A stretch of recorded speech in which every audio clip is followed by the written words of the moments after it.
The bandits gathered at the Rain and Pavilion, discussing how the people who had come were all well-known figures. They then exchanged greetings as they recognized one another. A man was confused as to why Yang Longting had only prepared a few seats when there were so many people expected. Another man explained that there were only a few seats because the master sat in the center and the left side was at the top, while the right side was at the bottom. The man went on to say that anyone who dared to sit in the center was daring to occupy the highest position as a bandit. The brothers Guo and Shu then believed they had a right to the seats. An unknown man chimed in, noticing that the two graveyard rats were also making a splash that day, which made the people wonder who the man was. Dan Fei arrived and was mocked by the brothers, who recognized him and asked him why he was so miserable. Dan Fei then suggested that if they wanted to be considered for the position, they should approach him first. One of the brothers told Dan Fei that the boss bear sat first in the forest, however, he was still far from second. Dan Fei took a step forward and suggested that if they weren't convinced, they could settle it with swords, and that he would take the second position in the forest as he ran towards the seat. They were caught off guard and attempted to pursue Dan Fei, ordered him to stop and asked him what else he could do besides running fast. Dan Fei then retorted that if they didn't run, anyone could beat them. A man and a boy arrived at the Rain and Pavilion, mumbling that the 3 emperors and 5 emperors of antiquity were the best in terms of morality, while the Xia, Shang, and Zhou dynasties were the best in terms of merit. He went on to say that for many years, the 7 heroes of the warring states and the 5 hegemons of the spring and autumn periods had been in strife and had undergone rise and fall and change in a short period of time. The old man then asked the boy what the most important thing in the world was, to which the boy answered that it was peace. The bandits noticed the two and recognized them, asking the old man what he had to say. The old man informed them that they were all allies from the forest who had gathered and asked them if he could help determine their position, assuring them that he would be fair. Somewhere at the top of a cliff, Yang Longting and his advisor watched the bandits from a distance. The man asked Yang Longting what the reason was for fighting over a few chairs, as they were only a bunch of troublemakers. Yang Longting explained that if he thought the bandits were fighting for status, as there was no first place in literature and no second in martial arts,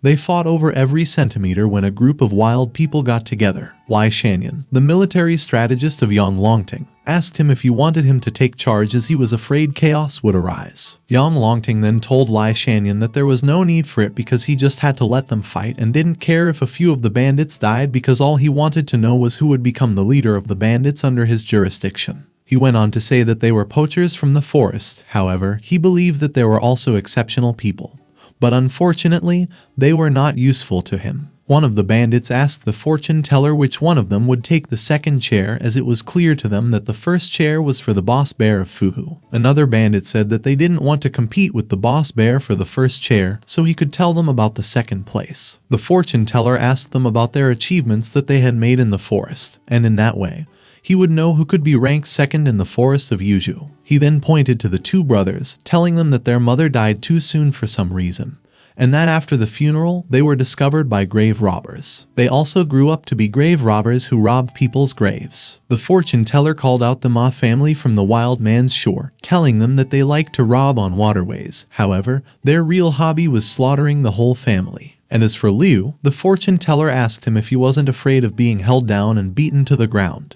A man told the fortune teller that he didn't need to speak nonsense because he should have just told them who should sit in the second chair, and that if he said anything wrong, he would have cut his neck. The fortune teller then informed them that as for the second seat, according to the ancient Tao, they did not deserve to sit, as there was one person in the Yuzhou forest who deserved it. The people asked who it was as they noticed Gao Fei Hu and some others were coming. They greeted Gao Fei Hu, and a man approached him, saying that the last time he had been a guest in the Tiger Village, he didn't have enough wine, while another man chimed in, saying that he had been thinking about doing a deal with him and asking him if he was interested. Zhu Shenji informed Cheng Dalei that they needed to find shelter because the winds were strong. Cheng Dalei noticed the chairs, looked around, and sat down, mumbling that he had been riding for so long that his feet were numb. The bandits were then alerted, and Dan Fei asked Cheng Dalei if he wanted to die. He pointed his knife towards Cheng Dalei and questioned him if he was worthy to sit in the position as the chief of the bandits. Dan Fei threatened Cheng Dalei to get down and grovel or she would let him taste her knife. Cheng Dalei asked if she was Dan Fei, the famous lady hunter, to which Dan Fei threatened him more to get off. Cheng Dalei giggled and called Qin Man,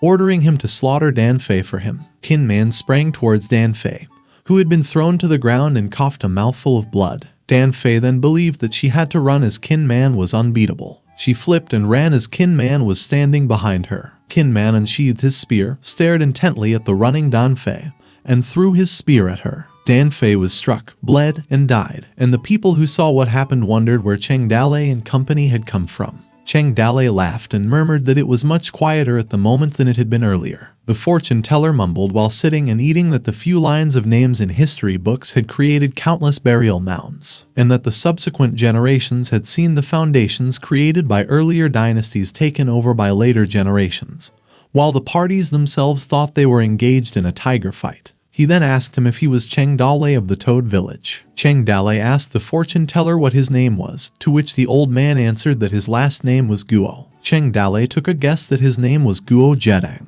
Guo suggested that he should just call him Mr. Beidou as his real name was pretty annoying. Cheng Dalei told Mr. Beidou that he was mysterious because he thought it was not his real name. Mr. Beidou mused, telling Cheng Dalei that he was just a regular old guy who had nothing to hide. The system then popped up notifying Cheng Dalei that the old man's name was Annoying Guy Guo, and his nickname was Mr. Beidou, age 75, and had a skill that could see through the world. Cheng Dalei thought that it was another inscrutable person, exactly the same as Lai Xingzai, as he believed that the system couldn't see through every person. He responded to Mr. Beidou that he was just joking. The bandits realized that it was the devil of the Qingniu mountain, while others said that they heard a rumor that Du Mao was killed by Cheng Dalei, and that he had also burned Black Rock City and slaughtered people, while the others saw him as an ordinary person. A bear roar alerted the people that Boss Bear was on his way. A huge man riding a bear arrived, and the system informed Cheng Dalei that the man was named Sun Du and was nicknamed Black Whirlwind, age 38,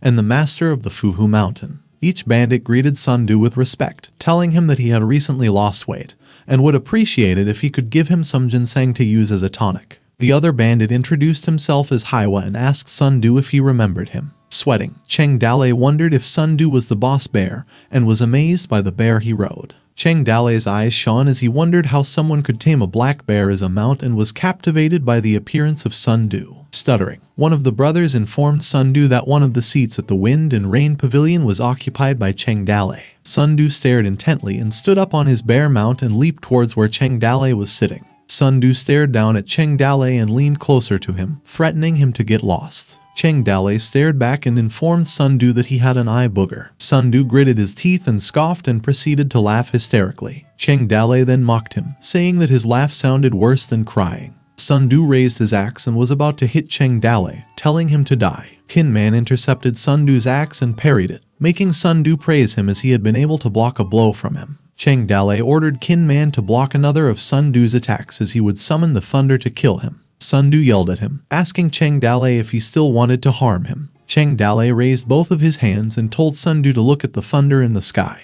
With a grim expression, Sun Du stepped back, readying himself for Cheng Dalei's attack. However, there was no thunder that struck, leaving them completely speechless. Gao Fei Hu and the bandits murmured when Cheng Dalei started to laugh like crazy, asking Qin Man if he had seen their expressions. He then mumbled that Sun Du was really stupid. Enraged, Sun Du threatened Cheng Dalei that he would rip him apart. General Kai arrived, asking for Sun Du and Cheng Dalei to wait as he advised them not to do it as it would violate the peace between the two sides. He then informed Cheng Dalei and Sun Du that Yang Longting had recently caught a cold and that he would be hosting the event. However, Yang Longting was watching them from a distance, so he requested them to mind their manners. Sun Du scoffed and told Cheng Dalei that if it hadn't been for General Kai, he would have chopped him up. Cheng Dalei mocked him sarcastically, telling him that he was scared. General Kai told them that as long as they promised to listen to Yang Longting's commands and forget all the deeds of the past, there would be a great future for them that would assure their families. Cheng Dalei and Mr. Beidou yelled patriotic statements for their country as they celebrated the good news. They both stared expressionlessly at each other and shook hands after having the thought that they could be friends for a long time.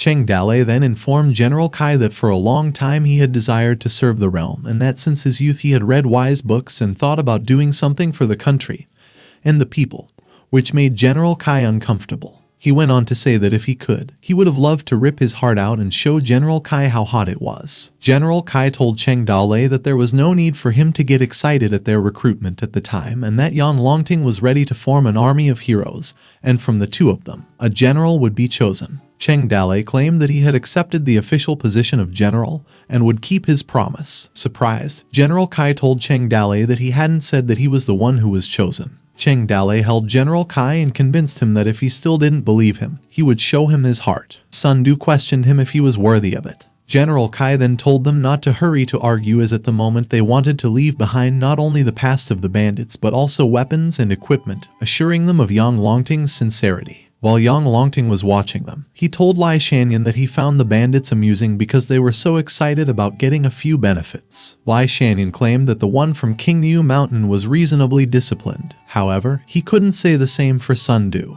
Yang Longting ordered him to keep testing the bandits and provoke them a little, as he was fine with a few more deaths. His gaze was disrupted as Luo Tai arrived, humiliating the bandits and asking them if they still called themselves humans. Sweating, General Kai was puzzled and asked Luo Tai why he had come, and Luo Tai answered that he was helping him with his work. Yang Longting was angry, telling Lai Shanyan to bring Luo Tai back. General Kai asked Luo Tai not to make trouble for him and to go back. Luo Tai responded that he wouldn't cause problems and that he would show the whole country with his sword. He then told the bandits that as long as they won against his swift sword in his hand, they could stay or do as they wished. Cheng Dalei asked Luo Tai how fast his swift sword was. Luo Tai tossed some coins and told Cheng Dalei that it was very fast. He focused on the coins, took a swinging stance with his sword, and swung, cutting the coins in half. He smirked and sheathed his sword, and the system informed Cheng Dalei that the man's name was Luo Tai, and he was 25 years old and a top swordsman.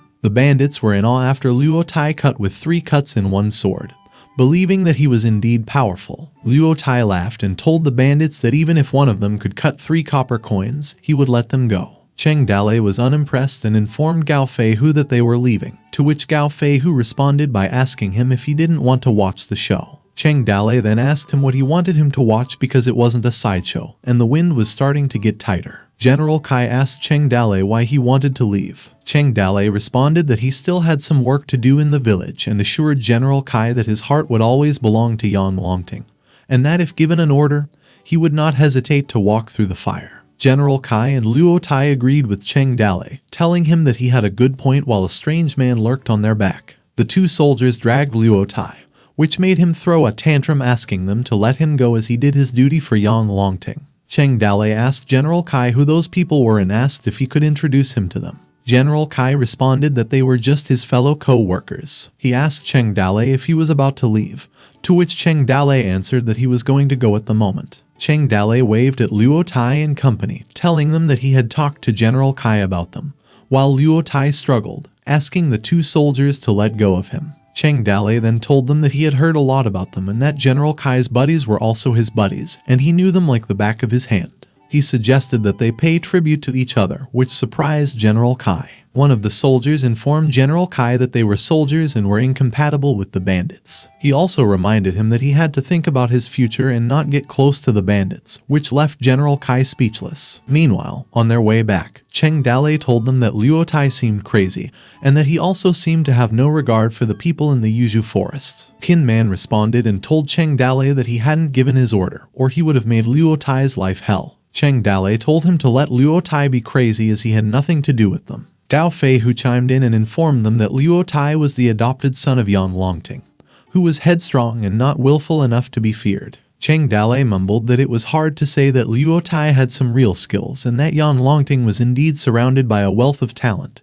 as several powerful people were claimed to be watching them at the time. Zhu Shenji asked Cheng Dalei if it was okay for them to leave and that Yang Longting wanted to recruit generals. He expressed concern that if they were not there, the position could be snatched away by Sun Du. Cheng Dalei responded that he had just decided to go to show his face and express his sincerity to everyone. And as for Sun Du and himself, it would be Yang Longting who would need him and give him the official post. One of them then informed Cheng Dalei that he had seen a big tree in front of them and suggested that they take shelter under the tree and eat something before they continued, to which Cheng Dalei agreed. As they were camping, they took a break and chatted for a while. Qin Man noticed someone behind them and asked who it was. A group of people appeared, armed with weapons. One of them introduced himself as Kai Dao and said that he was the second leader of Fuhu Mountain. He told Cheng Dalei that Sun Du had ordered them to send him to his death as they began to charge at them. Gao Feihu wondered what Sun Du meant, as they had always been at peace with Fuhu Mountain. Cheng Dalei took his sword and asked Gao Fei why he was still talking to them, and also ordered his men to kill their attackers. Qin Man slashed through them, and Gao Fei who also did the same. Plenty of blood dropped towards their campfire. Later on, a man was sweating as he was threatened by a sword at his throat. The man then asked Cheng Dalei to spare his life and not to kill him. Cheng Dalei accepted and told the man that no one would kill him and ordered him to take Kai Dao's head back and send him a message for Sun Du. However, he set it aside and told the man that Sun Du would understand his message when he saw Kai Dao's head. The man ran, and Cheng Dalei muttered that with just a few of them trying to kill him was just too childish. Qin Man suggested that they needed to go back as it was getting dark, to which Cheng Dalei agreed.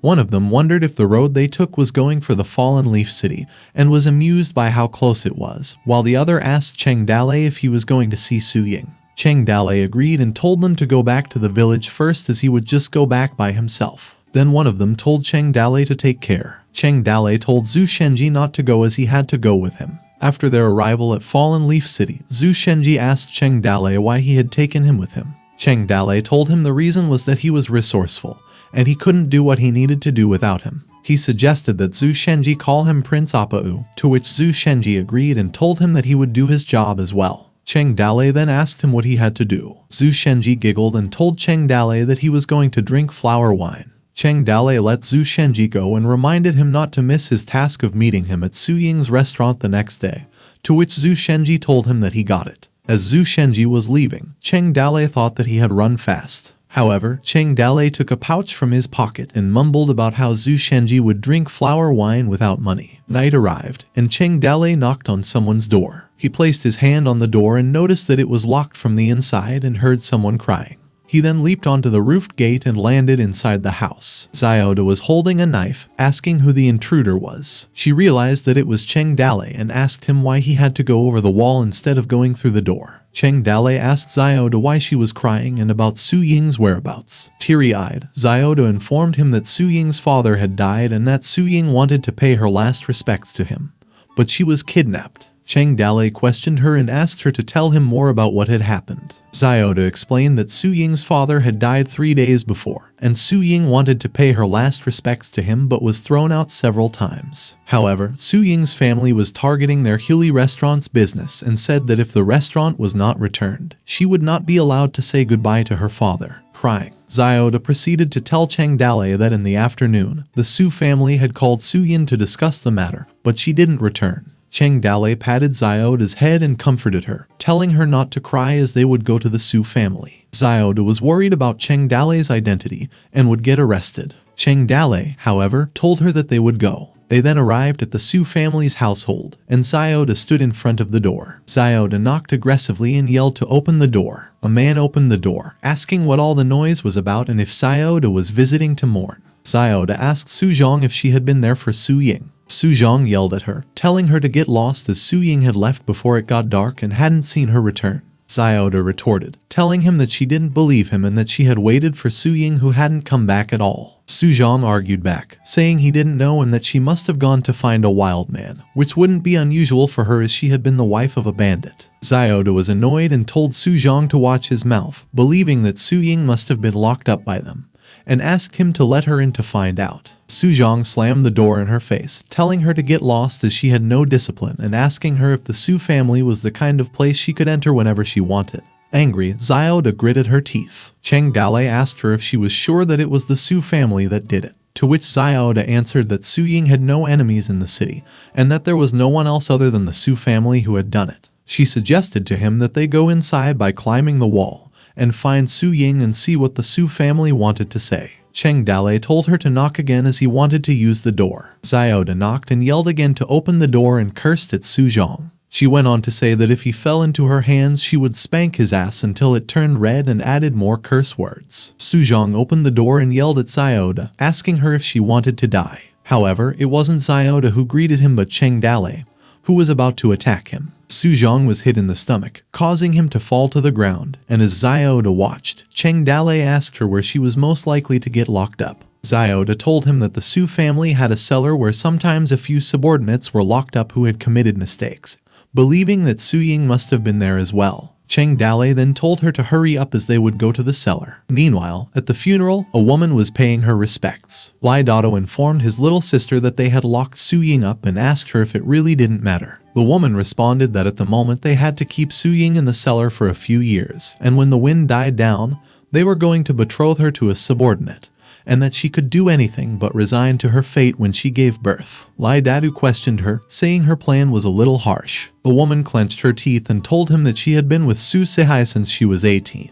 But when he died, he left Su Ying his entire family fortune without giving her a single coin. She went on and said that in Su Sihai's eyes, she would always be his concubine, and she believed that a concubine was a slave. She asked Lai Dadu how she could tell him how much she had suffered, as if they both came from a bitter background, and that her parents had sold her at the age of 13. Angry, she added that they had lived until that moment, and they should have understood that if they did not fight for what was theirs, they would get nothing. Lai Dadu reminded her that Su Ying had connections with the mountain bandits and worried if they would retaliate. The woman then told him that rumors said that even if she followed the mountain bandits, she had certainly been played with enough, and that she would have been dragged back to the mountain village, and she asked him if there were any gentle and respectful mountain bandits in the world. The woman stood up and told Lai Dadu that he could go now and ordered him to look for some physically talented people for her in the next few days and recruit them, as there were some things that she was not comfortable doing as a woman. Lai Dadu assured her that he was already working on it and had some leads. A man shouted that the bandits were coming inside, which shocked the two siblings. A group of men, the Su family's servants, alerted everyone that the mountain bandits were on their way, while others sought assistance. They then realized that the mountain bandit was from the Toad village, as they heard rumors that Cheng Dalei had done nothing but evil, from 8-year-old children to 99-year-olds.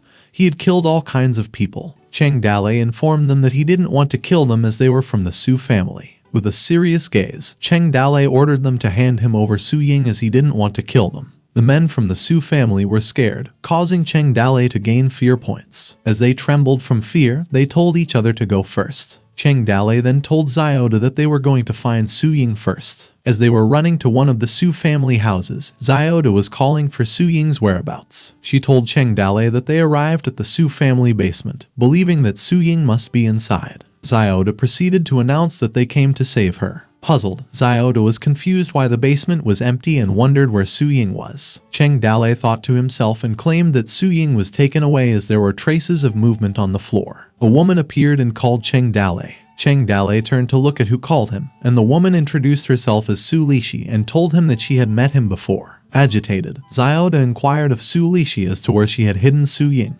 pleading with her to release her. Su Lishi ignored Xiaoda and told Cheng Dalei that they were also worried about Su Ying's disappearance. However, she informed Cheng Dalei that Su Ying was not in the house as she had left at dusk. She went on to say that if Cheng Dalei didn't believe her, he could search the house, and every door of the Su family was open to him. While Cheng Dalei threatened her with a sword at her neck, he asked Su Lishi if she wasn't afraid of him killing her. With a calm expression, Su Lishi responded that she thought of him as a heroic person who would not put a weak woman in trouble. Doubtful, Cheng Dalei wondered if Su Lishi was stalling. He then sheathed his sword, and as he walked, he told Xiaoda that they had gone to search for Su Ying outside. Xiaoda kept calling for Su Ying around the Su family household, asking where she was. They arrived at the funeral room when Xiaoda told Cheng Dalei that there was no one around either and asked him what they were going to do at that time. Cheng Dalei responded that it was easy to hide one person as the Su family's property was so big. Frustrated, he mumbled, believing that Su Ying was not in the area after all,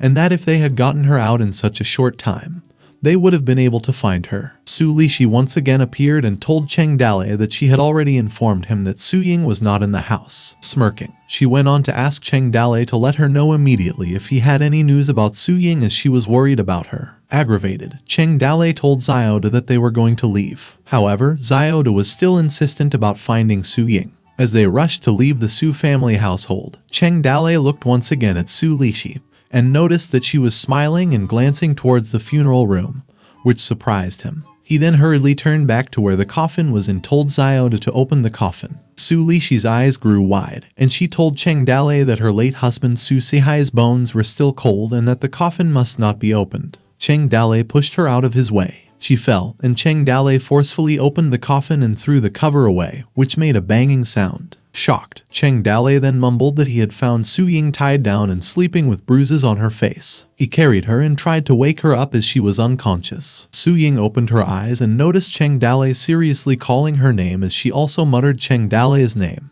She hugged him and asked if he had come to save her, to which Cheng Dalei responded that he apologized for being late. Cheng Dalei felt relieved, mumbling that he was glad that she was okay. Flustered, Su Ying thought that her mind was going blank as Cheng Dalei was holding her so tightly and warmly. And while her heart was beating so fast, she wondered what was wrong with her as her face turned red. Her eyes twirled and she fainted, prompting Cheng Dalei to ask her why she had fainted again, assuming she had a fever. Cheng Dalei then carried Su Ying and threatened Su Lishi that he would deal with her some other time, while Su Lishi was kneeling on the ground. Su Lishi stood up and watched Cheng Dalei and the rest leave, and with a grim look on her face, she mumbled the names of Cheng Dalei and Su Ying, stating that she wouldn't spare any of them. After a while, Cheng Dalei assured Su Ying that they were fine. Blushing, Su Ying responded and told Cheng Dalei that he was a good person. Then Cheng Dalei told her that she just couldn't call everyone a good person. Su Ying grabbed Cheng Dalei's coat and kissed him, making Cheng Dalei blush. Cheng Dalei's eyes felt dizzy from the occurrences, and after a little while, the two of them fumed and felt hot. Su Ying distanced herself and covered her flustered face while Cheng Dalei covered his mouth out of surprise. The system notified Cheng Dalei that the fourth stage of the Woman of the Village had been triggered, and his mission was to assist Su Ying in reclaiming her family fortune. It then told Cheng Dalei that his victory was already in sight, and advised him to continue winning Su Ying's heart. Cheng Dalei asked Su Ying if they could do it again, but the flustered Su Ying declined and answered that she was too embarrassed. Xiaoda rushed to open the door to notify Su Ying about the bad news. Cheng Dalei and Su Ying were alerted by Xiaoda's sudden arrival. Xiaoda informed them that the soldiers had surrounded the Su family's courtyard. The soldiers were shouting to block the road with wagons as all the roads should be blocked so that not even a fly could escape from the manor, while others were giving orders to put shield soldiers in front and block the back door. Cheng Dalei opened the door and was met by an unimaginable amount of soldiers, which made him curse in his thoughts and wonder if they had to put on such a big show just to catch him. One of the soldiers yelled at Cheng Dalei, telling him not to resist as there was no way out for him. Sweating, Cheng Dalei gave them a smile and responded that he gave up, as a couple of swords were near his neck. The soldier then advised Cheng Dalei not to play tricks with them, and if he dared to move, his people would put 10,000 swords in his body. While another soldier suggested to the boss soldier that they put iron handcuffs on Cheng Dalei because he had heard legends about him knowing magic spells and not let him use any of them. The boss soldier requested his men to quickly get him some chains while Cheng Dalei's face was in grave danger. The boss soldier ordered one of his men to push Cheng Dalei and assured him that he didn't need to be afraid as he was just one person, to which the soldier disagreed, scared that Cheng Dalei would use his thunder magic on him. The boss soldier retorted that he didn't need to be afraid and hurried his men to kill 2 black dogs as black dog blood had an effect of warding off evil spirits. Su Ying and Xiaoda were watching from far away, concerned about Cheng Dalei's situation. While being cuffed, Cheng Dalei sang a song that the sun rose in the east and the moon set in the west, and the pedestrians should thank the rooster for the 5th night, and when the rooster crowed and the day dawned, the wolves, insects, and tigers hid their tracks. He then went on and sang that sister should not worry, that there were people who walked in the dark. Everyone said there were tigers on the mountain, but sister, he should take the sword. As Cheng Dalei continued with the lyrics, stating that sister should not worry, that there were people who walked in the dark. Everyone said there were tigers on the mountain, but there was a toad king in the mountain, which made Su Ying realize something. Cheng Dalei laughed as he yelled, "Toad King," which annoyed the soldiers, and they ordered him to stop singing. While another soldier asked Cheng Dalei if he still wanted to sing even if he was on the verge of death. Xiaoda asked Su Ying what they were going to do, to which Su Ying responded that they were going to the Huli Fish. After a little while at the Huoloi restaurant, Zhu Shenji had been kicked out by a man cursing at him and telling him that he was in the wrong place to fool around. Zhu Shenji retorted and mocked the man, telling him that he had to wait until he had the silver, and then he would let him lick the soles of his shoes. While walking, Zhu Shenji was fuming, believing that Cheng Dalei must have stolen his wallet as his wallet couldn't possibly have fallen to the ground, assuring himself that he had tied it up so tight. He then cursed Cheng Dalei for going to a girl and stealing his wallet instead of forcing him to go drinking. Zhu Shenji thought about messing with Cheng Dalei's mood as he had messed up with his own and wondered when he had become so good at being a thief. As he walked, he thought of Cheng Dalei as a flying thief who couldn't possibly be apprehended by a soldier. However, as he passed some soldiers accompanying a criminal, he wondered why there were so many of them mobilized at night. He hid and thought about who the thief was that was powerful enough to cause such a stir in the Fallen Leaf City. And no matter who he was, he believed that he was unlucky. As Zhu Shenji stared at them, Cheng Dalei yelled that he would come back. Zhu Shenji's eyes grew wide and his jaw dropped as he realized that it was Cheng Dalei who had been held as a prisoner. Moments later, Zhu Shenji rushed towards Su Ying's restaurant, and when he encountered the Liao brothers, he told them that there was bad news. Cheng Dalei had been arrested by the soldiers in the city. Agitated, the Liao brothers asked Zhu Shenji what they were going to do. Zhu Shenji then told them that they must not let him fall into the hands of the soldiers as Cheng Dalei had treated them well, and that their only option was to raid the prison. Su Ying and Xiaoda arrived at the restaurant, telling Zhu Shenji to hold on and disagreeing with his idea that a prison raid was the worst scenario, as with the number of people they had, they would get caught easily. She asked Liao Jia to hurry to the Toad village immediately to send a message. The next day, the soldiers ordered the civilians not to rush and warned that if they cut in line, he would pierce them with his lance. Liu Bei sighed when he was asked by one of the soldiers what he had been doing.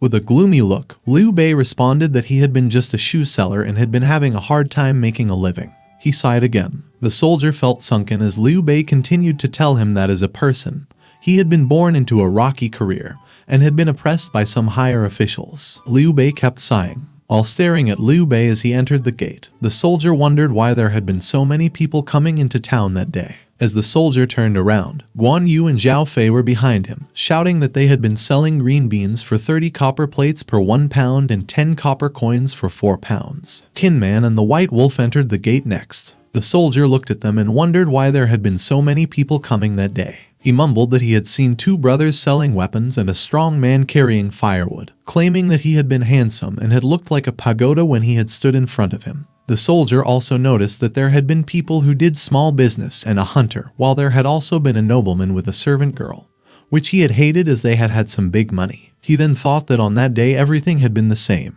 but he felt that something had been wrong. As a rule, not so many people would come to the city in the winter. Later that day, someone informed Zhu Shenji that among them that day there had been more than 50 people who had mingled with the locals and that the 2,000 brothers in the village had been ready and waiting for the beacon. They could enter the city at any time. Zhu Shenji responded that Cheng Dalei had been willing to save his life for them to get food and that it had been the time for them to walk through fire for him if they had to. He then told them that they would break into the prison that night and free Cheng Dalei. The men cheered, and Zhu Shenji ordered them to mobilize all the men as they would conquer the Fallen Leaves City and save Cheng Dalei. Liu Bei chimed in and told them that the prison might have been heavily guarded, and even if they could save Cheng Dalei, many of their men would have perished. He believed that Cheng Dalei wouldn't have wanted to see something like that, and they couldn't have done it recklessly. Zhu Shenji asked Liu Bei for his suggestion. Liu Bei responded that they had to first send people to investigate the area around the prison and also send people out to protect Su Ying.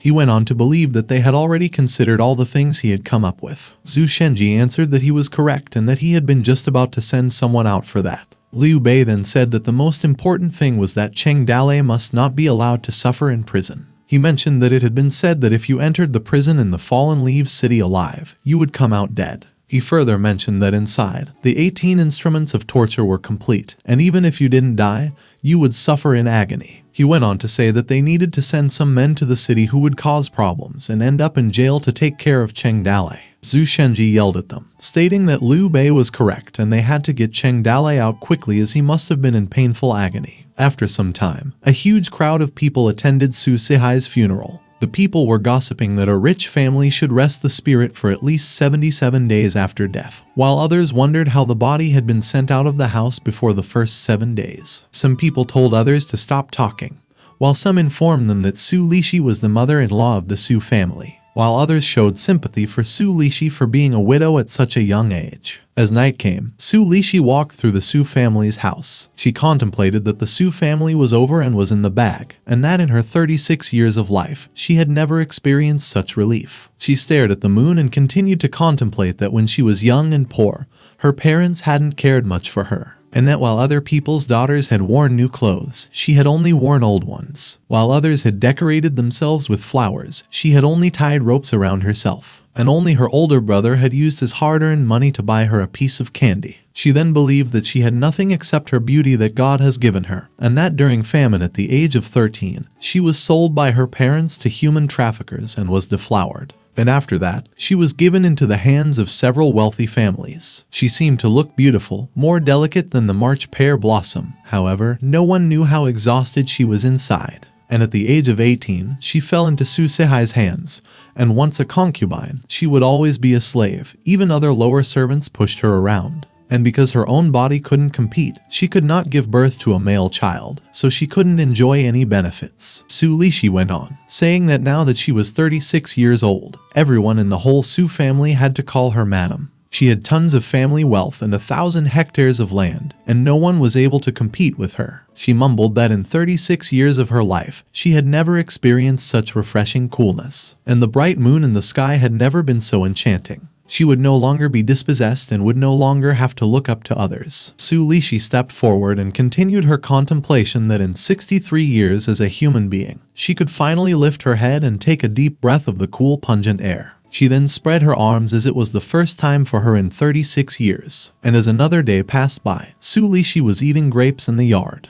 Lai Dadu arrived and informed her that he had found some people she had been searching for. Su Lishi asked him if they were good and proceeded to advise him not to be like last time when he found her some losers who couldn't do anything. Lai Dadu told her that the people he recruited were all tough guys with blood on their hands. However, he asked Su Lishi as he was wondering if they really wanted to deal with those kinds of people. Su Lishi responded that they needed to, and if there were some tough people in their house, Cheng Dalei wouldn't be able to come freely. She then ordered him to call his people over. Lai Dadu called the people to come in and introduced them to Su Lishi as they were all famous personalities, and the ones who were skilled were usually in a bad mood. Su Lishi told him that only those who were skilled had temperament and were hard to find in the world. She told Lai Dadu to be cautious as she believed that Cheng Dalei's people had sneaked inside the town, and that he could command the men that he had gathered. Su Lishi went on to say that as long as Cheng Dalei was not dead, everything could go wrong. She noticed that there was a child among the men and asked Lai Dadu why the child was there. Lai Dadu informed her that the child's name was Gong Yongai,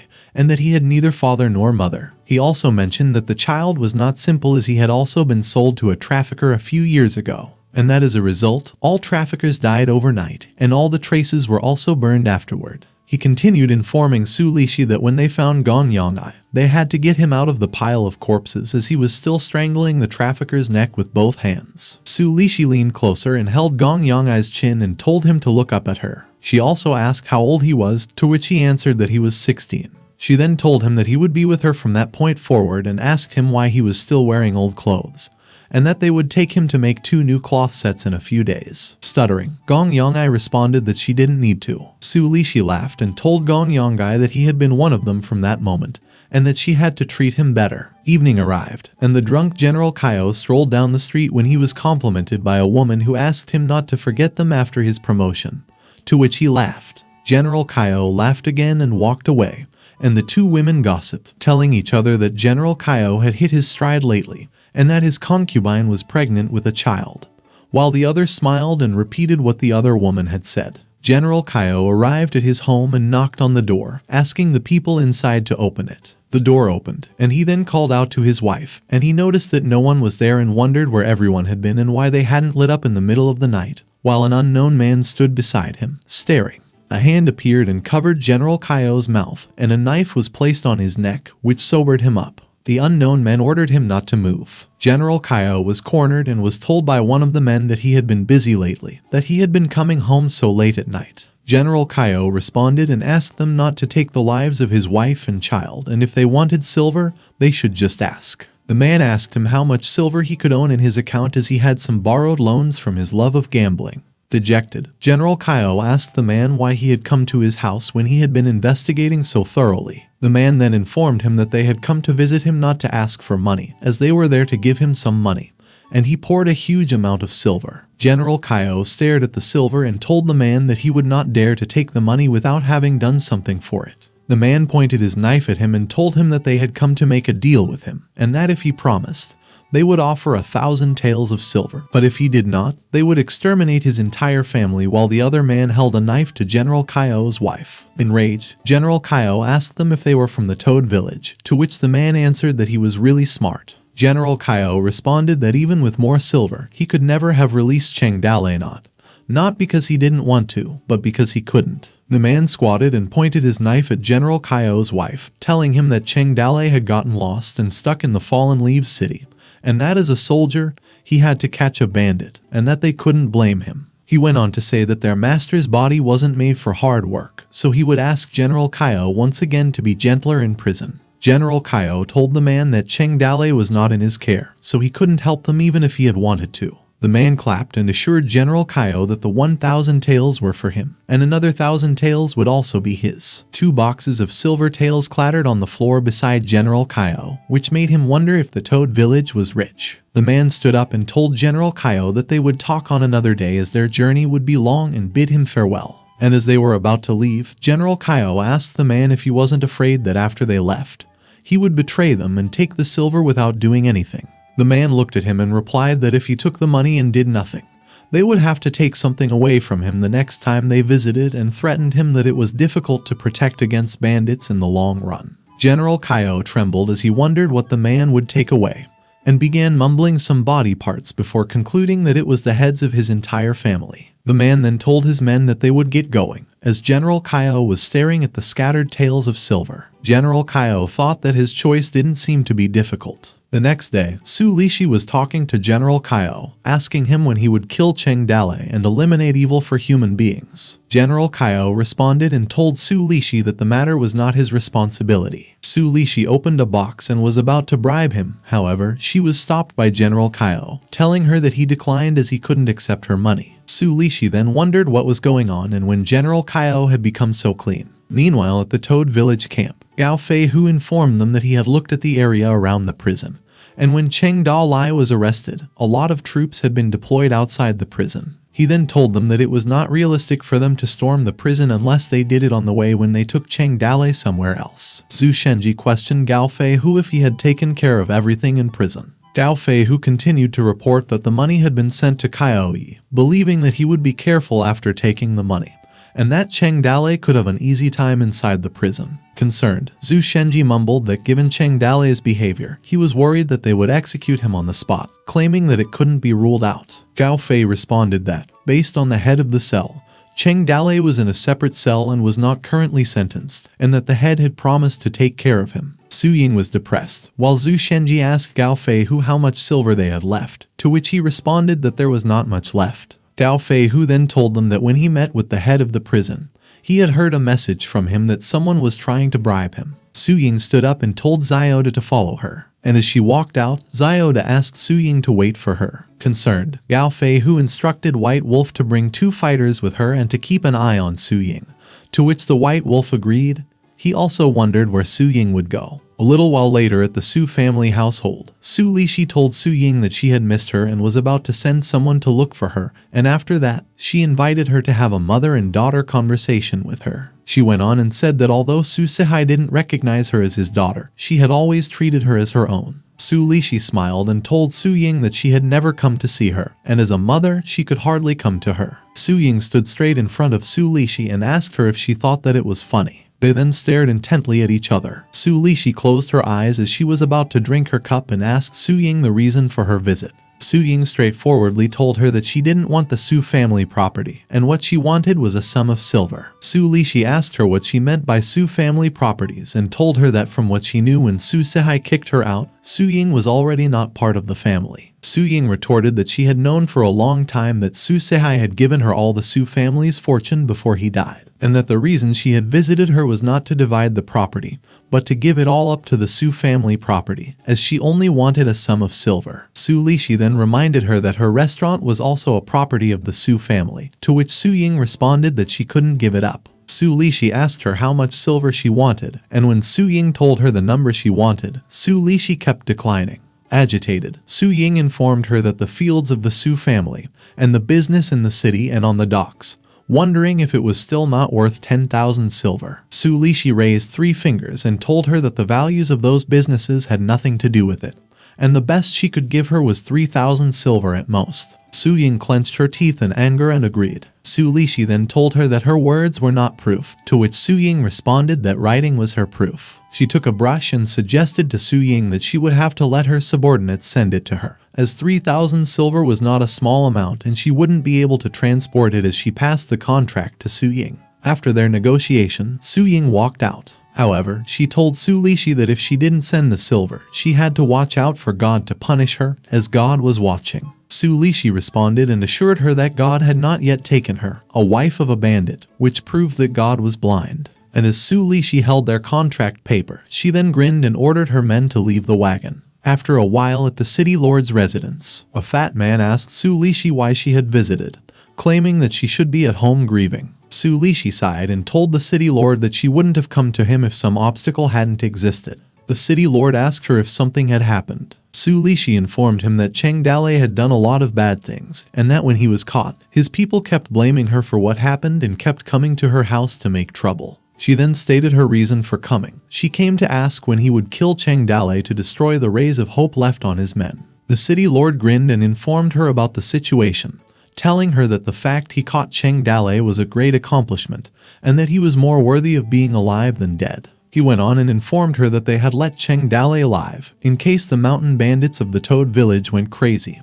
He would serve as a hostage. Su Lixi understood and took a box, telling him that before Su Sihai died, he had promised to give a luminous pearl to the city lord and that day she had brought it especially for him. The city lord asked her what she meant. She then opened the box, which contained a shiny pearl, to which the city lord was happy and mumbled that Su Sihai was really a great person who remembered the dead even before dying. Su Lixi changed the subject, which reminded the city lord of their conversation with Cheng Dalei, and the city lord assured her that he would take care of it while eyeing the shiny pearl. Su Lixi closed the box, and the city lord asked her if there was something else she wanted him to do. She told him that she just had a few family matters, that Su Ying was a disgrace to the Su family, and after Su Sihai died, there was no one who was able to control her. Earlier that day, she had come to her to exchange her family fortune for 3,000 silver to spend. She went on and said that the Su family fortune should be passed on to her in a few years. However, she believed that with Su Ying's current temperament, she didn't feel comfortable leaving the Su family to her. The city lord couldn't believe that there was such a thing.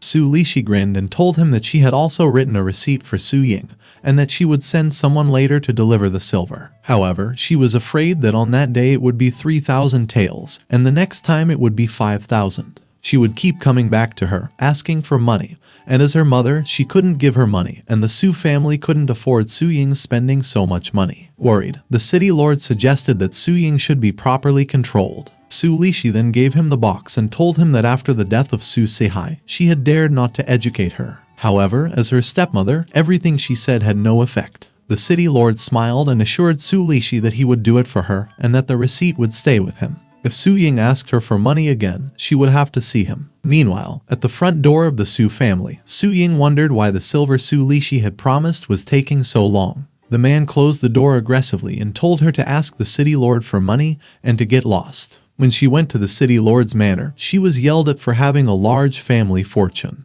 and he was still not satisfied, asking her what she needed the money for and telling her to get out of his place. The city lord continued to scold her and asked her if her heart was clouded and suggested why she wouldn't go to Cheng Dalei and ask for money. Su Ying felt dejected as she listened to every curse word that had been said to her. She then walked down the city streets, face down, as two men stalked her. Su Ying's face frowned, however, moments later a hand grabbed her shoulder, and a voice called out to her. She turned around and met White Wolf, who told her that she had been secretly watching her and wanted to stop her when she saw her going to the Su family.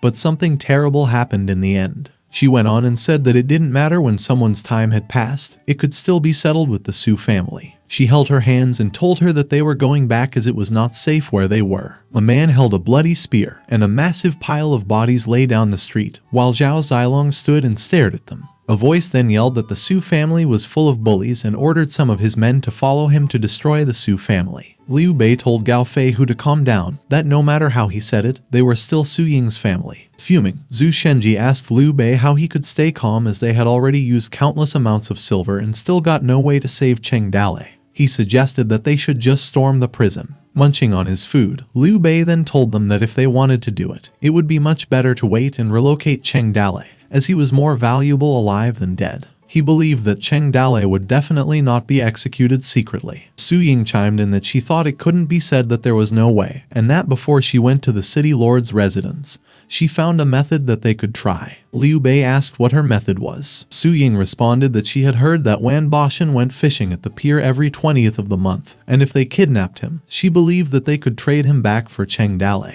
Liu Bei inquired about the day they were in, to which Guan Yu replied that it was the 19th, and that the 20th would be tomorrow. Lai Dadu had stood on his balcony, looking out at the cloudy sky. One of his attendants informed him that he was afraid it might rain that day and asked if they should still sail. Lai Dadu asked him why they shouldn't sail because it was only his hobby, as if he couldn't enjoy just one hobby. His attendant also informed him that a person from the Su family had visited once again. Lai Dadu turned to face his attendant, asking if she had returned and how much she had disliked the woman. He ordered his attendant to inform the woman that they were going to execute Cheng Dale on that night and also not to bother him any longer. Lai Dadu told his attendant that he needed to hurry up and stop interfering with his enjoyment. Quite a number of spears appeared while the soldier yelled that they were going. Meanwhile, Su Lishi complained that she had been walking around so much every day for the past 2 days, and she had already gotten blisters on her feet. She asked someone to massage her feet, however, the person was reluctant. Su Lishi asked him if he had disliked her, to which the man answered that he hadn't dared. She sighed and told Gong Yong'ai that if people like them didn't help each other, there would be no one who would respect them as he held her feet. She went on to say that it was also because they were meant for the same thing, that when she saw her, she felt close to her in her heart, asking him not to take offense as she really saw him as her own brother. As Gong Yong'ai was massaging Su Lishi's foot, she told him to be gentler as she was hurt. She reminded him to be gentle on a woman's foot and asked him why he was holding her feet so tightly, as if he were a simpleton.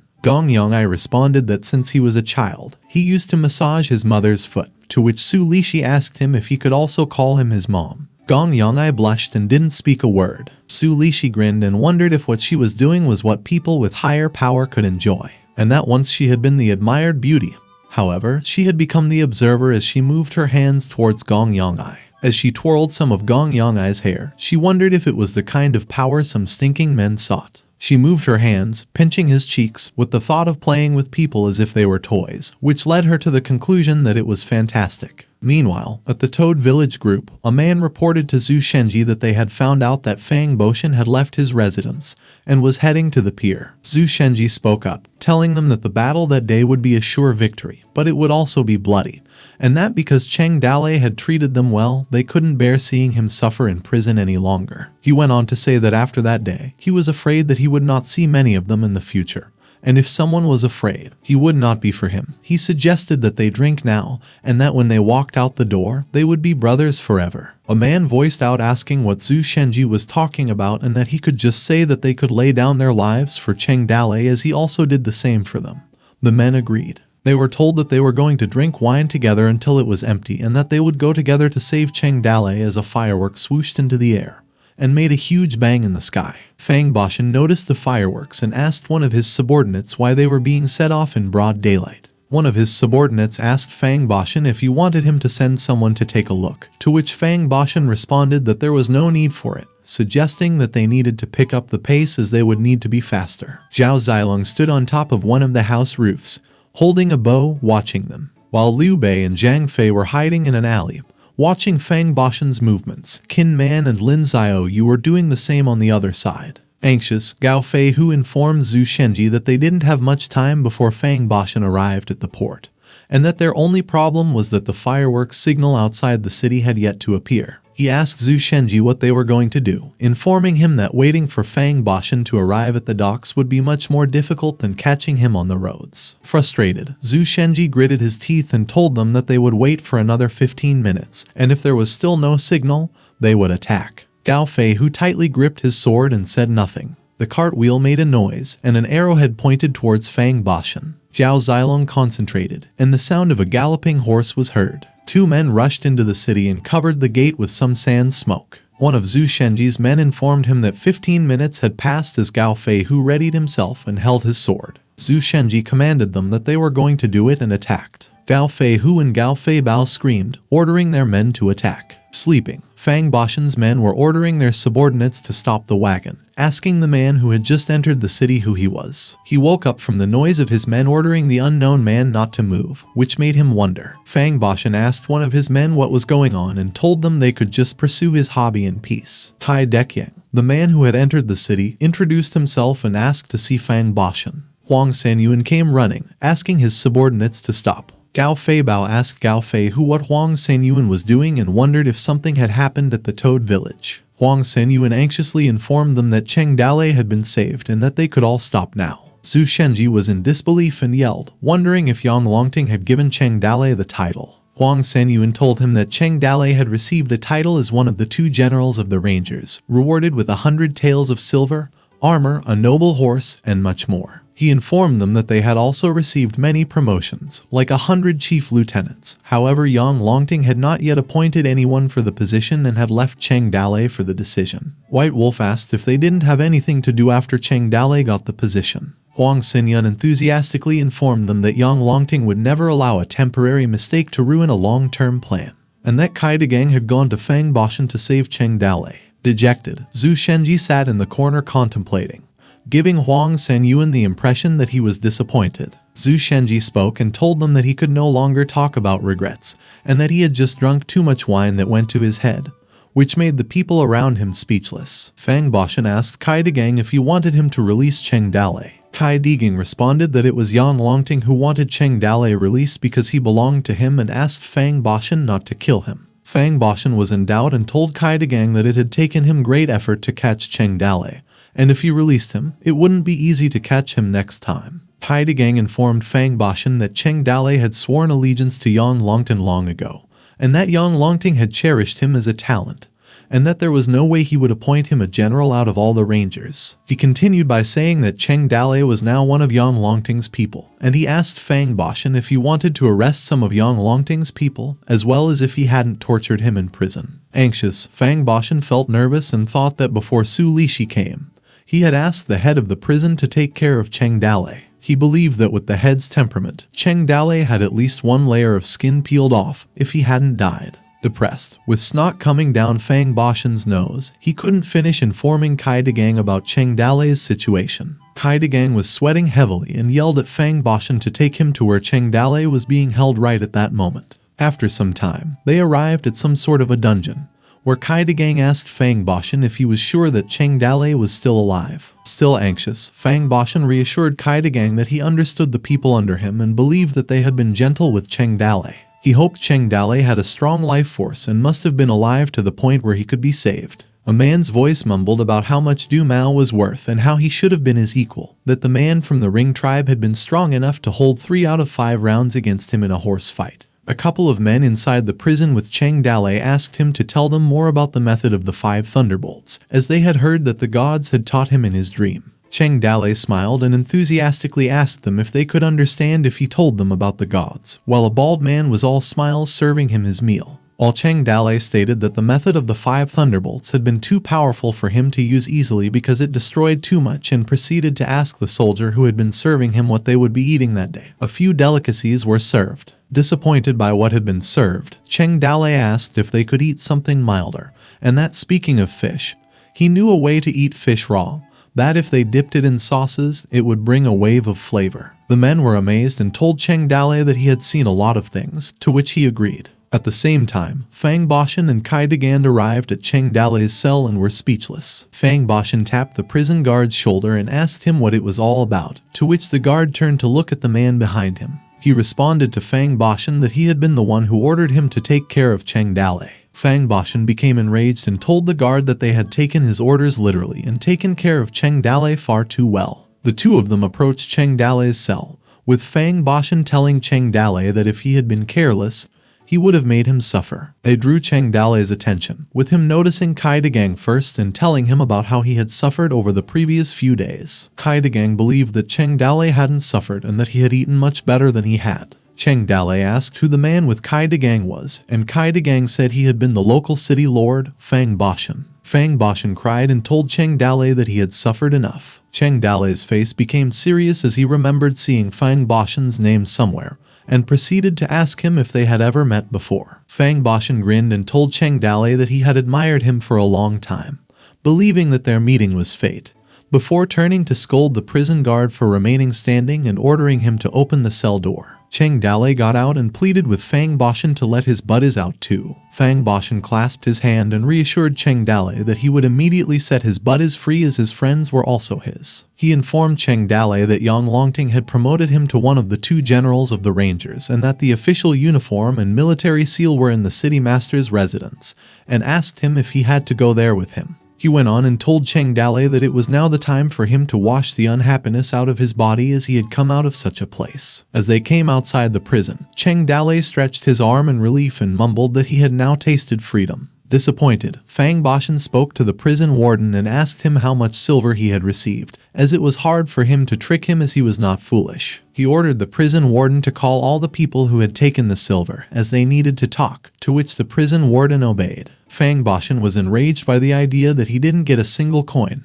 However, his men all ate until their bellies burst, as he was like Kong Fangxing. After a while at the city lord's residence, Fang Bashan wondered if it was all of them. He yelled after learning that many people had received silver. Fang Bashan couldn't believe that from the smallest to the chief cook of the prison, to the military general Kaioi, and even the advisors at his side, they had taken Toad Village silver. He wondered if it was all about Cheng Dalei's safety or their own lives. Meanwhile, at the city lord's mansion, back house, Cheng Dalei felt satisfied while taking a bath, and after that, he was dressed by the 2 female attendants. They also combed his hair and tied his shoes. He mumbled, stating his title as General Cheng, and that his outfit fit him perfectly and was made specifically for him. Cheng Dalei told his attendants that he used to buy clothes, and the attendant used to tell him he was handsome in his clothes and that they suited him. A man arrived behind Cheng Dalei and called him. Cheng Dalei turned and told Kai Degang that they would be colleagues from that moment. Kai Degang was with some company, passed Cheng Dalei the enrollment papers, 100 taels of silver, and the official seal, along with the other rewards that Yang Longting wanted him to have. He went on to say that the official seal was specially made for him by Yang Longting and asked him if he liked it.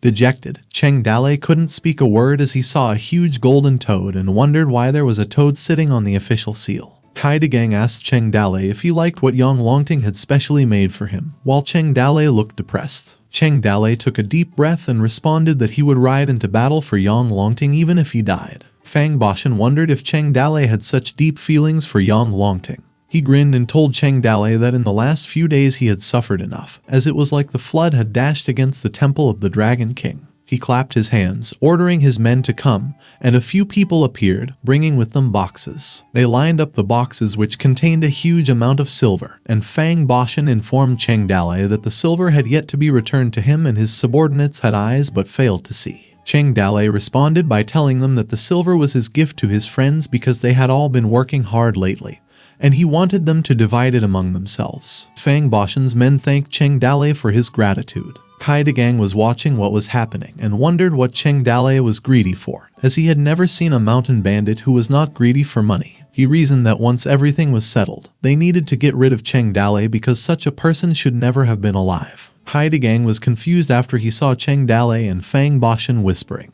to which Cheng Dalei told Fang Bashan that he still had some personal matters he would like to talk to him about. They proceeded to whisper as Kai Degang watched them from behind. Cheng Dalei walked and waved his hand behind as Fang Bashan told him that he had a good point, which left Kai Degang wondering. Kai Degang approached Fang Bashan and asked him what they had discussed, as Cheng Dalei seemed happy. Fang Bashan responded that they had discussed nothing, as Cheng Dalei had just asked him if he had access to female slaves that he could buy. He told Kai Degang happily that Cheng Dalei was an interpersonal man and it was said that he had been put in prison because of a woman. Kai Degang was disappointed and thought that Cheng Dalei was just a pervert, believing that he was not greedy for money but greedy for sex. A moment later, Fang Bashan and Kai Degang were seeing off Cheng Dalei in front of the gate. Fang Bashan asked him if he should send some people to take him back to the mountain, as he believed that it was a long way back, while Cheng Dalei was petting his horse ride. Cheng Dalei had told them that he didn't want to go back to the Toad Village just yet, as it was about time for his men to arrive. A group of people was seen walking towards them, stopped in front of the city lord's mansion gate. Cheng Dalei's men had clasped both of their hands simultaneously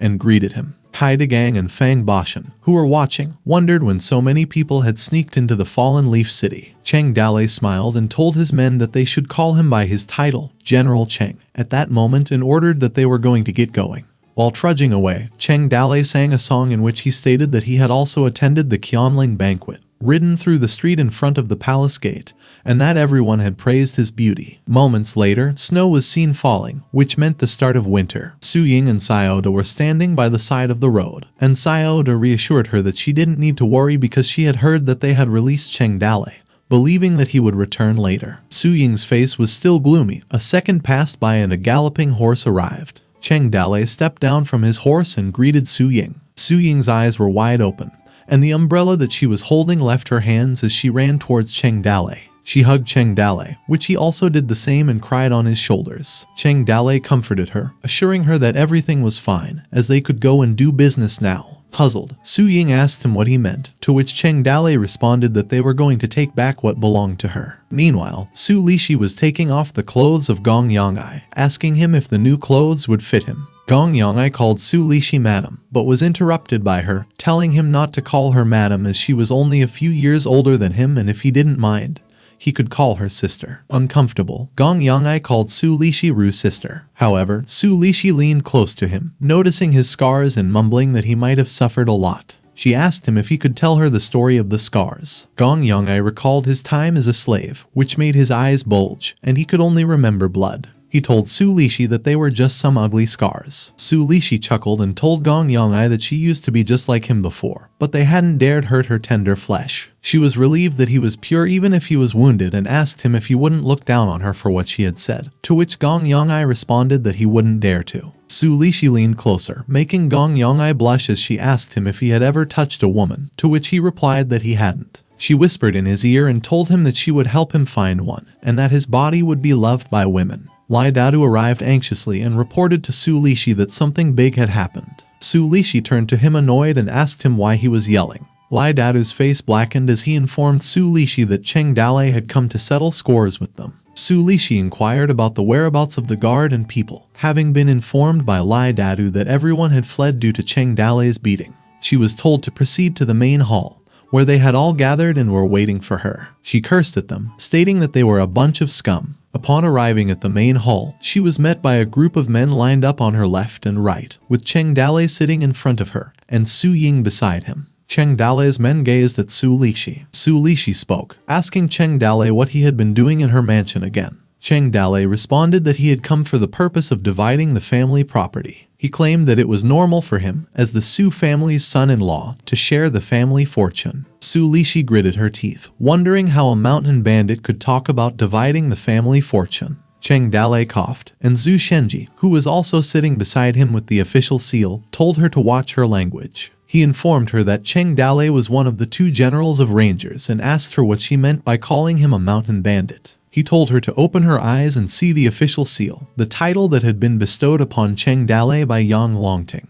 Cheng Dalei was one of the 2 generals of rangers who led the battalion of Qingniu Mountain. Su Lishi was sweating, wondering how Cheng Dalei, who was hated by everyone, had become a general. She told them that discussing the division of the family property was not impossible. However, she insisted that they must invite all the elders of the Su family to be present as witnesses. Cheng Dalei smiled and assured Su Lishi not to worry. He claimed to have considered the matter and clapped his hands, ordering his men to bring in the elders. A group of dejected-looking men arrived as Cheng Dalei announced that he had invited all the relatives to discuss the division of the family property. Su Lishi held the contract she had made with Su Ying and told them that she had been excluded from the Su family. Therefore, she had no right to demand a single penny from the family. However, as her mother, she couldn't bear to see her daughter suffer. She also informed them that 2 days ago, she had received a note indicating that Su Ying had taken 3,000 taels of silver from her and was prepared to relinquish all claims to the family property. She believed that they would understand this at a glance. Su Ying became agitated and yelled that Su Lishi was talking nonsense, as she hadn't received any silver from her at all. Su Lishi scoffed and asked Su Ying if she thought everyone present was as stupid as those who still had the receipt. One of the elders took the note and informed the crowd that the date and fingerprint could be confirmed, as he realized that the handwriting was indeed from Su Ying.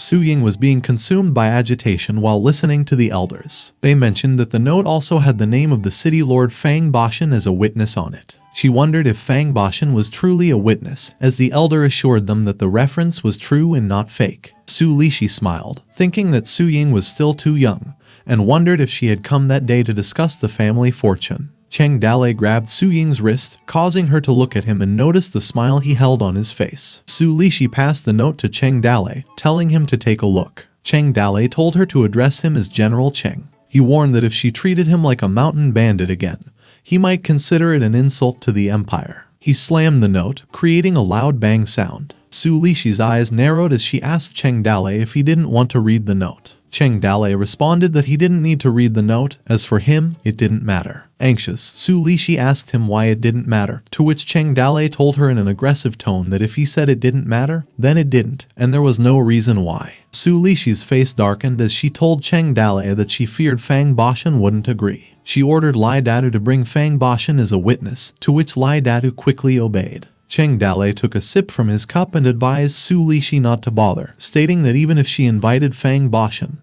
he would not come. Lai Dadu quickly ran and passed through the Su residence gate. After some time, he came back, catching his breath and sweating. Su Lishi asked him what was going on and where Fang Bashan was. Lai Dadu was catching his breath and sweating as he informed Su Lishi that he didn't even see Fang Bashan's face.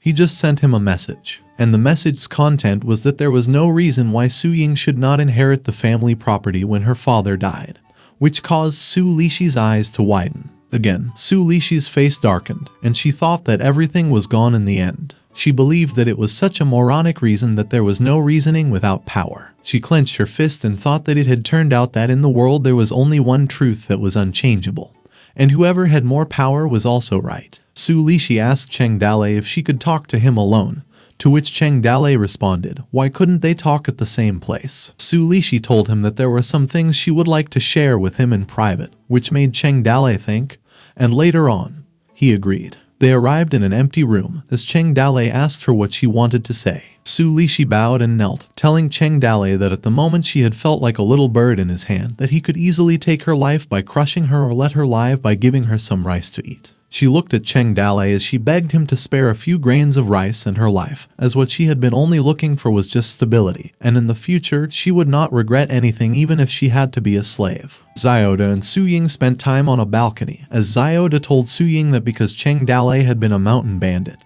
they had been exposed to people's disputes in the past. She believed that after that day, no one in the family would dare to gossip about Su Ying, because Cheng Dalei had become a general. Xiao enthusiastically said that there was nothing more glorious than having a general as a husband, and that by marrying the general who led the army, the Su family was said to have risen high. Meanwhile, in the room where Cheng Dalei and Su Lishi were having their talk, Su Lishi glanced at Cheng Dalei and told him that she had done everything she could, but in the end, she had come up empty-handed. She begged him to show a little mercy and give her family a way to live. Cheng Dalei's face darkened as he blushed, stuttered, and asked her if she could stand up and talk. Su Lishi stood up and leaned closer to the flustered Cheng Dalei, telling him that if he wanted her to do something, they could do it right there. She flirtatiously put her hand on her chest, informing Cheng Dalei that she was meant to serve people and was very good at it. Su Ying, who was sitting on the edge of the railing, stared at the sky while Xiaoda ate beside her. She thought that Cheng Dalei and Su Lishi's talk was taking so long and wondered what they had been talking about. Flustered, Cheng Dalei couldn't muster a word as Su Lishi's aggression towards him made him feel uncomfortable. She asked him what he wanted her to do. Cheng Dalei ordered her not to get so close. Su Lishi still continued her flirtatious approach and told Cheng Dalei that she still had great confidence in her body. She asked him if he wanted to try.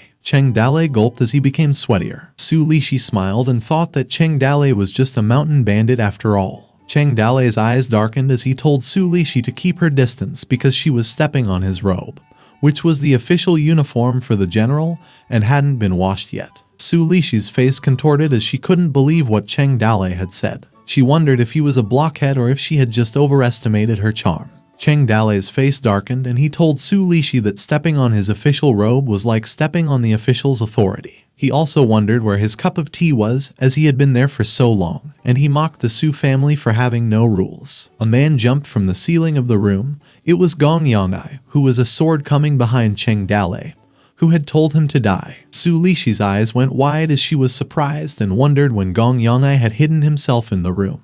Cheng Dalei quickly unsheathed his sword and parried Gong Yangai's sword. His face contorted as he thought that Gong Yongai's sword was fierce and wondered when the Su family had such a person. The system popped up Gong Yongai's information.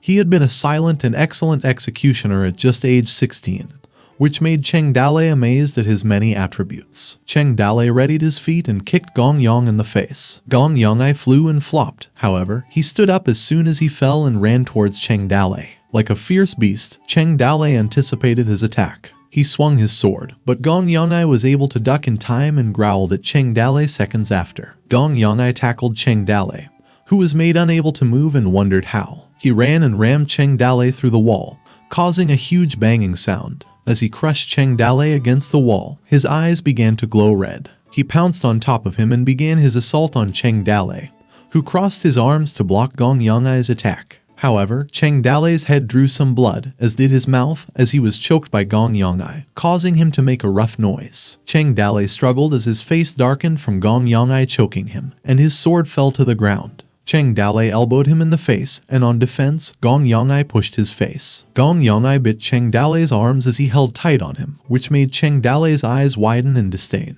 Struggling to talk, Cheng Dale palmed Gong Yongai's face, telling him that he was a brat. As he was pushing Gong Yongai's head, he bit him hard, and his clothes were ripped off, including his skin. Cheng Dale cursed at him while still being choked, and he held Gong Yongai's head, asking him if he was a dog. His eyes glowed red as he was about to headbutt him, which made a huge bang. Gong Yongai stepped back, unable to balance himself. Cheng Dale kneeled down as he was coughing, and some blood rushed from his bitten arms. He picked up his sword, stood up, and glanced at each other. Cheng Dale told Gong Yongai that he couldn't kill him, as his men would be arriving soon. He smiled and asked Gong Yongai to follow him so they could drink and eat meat together. Gong Yongai cursed at him, telling Cheng Dale that he had usurped the Su family's property and had forced Su Lishi to commit to him. He claimed that Cheng Dale was wearing a fake tiger skin and doing things that had forced him to do bad things at the time. A moment later, Cheng Dale's men arrived at the scene with concern and informed him that they had come. One of them asked Cheng Dale who Gong Yongai had been, as his martial arts had been impressive at such a young age. Zhang Fei asked Cheng Dale to step back, as he would handle Gong Yongai on his own. Gong Yongai screamed at them, telling them to step forward as he would kill them all. A hand reached behind him. Su Lishi's hand wrapped around him, hugging Gong Yongai in concern. Gong Yongai assured Su Lishi not to be afraid, as he would clear a path for the both of them. Su Lishi closed her eyes, and a single tear was seen in her eye, telling him that he didn't have to and that she wanted him to run away. Su Lishi interrupted Gong Yongai's thoughts on him running alone by telling him to run because she couldn't. She went on and told him that the matter had originally been her fault and he had had nothing to do with it, so he could just be free to run away.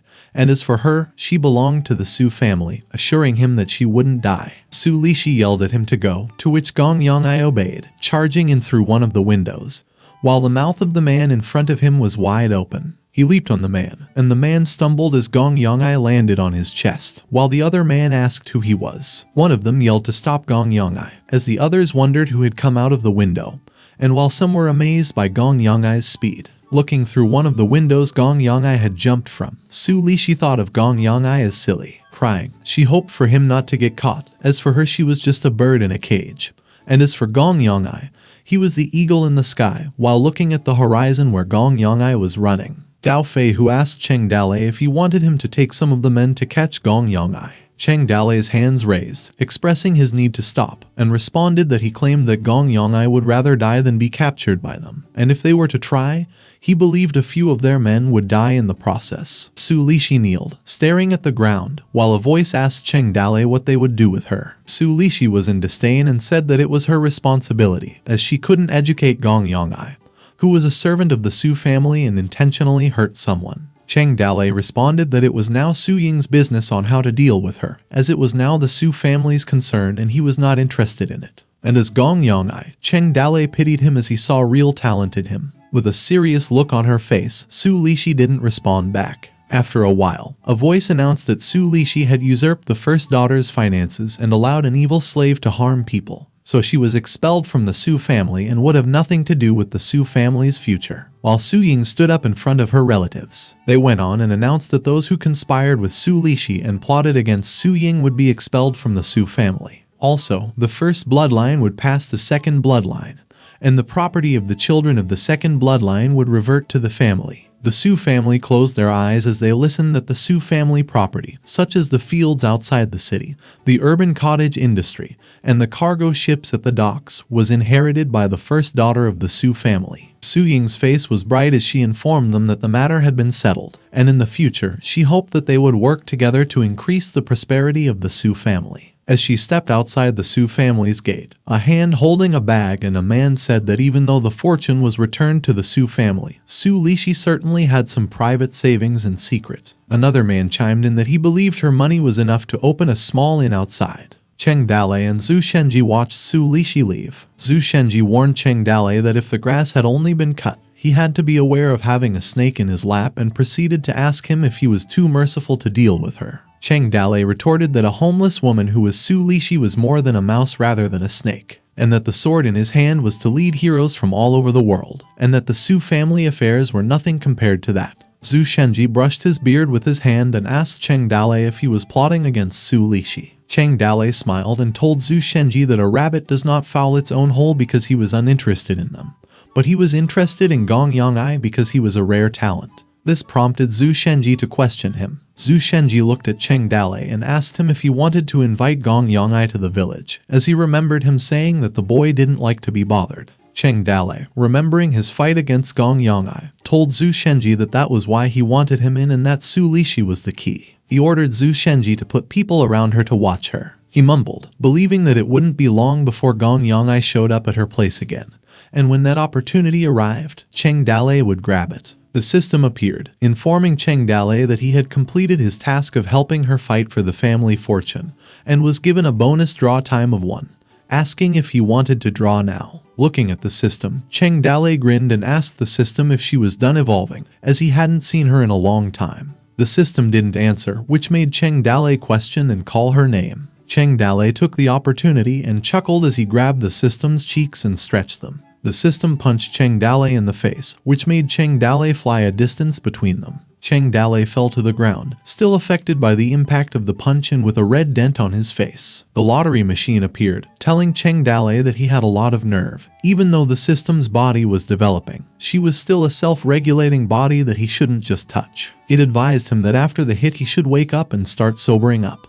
Anxious, Cheng Dalei asked the lottery machine if he was now in charge of the lottery. The lottery machine told Cheng Dalei that he was correct, that he was to fill in for the system at work and that the raffle was a la carte reward. It informed Cheng Dalei that he could choose the type of raffle and the raffle type. It added that Cheng Dalei could choose weapons, secret books, items, characters, mounts, and so on, as they would come out in excellent grade or higher. Cheng Dalei told it to quickly get him the secret book. The lottery machine enthusiastically obeyed, and a huge amount of gotcha balls appeared. A green ball appeared and informed Cheng Dalei that he had acquired the astral axe technique and that its level was top. Cheng Dalei's eyes shined, and he thought that he could now finally get the full power out of the ghost-faced axe. Suddenly, another ball dashed and hit the axe technique, which made both Cheng Dalei and the lottery machine's mouths wide open in confusion. The lottery machine mumbled that the ball was a sword technique. A notification popped up, informing Cheng Dalei that he acquired the sword technique off a quick sword and that the first style was straightforward,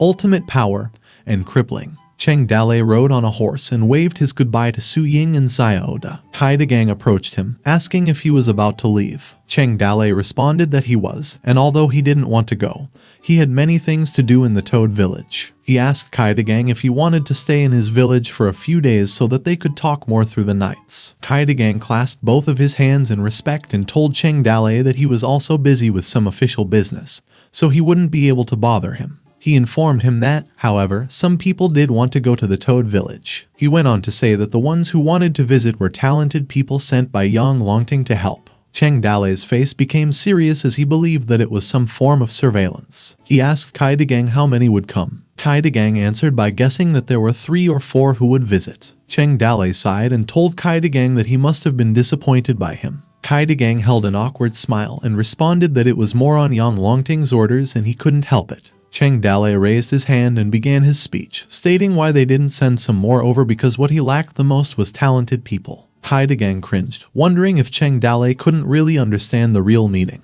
Later on, the huge wall of the fallen leaf city was in the distance. Gao Fei, who called Cheng Dalei a general and told him that they were strong now. He could now also be promoted to centurion when they got back. Cheng Dalei responded and told him to call him village master in front of their own people, not a general. He went on to say that people should be aware not to become too ambitious just because they had been given something great. For example, he couldn't do whatever he wanted just because he was wearing the general's armor. Gao Fei, who asked about what Cheng Dalei's promotion meant. Cheng Dalei responded that Yang Longting did not let him die in the Fallen Leaf City because he wanted him to die in the great battle against Black Rock City, and that no one would feed cheese to a mouse unless the cheese was attached to a mousetrap. He went on to say that now he had eaten the cheese, the mousetrap would snap shut and the mouse and cat game with Yang Longting was the next big thing. A few days later, they were on the mountain path of Qingniu Mountain. A carriage was seen passing, and the inside of it spoke that several of them were going to Qingniu Mountain, not only to find out if they were serious about accepting recruitment but also to examine the Toad Village's finances and internal relationships. One of the men inside the carriage said that the Toad Village had annexed 50 other villages, and he didn't believe that they were closely related,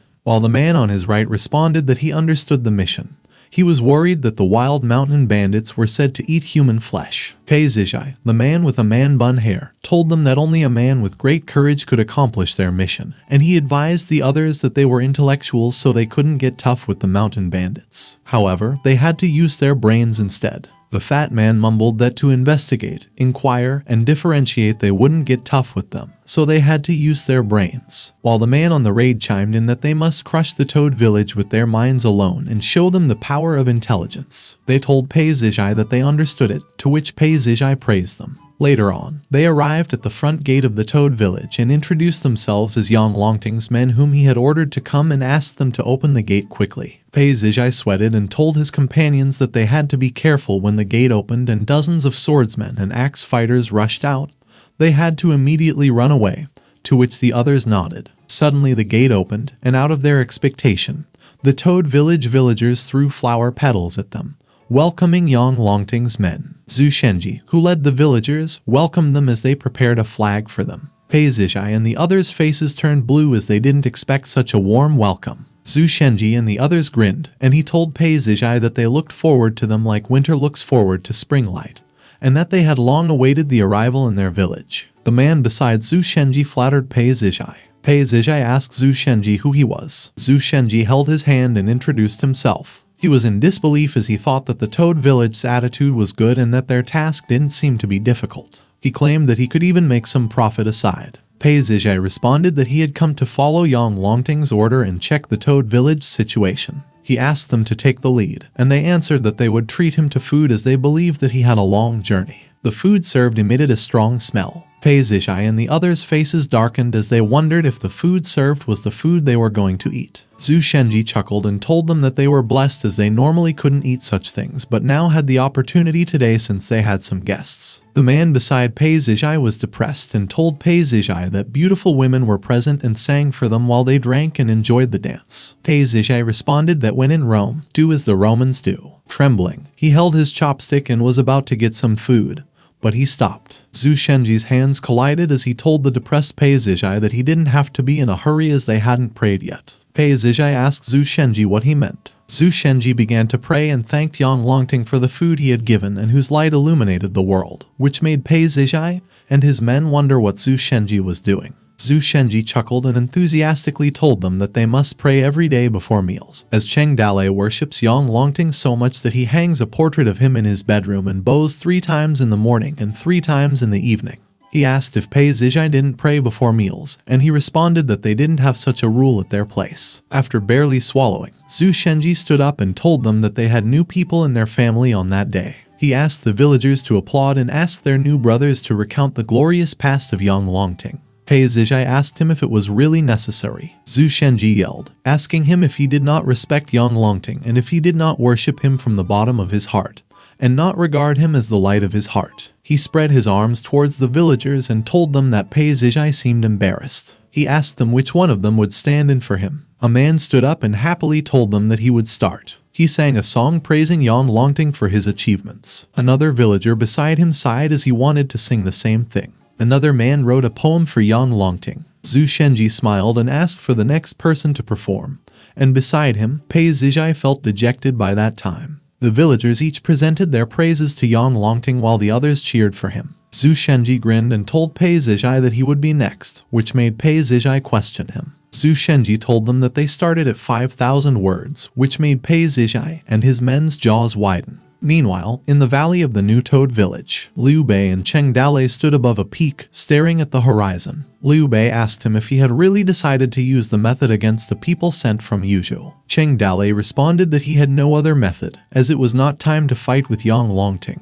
Liu Bei retorted that he didn't think they could hide the New Toad village from Yang Longting. Cheng Dalei told him that hiding it for a day was better than not hiding it at all, and that eventually the truth would come out, but that they were not as strong as Yang Longting at the moment. The villagers at the New Toad village kept working on the structures as they brought logs from each corner of the village. The system was sleeping as its system evolution was still in progress. Pei Zijai clasped his hand and asked Zhu Shenji if he could meet Cheng Dalei as he had been idle with them for a long time. Zhu Shenji responded and told him that they could talk with Cheng Dalei another time as he had diarrhea. He suggested that they should talk about the deeds of Yang Longting instead. He asked Pei Zijai which battle Yang Longting won a great victory against the Rings, to which Pei Zijai replied that it was the battle in Nage Valley. Another question was asked by Zhu Shenji, asking Pei Zijai how many enemies were killed in the battle, and he answered that there were 1,000 who were killed. Zhu Shenji asked another question about the names of those who were killed. Pei Zijai closed his eyes from the absurd questions. Night came, and the huge campfire was lit. The villagers still praised Yang Longting. Pei Zijai and his men were in the corner, and he told them that they had been there for a morning run, a prayer before meals, and a discussion before bed about how great Yang Longting was. The man beside Pei Zijai felt more dejected as he responded that what they ate at the village tasted like animal food. He had seen some meat and wine the other day and had been informed that it was an offering to the king of Yuzhou. He went on and said that the key was that they also ate it with them and that he didn't know how to survive anymore. Zhu Shenji appeared and asked them if they could tell him the top 10 classic quotes of Yang Longting, which shocked Pei Zijai and his companion.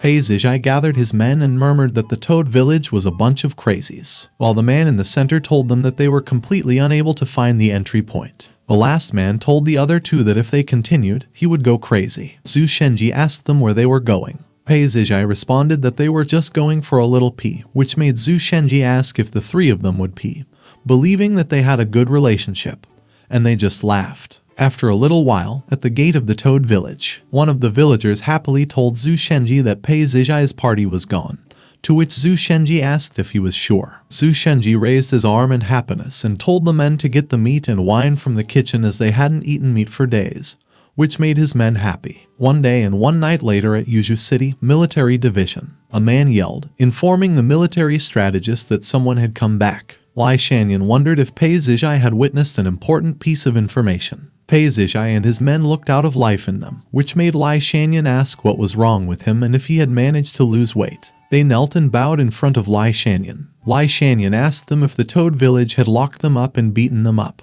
Pei Zijai and the man beside him cried as several days of sad and happy experiences came together and informed Lai Shanyan that the Toad village hadn't treated them right. Agitated, Lai Shanyan closed his eyes, poked his nose bridge, and mumbled that the Toad village was shameless, that no matter what Cheng Dalei was up to, they should test him so they would know. He pointed at them and informed Pei Zijai's party that the boss bear of Fuhu Mountain wanted to rebel against Yang Longting, as they also needed to beat the dog before the lion and stain Yuzhou Greenwood with blood. He ordered Pei Zijai that he should go to the Toad village one more time to deliver his letter and have them send 1,000 people to fight on Fuhu Mountain. Pei Zijai begged Lai Shanyan to spare him, and he asked if he was trying to take his life by going back to the Toad village. Lai Shanyan was confused. Meanwhile, a hand handed a piece of an envelope to Cheng Dalei and informed him that it came from Yuzhou. Zhu Shenji asked Cheng Dalei what the content of the letter was. Cheng Dalei responded that Yuzhou had asked them to raise 1,000 soldiers to help them fight against Fuhu Mountain. Zhu Shenji leaned closer and advised Cheng Dalei that they couldn't send soldiers to Yang Longting as he obviously wanted to be on their tail. Cheng Dalei looked serious and responded that if you eat a jujube from someone else, you have to give them back a jujube tree as it was the rule in business, and that now Yuzhou was waiting for them to give a reply. He burned the letter on the candle's flame and asked Liu Jihan to get him a pen and some paper for him to write. Cheng Dalei had told Liu Jihan what to write on the paper. Morning came, and Zhu Shenji thanked a soldier for his hard work. He had asked the soldier if he wanted to stay one night in their village because it was already late, and he would have to take a long way back. He assured him that he would be well treated, which made the soldier shudder. The soldier rode his horse quickly and then turned around and left. Zhu Shenji's eyes sunk as the soldier ran so fast. Meanwhile, that the venerable military strategist, Lai Shanyan, wondered if the letter was really the handwriting of a mountain bandit, as he was amazed by how elegant it was. The content of Cheng Dalei's letter, as Lai Shanyan was reading it, was just complimenting Lai Shanyan, which made Lai Shanyan cringe. Lai Shanyan continued to read the letter, and he thought that even though Cheng Dalei spoke disgustingly, he seemed to understand the situation. As Lai Shanyan was reading, Cheng Dalei stated in his letter that there were over 5,000 people in the village, but they were old, weak women and children in need of rations. He thought that what Cheng Dalei said was true, as the village was short on food and wanting some rations for the winter was normal. While Lai Shanyan had a cup of his tea, he noticed that there was another letter in the envelope stating that Cheng Dalei wanted to borrow some supplies from young Longting. Lai Shanyan blurted out the water in his mouth as he saw the outrageous supplies Cheng Dalei needed. He gritted his teeth as he believed that Cheng Dalei should just starve and wondered if he was going to attack Yuzhu City for asking for so many supplies. Lai Shanyan closed his eyes and thought that he had to report to young Longting. After a while, young Longting's eyes darkened after reading what was in Cheng Dalei's letter. He asked Lai Shanyan, who was in front of him, if Cheng Dalei was losing his mind. Lai Shanyan responded that he wasn't sure what Cheng Dalei was thinking, so he decided to share it with young Longting so he could make a decision. Young Longting mumbled that Cheng Dalei not wanting to send troops was reasonable. However, he didn't know what his actual position was. He added and told Lai Shanyan that the warehouse had a few hundred pairs of military boots to send to Cheng Dalei, and that if they could kill the boss bear, the rest of the supplies would be sent. Lai Shanyan was against the idea and asked if they would really give Cheng Dalei supplies. Yang Longting held the letter and told Lai Shanyan that they would send him his request just to see if he would send troops, as he was not yet rich enough to feed them with his own money. He stood up and inquired from Lai Shanyan about the situation at the Fuhu Mountain. Lai Shanyan informed him that Luo Tai had already gone there, and with him were 1,000 soldiers and horses, along with the Green Forest bandits, totaling 2,000 people. He believed that in the next 2 days they would have news. Yang Longting asked Lai Shanyan to keep an eye on Luo Tai, as the topography of the Fuhu Mountains was complex. It was a largely mountainous area that was not easy for cavalry to attack. Lai Shanyan obeyed, and on that day, Luo Tai led 2,000 soldiers and sent troops to Mount Fuhu. And as a result, Luo Tai failed miserably. Fuhu Mountain's advantage of location drew the enemy deep into the mountain and separated the soldiers and horses. They were crushed one by one, killing hundreds of people and scattering 2,000 soldiers and horses in all directions. Only 1,000 people survived the flight back to Yuzhu City. Boss Bear had been a powerful and influential man for many years, so he was not reckless. A man was in disbelief that the king of Yuzhu had given them 500 pairs of military boots. Another man chuckled, as now everyone could do their job with 500 boots. While some others said that for them, they were not just military boots but the reputation of the Yang Longting,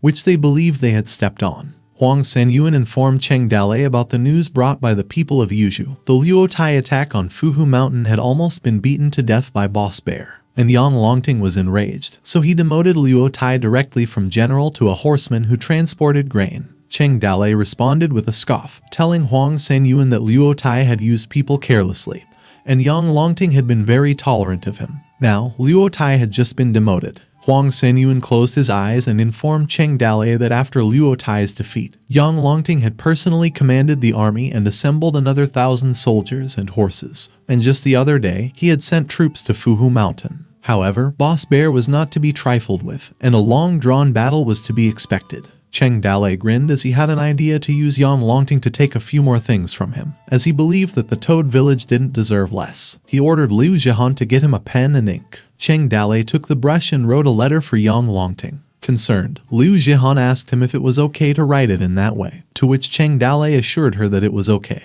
as he was just half joking, pointing out a few things to him as he was tolerant. The worried Liu Zhihan responded that she was afraid Yang Longting would blame them, to which Cheng Dalei replied that he was also tolerant. After a while, Liu Zhihan passed the finished letter to the soldier to deliver it. Later that night, a voice was heard in a room moaning as she was hurt. Cheng Dalei asked her if he was doing it too hard, to which the voice responded to do it softer. Cheng Dalei was massaging Liu Zhihan's shoulders. Zhu Shenji aggressively opened the door, telling Cheng Dalei that something had happened. Cheng Dalei looked at Zhu Shenji, asking him what was wrong. Zhu Shenji's eyes were wide as he informed Cheng Dale that Fuhu Mountain had been broken through. Cheng Dale was in disbelief as it had not even been a day since Yang Longting attacked. Zhu Shenji informed Cheng Dale that Yang Longting had personally led 1,000 soldiers and horses, including the remnants of the army Luo Tai had originally led. Zhu Shenji informed Cheng Dale that Yang Longting had used the night to attack the village and had lured Boss Bear out of the village with a mock attack of 200 old and weak soldiers. Yang Longting's main force had taken advantage of the fact that the village was empty and broken in, using the old and weak women and children of the hut as a shield to attack Boss Bear violently. It was reported that Boss Bear's wife and children had been killed in battle, and his men had suffered numerous casualties. He was fortunate to break out of the siege accompanied by some close friends. However, Boss Bear's whereabouts were still unknown. Cheng Dale's eyes darkened while Liu Jihan beside him couldn't care less after Zhu Shenji reported that Yang Longting had broken through the mountain in one night,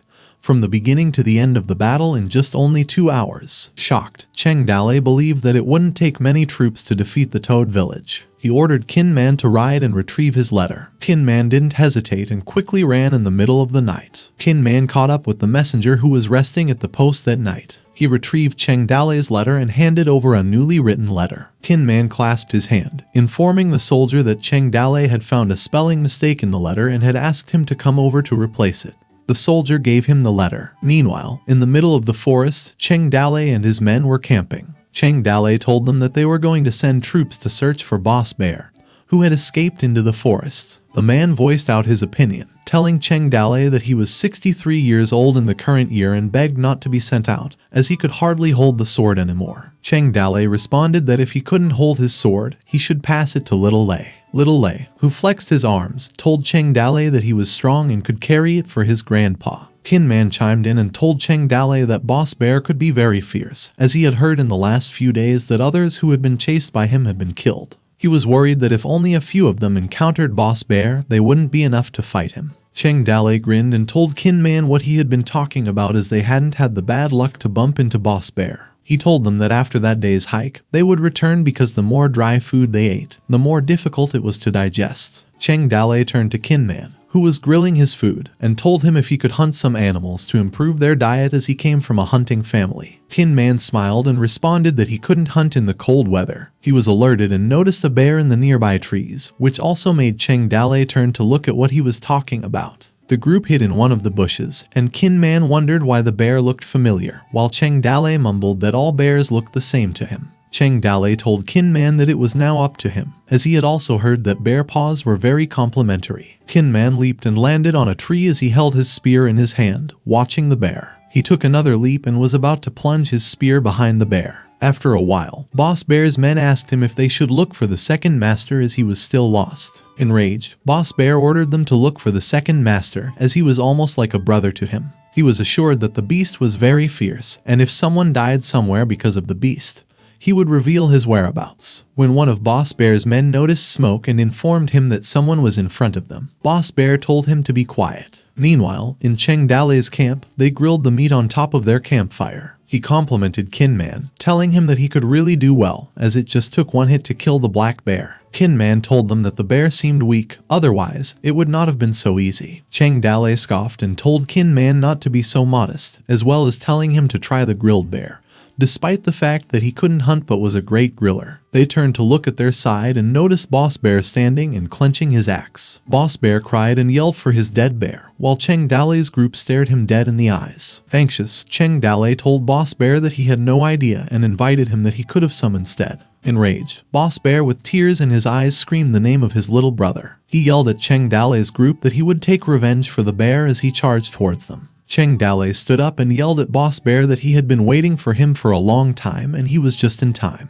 Boss Bear and his men halted. The man beside him asked what was wrong. Sweating, Boss Bear wondered if there would be an ambush. Cheng Dale grinned and told Boss Bear that by the order of Yang Longting, he had been waiting for him at the area for a long time and asked him to fight, as the last time they saw each other neither of them could claim victory. Boss Bear reasoned that Cheng Dale's group must have known it was his mount as they got his bear, believing that they dared to camp around the area and cooked a meal just to attract him. He gritted his teeth and claimed that there was an ambush nearby. As both groups glanced at each other, Boss Bear told Cheng Dale that he was not used to being a lapdog like him and that day he would cut him in half. Cheng Dale stared at Boss Bear, thinking if he scared him, believing that if they had a fight at the moment it would be a bloody battle. He wondered if he had to use his joker. Boss Bear yelled at his men, telling them that the situation did not appear to be right, and ordered them to retreat as he ran first. Agitated, Cheng Dale yelled at Boss Bear where he was going as he had to fight him for 300 rounds. Boss Bear turned to look at Cheng Dale as he was running away and laughed at him, telling him he wouldn't get ambushed by him, while Cheng Dale and his group were watching them retreat. Cheng Dale gave Kin Man a thumbs up and told him that they were going to get out of the forest. After a little while, a man asked Boss Bear where they were going, and Boss Bear responded that they were going east. He told his men that Cheng Dale thought they were going south and that he didn't know they turned around halfway, making them impossible to find. Boss Bear raised his axe and mumbled that after some time in hiding, they would occupy a mountain and eat and drink generously as they had before, promising his men that he would still be a boss in 3 years. The man beside Boss Bear praised him. Some time later, Boss Bear and his men hiked up the mountain when he noticed something moving behind the bushes. Cheng Dale and his men appeared. Cheng Dale turned around wide-eyed as he encountered Boss Bear again. Boss Bear's face darkened, and he couldn't speak a single word. Cheng Dale pointed at him and told him that he knew Boss Bear would come. Boss Bear retreated again and quickly ran, telling Cheng Dale that he was not finished with him. Cheng Dale sighed and vented at Kin Man, asking who had led the way. Kin Man scratched his head and suggested Cheng Dale should lead instead. Cheng Dale told them that they were going back up the mountain to find the official way back to the Toad Village, as it had been dangerous in the area. Kin Man inquired if they would meet Boss Bear again, to which Cheng Dale responded that they wouldn't be that unlucky. After a little while, they arrived at a village, and Cheng Dale sighed that they had finally gotten out. The bushes beside them moved and made a noise. Boss Bear appeared, mumbling that he didn't know how many ambushers were in the mountain village as they were no longer safe in the mountains. He informed his men that they would leave the mountain in the evening and find a family to rob. Boss Bear turned his head and noticed Cheng Dale, making his face darken. Cheng Dale and Kin Man's faces also darkened as they both thought they were unlucky. He asked Boss Bear if he believed in fate. Enraged, Boss Bear asked Cheng Dale why he had bullied them so much, while the man beside him informed Boss Bear that they no longer had the strength to run away. Boss Bear raised his axe and told Cheng Dale that he hadn't seen an ambush in the area, believing that Cheng Dale must have wanted to exhaust their fighting strength so he could fight them. The man beside Boss Bear also raised their weapon and told Boss Bear that they were going to fight with them as it was nothing th. They charged at Cheng Dale's group as Boss Bear ordered them to kill them. Cheng Dale readied himself, ordering Kin Man to protect the others as he would deal with Boss Bear and his men alone. He asked the system for the fusion skills, and that all martial arts in the world must be diligently learned and practiced, that the power must be exhausted to its limit. Experience in combat is indispensable. Without 10 years of martial arts, they could not get to their essence. Fusion was a rapid method, and the martial arts fusion would consume the martial art entity of the skill book. After the fusion, Cheng Dale was able to fully use the martial arts, however he could not teach others. The system appeared, warning Cheng Dale that the level of the host was not enough, and the use of martial arts after the fusion would be a great burden on his body. She asked if he would like to continue the fusion. Cheng Dale held his sword and told the system to fuse as he charged towards Boss Bear and his men. As they charged at each other, Boss Bear's men yelled to kill Cheng Dale with everything they had. Cheng Dale's sword emitted a blue aura as he unleashed his speedy sword technique. The first style was straightforward, which made Cheng Dale blitz through Boss Bear. He thought that his sword was fast. After the first blow, Cheng Dale claimed that he was hurt and his wrist bone felt pain like it had been broken. Cheng Dale thought that with his current strength, he wouldn't be able to master the style perfectly as he slashed and dashed through his enemy. He believed that he could stab a maximum of 7 times. Boss Bear's men were slashed, making them groan as Cheng Dale blitzed through them one by one. Cheng Dale turned as he was about to encounter Boss Bear's huge axe behind him. Cheng Dale tightly clenched his sword as he was about to deflect Boss Bear's axe. He held his sword with both of his hands and was about to thrust at him. He slashed Boss Bear, making him cough blood, and thought that Cheng Dale was strong. Behind him, Cheng Dale knelt one of his legs. Kin Man and the others stood by as Cheng Dale stood firm, while Boss Bear and his men lay unconscious on the ground. Kin Man was in disbelief after just a few breaths. Cheng Dale took care of so many people before he had the chance to do anything. He asked Cheng Dale when he had learned such excellent swordplay. Cheng Dale, on his back, spoke if Kin Man thought the gods had only passed on their axe technique to him, and that he was also regarded as a first-class master as of the time. At the end of the fusion, Cheng Dalei's martial arts techniques were integrated into the deep consciousness of the host. The system warned him that his body was in a high state of stress, and now he had been forced into sleep mode. Concerned, Cheng Dalei's men asked what was wrong with him, as Cheng Dalei fell to the ground asking them to wake up. Some time later, Cheng Dalei woke up and noticed that Liu Jihan was calling him after he had opened his eyes. Bedridden, Cheng Dalei called for Liu Jihan, as Liu Jihan covered her mouth in disbelief. She leaped to him and hugged him, relieved that Cheng Dalei had awakened. Liu Jihan informed the villagers that Cheng Dalei had now awakened. Cheng Dalei petted Liu Jihan and asked Qin Man how long he had been out. Qin Man responded that he'd been out for a full day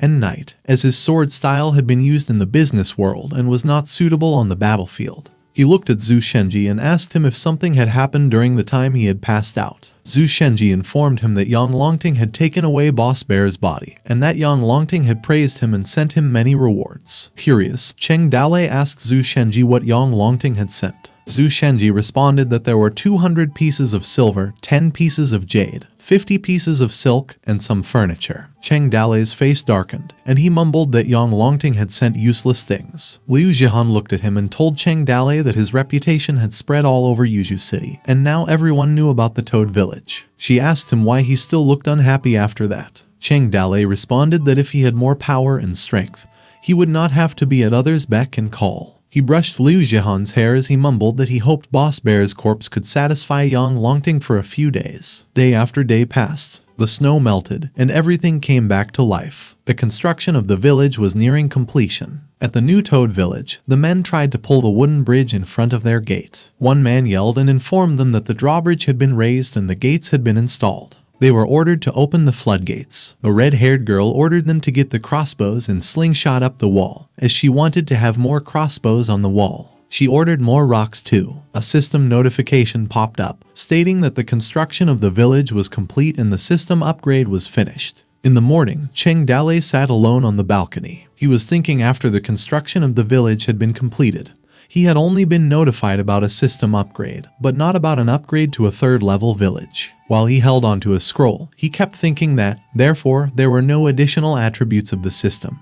Only the podium for summons, residential buildings, medical center, military observation posts, warehouse, blacksmith shop, woodworking store, clothing store, and wondered what exactly was missing. A dainty hand emerged, held the scroll, and requested for her to take a look. Cheng Dalei looked back and was surprised. As soon as he realized it was the system, he flushed. Cheng Dalei was amazed that the system had evolved.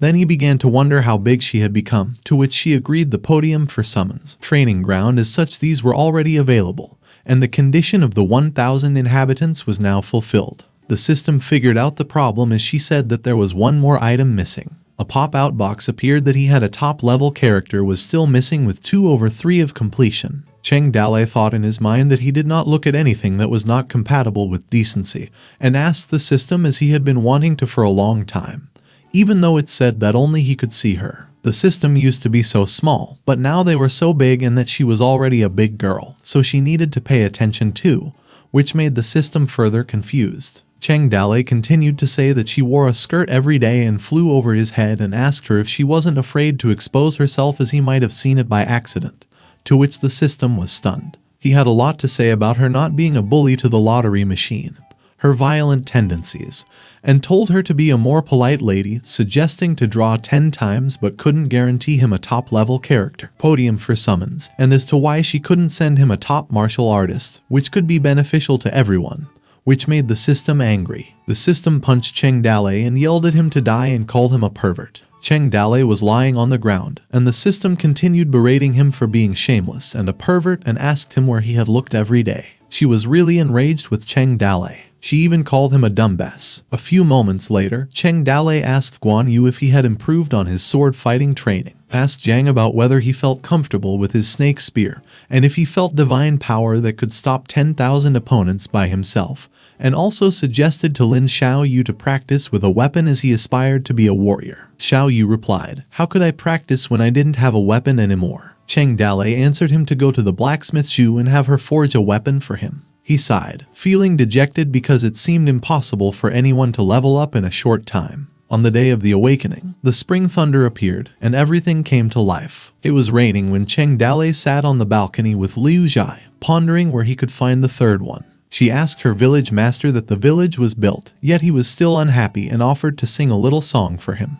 Cheng Dalei agreed aimlessly and said whatever, but in his mind, he had thought that even though he had merged himself with a fast sword style, he was still only excellent. He pondered about the chances of pulling top level with 100,000 fear points at the podium for summons, and it seemed that he only had the option of accumulating 1,000,000 fear points to trade for a top level character directly through the system. Liu Zhai kept singing while the rain kept pouring. She smiled while singing beautifully. Cheng Dalei asked her how she knew this, to which she replied that she was able to do that before. Cheng Dalei was in awe after learning it at a youth center. He placed his palm on her head and assured her that Yan Jihan was gone and she was now Liu Zhai. He added that she was his Liu Zhai. A few days later, Yang Longting raised 50,000 troops and sent them to Black Rock City. A soldier informed Yang Longting that in front of him was the Toad village of Qin New Mountain, to which he acknowledged and responded that this time they would let the Toad village clear the way. It was also about time to put those mountain bandits to good use. As they moved along, they were welcomed by cheerful bandits waving a red flag, hoping they would enjoy their stay with them and wishing them all the best of luck and success. Meanwhile, they were stunned by the Toad village. Yang Longting told Zhu Shenji,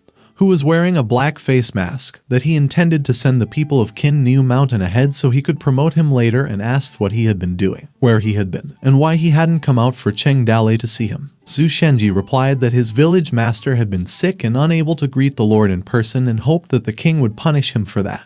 Yang Longting suspected him of faking his illness as he had gotten sick at just the right time. Zhu Shenji respectfully replied that, to be honest with him, not only had the village master been sick, but there had also been many people sick in the village at the moment. Qin New Mountain had been fighting the plague right now, to which he questioned this plague. He then questioned what kind of plague it was and how come he had never heard of a plague in this area, to which Zhu Shenji responded by asking him to come closer. Yang Longting leaned closer to Zhu Shenji as he whispered to him if he had ever heard of salsa, which made him wonder. Zhu Shenji explained that it meant that once the disease broke out, it could kill anyone. Yang Longting simply stared at him while pondering the fact that it had not been a coincidence that just when he had wanted to use him, he had gotten sick. However, if he were to become infected, his 50,000-man army could collapse in a day. He then demanded that Zhu Shenji inform Cheng Dalei to come to him on the spot immediately, and Zhu Shenji replied that his village master had been infected with the plague. But he also threatened that if Cheng Dalei did not come to him, he should not blame him for cleaning the people of Qin New Mountain first. Unsteady steps were heard calling out for Yang Longting, who was referred to as my lord. Cheng Dalei, who was shaky and fragile, arrived while being carried out by another bandit while he sobbed, begging his village master to hold on. Cheng Dalei informed Yang Longting that he had come to visit him. Yang Longting asked him if he had been really sick. Cheng Dalei coughed as he denied that he had not been sick and claimed to have been in good health. He had prepared his armor and accompanied the Lord on his journey to repay his kindness. Yang Longting advised him to get treatment if he had been sick, adding that it had never been too late to protect his family and country when he would be well again. He instructed to call for a military doctor to treat General Cheng, to which the military doctor complied. The military doctor checked Cheng Dalei's eye and told him to stick his tongue out a little, which he obeyed. Yang Longting asked if he had been really sick. The military doctor replied to His Majesty that General Cheng's body had been cold and his pulmonary veins had been injured. If not treated in time, his life would have been in danger. Yang Longting demanded to call another military doctor again and cited how a charlatan could have cured his general's illness. Then he thought in his mind if he had been really infected with the plague and wondered if he had accused him wrongly. Another military doctor checked Cheng Dalei. He also told His Majesty. After a discussion, the three of the military doctors agreed that he had been seriously ill. Despite being visibly weak and coughing, Cheng Dalei insisted that he had not been sick and he would have killed the enemy and served the king. Later on, Yang Longting gave in and told Cheng Dalei if he had been sick, he needed to get better and later he would have a chance to prove himself. Then he thought in his mind, he had had the plague and still wanted to join his army and wondered if he had wanted to kill him. The 50,000-strong Yuzhu army departed on horses. Cheng Dalei waved them goodbye as he stood behind, telling them they must have triumphed in one fell swoop and swept everything away, even though he couldn't have accompanied them. The ability of his village master to pretend as sick while the three doctors had missed it astounded Zhu Shenji, who thought it had been awesome. but found it really scary. A snotty-nosed Cheng Dale claimed that he had soaked himself in the river for 3 days before developing a cold. He had already been sick, and his life hadn't been easy, to which Zhu Shenji responded with the remark that he had been really sick. Zhu Shenji helped him to hold on with him, which Cheng Dale instructed to bring him to Huang Sanyuan later, for he had to give him an order. Zhu Shenji asked what had to be done that only Butler Huang could do, to which Cheng Dale replied that he wanted him to go to Black Rock City, meet with Zhu Banquan, and tell him that they had wanted to work with him. Fast forward, Huang Sanyuan was escorted by Zhao Zilong to bypass the army and take a shortcut, faster than the Yuzhu army, and got to Black Rock City. After traveling a long way, they managed to sneak into Black Rock City. Butler Huang told General Liu that he had had an important request to see the city Lord Zhu and that it was a matter of life and death. They went inside, and General Liu called his adoptive father, informing him that someone from the Toad village had come. City Lord Zhu Banquan was seated while writing. Butler Huang marveled at what an extraordinary person he was, thinking that even under the pressure of the advancing army, he had been able to read and write so calmly. He then extended his fist wrapped in greeting and told City Lord Zhu that he had risked his life to come to him on the village master's order to discuss an important matter that could have resulted in death. But he was interrupted by Zhu Banquan and questioned about the cooperation when he was about to surrender. In fact, he had been writing the surrender letter right then, admitting that he had been a guilty minister and would kneel down 100 times. Butler Huang was floored and asked City Lord Zhu how his soul would have been able to take it. City Lord Zhu coughed as he replied that he could have managed to hang in there. He was shocked when he realized that Butler Huang had come to side with him against the Lord of Yuzhu. He added that if he captured him and offered him to the Lord of Yuzhu, perhaps he would have been spared, which left Butler Huang speechless. Butler Huang sat down with him and inquired when City Lord Zhu had become like that. He used to be aggressive. No matter what bad things happened, he handled everything with plans and strategies. He added that the way he looked that day had been a little scary. City Lord Zhu sighed when he told him that although this matter should remain secret, he couldn't live comfortably there for much longer. He would discuss this with him in detail. At the time, before he had gotten rid of Han Huju, he realized through espionage that Yang Longting had joined the same army with Han Huju in his youth. They had led the remnants of the army and fought a bloody battle with the rings and later became famous. But with that alone, he could not become the Lord of Yuzhu, and his wealth still depended on his wife, Qiuishi. His wife Qiuishi had belonged to a powerful family in the capital, which had a lot of power and influence. Han Huju seemed to have offended the Qi family at the time. In order to have a good relationship with the Qi family, Yang Longting resolutely broke friendship with him. Yang Longting even took away Han Huju's credit at the awards ceremony in the capital because he had been manipulated by the Qi family. After being recognized by the Qi family, Yang Longting was appointed Lord of Yuzhu, while Han Huju was only the Lord of Black Rock City. The incident caused a complete rift between the two, and they never got back together for the next 30 years. But the problem was that the relationship between them had not been broken at all. Zhu Banquan had misjudged the brotherhood between them. He had not thought that his power could be so great, which had led to the current situation. Moments later, Butler Huang told him that he was afraid the king of Yuzhu might not accept his surrender. City Lord Zhu replied that he knew the planning was in the hands of the people after all. As long as their safety was guaranteed,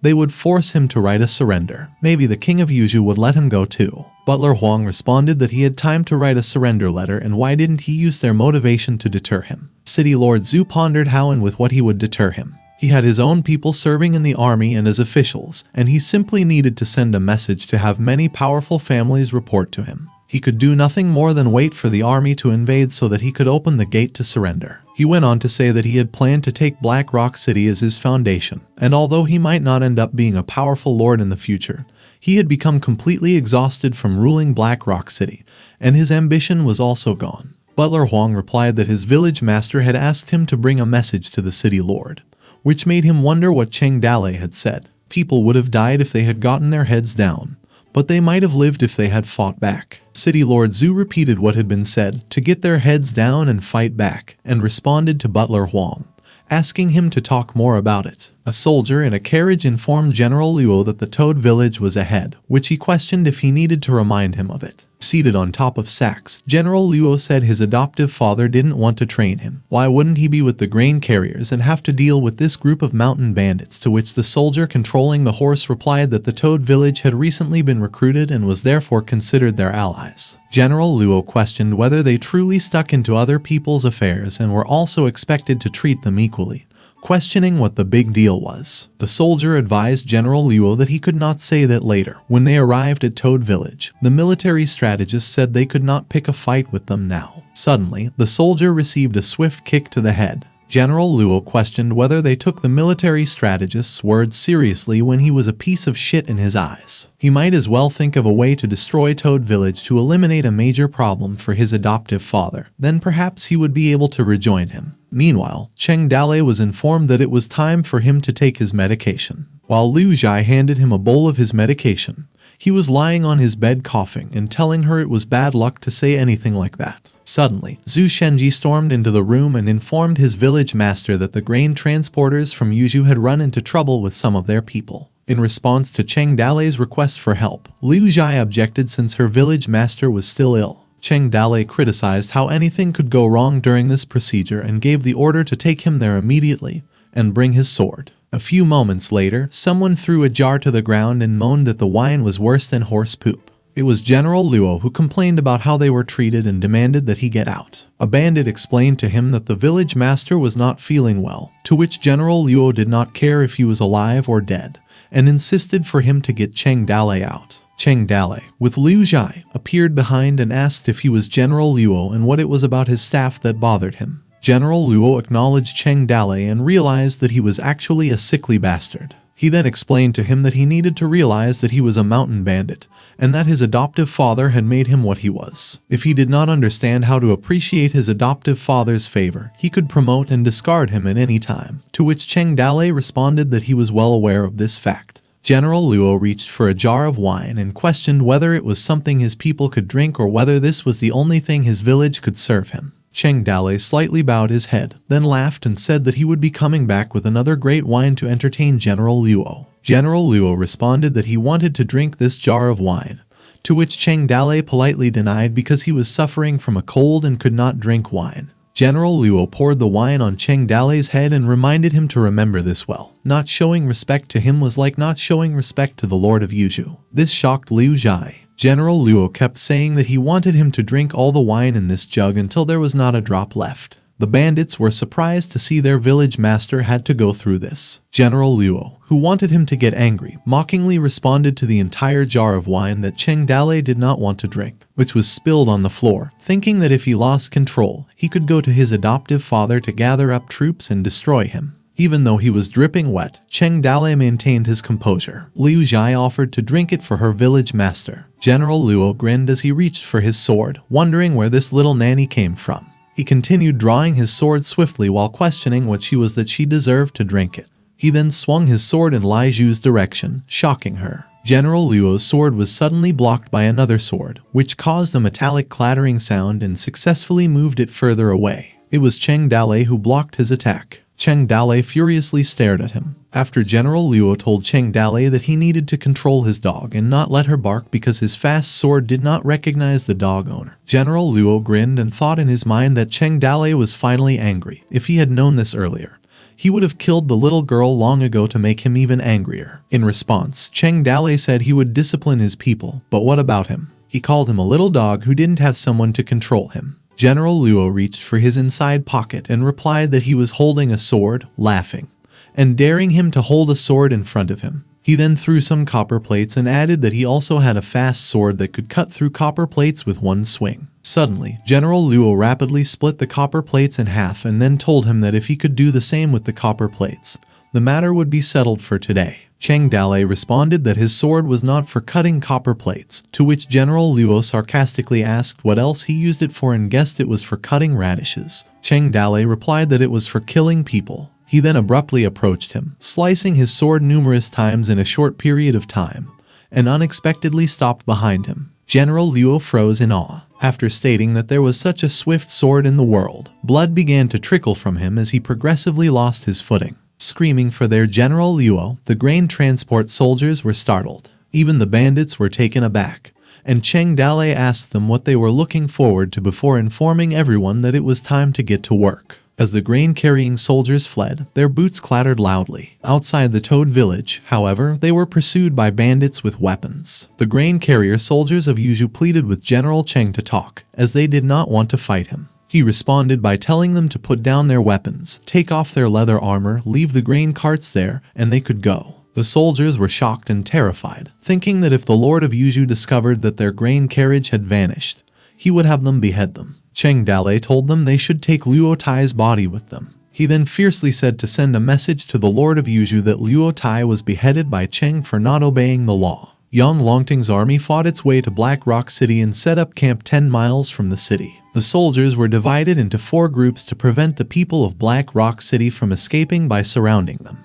His grain carrier soldiers arrived at the army camp of Yuzhu and bowed down while addressing their Lord of Yuzhu. Yang Longting was given the blood-stained corpse of General Luo, who had been slain by Cheng Dalei after complaining about the wine's quality. The soldier then told him to deliver a message that Luo Tai had been beheaded by Cheng for not obeying the law. Yang Longting responded to the loss of grain transport. He immediately ordered them to be executed by cutting their heads off. Then Yang Longting composed a letter and gave the order to have it delivered to Toad Village. He angrily thought of Cheng Dalei. It was written on the letter, asking him if he was not afraid of death. Cheng Dalei chuckled when he read the letter. He grabbed his ink brush and wrote, "If you want to fight, then come and fight." Angrily, the paper was slapped upon the table. After reading the return letter, Yang Longting yelled Cheng Dalei's name furiously. Inside a war room, Yang Longting told everyone to listen and asked who wanted to lead 5,000 soldiers with him to destroy Toad Village. The general responded to His Majesty, saying he would leave this matter to him and was confident that he would definitely fulfill this mission.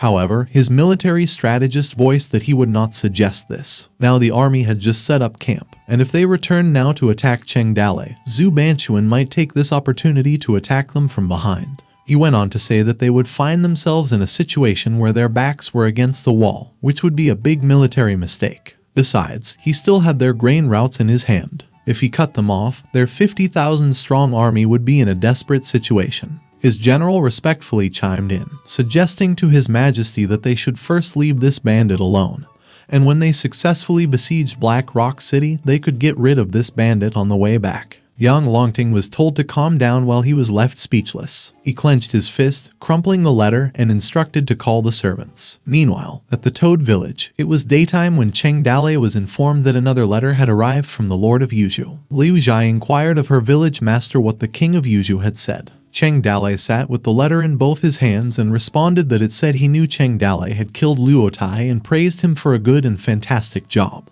The grains were provided for them, and it would be better if he could come to them for the siege. Cheng Dalei smiled when he thought that Yang Longting was really adaptable to circumstances. He was worthy of being the Lord of Yuzhou. He then instructed Liu Zhai to have the pen and paper ready as they would be getting ready to kiss his ass. Alongside Cheng Dalei, Liu Zhai sat down and began to pen the words that praised the light that shines in the north, the backbone of the empire, His Majesty the Lord of Yuzhou, whom he would always revere. Moments later at the army camp of Yuzhou, after receiving his letter, he had everyone in the hut read it together. All of them were convinced of his wisdom, and many of them wiped the tears from their faces because they felt this letter was glorious. Inside the letter, Cheng Dalei expressed his desire to serve alongside the king, but he was too ill to leave his bed, so he could only pray for him in his heart and wished him success. He signed off as your faithful little fellow, the eternal admirer of the king of Yuzhou, from the trap battalion of Qin New Mountain in Yuzhou, his ranger general Cheng Dalei.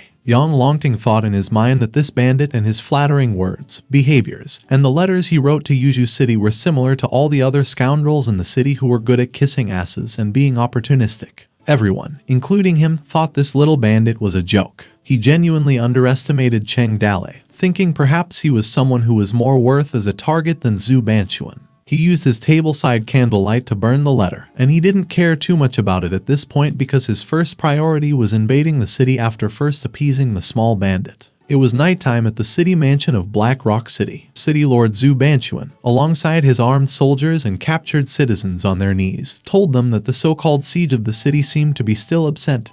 However, Yang Longting's army surrounded Black Rock City. He kept talking to everyone. Yang Longting was not a man of his word. He was going to kill them all, but do not be afraid, for he would protect them all. A captured citizen questioned his protection when he captured them all right now and advised the city lord Zhu to give up and surrender early. Maybe there would still be a chance for him to get out alive. The captured citizen replied that only he would not survive when the Lord of Yuju broke through the city. City Lord Zhu sat in front of them and questioned what else he was fantasizing about, given that everything had been sealed from the outside, and it was obvious they did not even have a chance to escape. They advised him to release them as soon as possible and could also assist him in pleading for mercy. But Zhu Banchuan questioned his goodness because he was aware that the man had made a bargain for his own children and that he intended to sell him in exchange for the position of city lord. He felt safe and brave and went to the Hongmen banquet. City Lord Zhu added that he did a little work when he invited them over for dinner. He sent someone to hide an envelope there and sarcastically assured them not to worry about the letter. It was hidden quite well, so it was not easy to find. The fake envelopes had been clearly arranged for them, and a few years before, he found out that the king of Yuju had some secrets that were not known. City Lord Zhu grinned when he kept saying, it included how he became the Lord of Yuju and where he was wounded during the war, which prevented him from having children. And it was all written clearly in the letter. The captured citizens were shocked and terrified when City Lord Zhu kept teasing them if they thought that he would tell them everything before he would be beheaded. In the future, they would all live in the mansion of the city lord. When they should stay alive, they stayed alive together, and when they should die, they died together. City Lord Zhu added. Fast forward, it was daytime when someone claimed that these opportunists, willing to trade their loyalty in exchange for fame and fortune of their entire family, had been dealt with, along with the procrastinators. Butler Huang asked City Lord Zhu how long they could hold the city this time, to which he replied that they should rely on themselves for as long as they could because there was no turning back. City Lord Zhu continued to say that the Black Rock City only had 5,000 soldiers, adding that if they were to be marginalized, then all 100,000 residents would be treated as soldiers. If Yang Longting couldn't bear the loss of his troops and retreated, he would be able to make a name for himself. If he couldn't bear it, it was just a death and nothing more. He asked Butler Huang how the preparations were going on their side. Butler Huang replied that it was pretty successful, and the people were withdrawn but worried if his village master's plan could work. City Lord Zhu responded it should work if he put his heart into it. In a certain place, a few men were chatting about how Yang Longting was not a good person. They said he was horny as hell, that all the women in his family, including a child, his older or younger sister, and aunts were not spared, and that he was one hell of a perverted person. Yang Longting also grew up with an excessive lust for sex which he couldn't restrain as an adult and watched his wife sleep with other men to satisfy himself. Many individuals were discussing Yang Longting. Rumors were spreading. It eventually spread throughout the Black Rock City and reached the barracks outside the city. Soldiers from Yuju were whispering.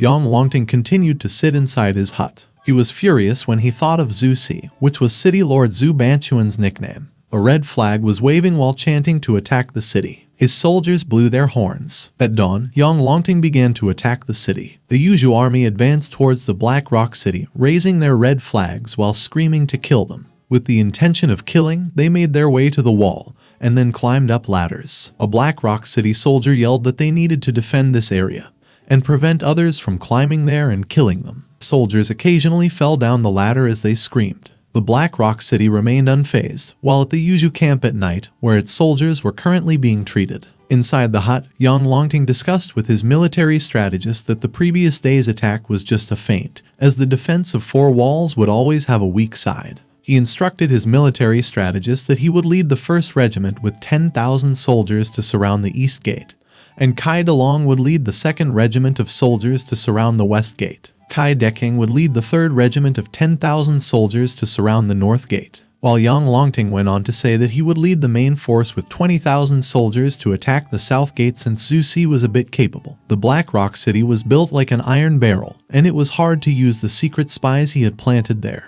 The Lord of Yuju was informed by a soldier that a letter had arrived from the Qin Niu mountain side. It caught the attention of Yang Longting, while the military strategist felt annoyed and wondered what Cheng Dalei was up to again. A day ago, on the mountain path of Qin Niu Mountain, inside the carriage, Xiao Yi asked Miss Su Ying. Despite the famine being just over, the Huli fish business was just starting up again. Yet she wondered why Cheng Dalei now wanted the entire Su family to move to Toad Village. Miss Su Ying explained that Yuju City and Black Rock City were fighting each other, and in a year of military chaos, staying alive was more important than anything else, and it was hard to be a wealthy family member in peace. Xiao Yi doubted that the little Toad Village could support hundreds of members of the Su family. Their carriages kept moving when Xiao Yi was in awe and asked what this place was and instructed her to look at it. Miss Su was left speechless. As they passed through the high-walled stone gate, she wondered when the Toad village had become so big. Meanwhile, it was nighttime on the official road of Kin New Mountain. The grain carrier soldiers were instructed to freeze. The mountain bandits screamed that this mountain path had been made by them and that they had also planted the trees. The grain carrier soldiers were startled when the bandits demanded that they leave their money if they wanted to pass. Cheng Dale, with his axe resting on his shoulder, warned them that otherwise they would have their teeth knocked out and be buried alive without being killed.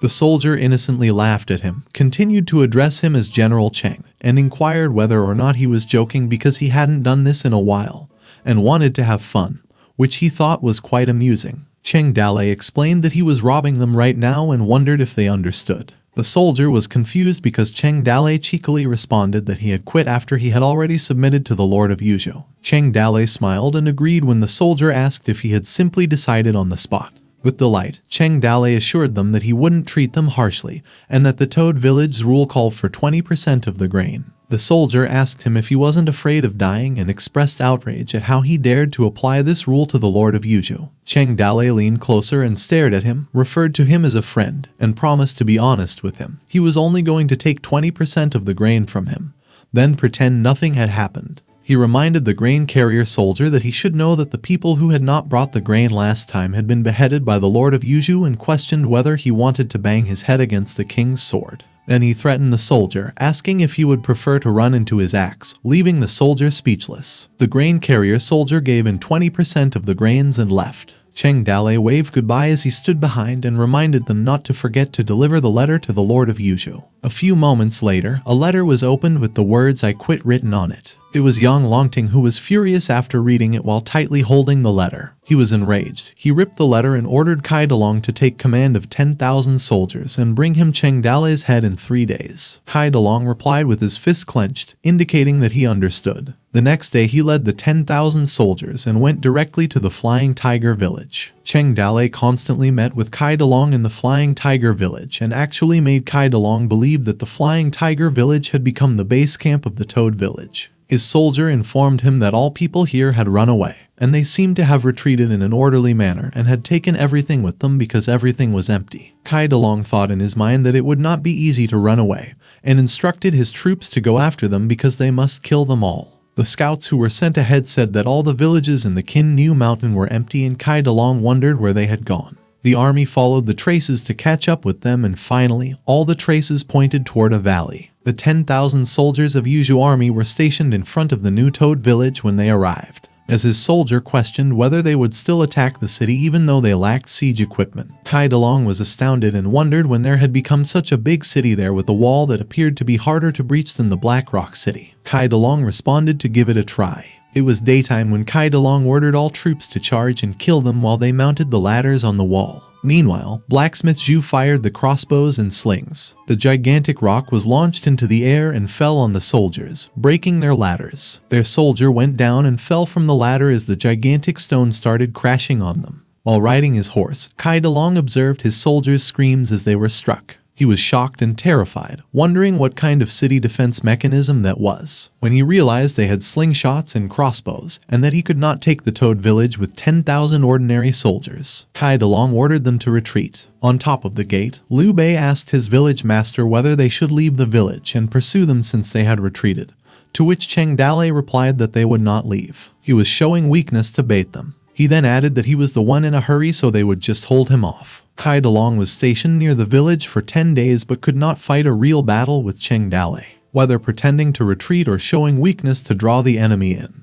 Cheng Dale just wouldn't come out, and he did not have a siege engine to lay siege to the city. Simply attacking would have been a nightmare. The soldiers were launching a covert attack. Therefore, they had to move quickly to breach a small defense gap and approach the stronghold covertly while being warned not to fire arrows. Unluckily, the Toad bandits were aware of this and cleared their throat loudly enough for the soldier to hear. The twin bandits grinned when he urged them to give them a taste of the golden juice. The soldiers screamed. The ground had a muddy-like texture that would suck in a shovel. The soldiers, too, were trapped and sucked into the mud, while one of them said that they had to manage to get in, change their clothes, and blend in with them. He continued, unaware that a man was standing behind them, that if they managed to invade the city tomorrow and open the gates, that would be a big success for them. Gao Fei, who came to the conclusion that his village master had the ability to predict events far in the future after witnessing the soldier's shocking sneak attack and subsequent tunnel attack. He stated that every 10 steps on a post, every 5 steps a guard. He also thought of a password,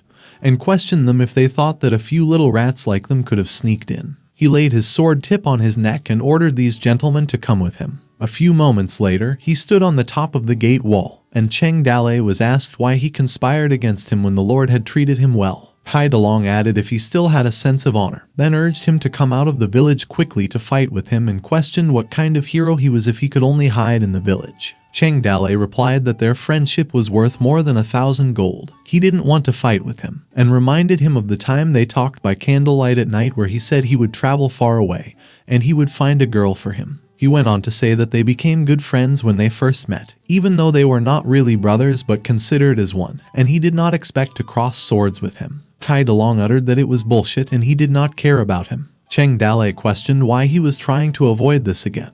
He could still remember their gathering in which he said Yang Longting was a person who could do nothing but eat and drink, and that it would be so much better if he became the Lord of Yuzhou. Cheng Dalei suggested he take Yang Longting's head, and he would make him the Lord of Yuzhou, which made Kai Dalong surprised and terrified. Kai Dalong sweated profusely when he thought in his mind, if the king of Yuzhou found out about this, not to mention whether he believed it or not, he would certainly feel uncomfortable, and his future would be ruined. On the other hand, Cheng Dalei himself came forward to say this. He continued thinking that if he forbade the soldiers from spreading, it would look like he was hiding something. Since he wouldn't come out to fight, he would let the soldiers escort the grain brigade at the Kin Niu mountain. He kept thinking he would take some of his men to fight Black Rock City and pursue this issue later on. Eventually, Kai Dalong abandoned the attack on Toad Village, leaving only 3,000 troops stationed along the main grain transportation route. However, the grain transport route was too long and therefore could not be fully secured, and Cheng Dalei's bandits were familiar with the environment,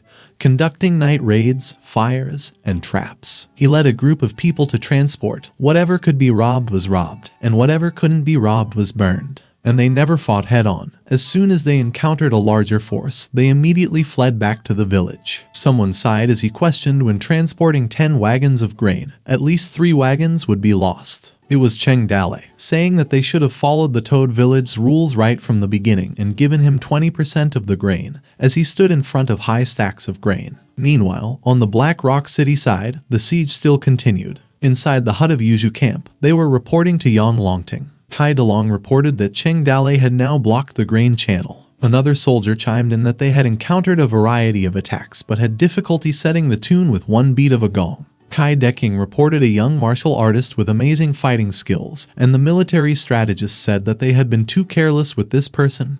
Otherwise, they would have taken down Toad Village before coming there. This left Yang Longting speechless. A voice emerged, saying that it was not too late. It was Yang Longting who commanded them to notify the entire army that they would be leaving camp the next day. He remarked to kill the Toad first, then kill Zhu Si. The next day, 50,000 troops were sent to Toad Village. The soldiers of Black Rock City were confused because the Yuzhou army had withdrawn. On the top of the stone wall gate, Lu Heng questioned his adoptive father if they had been successful in driving them away because they had withdrawn their men. City Lord Zhu responded that Yang Longting would not retreat so easily, they would fight the Toad Village. Lu Heng replied asking what they should do next. City Lord Zhu said that if one of 2 interdependent things falls, the other would be in danger, which means that when the Toad was dead, they were next. He then instructed Lu Heng to take 1,000 light cavalry, prepare bows, arrows, and set out to lure the enemy. He added to show them a call to fight, the more noise, the better. A throng of noisy soldiers on horse galloped outside the Black Rock City, and City Lord Zhu watched them from atop.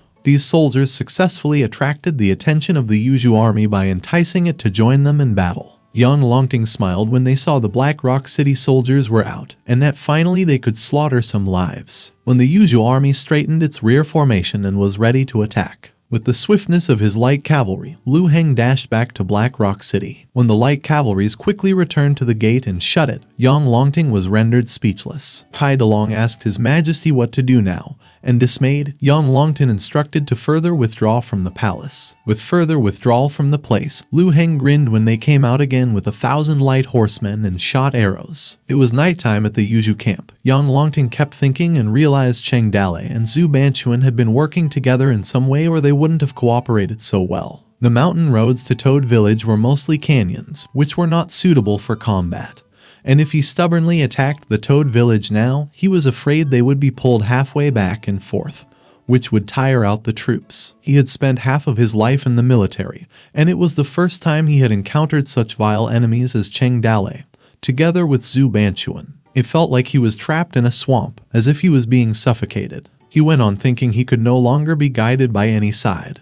He could only bet everything on a single throw, and he must destroy the city as soon as possible. Young Longton was stuck in a difficult situation between Black Rock City and Kin New Mountain. If he continued to attack Black Rock, he could only attack persistently. If he retreated from the camp to attack Toad Village, he could be easily attacked from the front and back. He finally decided to attack Black Rock City by force, and the battle lasted 2 months. 2 months later, Young Longting was terribly fatigued, and everyone was nervous. Zhu Banchua's city was almost out of food, and no one knew if they could keep it up. Cheng Dale's side had plenty of stocks. A grain carrier bandit asked his village master if they would keep robbing grain because they wouldn't fit anymore in the granary, and he was afraid the food would go bad with the humid weather. Cheng Dale grinned when he caved in and told everyone to take a few days off and eat some good meals. The mountain bandits of Toad Village had gained weight overall. Meanwhile, it was raining on Kin New Mountain when Cheng Dale was informed that many soldiers from Black Rock City had arrived. Cheng Dale perched on top of the edge, wondering what had happened. There were so many defeated soldiers, and did that mean Zhu Banchuan had driven Yang Longting into defeat? Dao Fei who questioned whether they ought to continue robbing the people, to which Cheng Dale replied that something was wrong because they weren't just soldiers from Yuju City but also from Black Rock City. He instructed them to head back to the village and send someone to keep an eye on them all the time,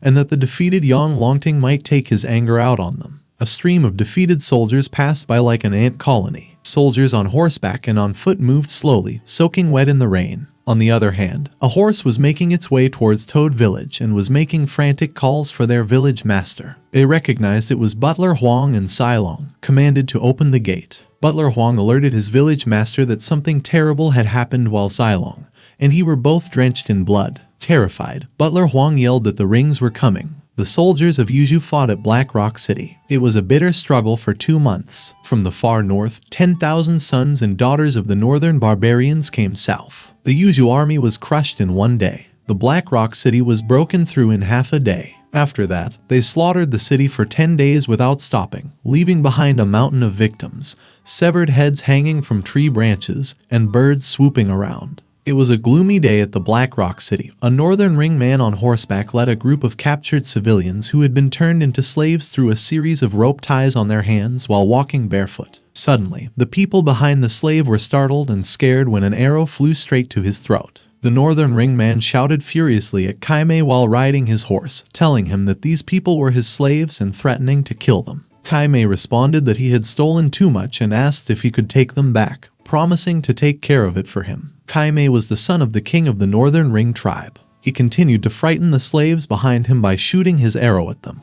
Kaimei had offended the Northern Ring man, who was riding a horse, and he threatened to fight him if he did not return his slave. A few moments later, some members of the Northern Barbarian began laughing at Fu Delay and questioned how he could possibly be a warrior for the tribe if he did not even dare to kill people. Fu Delay on horseback ignored them and told them to keep up with him while stuttering.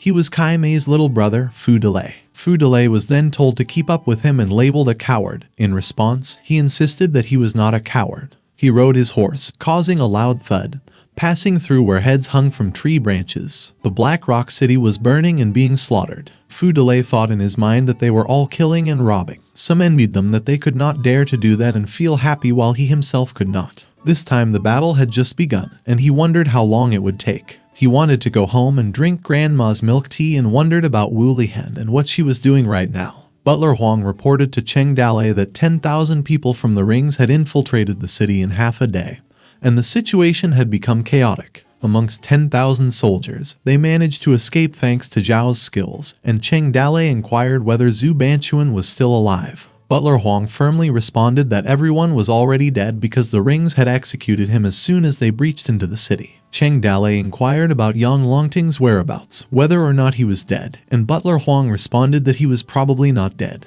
He had heard on the way that Yang Longting escaped and he might still be alive now. Cheng Dalei added that this old man was very fierce. He had led 50,000 elite troops and questioned how Yang Longting could be so weak in front of the Ring tribes. He couldn't defeat Black Rock City in 2 months, yet the Rings did it in half a day. He wondered if they were heavenly soldiers coming to Earth. Cheng Dalei was left dumbfounded when Butler Huang informed his tribe that they were talking about the Rings. The Toad Bandits were talking about the Ring tribe when they claimed to have been the ones to invade and defeat the Empire in the past, forcing even the Imperial Majesty to abandon the city. Cheng Dalei thought to himself that this Ring tribe appeared to be troublesome and questioned if they were really unbeatable. The next day, Gao Fei, who respectfully asked his village master where to go. Cheng Dalei contemplated possible places they could have gone. The Toad Bandits continued to chatter and express fear that if the Rings were dissatisfied with their occupation of Black Rock City and desired to go farther south, they might flee south to avoid the Rings. If the Rings pursued them, they might take the mountain and dominate it. In a room full of bandits with Cheng Dalei seated in front of them, one bandit said that while the young could survive,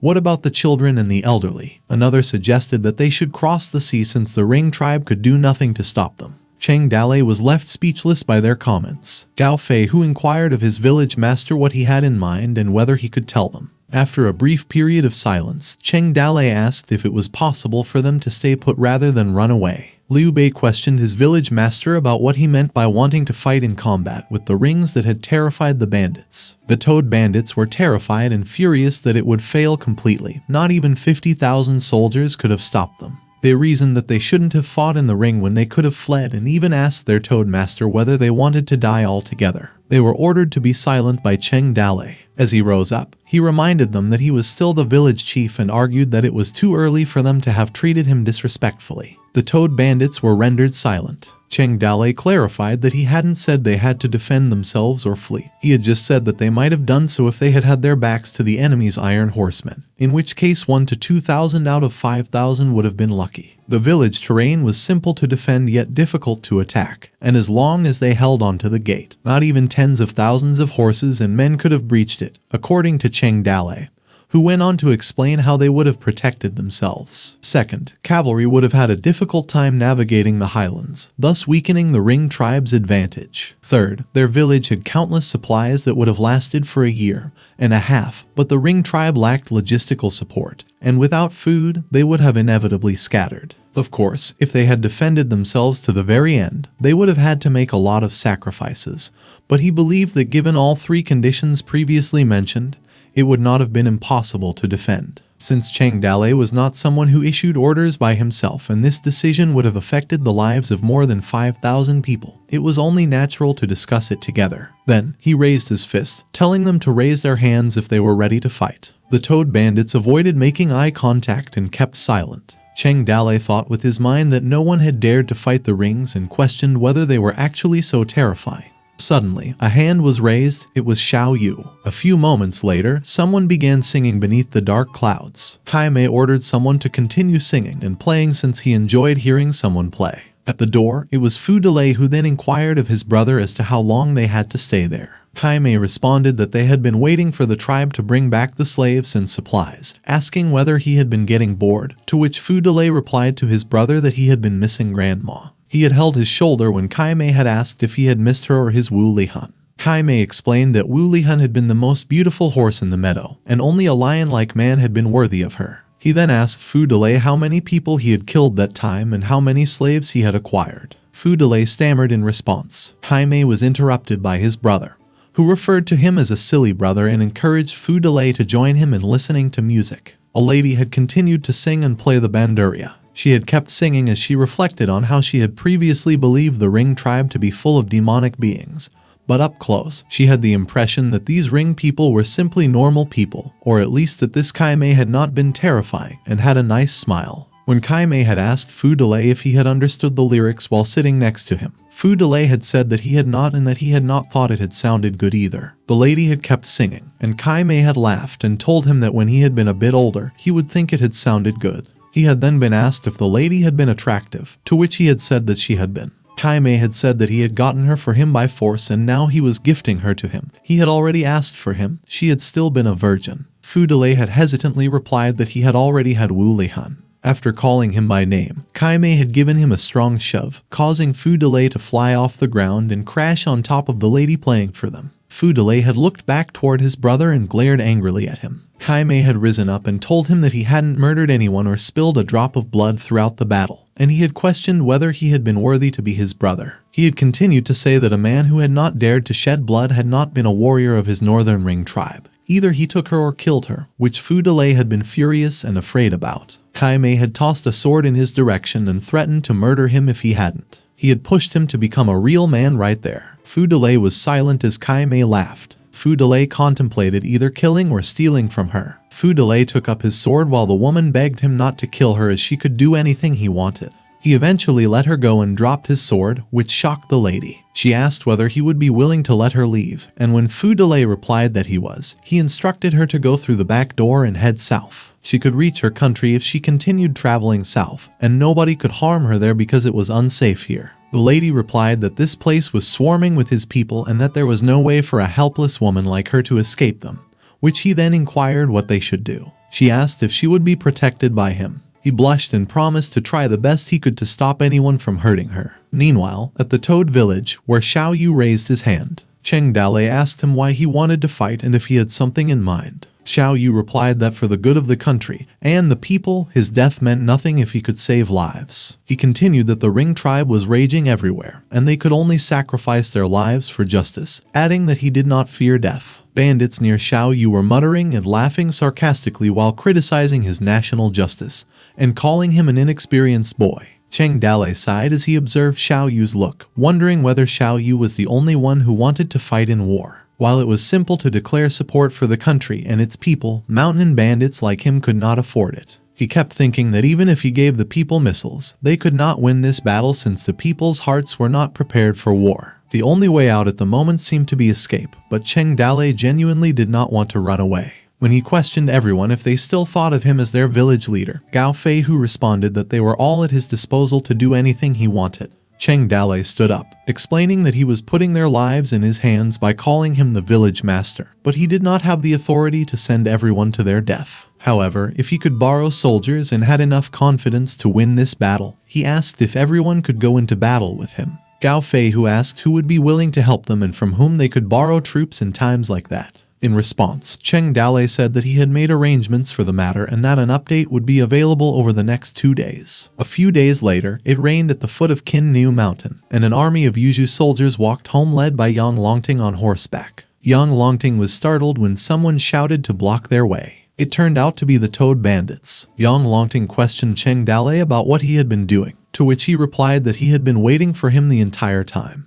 Yang Longting asked Cheng Dalei why he had been waiting for him. Cheng Dalei replied that the Black Rock City had been occupied and Qin Niu Mountain was the last gate of the empire. If the mountain were taken over by the Ring tribe, the empire would be defenseless in the north. The Toad village of Qin Niu Mountain intended to be the front line of this battle, so Cheng Dalei added that he hoped the Lord would set aside his old grudges and work with him in keeping peace. Yang Longting inquired hesitantly and perplexedly if Cheng Dalei was still sick. Someone wondered what was wrong with the mountain bandit. The Yuzhu soldier questioned how a group of bandits stopped them, given that the Rings invaded, while Kai Dalong believed Cheng Dalei was sick and dizzy from the fever. Cheng Dalei said that they heard of their past 30 years ago, when the Rings come to invade them. It was Yang Longting who made vigorous efforts to turn the tide. He questioned what the difference was between now and why he couldn't do today what he'd done 30 years ago. Yang Longting irritably questioned him, asking if he ever fought with the Rings, whether he knew how powerful the Rings were, and how he could possibly defend himself with an untrained crew of fewer than 10,000 people. He yelled that he fought them and knew how strong the cavalry of the Rings was. 30 years ago, he got nothing to lose, but now he had a reason to live, where Cheng Dalei stayed silent. Yang Longting commanded him to get out of his way, or else he would have ordered his soldiers to kill him. Cheng Dalei responded that he was the Lord of Yuzhu, personally appointed by Emperor Ming. He was above everyone else and urged him that he should fight for his people. Yang Longting's hand reached inside his clothing while he responded that Cheng Dalei was disgusting. He threw his emerald-colored military seal and angrily responded that he was giving it up to him. He declared he was the Lord of Yuzhou, and if he wanted to defend, as this was no longer his headache. The military seal, which was emerald in color and a dragon sculpture on its top, fell to the sopping wet ground in front of Cheng Dalei as it continued to rain. Cheng Dalei picked up the emerald-colored military seal. He raised it and showed it to everyone, the military seal of the Lord of Yuzhou. He asked if there were any honorable men willing to fight with him, kill the enemy, and succeed. His fellow bandits remained silent while Cheng Dalei continued showing the military seal of the Lord of Yuzhou and asked them to join. While Cheng Dalei was being avoided and the soldiers were looking down, Yang Longting advised his people to ignore him and urged them to go with him. However, determined, Cheng Dalei persisted in asking them to join while repeatedly displaying the military seal of the Lord of Yuzhou in an effort to recruit anyone willing to die for the nation. Yet, he was being ignored and passed by the soldiers. The rain continued pouring at Qin Nu Mountain as Cheng Dalei still continued shouting in hopes of recruiting someone. Cheng Dalei was interrupted by Gao Fei Hu and told his village master to head back and discuss the escape as well. While Cheng Dalei questioned going back, he argued that he's still a plan left that he could use. He continued by instructing Gao Fei Hu to go back and construct a barrier at the village's entrance, and anybody who wished to flee was told to leave their horses, weapons, and armor behind. Cheng Dalei was adamant that not a single piece of iron would pass through his Qin Nu Mountain. He gave the command to accompany him to Fallen Leaf City. Cheng Dalei on horseback passed by people trying to escape. He remarked that even if they managed to escape, they would not be able to live their lives as they wanted. The docks would be overcrowded, and even if they fled to the big cities, which city lord would take in these refugees? Cheng Dalei went on to say that they lacked clothing and food, which was just a way to starve and die without dignity. Someone uttered to their village master that they couldn't defend it. Cheng Dalei responded that as long as Fang Bashan provided him with 10,000 men, he could certainly defend himself with the location advantage. At the city lord's mansion in Fallen Leaf City, Lord Fang was reprimanding his men for what they'd done and why they needed these clothes while directing them to swiftly load his jade Buddha onto the cart. When Cheng Dalei and his men came, City Lord Fang was still lecturing his people, telling them that if they kept sobbing,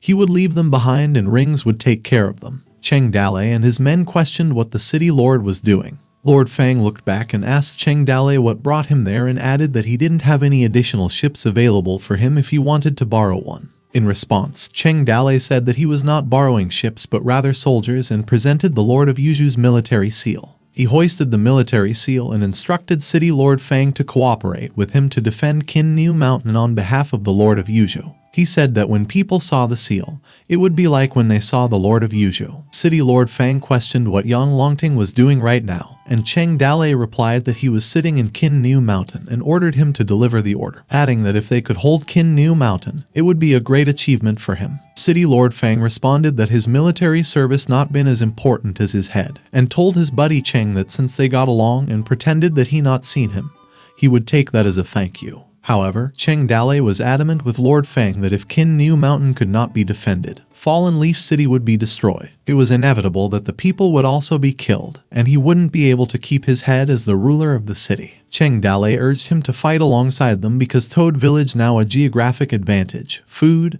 and people. City Lord Fang began to sweat profusely when Cheng Dalei wanted to go into battle with him against the Ring tribe. But he told him he wanted to run for his life and pleaded not to drag him along if he wanted to die. He gave Cheng Dalei his cobalt blue military seal and the authority to command the soldiers in the city as he liked, and also told him to tell the Lord of Yuzhou that he hadn't seen him. Cheng Dalei looked at the two military seals in his hands. He raised his hand bearing the military seal of Lord Fang and asked if anyone wanted to fight with him to drive out the barbarian enemy and defend their land. However, the citizens and soldiers were silent. Gao Fei Hu urged his village master to head back home. Later that night, a candle was lit near the three military seals placed on a table. Cheng Dalei was thinking and frustrated about why they couldn't try to defend it first. Why did they flee when they heard the Ring tribe? And questioned that they didn't even have the courage to hold a sword, and no one but Lin Shui supported him. Cheng Dalei kept thinking Lin Shui would be a great warrior, and that death wouldn't bother him. Lin Shui probably thought he knew himself that they did not really have a chance to win. But Cheng Dalei strongly believed it could be won. Cheng Dalei was calling the system. However, he sat alone and the system did not show up. Cheng Dalei thought in his mind that if the system didn't come out and give him a quest, did that mean the system also thought that his time also run out? Cheng Dale was so lonely while the system and lottery machine floated high above, staring at the stars and moon at night. The lottery called his big sister and asked her that it was time for them to give a new quest. However, the system got irritated and ignored the lottery. The lottery went on to say that the boy was at a crossroad and she should stop fretting and guide him well. The system responded that he was no longer the little boy he used to be. It was better to let him make that kind of decision himself.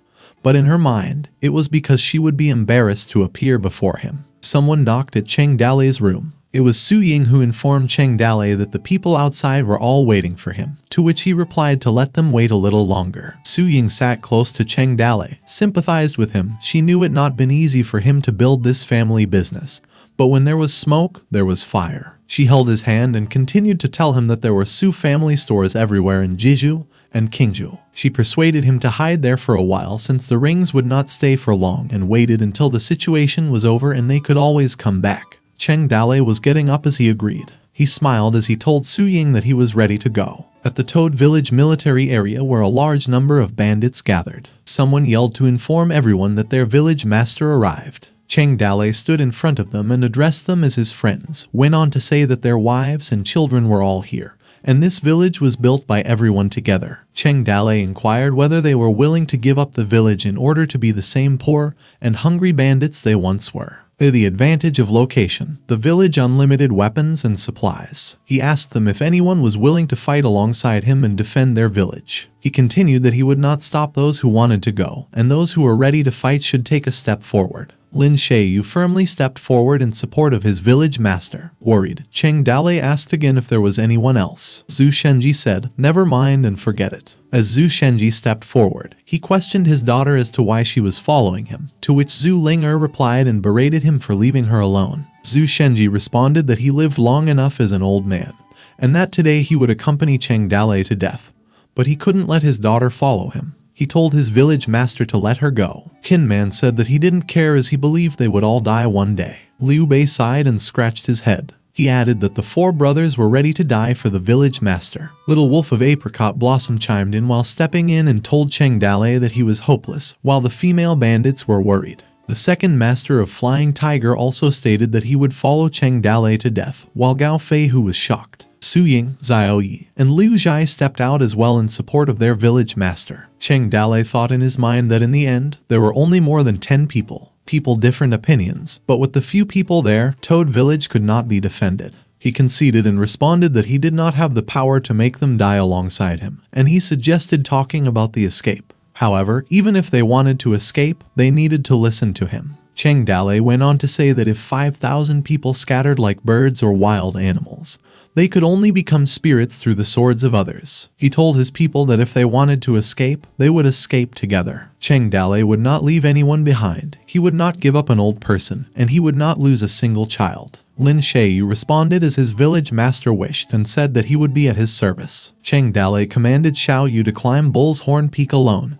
carry dry food for a month, and use the big tree as a signal to show the attack direction of the Ring tribe. He called Liao Jia and Liao Yi to come to his service. He commanded the two brothers, and they would take 1,000 men each. They would dig a canal, destroy the road, block the road with stones and trees, and buy time for everyone to retreat while the two brothers respectfully wrapped their hands into fists. Gao Fei, who respectfully asked his village master if they should act overnight, as this matter was urgent and should not be postponed. Cheng Dale responded that there was no need to hurry. The Ring tribe was still burning and looting Black Rock City, and this would last for at least another 10 days. They were scared and disorganized in the beginning. If they ran into every possible path without paying attention to which one they chose later, that wouldn't bring destruction upon themselves. The bandits were talking about fleeing to Bingju or Jeju, and someone said that because Bingju bordered the Ring tribe, they could end up worse if they escaped there. Cheng Dale raised his hand and responded that Su Ying business in Jeju, and if all 5,000 of them went there,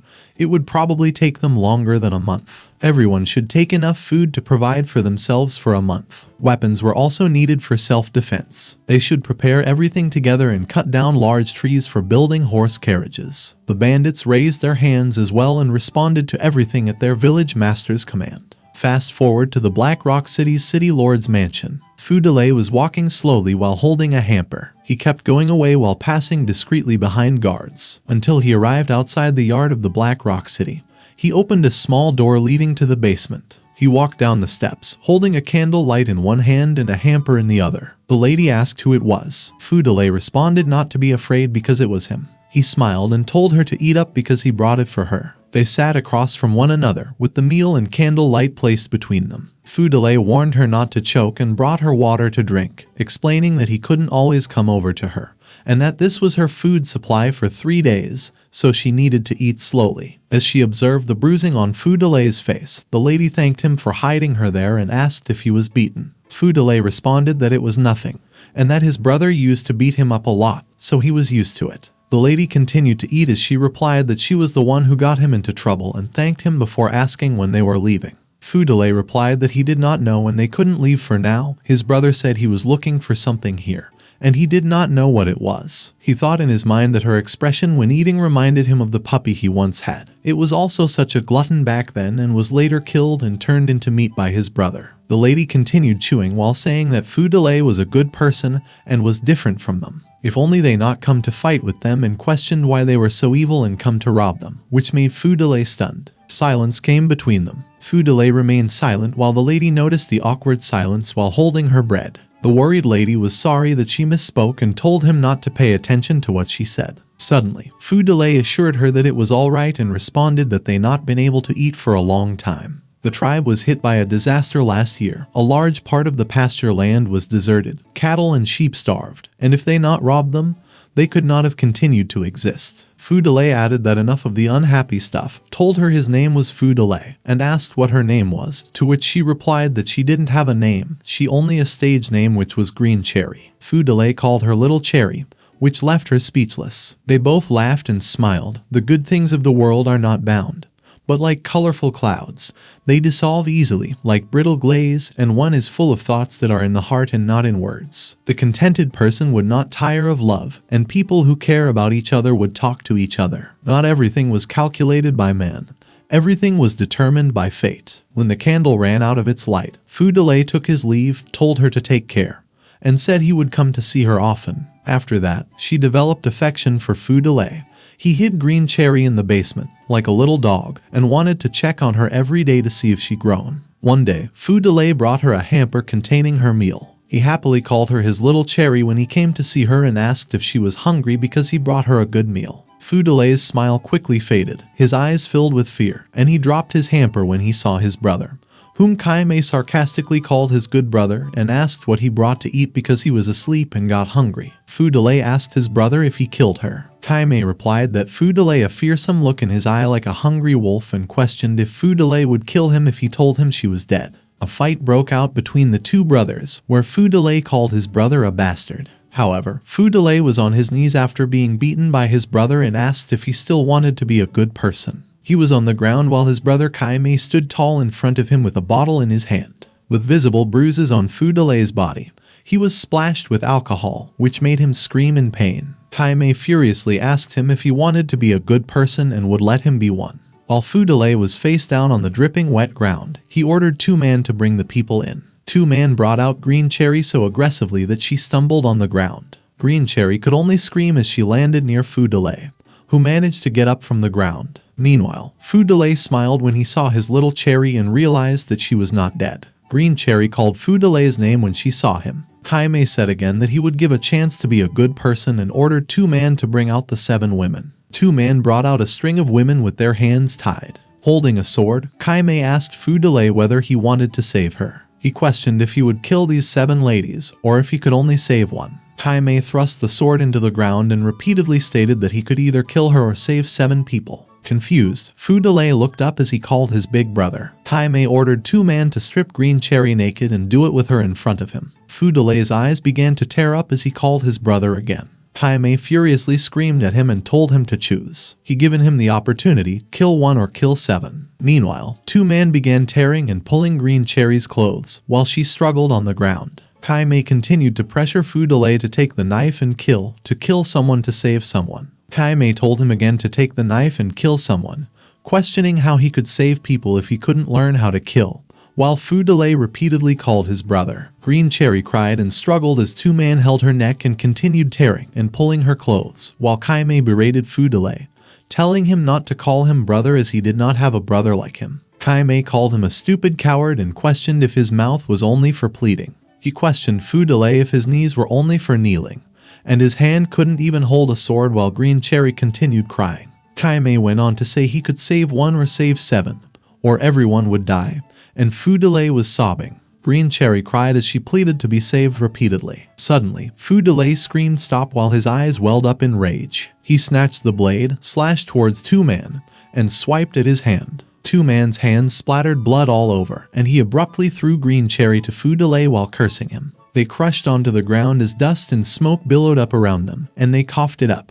Kai Mei was pleased that his brother was now back on his feet. He persisted in putting pressure on him by asking if he intended to kill 1 or 7 people, sinisterly imploring Fu Delay to tell him which one. Finally, Fu Delay stated that he didn't have to choose, which perplexed Kai Mei. Fu Delay gripped his blade tightly and went on to add that all he needed to do was kill him as he pointed his sword at him, his eyes filled with fury. Kai Mei sinisterly laughed as he watched his brother's rage boiling inside him and told him to come and kill him now. Enraged, Fu Delay advanced towards his brother who a whip in his hand and yelled at his brother to die. Kai Mei smiled as he awaited the assaults of his furious brother. After Fu Delay missed with his sword attempt, Kai Mei quickly whipped a left cut. Fu Delay looked stunned as he continued to thrash him out and told him he was moving too slowly. Fu Delay aimed for a right cut but failed to slash his brother with his sword and still continued to miss. However, Kai Mei continued whipping him out, told him to move up, and teased him to move faster and faster while he was still hitting Fu Delay. Blood began to drip, and Kai Mei told him that his steps were disorganized and he needed to calm down.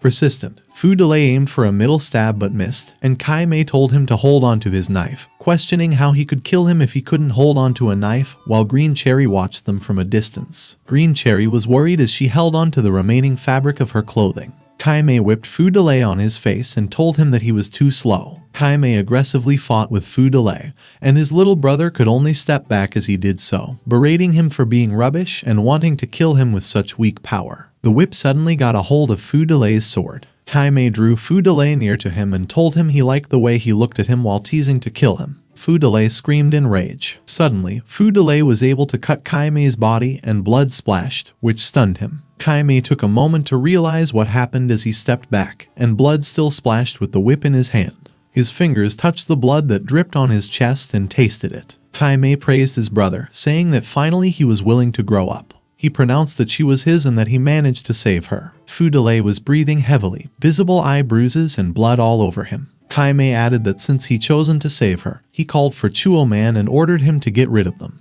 After licking his blade, Chuo Man started killing women. Fu Delay witnessed them being killed and was terrified. Kai Mei told his brother that it was not easy to survive in this world. He was too weak, and if only he were stronger, he could have saved everyone because it is not easy to be evil in this world. It was even more difficult to be a good person, so he grew up quickly as the weak could not protect anyone. Life was never gentle or pleasant, and it was full of blood and pain. The weak were the ones who were trampled on by the strong. Human life was just so worthless. Now that she was his, he hoped he would become a real man with her body. Kai Mei walked away as he told him to remember that it was now his possession and not to let anyone take her away from him.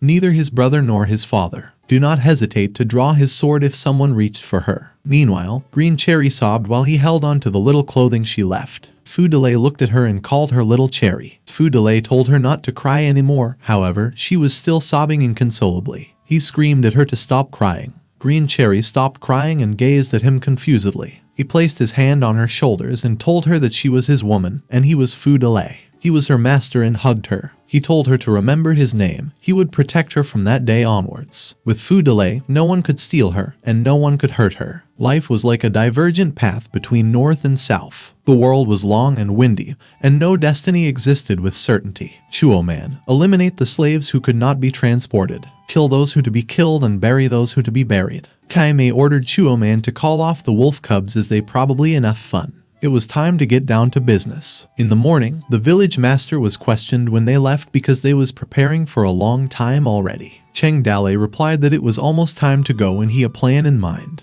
It was Gao Fei who asked again how much more they needed to wait. If the Ring tribe came and attacked them, none of them could leave, while Cheng Dalei was wondering how they could be so fast and asked him if the Ring tribe was light on their feet. Gao Fei asked what his village master was thinking. Cheng Dalei replied that he actually been thinking about one thing the whole time. He added that the rings already raided Black Rock City and wondered why they would want to come here and attack further. Wouldn't it be embarrassing if they didn't attack and we abandoned such a great family business and ran away? Which made Gao Feihu confused and questioned what his village master meant. Cheng Dalei answered that he wanted to check out Black Rock City, which surprised Gao Feihu and led him to tell his village master that he was out of his mind. Cheng Dalei brushed it off and questioned what was crazy about it. He thought everything out carefully. He would pick a dozen of his people who could fight, go at night, and come back at night. He clarified that they wouldn't fight them, which appalled Gao Feihu and led him to tell his village master he was going to die. Cheng Dalei told him to be silent and reminded him that he was still the head of the village and his words still counted.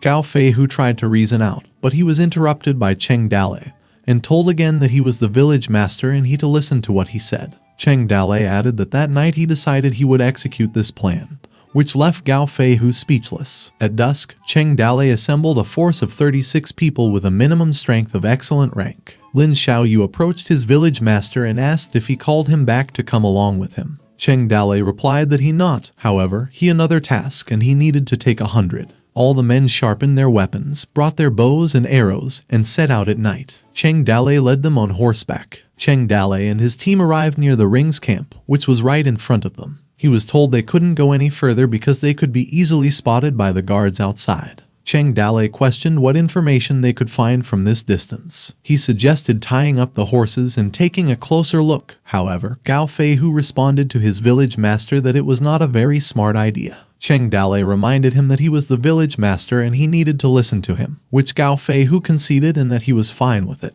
The Ring's guards were talking about them leaving and it was time for them to go to the next place because they were tired of staying here. Someone added that the women in the kingdom were born beautiful and white as lambs, while another one berated him for he dared to say such a thing and asked if he was not afraid one's wife in his house would eat him. The Ring's guard continued chatting about the woman they caught and tried to negotiate to trade 2 cows with it, while Cheng Dalei and his team lurked in the bushes. Gao Feihu got scared and asked his village master if he heard that because they were coming to kill them. He went on to say that they needed to go back to the village and prepare to escape. Suddenly, Cheng Dalei ran towards the Rings with his axe and yelled at the bandits of the northern Rings, for the great Cheng was there, come fast and die on his axe. This shocked and scared his team while their jaws dropped because of their village master. The Ring guards were alerted and questioned who it was and demanded to show himself while Cheng Dalei sprinted swiftly and yelled at the scum of the Rings to prepare to die. They pointed their spears for the enemy attack. However, the Ring's guards' heads were chopped off, knocking out their teeth and slashing through their bodies. Tin Man told his team not to stand there and go help their village master. Shortly after that, they sprinted with their weapons in hand, and some yelled to kill them all. The Ring guard yelled for enemy attack and ordered a signal to the camp. Suddenly, a firework appeared in the night sky while the Ring guards were killed, and a buzzing sound was heard, which scared the Toad bandits. The Ring tribes quickly swarmed outside their camp and repeatedly yelled for an enemy attack.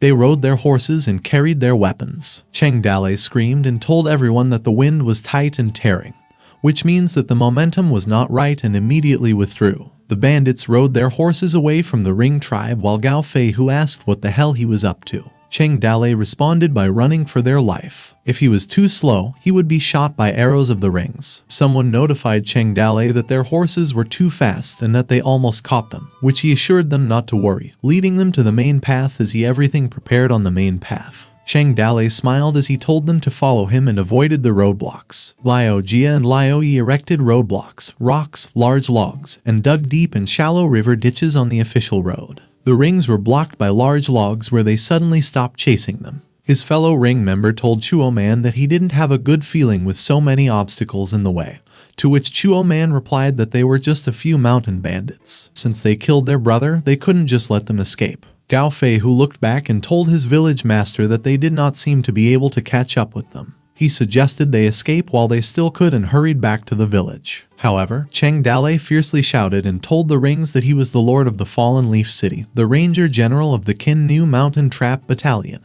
and the holder of the Lord Seal of Yuzhou. He also called them dog bandits of the northern Rings, coming fast and dying on his axe. This made their jaws drop and shocked Toad bandits and questioned what Cheng Dalei was doing. Gao Feihu scolded him that they would have given up chasing them, but he roared back. Cheng Dalei laughed while his fellow bandit questioned him if he wanted the whole village to go down with him. They headed back to the village as the Rings were coming to attack them. It was still dark, and they arrived at the village and quickly opened the gate repeatedly. The gate opened and they went inside swiftly, while the bandits on the top of the gate wondered what was behind them when the village master was back. They were stunned for a short while and suddenly realized it was the rings. A bandit screamed that the rings were attacking them, while someone shouted that the rings were attacking them. The bandit complained about how they could escape, that they were finished. They felt totally awful, and turned to their village master who was eager to seek death when they should have run for their lives, while Cheng Dale remained silent. Gao Fei, who confronted Cheng Dale that he wouldn't escape, he wasted time and brought the ring there purposely to drag them to death with him. Su Ying thought of Cheng Dale as she watched and stood on the side. Suddenly, Cheng Dale smiled and laughed loudly. He answered them that they were right, he never wanted to escape.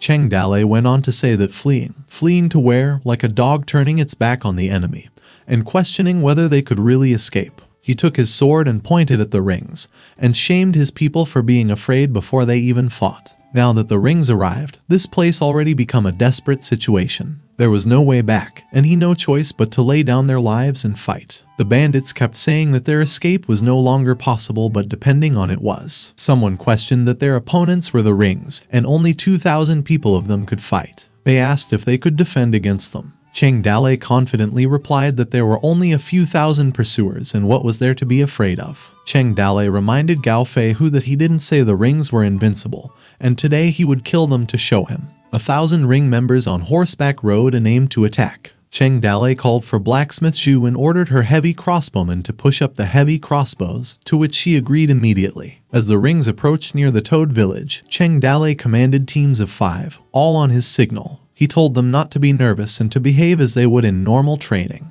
The shield bearers went right for cover, adjusted the angle, and let them come closer. The horses moved quickly while Chuo Man alerted his people that some people up there ready for firing arrows, and that the trap battalion would break down the door with him and kill them all. The rings men shot their arrows simultaneously, aimed at the top gate while they came near the gate. Cheng Dale commanded the shield troops to the front. As a result, they were able to block the arrows successfully. He directed them to aim the lights of the fire below and spread the heavy crossbows. Cheng Dale called for Team 1 to get ready and released. In the darkness, it was completely impossible to see the real shape of the village from a few hundred meters away. When they arrived at the gates, they saw the high wall, which was difficult to overcome. Chuo Man thought in his head it was a trap, and there were still crossbow arrows that cut through the night sky. Chuo Man was hit right into his chest and screamed with fear in his eyes. A lot of the ring members were hit, blood began to splash, and they lost their balance and fell from their horses. Cheng Dale commanded his team to load the crossbow and called the stone-throwing team 2 to get ready. Cheng Dale shouted for release, where several stones, flew at the rings and heavy bang was heard as soon as it reached unto them. Some were able to dodge,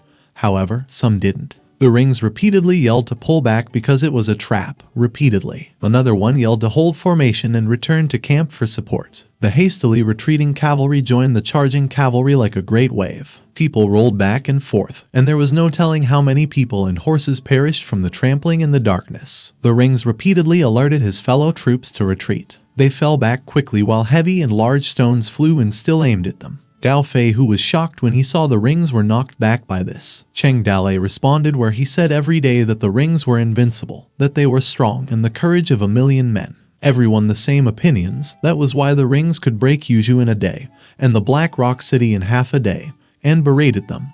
They were bound by fear even before the battle started. Cheng Dale furiously told them now that he's shown them. The rings were not 3-headed, they know 6 arms and were invulnerable to swords and spears. They were not monsters, they were also born from the parents, and raised by mother and father, and they were just as human as them. They screamed when they were in pain, they were afraid to die, and they could be defeated when they were overwhelmed by enemies. And now the heavy crossbow team continued until they were out of range or they ran out of arrows. The bandits' courage and morale were lifted, as they were eager to fight and get in line. While Cheng Dale gazed at the fleeing men of the ring tribes, his fellow bandits argued about who was shooting arrows. Cheng Dale stood at the top of their stone walls, ordered his people that they were out of range and did not waste crossbow arrows. He said that there were only remnants of wounded soldiers below, and he called for the good men of Toadstool to get ready with him as they would rush out and kill those animals quickly. Cheng Dale raised his swords while his people cheered for him. Their gate was opened and they rushed out on their horseback for an attack. 2,000 men from the mountain fortress rushed out to kill the fleeing Rings, while the remnants of the Rings tribe were only 200 or 300 people, and the men and horses were exhausted. Besides the injuries, they simply could not offer effective resistance. Cheng Dalei was not in a hurry to kill them but only wanted to slowly exhaust the physical strength of the survivors. Eventually, the survivors were driven into a ravine by Cheng Dalei's deliberate pursuit. This was like a bag. The 100 Liu family elites that Lin Xiaoyu led were the last rope to close this bag, and he alerted his troops that they were coming. Lin Xiaoyu said that the leopard wolf was in the bag and struck. Overnight, 720 Ring members died at the city gates, and the 300 survivors were annihilated at the Qin New Mountain Pass. From the Toad village, several people were killed, dozens were seriously wounded, and more than 100 were lightly wounded. Warning came at the Qin New Mountain. Somewhere at the white tents of the Ring tribe camp, someone thought in his head that there were only a dozen people who should have been killed by now, but kept wondering why there was no news even after sunrise. These people from the kingdom were easy to kill. Could it be that they come across a village in the mountains and started looting again, or did Chuo Man get ambushed and they were dead? It was Kai Mei, and someone on horseback arrived at his tent to report. At sunset, the northern Ring tribe set out from their camp and sent troops to the Qin New Mountain. The battle's aftermath, including a field covered with blood and bodies, was a disaster in front of the Toad village. The Toad bandits pulled the bodies and buried them. As they draped a white cloth over their faces, they placed the dead in a carriage. While Cheng Dalei stood by himself atop their gate, the sun was going to set. He didn't say anything as he stared down at the bloody bodies lying on the ground. After continuing to gaze at the bodies, Cheng Dalei closed his eyes. A voice emerged and told him that he fought a beautiful battle today. Cheng Dalei replied that it was not bad and that today was just the beginning. It was the system and referred to him as a young man, and it was a long time. Cheng Dalei told her that she was not out for so long. If it was not for the raffle machine, he would have thought she disappeared while the system teased him if he missed her. It was a year since Cheng Dalei entered this world, and he always wanted to ask her this question. He told the system. Because of her existence, he couldn't help but think that this world was actually just a game. The information of the people on Qin New Mountain. He could read it whenever he wanted, just like a game NPC. Their character biographies, skills, and even some personal data could appear, but later he found that there were many people whose data he couldn't check. Like Lai Xingye, the fortune teller old man, even Hull. He could only see that he was a member of the Ring tribe. Cheng Dalei went on to say that the system's ability to view NPCs was not powerful, and some people deliberately disguised themselves because he could not see through them. As he learned more about this world, his image and the system's presence were incompatible with this world. The world is real. The system was more like a fusion of Cheng Dalei's memories, a poor imitation of the system in his mind than the system's stream novel. Although the system very little authority in the world they were in, trembling with fear using cheats and exploiting a bug, the rewards granted would also not exceed the limits of the era either. Since he came to this world, he wanted to live and understand things clearly. Cheng Dalei questioned the system whether she was a ghost, god, or demon if she chosen him, but what she wanted him to do. The system responded that her real name was Heart, and her birth seemed to be related to his soul. She explained that when she first woken up as a system elf, she was just stupid and ignorant. She only known that as soon as she was born, she was given the permission to manage the system. With that, she could give a mission, operate a raffle machine, and even improve the system's functions, offering unlimited possibilities. The system added that it was a divine thing with strange abilities, enough to change the world. Even though she hadn't actually known what it was, it left Cheng Dalei confused. The system added that Cheng Dalei carried memories of things that this world did not currently have, and she was born because of it. She guided him along the way. The system winked at Cheng Dalei and said that perhaps they wouldn't know the answer until they got to the end of the road. Cheng Dalei was disappointed that the system was acting like a riddler again and asked for more useful information. The system sighed as she replied that she could only answer a limited number of questions because she didn't know much about these things. Perhaps the raffle machine knew more than she did. Cheng Dalei said that maybe when he was transported, both of them was merged by accident. At that time, a beauty caught his sight, and he wanted to make her his own. When he seen treasure, he wanted to steal it. He continued to say that when facing 1,000 soldiers of Black Rock City, he hadn't hesitated to kill, becoming greedy and cold-blooded. Some part of his real personality was disappearing slowly, and even to the point that he needed to release Liu Heng, who slaughtered a village when he was a guy who just been transported when he gained the awareness to kill a person. Furthermore, this abnormal possessiveness. He lived a good life and questioned why he was transported and why the system shouldn't have been hers. The system sighed and placed her hand near Cheng Dale's face. Suddenly, the system flicked her finger on his forehead and called Cheng Dale an idiot. The system explained that he was fusing with his dumbass and that was his newbie protection period. She added that he'd just been a newbie who not experienced life and death. She only thrown him directly into the battlefield to gain experience. She was afraid that it would only take a few more days before he went mad. The system added that when Cheng Dale just arrived in this world, the system amplified his desire so that he got the motivation to adjust in this world. She temporarily protected him from the fear of death so that he was not afraid in front of the enemy. He was able to hold his weapon steadily, and he was not soft-hearted towards the enemy until he adapted to this world. The system furiously stated that she given him a strong heart, yet he was not satisfied. She complained that the hosts were really getting worse and worse at serving. She told him that he was transported because he stayed up late and died due to lack of sleep. Do not become a victim of delusional disorder every day. Cheng Dale was stunned and unable to speak. He realized that he stayed up late and died suddenly, while the system called him stupid and asked if he had any other questions. Cheng Dale sighed as he replied that he had one more question. He asked how long the newbie protection lasted, to which the system responded that it didn't last long. After 1,000 Black Rock City soldiers began to disappear, the system questioned why he asked. Cheng Dale answered both Su Ying and Liu Zheng. He knew they feelings for him, but when he came to this world, he always felt detached from it. He always thought he liked Su Ying because of the system's influence on him, and he did not know whether that feeling in his heart was real or not. He always felt that just because he wanted to complete the task, the system sent him to pursue Su Ying,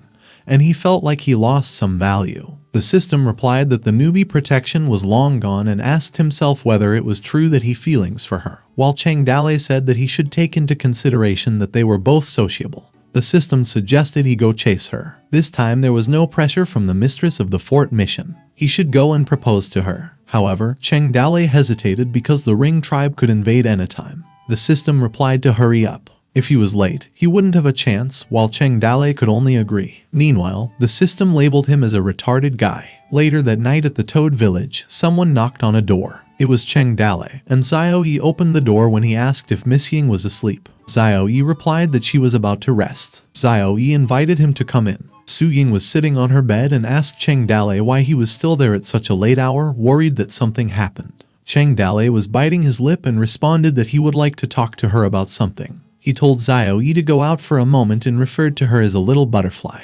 However, Xiao Yi questioned his village master and asked what he wanted to do. Suddenly, little Xiao Yi was carefully thrown out by Cheng Dale. She looked back and was annoyed. She peered near the closed window in hopes of listening to what he to say. The candle was lit in the room, where Su Ying asked how long it would be before the ring would attack them. Cheng Dale replied in about 2 or 3 days because the marching speed of the rings was fast. Su Ying asked what he wanted to talk about. Cheng Dale blushed when he slowly asked if she wanted to marry him now. Su Ying's face turned red and she questioned the timing. Cheng Dale replied that he knew this was very abrupt, and he didn't have a gift or a ceremony or anything. But if she waited until after the war and he proposed to her, it would feel strange, like he was planting a flag. So, Cheng Dale asked her again if it was better to be early rather than later, and if she would marry him. Su Ying was silent, and Cheng Dale kept saying that if she did not want to, he suggested they could slowly develop feelings for each other. She replied for him to relax a little and asked him if he was too nervous for his own good.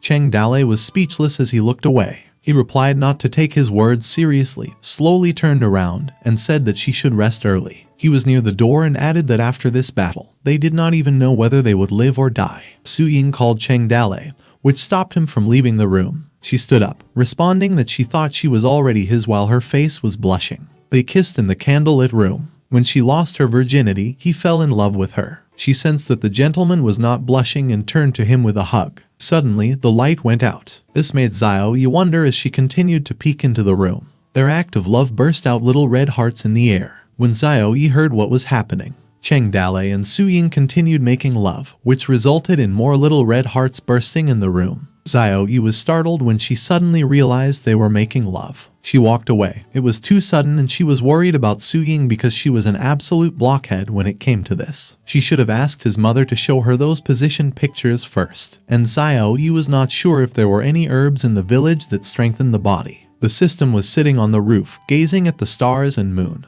and uttered that it was hard for her to say anything while she was enjoying a few moments of wind and rain. She was surprised and smiled when she received a notification ding that they were rewarded with half a day of rain and wind. Meanwhile, at the Black Rock City, someone was announcing that anyone who did not arrive within 10 drum beats would be executed. They were in formation while their division was being called group by group, signifying their presence. Someone called the attention of all northern ringers. It was Kai Mei leading them and commanding them to go as he led the way. They started their journey in the Qin Nu Mountain. While they marched on the roads of the mountain, Lin Sheiyu, covered in a makeshift grass suit, was observing them from the top of a mountain edge. He continued to observe them and estimated about 10,000 men, heavy cavalry, light cavalry, foot soldiers, prisoners, provisions, and their path. Shortly after that, he hurriedly headed out because he needed to notify his village master. Lin Sheiyu stood alongside a tree on Bullhorn Mountain, still wearing his grass suit. The tree began to make a harsh rasping sound. Lin Sheiyu was shaking the tree, sending a signal to the Toad village. The second master noticed that the tree on top of Bullhorn Peak was moving, which meant Lin Sheiyu was giving the signal. The second master, reading the signals, told his fellow bandits to notify the village master because the rings were coming from the north. The morning came at Qin Nu Mountain. A few thousand northern rings marched. Meanwhile, Cheng Dalei and his troops lurked in the distant bushes. He said that their speed slowed down a lot.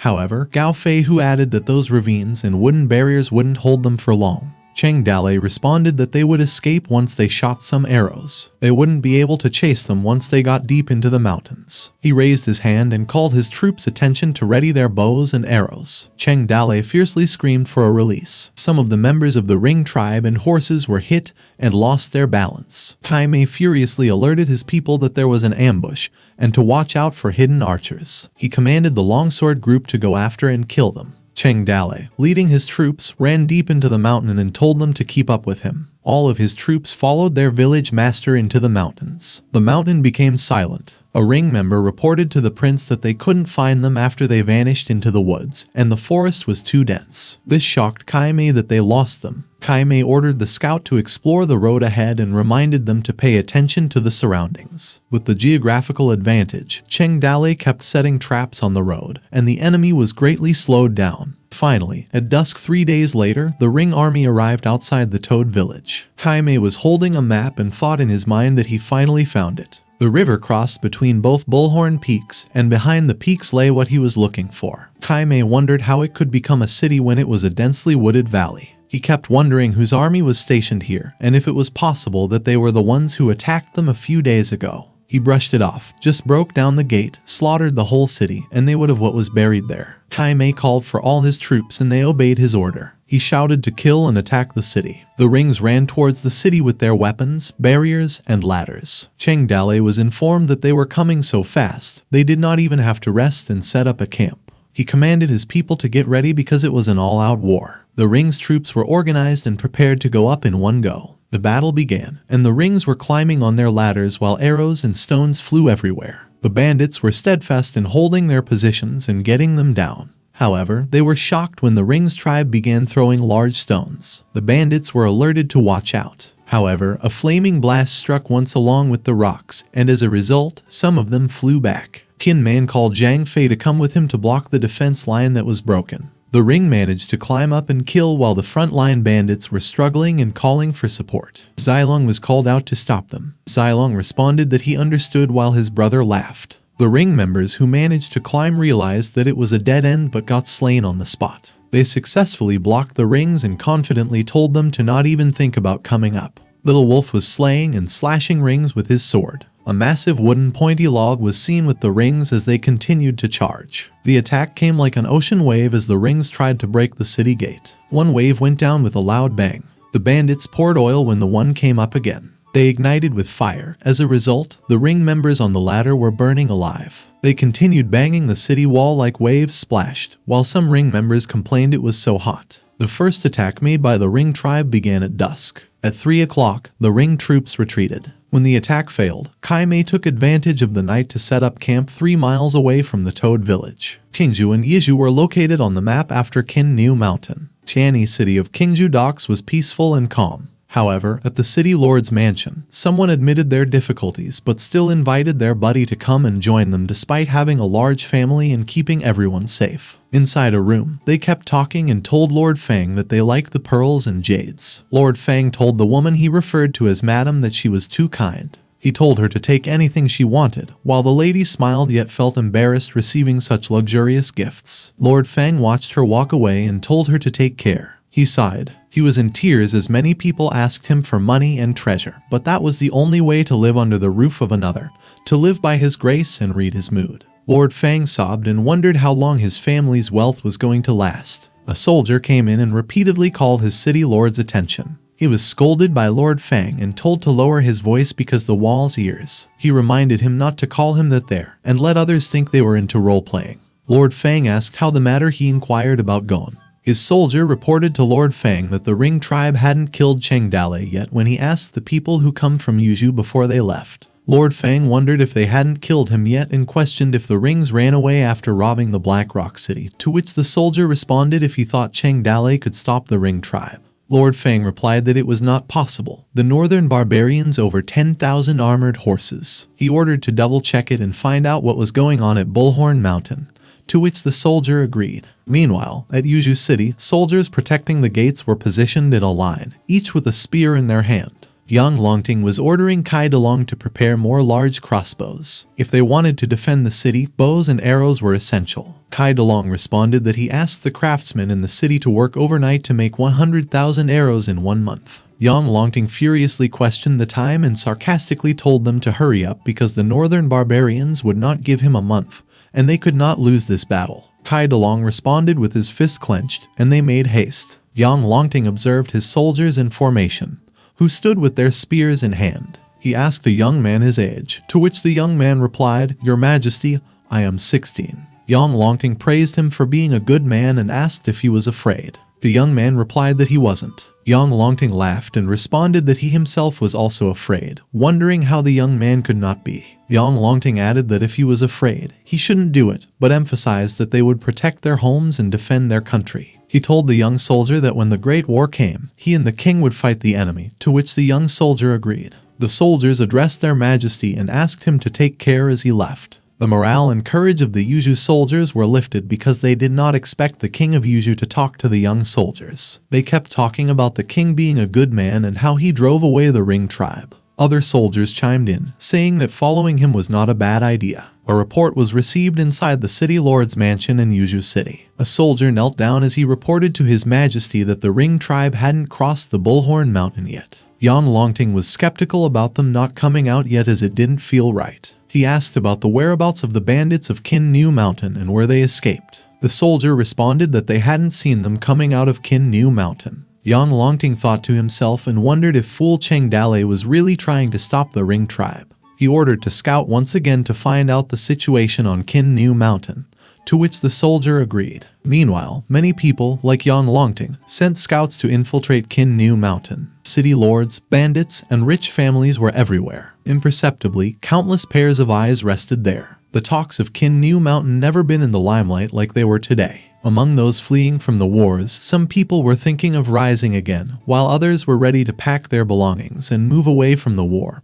Just like how Su Lishi and the young man walked away together, happily. Moments later, at Toad Village, Huang Sanyuan was reporting to Cheng Dale. Since they already fought with the Ring tribe, the courage of their warriors diminished. The fighting power of their warriors simply could not compare with the Ring tribe. Huang Sanyuan added that their defense formation was relatively strong and if someone was injured, there would be a new person to replace them. In last night's battle, they were fortunate that no one died, but the total number of severely and mildly injured warriors was more than 100. Those who were wounded was sent to Liu Bei. The medicine was still sufficient, so there was nothing to worry about. Cheng Dale inquired about the damage to the city wall. Huang Sanyuan responded that the Ring tribe was not proficient at using stone throwers. Some of the stones did not hit the city, and some flew over the city, which was currently being repaired by their warriors. Cheng Dale asked about the weapons and how blacksmith Zhu was doing, to which he replied that the women and children of the village sped up the production of arrows. They cut a lot of wood before, and the raw materials were also sufficient. Huang Sanyuan added that the damage to the giant crossbows was being repaired by blacksmith Zhu,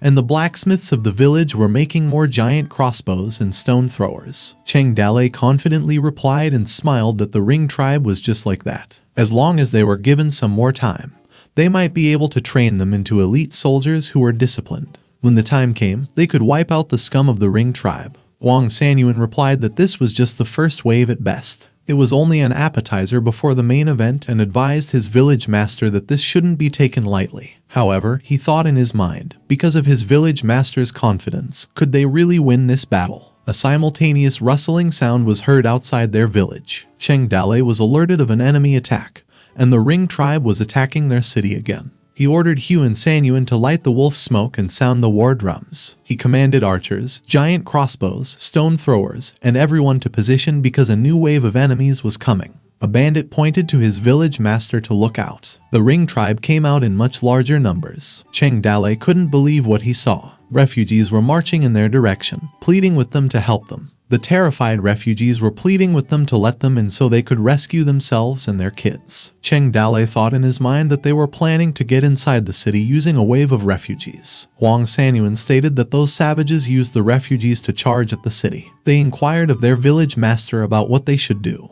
The Ring tribe advanced behind the refugees. Kai Mei, who was on his horse and far behind, watched the battle. Kai Mei thought in his mind that they didn't have a powerful crossbow, and observed their faces and eyes as they cried out for the gates to be opened to save them. He questioned whether they would have the courage to kill both them and their own people. These refugees pleaded for help in a desperate attempt to avoid dying. Meanwhile, Cheng Dale softly taken in all of their cries at the same time. Dao Fei, who asked Cheng Dale if they were already in range and if the Ring tribe was behind them. Cheng Dale responded to prepare the heavy crossbow archers. Tighten the spring, he raised his hand, all of them under his command. Cheng Dale's hand was shaking. The refugees were still praying and crying to be saved. For a moment, Cheng Dale was speechless. However, the Ring's tribe was fast approaching. Cheng Dale shouted in frustration, "Release!" Several arrows flew from the sky like rain and hit the ground, and the rain of arrows continued. Many of the refugees were struck by arrows and died while lying on the ground. As a result, Cheng Dale received a series of notifications, increasing his fear points by approximately 10,000 points. The bandits were startled and frightened yet remained silent. Cheng Dale's fear points continued to rise by several thousand points as the arrows continued to rain down on the refugees and puncture right through their bodies. Cheng Dale was teary-eyed when he called out his second team to get ready while receiving a series of notifications because he was obtaining fear points. He kept racking up fear points as the majority of the refugees lay on the ground with arrows protruding from their bodies. Cheng Dale's tears streamed down his face as he shouted, "Release!" Even a child was not spared by the arrows and was on the ground, and Cheng Dale continued obtaining fear points from the refugees. On the other hand, Kai Mei thought in his mind that it was decisive, but as long as they could block the first rain of arrows and disrupt their army, their goal would be achieved. Their next step would be to attack the city. The Rings raced fiercely towards the city with their weapons, barriers, and ladders. As other refugees searched for their parents, Cheng Dale kept hearing the refugees begging for help, pleading with him to save them and spare them death. He thought in his mind while crying that those dead and wounded refugees, their cries and laments were all transmitted directly to his mind. Countless emotions of fear hit his mind like a tidal wave. Despair, resentment, agony, sorrow, and he wondered about the heavy stench like a mixture of blood and innards smell. Tears continued streaming down his face. He called out to the system that something was wrong and questioned why she was doing this and if this was what she wanted to make him feel. Dao Fei, who notified Cheng Dale that they were coming. Teary-eyed, Cheng Dale commanded all troops to hold the city wall, not letting those animals set foot on their fortress.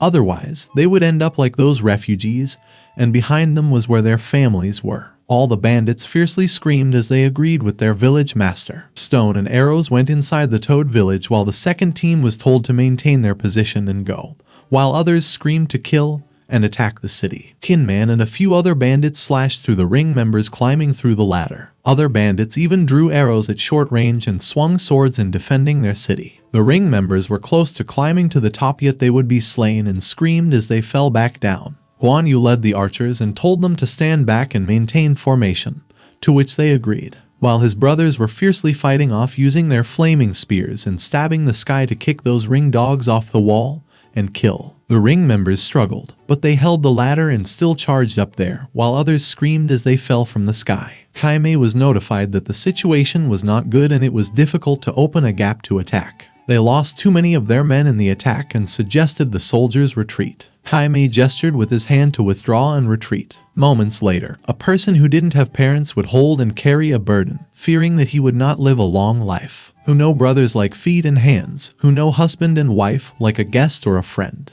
What was the blame for being born and what was for killing? Yet no one knew whether he lived or died. Someone believed what people said but doubted it because she dreamed it. It was the system and she cried for the end of the world. The heaven and earth were sad, and the trees were mournful. The soul no place to go when the sacrifice did not come. There would be a bad year, and people would be displaced. The system was sitting and questioning the meaning of time and fate from ancient times. This so-called war was such a brutal thing. Cheng Dalei stared at the system screen and thought of his fights in the last few days where he actually got 200,000 or 300,000 fear points out of the rings. He believed that the rings were not afraid of death when they fought a war, and that according to yesterday's battle he actually got hundreds of thousands directly from the refugees. Cheng Dalei thought that his 1 million fear points could be exchanged for a top character. Staring at the screen intensely, he reasoned that the amount was won by an underhanded method. He tapped on the screen and asked the system to summon a character. As Cheng Dalei tapped, a light appeared from the screen. The system appeared and told Cheng Dalei that she had received his request. An orb of light came into view as the system chanted that the heartbeat of the world would usher in the light of the stars. The system continued her chants, stating that millions of emotions would cross the summon platform and flowed directly into people strong enough to shake the world.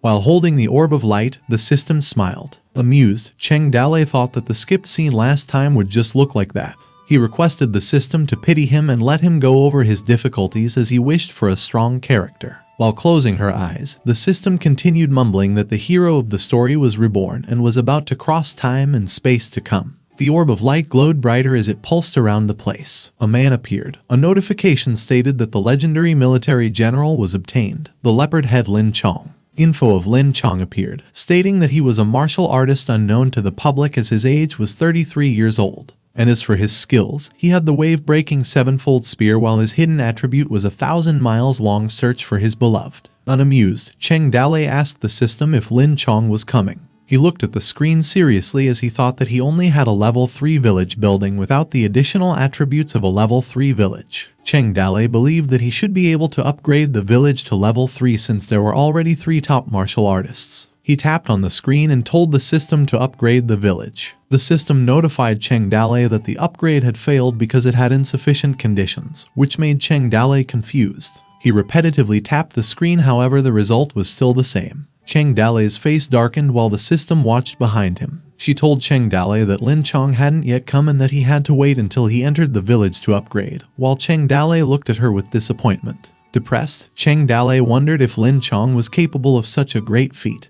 and told the system that the rings had surrounded the village to the hilt while also wondering if he could come to the village alive after passing through the rings. While Cheng Dalei looked at the rings camp and mumbled that if Lin Chong was killed by the rings while trying to reach the village, he would lose a great general for nothing. As the afternoon sun was seen in the horizon, Cheng Dalei wondered where Lin Chong's whereabouts. Meanwhile, at the northern ringers' camp, a man's voice mumbled that they had been fighting for so long, yet they didn't even know what kind of force Cheng Dalei had. Another man added, wondering where all those monkeys came from. The man on the right wondered since when did the people of the empire become so stubborn as usually they collapse at the first attack. While the other man on the left chimed in that they attacked twice in a row but without success, and that many lives were lost in vain. The others added that some of the smaller tribes were completely wiped out in the battle. Hu Luxing voiced out his opinion, telling them that if he had known that so many people would die, he would have left after the Battle of Black Rock City, as they also did a lot of looting.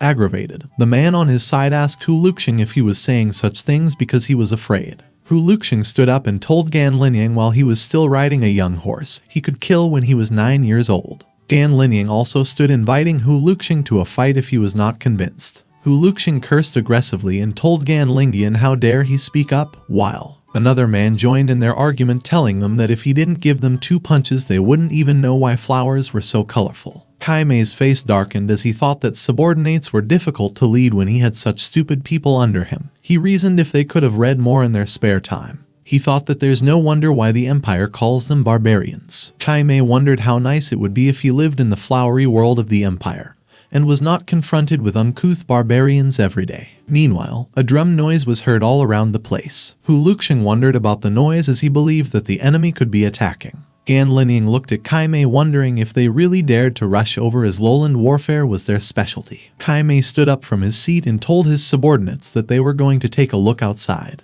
They rode a horse as they looked over the Toad village who was making the noise. Gan Linying warned Kai Mei for their hidden arrow and that they could not go any further. Kai Mei mumbled wondering what the Toad village were trying to do. While holding a paper, Zhang Fei cleared his throat while Huang Sanyuan raised his hand and told his men that it was enough as their enemies came out and that they didn't need to drum anymore. Zhang Fei read the paper telling them that he had heard that the Ringers had a strong fighting style and were famous for their horsemanship. He was ordered to read as he had the loudest voice and he could also read and write. Zhang Fei continued telling the Rings that Cheng Dalei said that the martial arts of the Rings were nothing more than the fighting methods of the animals, and the real martial arts would have to be taught to them by the Empire. And that as of today the two armies face each other, and that Cheng Dalei couldn't bear the futile sacrifice of the soldiers of both sides as he was ready to fight with the warriors of the Rings alone on horseback. He asked Kai Mei if he could defeat Cheng Dalei. They were ready to open the city gates and raise their hands in surrender. Kai Mei's face darkened.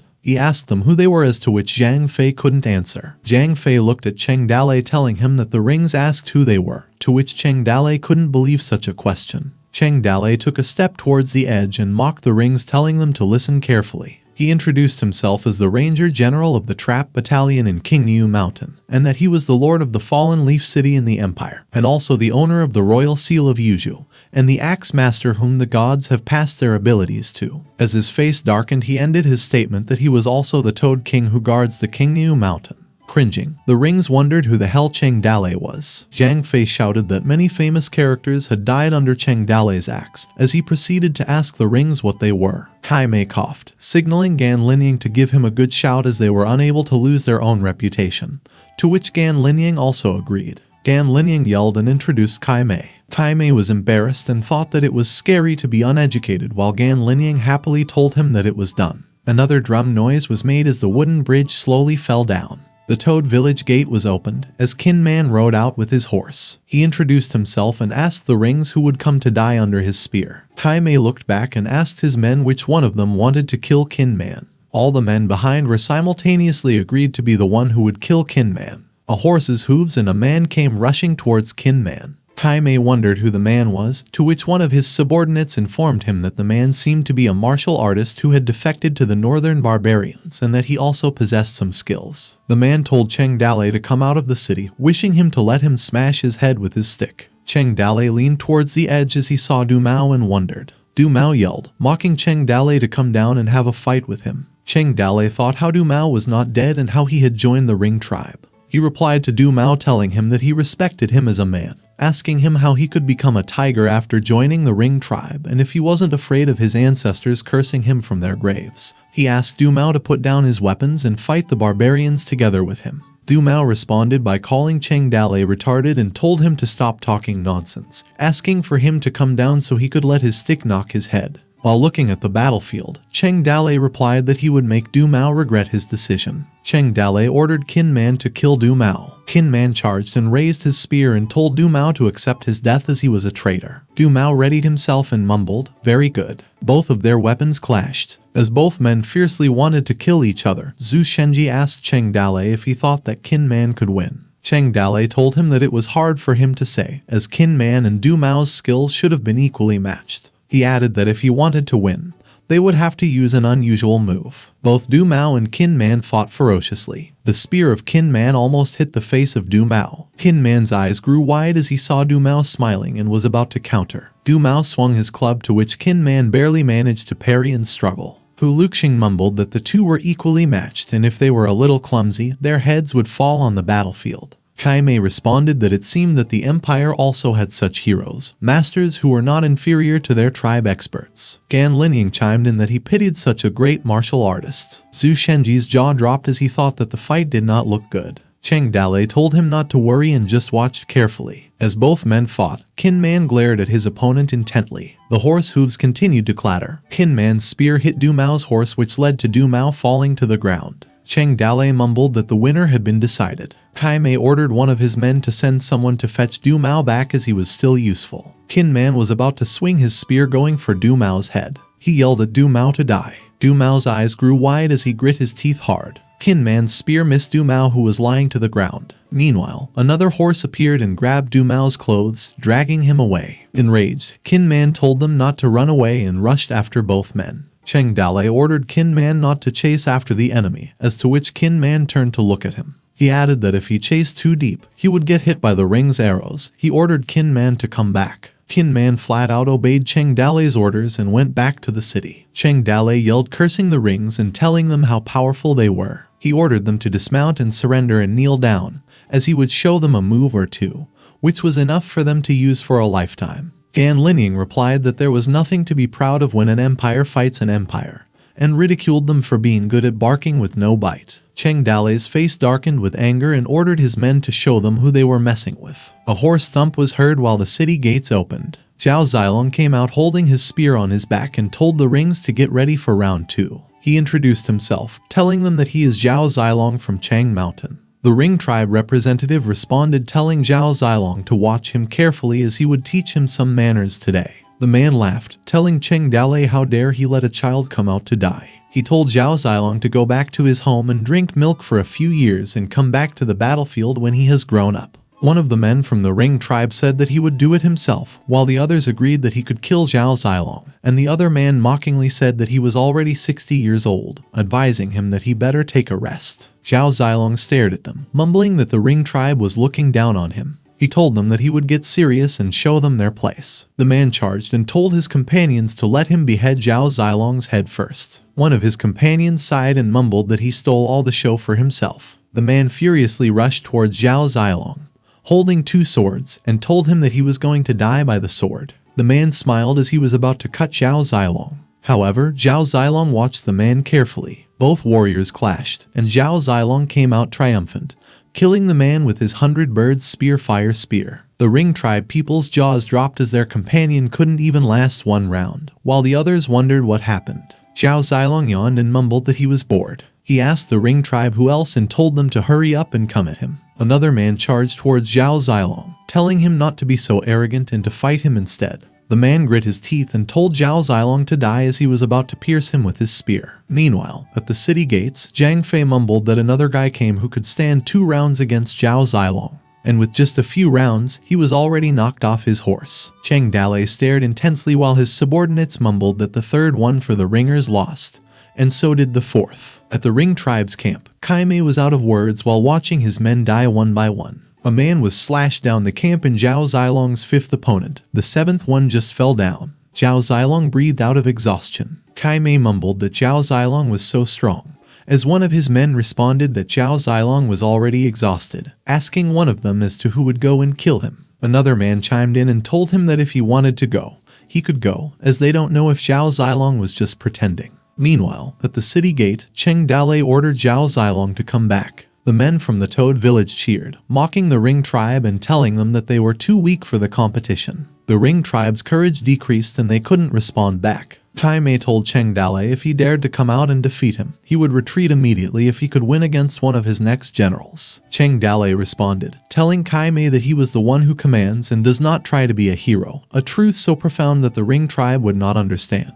Kai Mei smiled and claimed that Cheng Dalei was afraid and that he should just open the gate and give up, as he would spare his life and give him the opportunity to lead horses and carry saddles. Humiliated, Cheng Dalei told Kai Mei to get lost. Zhu Shenji asked Cheng Dalei why he wouldn't go down and fight Kai Mei. Cheng Dalei's face darkened, and he cursed Zhu Shenji, asking him how much he hated him and that he wanted him dead. Zhu Shenji changed the topic and told Cheng Dalei that now the enemy was down there in a chaotic formation, and their courage wasn't conducive. If he went into battle personally, he could certainly strengthen the courage of their army. Cheng Dalei was contemplating and thought that he had set everyone up, and although they hadn't yet openly resisted, everyone had a reason to complain. He thought that if he went out and fought a little, maybe he could calm them down. However, resentment could also increase his standing. After a while, the city gates opened, and Cheng Dalei told Qin Man and Zhao Zilong that they had to be ready to rescue him at any time as soon as he couldn't fight, to which Qin Man agreed. Cheng Dalei yelled at the rings and asked them which one of them would die by his axe. Kai Mei mumbled that Cheng Dalei came out and ordered his men to release the monster that had made a big mess earlier in their camp. The men approached a small cage. Kai Mei told the man that he would give him one chance. The men who were tightly cuffed stared intently. Kai Mei promised the man his freedom if he would kill Cheng Dalei. The man didn't answer,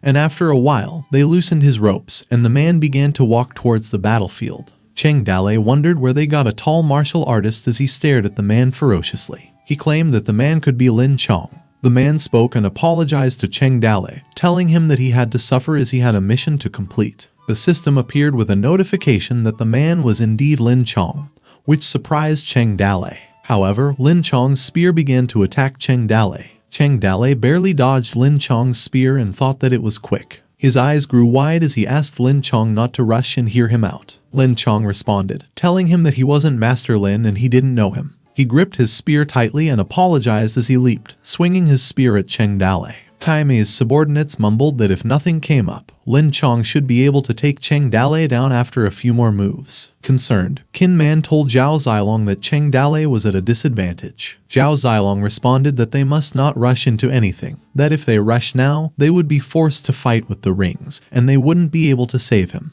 They could easily break through the gates after that. Cheng Dalei was struggling and asked Lin Chong if he was willing to be a dog of the rings and kill his own people. Lin Chong didn't answer for a second. However, he responded that his master's son was stranded, and his whereabouts were unknown. He had to bring him back alive. He continued to attack Cheng Dalei and apologized. Cheng Dalei, who had just blocked Lin Chong's attack, asked him who his master's son was. Lin Chong asked Cheng Dalei if he had seen a person with a majestic bearing and a chivalrous spirit called Lin Xiaoyu. As Cheng Dalei blocked Lin Chong's attack, he told him that he knew his master's son, which left Lin Chong questioning. He informed him that Lin Xiaoyu was inside the city and at the time, he was his sworn brother, and if Lin Chong was Lin Xiaoyu's eldest brother, he was also his eldest brother. Lin Chong was confused that if Lin Xiaoyu was not captured by the Ring tribe, how could his weapon fall into the hands of the Ring tribe? As they continued fighting, Cheng Dalei told Lin Chong if he didn't believe him, he would share something private that only Lin Xiaoyu knew. Lin Chong responded that he would like to hear what Cheng Dalei could reveal. Cheng Dalei proceeded to share everything about Lin Xiaoyu as he knew many things about him and asked Lin Chong if they could talk as they fought.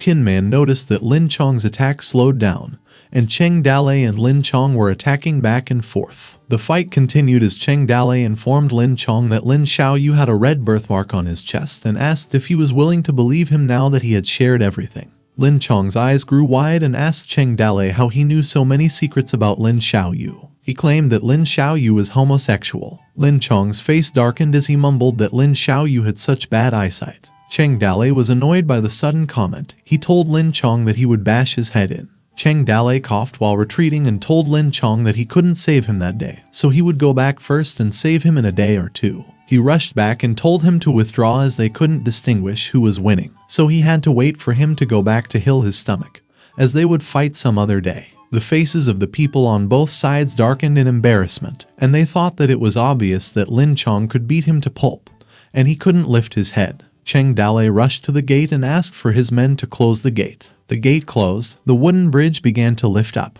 Cheng Dalei hopped off his horse and told Qin Man and Zhao Zilong to summon all the chiefs and explained that there were important things to discuss. After a while at the gathering hall, Cheng Dalei informed his subordinates that Lin Chong had been a long-lost friend of his who was trapped in the Ring camp. He asked them to use their heads and tell him if they could get him out, asking for any of their ideas. Liu Bei began by telling Cheng Dalei that it was difficult to rescue Lin Chong in the Ring camp, and asked him if his friend was important. Looking at Liu Bei, Cheng Dalei told him that Lin Chong was very important. Liu Bei suggested that they have to launch a large-scale attack, and start a hand-to-hand battle with the rings and take the opportunity to snatch Lin Chong back. Another man suggested that they make a surprise attack on the enemy's camp at night and secretly get Lin Chong back from the enemy camp with a few experts. Some people added that the Ring tribe knew that their side would not leave the city, and that their defense may not be strict. One voiced out to take a few good masters as the chances of success were very high, while some argued that they didn't know the situation of the other party's camp and if they couldn't save Lin Chong they would lose more than they would gain.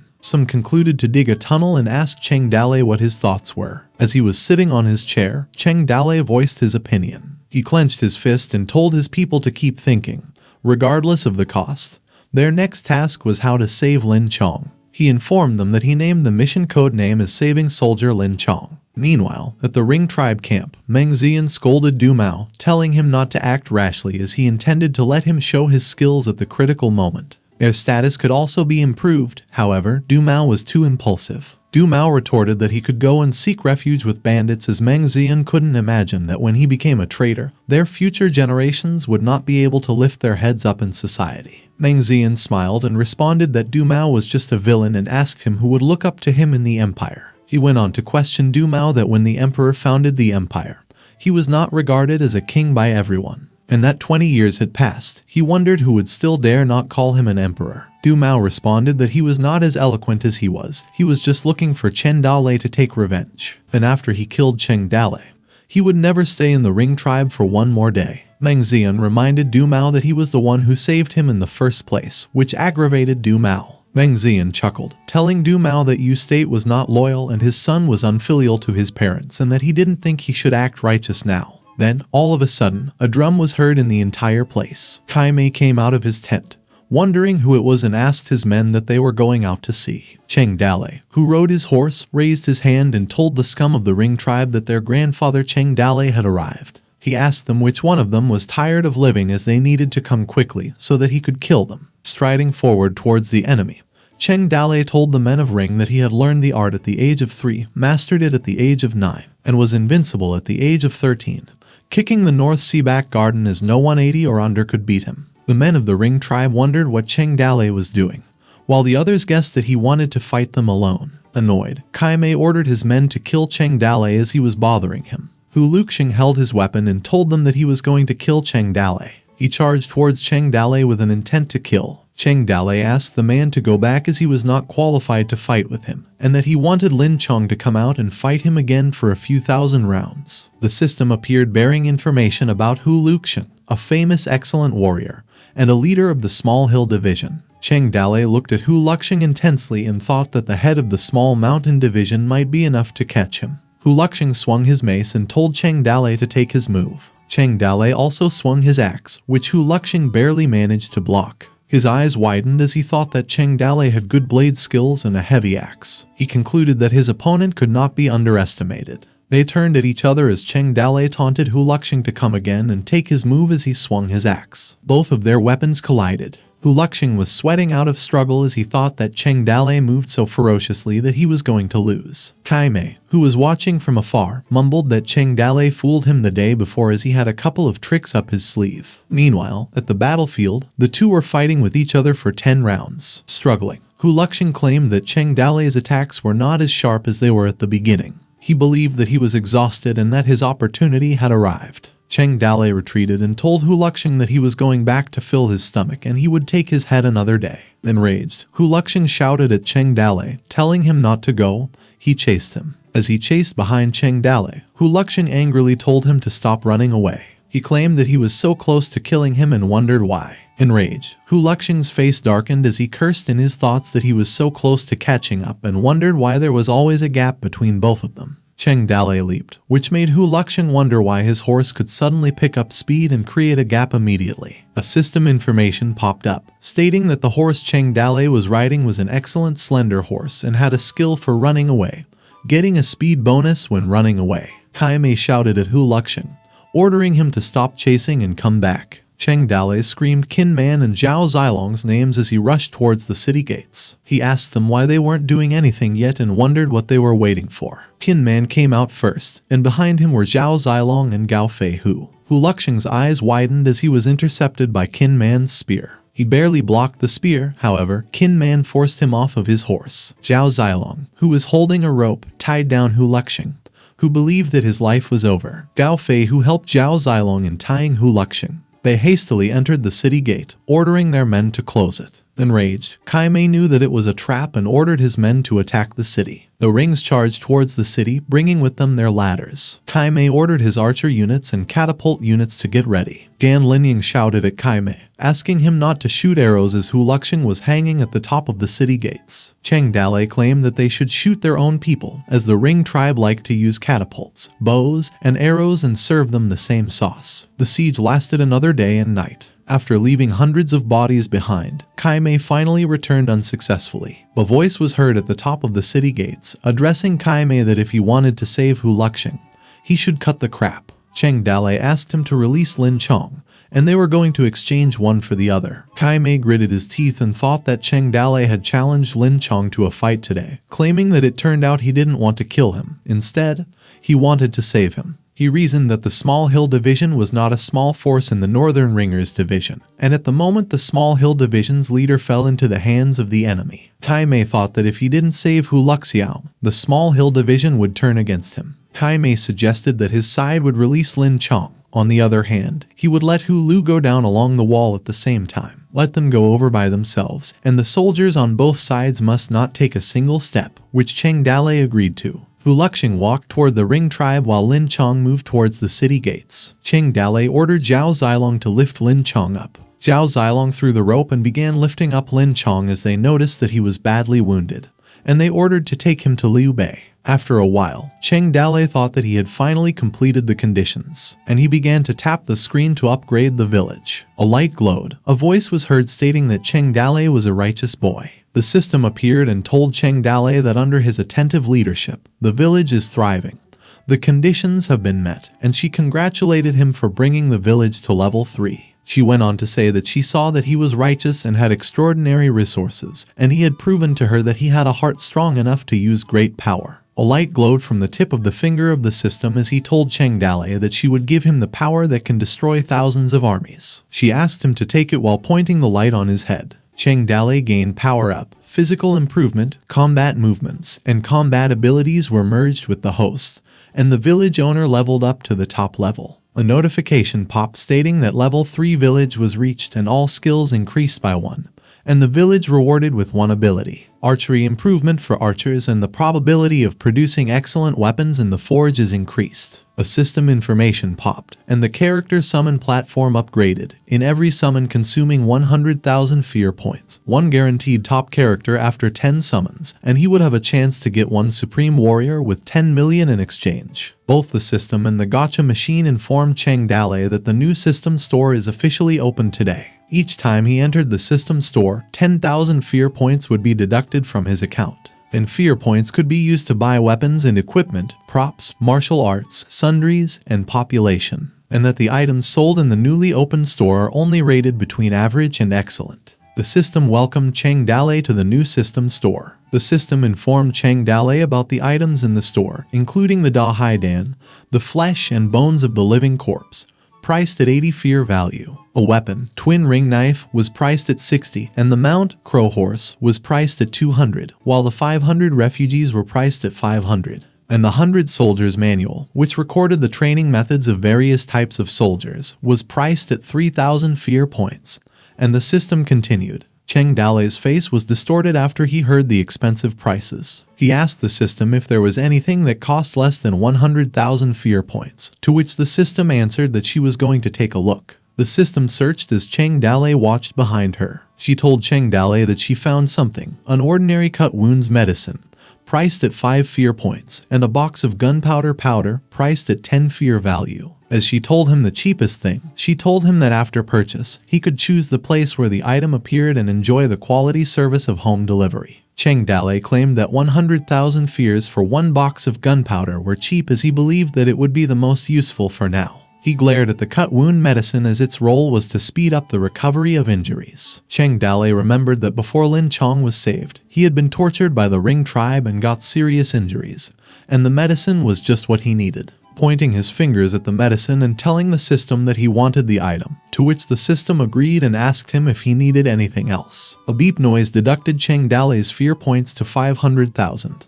The system smiled in gratitude and told Cheng Dalei that they would see each other next time. Meanwhile, Cheng Dalei held the medicine in his hand and informed Liu Bei to use it on his brothers. Liu Bei recognized that it was Mr. Zhang Jing's incised wound medicine and asked Cheng Dalei where he got it from. Cheng Dalei said that he bought it from an immortal and hurried Liu Bei to save the people. After some time at the top of the city gates, one of Cheng Dalei's men reported that the city wall was repaired and that it seemed to be stronger than the previous one. Cheng Dalei rubbed his hands on the wall as he thought that the repair speed was much faster than before. He realized that it was the skill of the mountain fortress. As he inspected the wall, Lin Chong appeared, asking for Lin Xiaoyu. Cheng Dalei said not to worry as Lin Xiaoyu was on a very important mission and was not in any kind of danger. Lin Chong's face stiffened as he asked him again where Lin Xiaoyu was. Cheng Dalei sweated a little, however. He pointed out that Lin Xiaoyu was over there. Lin Chong, still confused, asked him what. Cheng Dalei informed him that Lin Xiaoyu was on the top of the Bullhorn Peak, using the tree as a signal to show the direction of the Ring tribe's advancement. He pointed to the tree and said that in that way, if the Ring tribe made any move, they could know in advance. Lin Chong's face darkened in anger and shouted to Cheng Dalei, asking if he wanted Lin Xiaoyu to die. Cheng Dalei assured him that his mission was not that dangerous and that no one could find him there as there were big trees at the top of the peak, making it difficult to see him. Besides, no one would look to the sky all day. Enraged, Lin Chong clenched his fist and told Cheng Dalei that it was good not to be found when you were alone, but if you were found, you would be dead. He told Cheng Dalei that since it was not dangerous, he should go there instead. Cheng Dalei informed him that the mountains and rivers were shattered, and all the people became destitute and homeless. The land was dying every day. He went on that many people had already died in his fortress, and their people still opened the gates to collect the corpses, and they already knew that they would not be able to return alive. And if the Ring tribe attacked them while they were collecting bodies, he doubted that those who were collecting the bodies would be able to get in.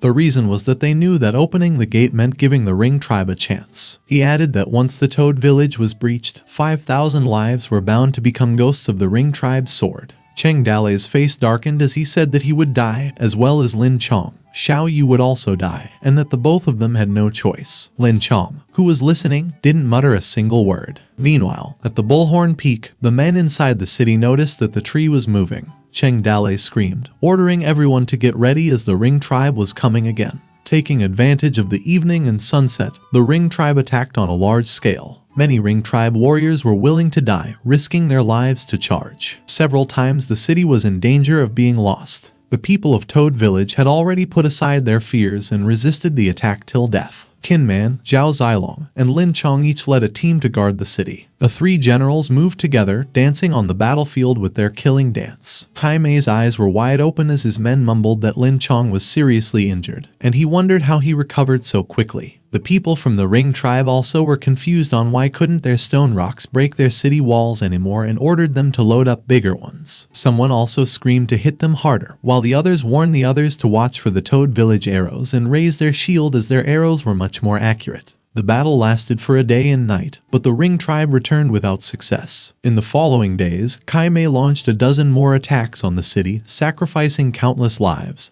But still he could not break the gates. In short, the Toad village had held for 17 days. The city walls hadn't been breached. Many forces sent out scouts. Countless eyes fixed their gaze on Qingyu Mountain. One of the scouts noticed that the rings had retreated and wondered if the Toad village had been broken through yet, while his companion didn't believe so. They were ordered to send the message back quickly, reporting about the 7th attack and going on. At Jizu, the city lord's mansion, a man reported that the 11th attack on the Toad village by the army of the rings was also unsuccessful, while his superior said to continue to investigate. At the Yuzhu city lord's mansion, Yang Long asked his subordinate what the situation was and if the Toad village had been broken through. The man reported that the Toad village was able to defend against the rings. Yang Longting was sweating as he believed that they could fight back again and asked when exactly they would be broken through. Meanwhile at Qingzhou, Tianyi City, a soldier was looking for his city lord. He bowed and reported to Fang Bashan that according to those who fled to the port, the rings had not yet broken through Qingniu Mountain. Fang Bashan questioned if they were still unbroken, and wondered if Cheng Dalei's band of mountain bandits were really holding the fort. Doubtful, Fang Bashan asked the soldier if the Toad village could stop 10,000 elite soldiers with their small army of rabble. The soldier asked Fang Bashan if they should go back, which made Fang Bashan question him. He explained that they could lead the remnants of the army and attack the rings from the outside with the Toad village from inside. The Ring tribe would be attacked from front and back, and they would definitely be defeated by their army, and Fang Boshan, the city lord, would have a great success. Fang Boshan asked his men if he was not crazy as he was talking about the Ring tribe. Kaioi didn't answer, however, he wondered what was so awesome about the rings. Fang Boshan ordered Kaioi to keep scouting, and said as soon as the ring went south they could pull out immediately, to which Kaioi agreed to. Meanwhile, a young boy asked his master why they had to go to Kingniu Mountain as it was a war zone. The master said that recently fewer and fewer people had fled to Kingju. He believed that there were only two possibilities for the situation. He went on to say that it was either the rings had already killed their way through and were currently taking over the city, or Cheng Dale was still defending the Toad village. The young boy believed that the second one was probably too implausible. The master replied that the mountain bandits became outlaws and more professionals, but the overall quality of their soldiers was by no means comparable to the regular army. The boy claimed that the armed soldiers of the capital and the soldiers of the other provinces could not stop the rings, and the weakest mountain bandits stopped the strongest riders of the rings. He asked his master what happened to the rings. The famous generals in the region trembled with fear when they heard about the rings, but only a group of mountain bandits dared to fight back. The master answered that countless youthful leaders of the empire also thought so. Some people didn't believe the rumors and wanted to try to fight the rings and wondered what was the big deal with the rings. He went on to say that the result was often more losses than victories, and it was not even an exaggeration to say that out of 100 battles, 100 were lost. And after countless failures, it was considered that the Ring tribe was unbeatable. Time passed, and if the young leaders of that time had not died on the battlefield, they should also have had gray hairs on their heads now. The master said that at that point, when a young man wanted to fight the Ring, he angrily retorted with the phrase, "That's the Ring tribe," and no one had even given an answer to the question, "What's the matter with the rings?" The master continued and told the boy that actually, everyone knew the answer to the question, but no one was qualified to answer it for 30 years. As they saw the vast horizon, he told the boy that on that day, they would go to the Kingui Mountain to see if he could write down the answer to that question. The master rubbed his beard and mumbled that the question was not complicated, and the answer was also simple and required only a few words. But no one could put it on paper, because the answer must come from the pen of an elite soldier, with the great rivers and mountains as paper, with blood as ink, and with a clean victory as the final word. The rings were nothing. Meanwhile, at the Toad village city gates, Zhu Shenji told Cheng Dale to look. He mumbled that the rings were retreating as they were taking down their tents. Zhu Shenji suggested storming and then taking advantage of their lack of preparation to really crush them. Cheng Dale's eyes narrowed, and he said no need to rush. The Ring tribe retreated. Zhu Shenji said to give them the order to pursue them. If they would not pursue them, they would fly far away. Cheng Dale asked him not to worry as they were trying to draw them out. He noticed that the treetops shifted southwest, and the opposite. He believed that the enemy's retreat was actually a strategy to lure the troops, and once they left the line of sight, they would surround the Kingniu Mountains. Cheng Dale smiled and ordered Zhu Shenji to go down and leave the city gate wide open. Zhu Shenji asked if he was going to send troops. Cheng Dale snapped his finger and wondered what Zhu Shenji meant, as when the rings returned, they should prepare more crossbows and heavy stones and be prepared to give them a good treatment. The rings marched towards the vast forest. Kaimei asked his subordinates if they came after them, to which the man replied not yet. He ordered the man to continue to observe. Under the crescent moon, Lin Xiaoyu thought that the Ring tribe was still camped within the vicinity of Kingniu Mountain. He wished for Cheng Dale not to chase them out. Meanwhile, at the Ring tribe's camp, Hu Luxing said to Kaimei that with the empire's thirst for greatness and success, when the enemy retreated, they should have gone out of the city and pursued the routed soldiers. He wondered if the empire was aware of their plans as they were still calm at the time. Kaimei questioned how it was possible. How could they know that their retreat was real or fake as they didn't have a far-sighted person? Doubtful, Hu Luxing asked Kaimei why they weren't coming out. Kaimei responded that even if they didn't come out, they would just kill them when they were careless. Suddenly, a man came running reporting to Kaimei that the Toad village was crowded inside and seemed to be celebrating. Kaimei smirked, mumbling that it seemed that they had been scared out of their wits, and even if they retreated, they dared not to come out. The rings waited out, as another report came in that the number of soldiers at Toad village gates had dropped to 100. The man was ordered to scout again. Another report that the guards were down to 50, and another to scout again. Then the third report came as the man said that there were only a dozen of soldiers at the top of the city, and the city gates were open as they were gathering the weapons outside the city gates. Kaimei stood up as his face darkened. Smirking, he told his man that they were going to attack the city and kill them all. Meanwhile, at the city gates, men were gathering corpses and weapons. All of a sudden, they noticed a rumble and looked from where it came from. They shouted that an enemy was coming and told their other companion to get inside the city. Zhao Feibao smiled in relief and yelled that they were finally here. The Ring tribe gathered and charged towards the city gates with an intent to kill. They successfully infiltrated the gates. Kai Mei yelled the cavalry was inside and ordered his warriors of the steppe to kill them all and massacre the city. Men from the rings screamed to kill. At the top of the gate, Cheng Dalei ordered the gate closed. As the ring charged, a metal was heard clacking and rumbling as the gate closed. They left confused and were ordering their men to attack the city. Cheng Dalei summoned a siege hammer and instructed his archers to load and release. As a barrage of arrows fell down, the ring's eyes grew wide open. Kai Mei yelled in despair as he realized it was a trap and things were not looking good. He ordered his men to retreat, but it was too late as the arrows pierced some of his men and horses. Inside the city, Hu Luxing screamed to seize the gates and clear the way for the follow-up troops. However, their horses fell into a trap. The rings cursed as they fell in a trap. Hu Luxing ordered his men to control their horses and not to move as the enemy was coming. Warriors from the Toad village held their spears and yelled to kill the rings and attack their horses. The cavalry who lost their momentum could only be attacked by the well-trained spearmen. Hu Luxing and his horse were stabbed by countless spears as they called it heaven's subduing. At the top of the gate, Zhu Shenji asked Cheng Dalei if they should leave a survivor. Cheng Dalei covered his mouth and answered what he meant by leaving a survivor. He ordered him to tell the archer to kill everyone. Zhu Shenji noticed that the handkerchief embroidery Cheng Dalei was using was exquisite. Cheng Dalei asked him whether it was true, after he told him that Su Ying embroidered it but that he didn't like to use it. Moving back to the battlefield, the archers kept releasing their arrows as many bodies of the rings lay dead on the ground.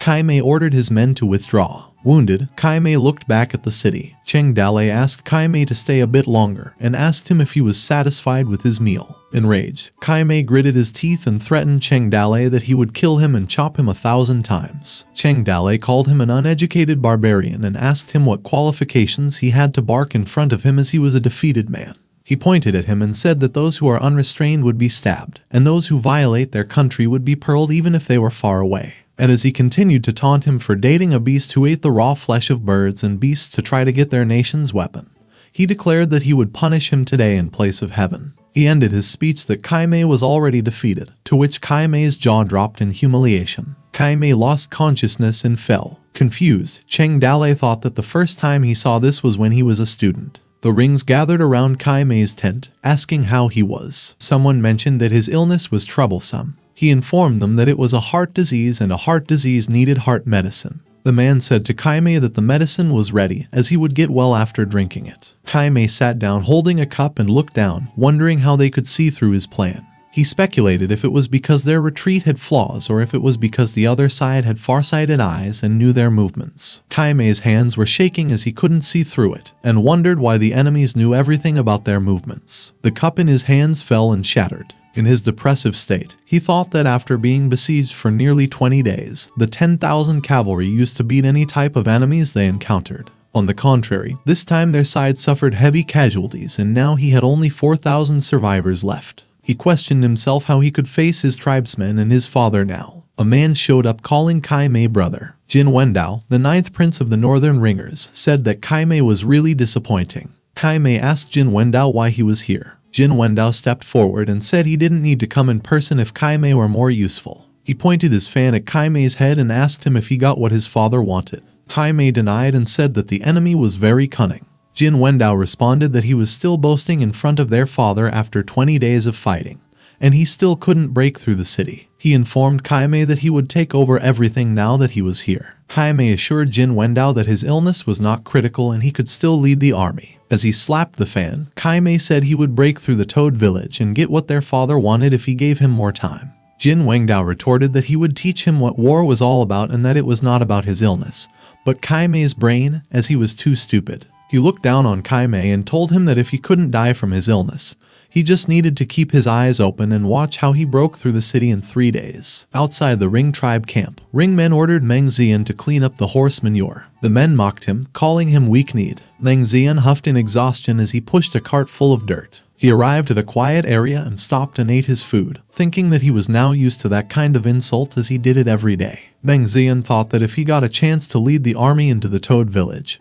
he would be able to kill Cheng Dale. He believed that he could still get Liu Jihan back, but changed his mind as she was not worth it and it was better to kill her. Sighing, Meng Zian claimed that the Ring tribe and Toad village were the same, as it was all about guys. He heard a rustle from the peak. His eyes widened and noticed that the tree at the top of the hill was moving. He claimed that there was someone up there. Sweating, Meng Zian realized what it meant. After a while, he climbed at the Bullhorn Peak and saw Lin Xiaoyu sitting. Realizing that he knew Lin Xiaoyu was, Meng Zian smirked as he thought that it seemed that the opportunity that he had been waiting for had appeared. He slowly approached Lin Xiaoyu, however, the wind made a rustling noise. Lin Xiaoyu turned to look and questioned if what he saw was an illusion. Back at the Ring tribe camp, Jin Wengdao asked Meng Zian if he was sure. Kneeling, Meng Zian said he would be stabbed by 10,000 swords if there was a single lie in his words. Jin Wengdao asked him if he was from the south, to which Meng Zian didn't respond. He asked him why he wanted to join them. Meng Zian answered that he had hatred for the bandit for taking his wife and he couldn't forget it. Jin Wengdao smiled and told Meng Zian that from now on he could be his groom. Meng Zian was perplexed and questioned what he meant by groom,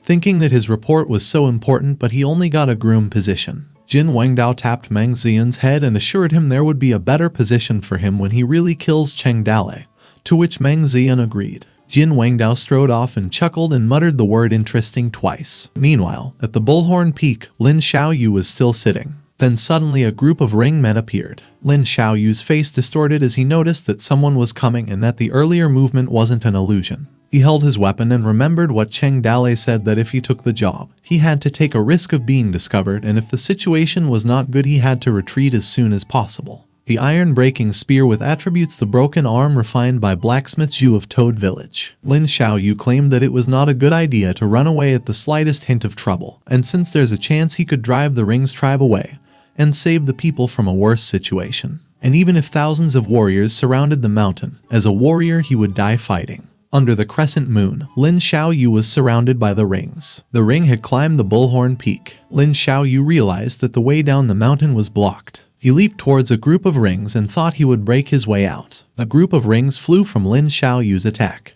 The rings yelled that they had found Lin Xiaoyu, while the others told everyone to hurry up. As Lin Xiaoyu charged towards the ring, he thought that a man with average talent who wasn't trying hard but still wanted to be a warrior might have been a delusion. The rings readied their rope and mumbled that Jin Wengdao had ordered them to capture Lin Xiaoyu alive. Lin Xiaoyu thrust his spear, calling it the threefold spear wave breaker. As he fought, he thought that holding his spear today felt different from before. He wondered if it was because he was doing the right thing. Lin Xiaoyu claimed the newly forged iron weapon seemed to have an inexplicable power passing into one's body, in addition to the wet cold. He pierced 2 ring men in one thrust. His heart was more stable, and he had sharper eyes and bursting strength. The rings gritted their teeth as they saw what had happened. Lin Xiaoyu smirked as he continued stabbing and unleashed his skill, Spear Wave Breaker threefolds, killing quietly, just the occasional scream before death. The futile struggle to kill, and ultimately just a fight of animals, was endless. Many of the ring men fell dead, however, they still charged at Lin Xiaoyu. Exhausted, Lin Xiaoyu believed that it was probably almost over. He wondered if anyone would know what he had done if he took a leap. Maybe he could be like those who worshipped before him. In the mouth of the storyteller, the edge of the cliff broke where Lin Xiaoyu was standing. The rings watched him as he fell from the peak. While falling, on a certain day, in a certain month, in a certain year, the young warrior Lin Xiaoyu had fought against the Ring tribe, but was defeated and fell off the cliff. It turned out that every warrior belonged to the cliff. Lin Xiaoyu's eyes looked dead as he believed perhaps Lin Chong could find his bones under the cliff, as he was still looking for him. The rings watched him as he fell. Lin Xiaoyu released his spear. He thought that it may also have been able to exchange a few tears of the lady in the boudoir. And perhaps no one would remember, as it didn't matter. Seconds passed. A lasso appeared, tying around Lin Xiaoyu's body. The rope tightened, making Lin Xiaoyu's eyes widen. Jin Wengdao, who held the rope, asked him if he wanted to die. He said that it would not be that easy. Jin Wengdao, 9th prince of the Northern Ring tribe and who was good at using a lasso. At the top of the city gate, Cheng Dale watched over the Ring camp. He claimed that the Ring tribe's troops were increasing and that at least a few thousand more people had come. After such a big defeat, their army strength increased instead of decreasing, and no matter how he thought, it was not normal. The rings marched approaching the gate. In front, Jin Wendao asked if Cheng Dalei was the general of King Niu Mountain, the lord of the imperial city, and the holder of the king's seal of the Yuzhu state, the divine axe general of the immortal art, and the Toad King who guarded the King Niu Mountain. Cheng Dalei told him that he was correct and asked Jin Wendao if he was another traitor of the empire as he saw him dressed like that. Jin Wendao introduced himself as the ninth prince and said that he had heard that Cheng Dalei was a great scholar, martial artist, and righteous person, and he knew that he was not that famous as him, but still, meeting him was better than being famous. Cheng Dalei smiled, responding that when wandering around the world, the most important thing was the word righteous, and claimed that Jin Wendao was a good man that made him very happy. He asked him to hurry up and retreat, as he would spare his life today. Jin Wendao grinned and said that he prepared a small gift, and maybe after he saw his gift, perhaps Cheng Dalei would change his mind as it was the first time they met. Cheng Dalei scoffed and told Jin Wendao that he was still very polite. Jin Wendao ordered to bring his gift. Cheng Dalei's face darkened. Lin Xiaoyu, who was tied down in a cart. Cheng Dalei's face wrinkled in anger as he muttered Lin Xiaoyu's name, who he saw wounded. In the Toad Village wall, Lin Chong shouted Xiaoyu's name as he was surprised that Xiaoyu had been captured by the Ring tribe. Cheng Dalei quickly ordered Qin Man and Sai Long to hold Lin Chong down, emphasizing the urgency of the situation. Now lying helpless and restrained beneath the combined strength of Qin Man and Sai Long, Lin Chong couldn't contain his frustration, cursing at Cheng Dalei. With a furrowed brow, Lin Chong asks Cheng Dalei, questioning the assurances about the no danger for Xiaoyu. Cheng Dalei's response was a tense silence. His annoyance was evident as his jaw clenched and his eyes narrowed in frustration. With a steely gaze directed at Jin Wendao, Cheng Dalei asks Jin Wendao about his intention. Jin Wendao, displaying a playful smile, invoked the concept of the word justice serves as Cheng Dalei's guide, which is why Cheng Dalei cannot bear to witness his friend's suffering. He requests Cheng Dalei to open the gate, promising to return to his friends once inside. While maintaining a stern demeanor, Cheng Dalei contemplates the concept of negotiation, emphasizing the importance of proposing acceptable terms. Cheng Dalei raises concerns that letting them in might lead to slaughtering the people in the cities. Jin Wendao was seen wearing a silly smile, clarifying to Cheng Dalei that he might have misunderstood him and that it was not a negotiation. His facade shifted suddenly menacing turn as he cleared that it was a threat. Raising his handheld fan with authority, he called out Meng Ziyun and ordered him to give Cheng Dalei a taste of their intentions. Meng Ziyun, in response to Jin Wendao's command, displayed a sinister smile on his face. Out of nowhere, Xiaoyu's legs were ruthlessly stabbed by Meng Ziyun, putting him in agonizing screams that pierced the air. Cheng Dalei has his face contorted in a grimace of annoyance as he called out to Xiaoyu, his concern mingled with frustration. With anger simmering, Cheng Dalei directed a menacing threat at Meng Ziyun. He gritted his teeth in anger and vowed to catch, chop, and feed him to the pigs. Amidst the tension, Jin Wendao cuts in as he slowly unfurls his handheld fan.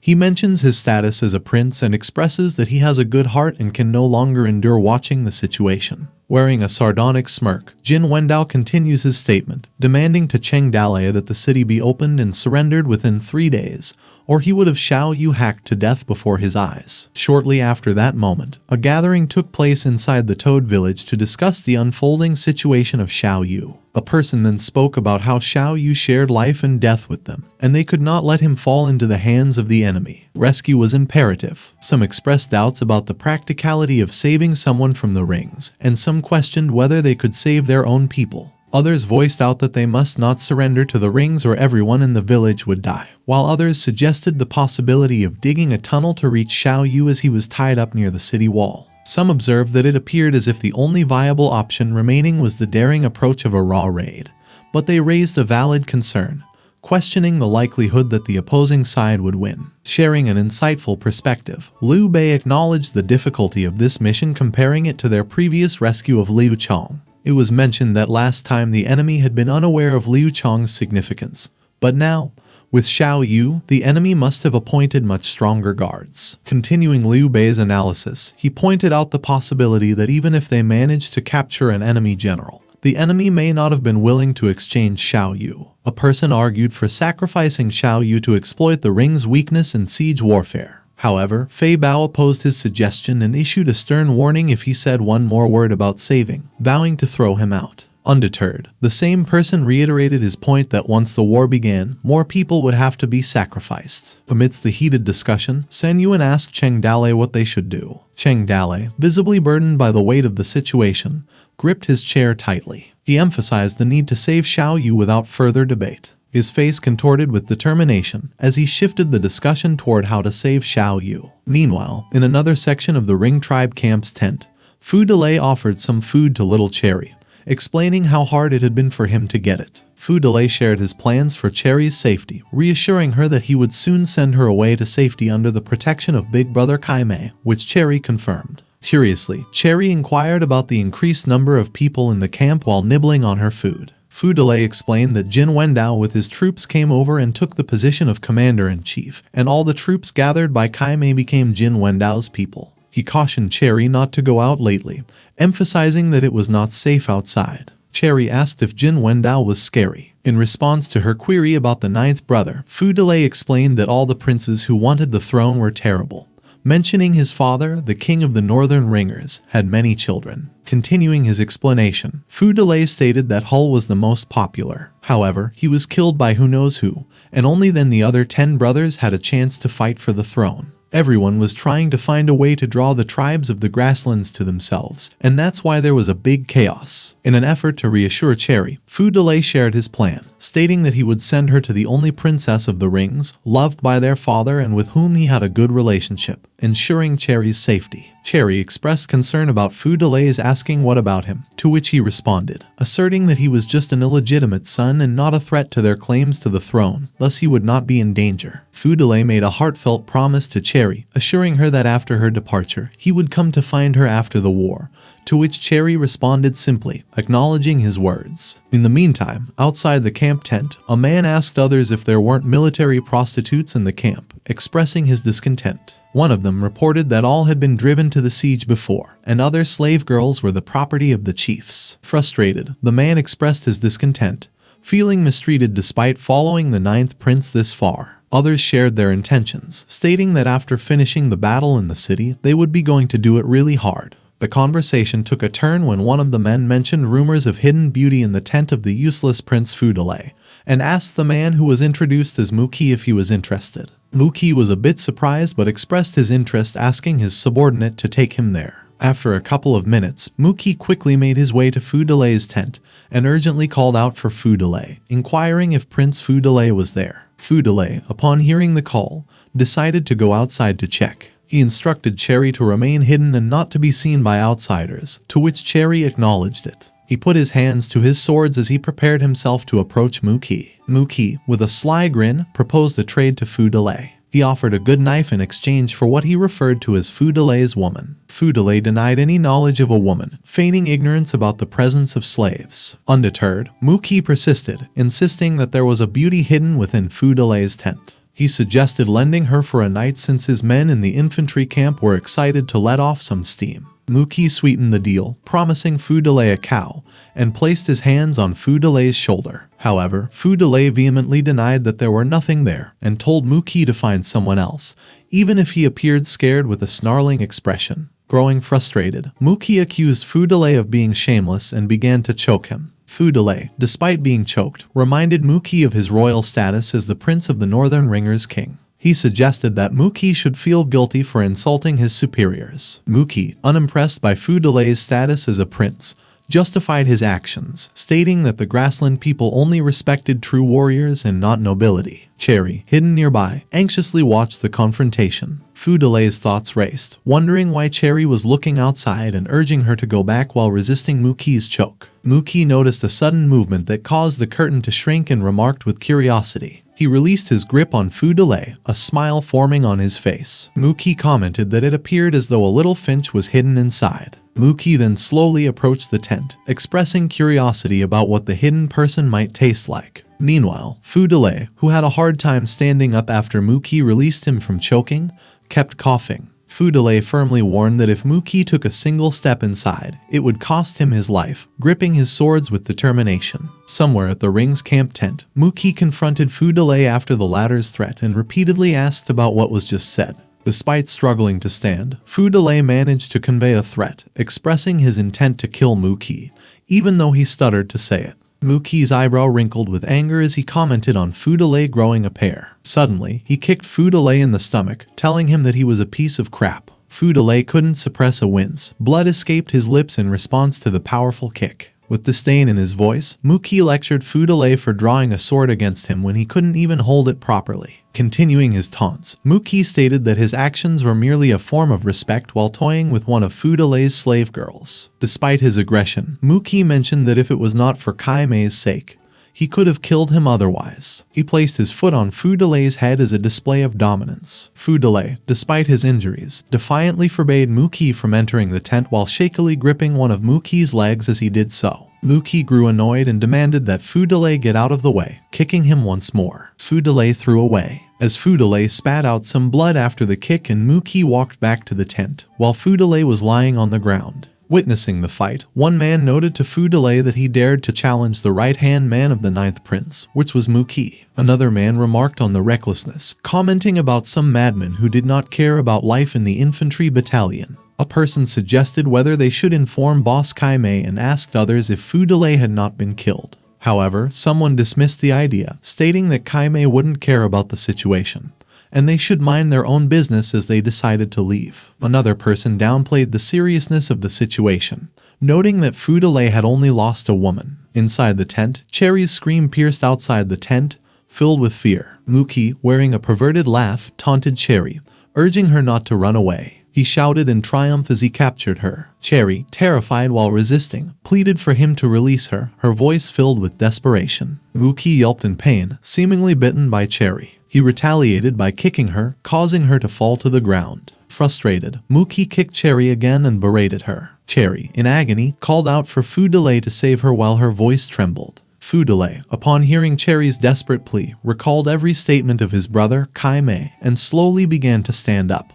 Kai Mei's words echoed in Fu Delay's mind, emphasizing that Cherry was now Fu Delay's responsibility, instructing him to protect her as she was considered his possession. He also stressed that Fu Delay should draw his sword if anyone attempted to take something from him. With anger burning inside Fu Delay, he also remembered Cherry asking him if she would be protected. As Fu Delay's expression darkened with anger, he reaffirmed his role, asserting himself as Cherry's master. He made a solemn pledge to protect Cherry, vowing that with Fu Delay, no one could take her away or harm her. Inside the tent, Muki forcibly tore Cherry's clothes as she resisted. Fear filled Cherry's face, while Muki wore a perverted grin. Right then behind Muki, Fu Delay appeared, ready to strike with his sword. Fu Delay's thoughts echoed his determination to protect Cherry's safety, firmly believing that with him, no one could tear her away, and no one could hurt her. As the rage he felt, Fu Delay intensely swung the sword at Muki's back, causing him to spew blood. Muki managed to turn around but was caught off guard as Fu Delay approached with his sword.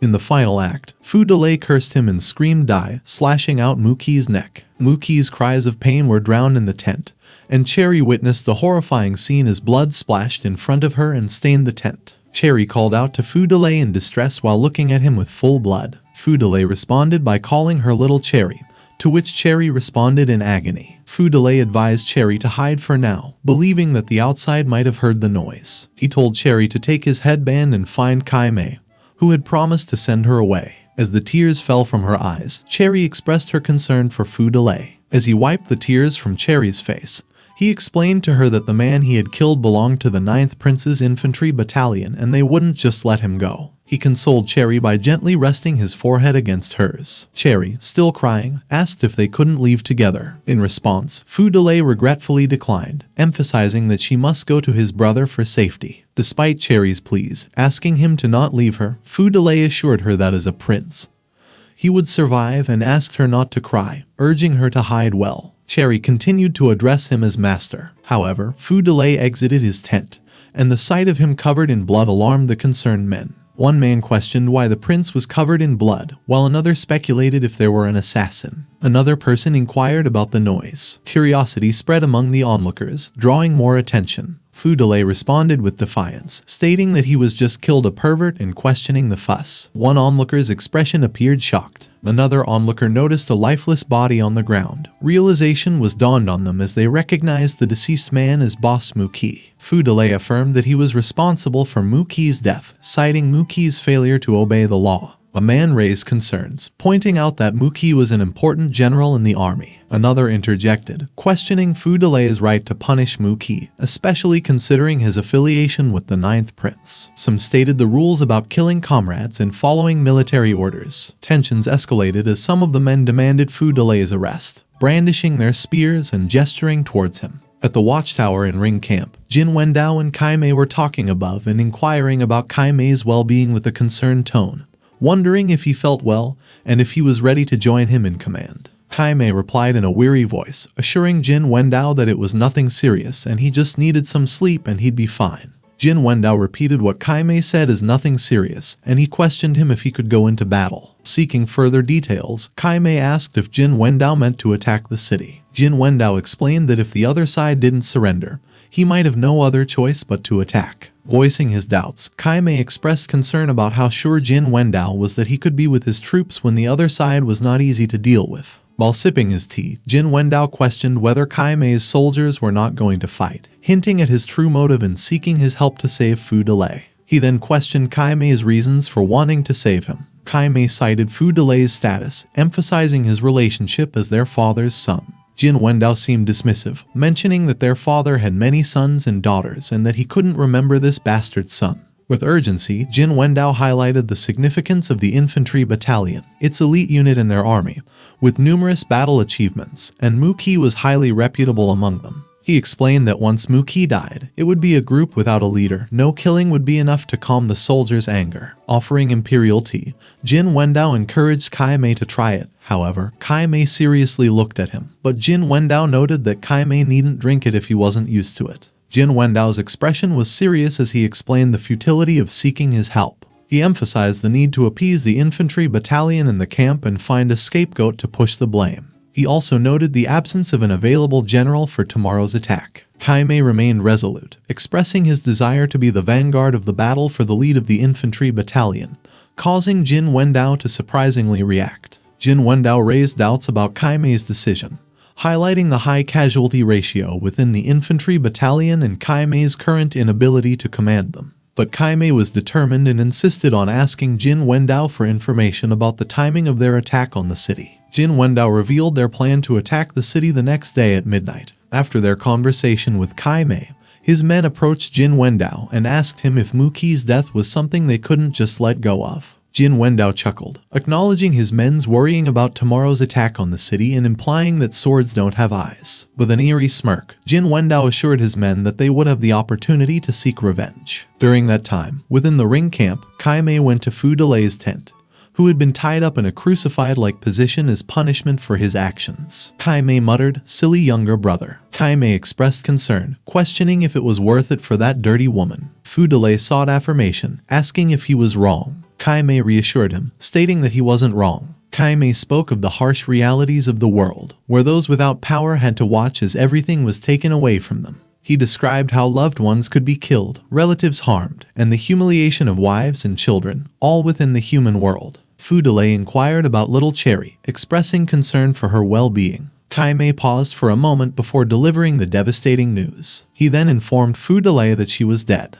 At that moment, Fu Delay's soul felt like it had been stabbed by a spear. His desperation led him to attempt to break free from his restraints, the sound of handcuffs clicking. Fu Delay cried out in frustration, demanding to know why, emphasizing the promises that had been made to him. Kai Mei explained the grim situation, emphasizing that someone had to take the blame for the situation, and it had to be either Fu Delay or Cherry. He disclosed that Cherry had willingly accepted all the blame, falsely confessing to killing the general to save Fu Delay. Kai Mei revealed that Cherry had taken the entire blame upon herself, even though it was just some poorly made lies.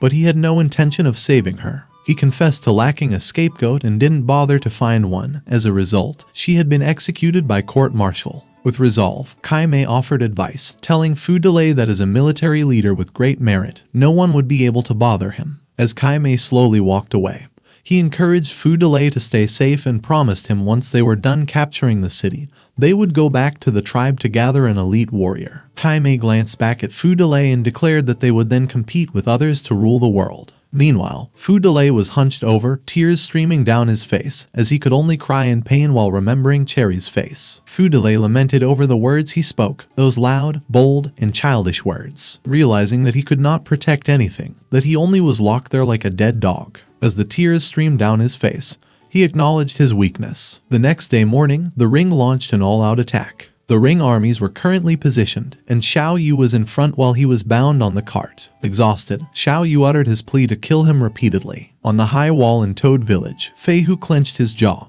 and Fei Bao was beside him while looking at Ring armies. A warrior reported to Jin Wendao that they were already within range of the Toad Village archers, but Jin Wendao ordered them to keep advancing. The distance between the Ring tribe and Toad Village steadily decreased from 700 paces to 500, then to 300.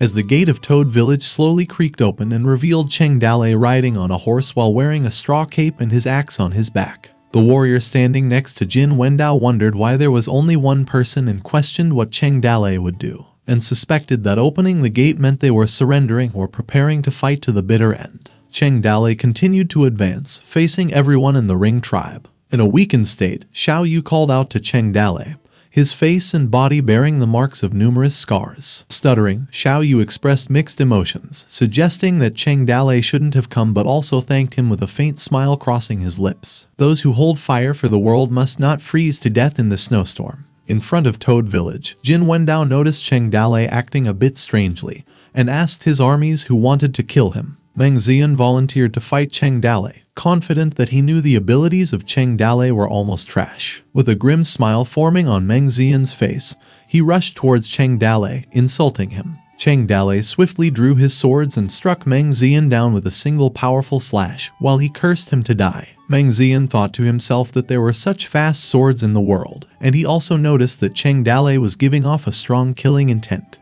In a one-on-one battle, Meng Zian was defeated. His body lay on the ground, covered in his own blood. Cheng Dalei's swords dripped with blood, leaving the Ring tribe in fear. Jin Wendao questioned Cheng Dalei's unusual attire, to which Cheng Dalei responded that he wore it because it was going to rain, causing Jin Wendao to question him. Cheng Dalei claimed that his master was the South Pole Immortal, Marshal Tianpeng was his senior, and Teibai Golden Star was his sword brother. He then threatened to use Immortal Kai to consume their souls. But the Ring armies responded with disbelief and mockery. Some of them shouted mockingly, while others taunted Cheng Dalei, questioning his claim to immortality. Laughter erupted among the armies, with some suggesting that Cheng Dalei was senselessly scared, as Cheng Dalei remained resolute and warned them that he would subject them to half a day of trial and hardship. Jin Wendao joined in the laughter, finding the situation highly amusing. He commented on Cheng Dalei's fantasy of mastering an immortal technique, leading to more laughter and agreement from the Ring armies. As Cheng Dalei stood still, he opened his arms. He said that the wind was coming.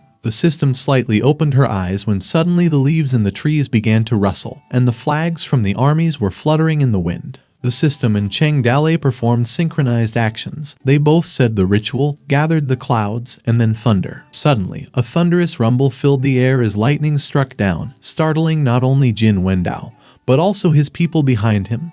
They were all in shock. Continuing with their coordinated movements, Cheng Dalei looked up and sighed with relief that it finally came. Suddenly, rain began to pour, and Jin Wendao, caught off guard, was drenched as rainwater streamed down his face, causing him to nearly lose his balance on his horse. While the Ring tribe armies were in a state of hysteria, they repeatedly shouted that it was raining. Jin Wendao expressed his astonishment at Cheng Dalei's extraordinary abilities, pondering if he might be immortal, and questioned whether Cheng Dalei, as a disciple of an immortal, could truly summon wind and rain. The Ring armies were in awe, confirming that Marshal Tianpeng was indeed Cheng Dalei's brother and that his brother had sent down heavy rain to save him. Then the armies began chanting that Cheng Dalei was immortal. Cheng Dalei continued to intimidate them, addressing them as mere mortals, and warning them not to offend the power of heaven. He then advanced aggressively toward the Ring tribe while threatening them, saying that they should fear heaven's punishment, and declared to kill them. The Ring tribe warriors were so confused that they didn't react. Cheng Dalei took the opportunity to save Xiao Yu, slicing through the ropes that had bound him. Jin Wendao dismissed Cheng Dalei's abilities as tricks and urged his men not to be afraid, ordering them to kill Cheng Dalei. Cheng Dale, holding Xiao Yu, hastily retreated to their village, with Ring tribe members in pursuit, accusing him of being a swindler. Cheng Dale called for Zai Long's whereabouts, and Zai Long responded, indicating his arrival with Qin Man. He shouted to cover Cheng Dale. However, Jin Wendao commanded his people to charge and break through the city. The Ring tribe armies screamed kill as they charged Cheng Dale. The dragon gave the order that the rain spread over the sky and the earth. The impulses were like the Milky Way pouring into the trench, and the velocity was like the cloud flowing through the sea gate. The dragon took this opportunity to help and lifted the Yangtze River to look down. All the Ring men were rushing toward Toad Village, ready to kill them all. In the heavy rain, the arrows lost their purpose. Zai Long, Qin Man, and Zhang Fei were trying to hold the Ring tribe at the gate, slashing at the approaching Ring armies. While fighting, Zai Long urged his comrades to retreat, ensuring that Cheng Dale had retreated safely. Zhang Fei and Qin Man acknowledged his command. As the Ring armies continued to advance, Jin Wendao ordered Kai Mei to lead their troops and break through the city. Kai Mei rallied the infantry troops, saying, "Long live children of eternal nature." He then urged them to break through the city with him. The Ring armies roared in response as they went inside the Toad Village. As the saying goes, if you defend for a long time you'll lose. There's no reason why you can't break it. Cheng Dale called for everyone to take their positions and get ready. A person hurriedly instructed others to bring out the stuff. Today, for the first time, the gates of the Toad Village were breached. As the Ring armies were inside the Toad Village, others wondered if it was an Urn City, while some questioned why the Urn City was located inside. Jin Wendao, who was still outside of the Toad Village, commanded his armies, indicating 2 ways for them to proceed. Teams 2 and 3 were given specific orders to open passages on the left and right sides of the city. In response, the Ring armies charged forward, roaring as they advanced and infiltrated the Toad Village. At the high wall in Toad Village, the warriors warned the others by telling everybody to be careful that Rings were coming while some were defending the intersection. However, on the opposite side, the Ring armies with shields were ordered to break the lines of defense. In the subsequent set, other Ring armies were commanded to break through, with a siege team attempting to break down the gates of the Urn City. Jin Wendao motivated his troops by promising rewards to the first ones to break through the city, causing Ring armies to charge forward. And their roars echoed inside Urn City as they breached it. People poured into the gates, and their numbers continued to grow, with more and more people gathering. Amidst the chaos among the Ring armies, calls were made to make way for the siege hammer. Some urged their comrades to charge forward, while others questioned why the walls couldn't be breached. As the rain poured heavily, Cheng Dale stood atop the wall while watching the Ring armies trying to get inside the village. He then said that this site was the so-called inviting them into the Urn City. He then called the attention of the Ring armies, calling them Ring tribe scum, berating them for daring to offend the might of heaven, and claimed to perform a thunder summoning technique. Then, Qin Man threw the box of fire, causing a massive explosion. Suddenly, the Ring armies were left in fear. Some believed Cheng Dale could summon lightning, while others believed that he was the reincarnation of an immortal.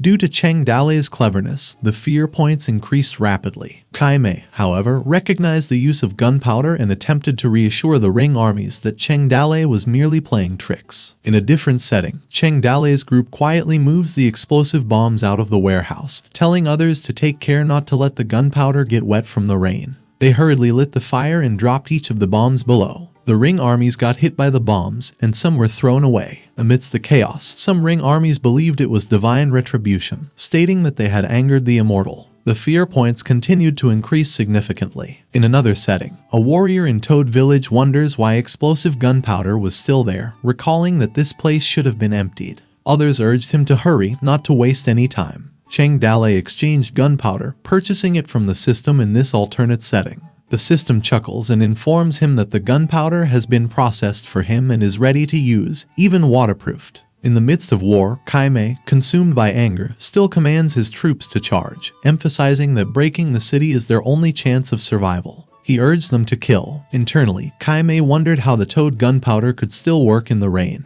Suddenly, he was struck by an explosion, causing him to fall on his horse. Concerned Ring armies shouted for him to run away, others saying that he must retreat, calling Cheng Dale immortal. Kai Mei cursed in his thought, wondering why the Toad had so much gunpowder. He realized that his armies were frightened and had begun to ignore his commands. All of the Ring army's fighting spirit is broken as they frantically run away from the explosion. Some even stumbled in their haste. However, Kai Mei stood still while looking above the wall, surrounded by his panicking army. While the rain was dripping on his face, Kai Mei reflected on the situation. As he thought that he was going to win, he was hit head-on. With conviction, he addressed Cheng Dali's Earn City as a pot that would cook everyone to death. His words resonated during the explosive chaos that surrounded them. Outside Toad Village, Jin Wendao commanded his army to charge, threatening those who stepped back with beheading. If the information of the battlefield was drowned in endless rainstorms and explosions. Some ring armies continued to charge, but they found the gate blocked by the corpses of their comrades. And the information couldn't be conveyed. More people jumped into the pot. The gates were crowded with ringers who wanted to escape this infernal hell. Explosions rang out behind them,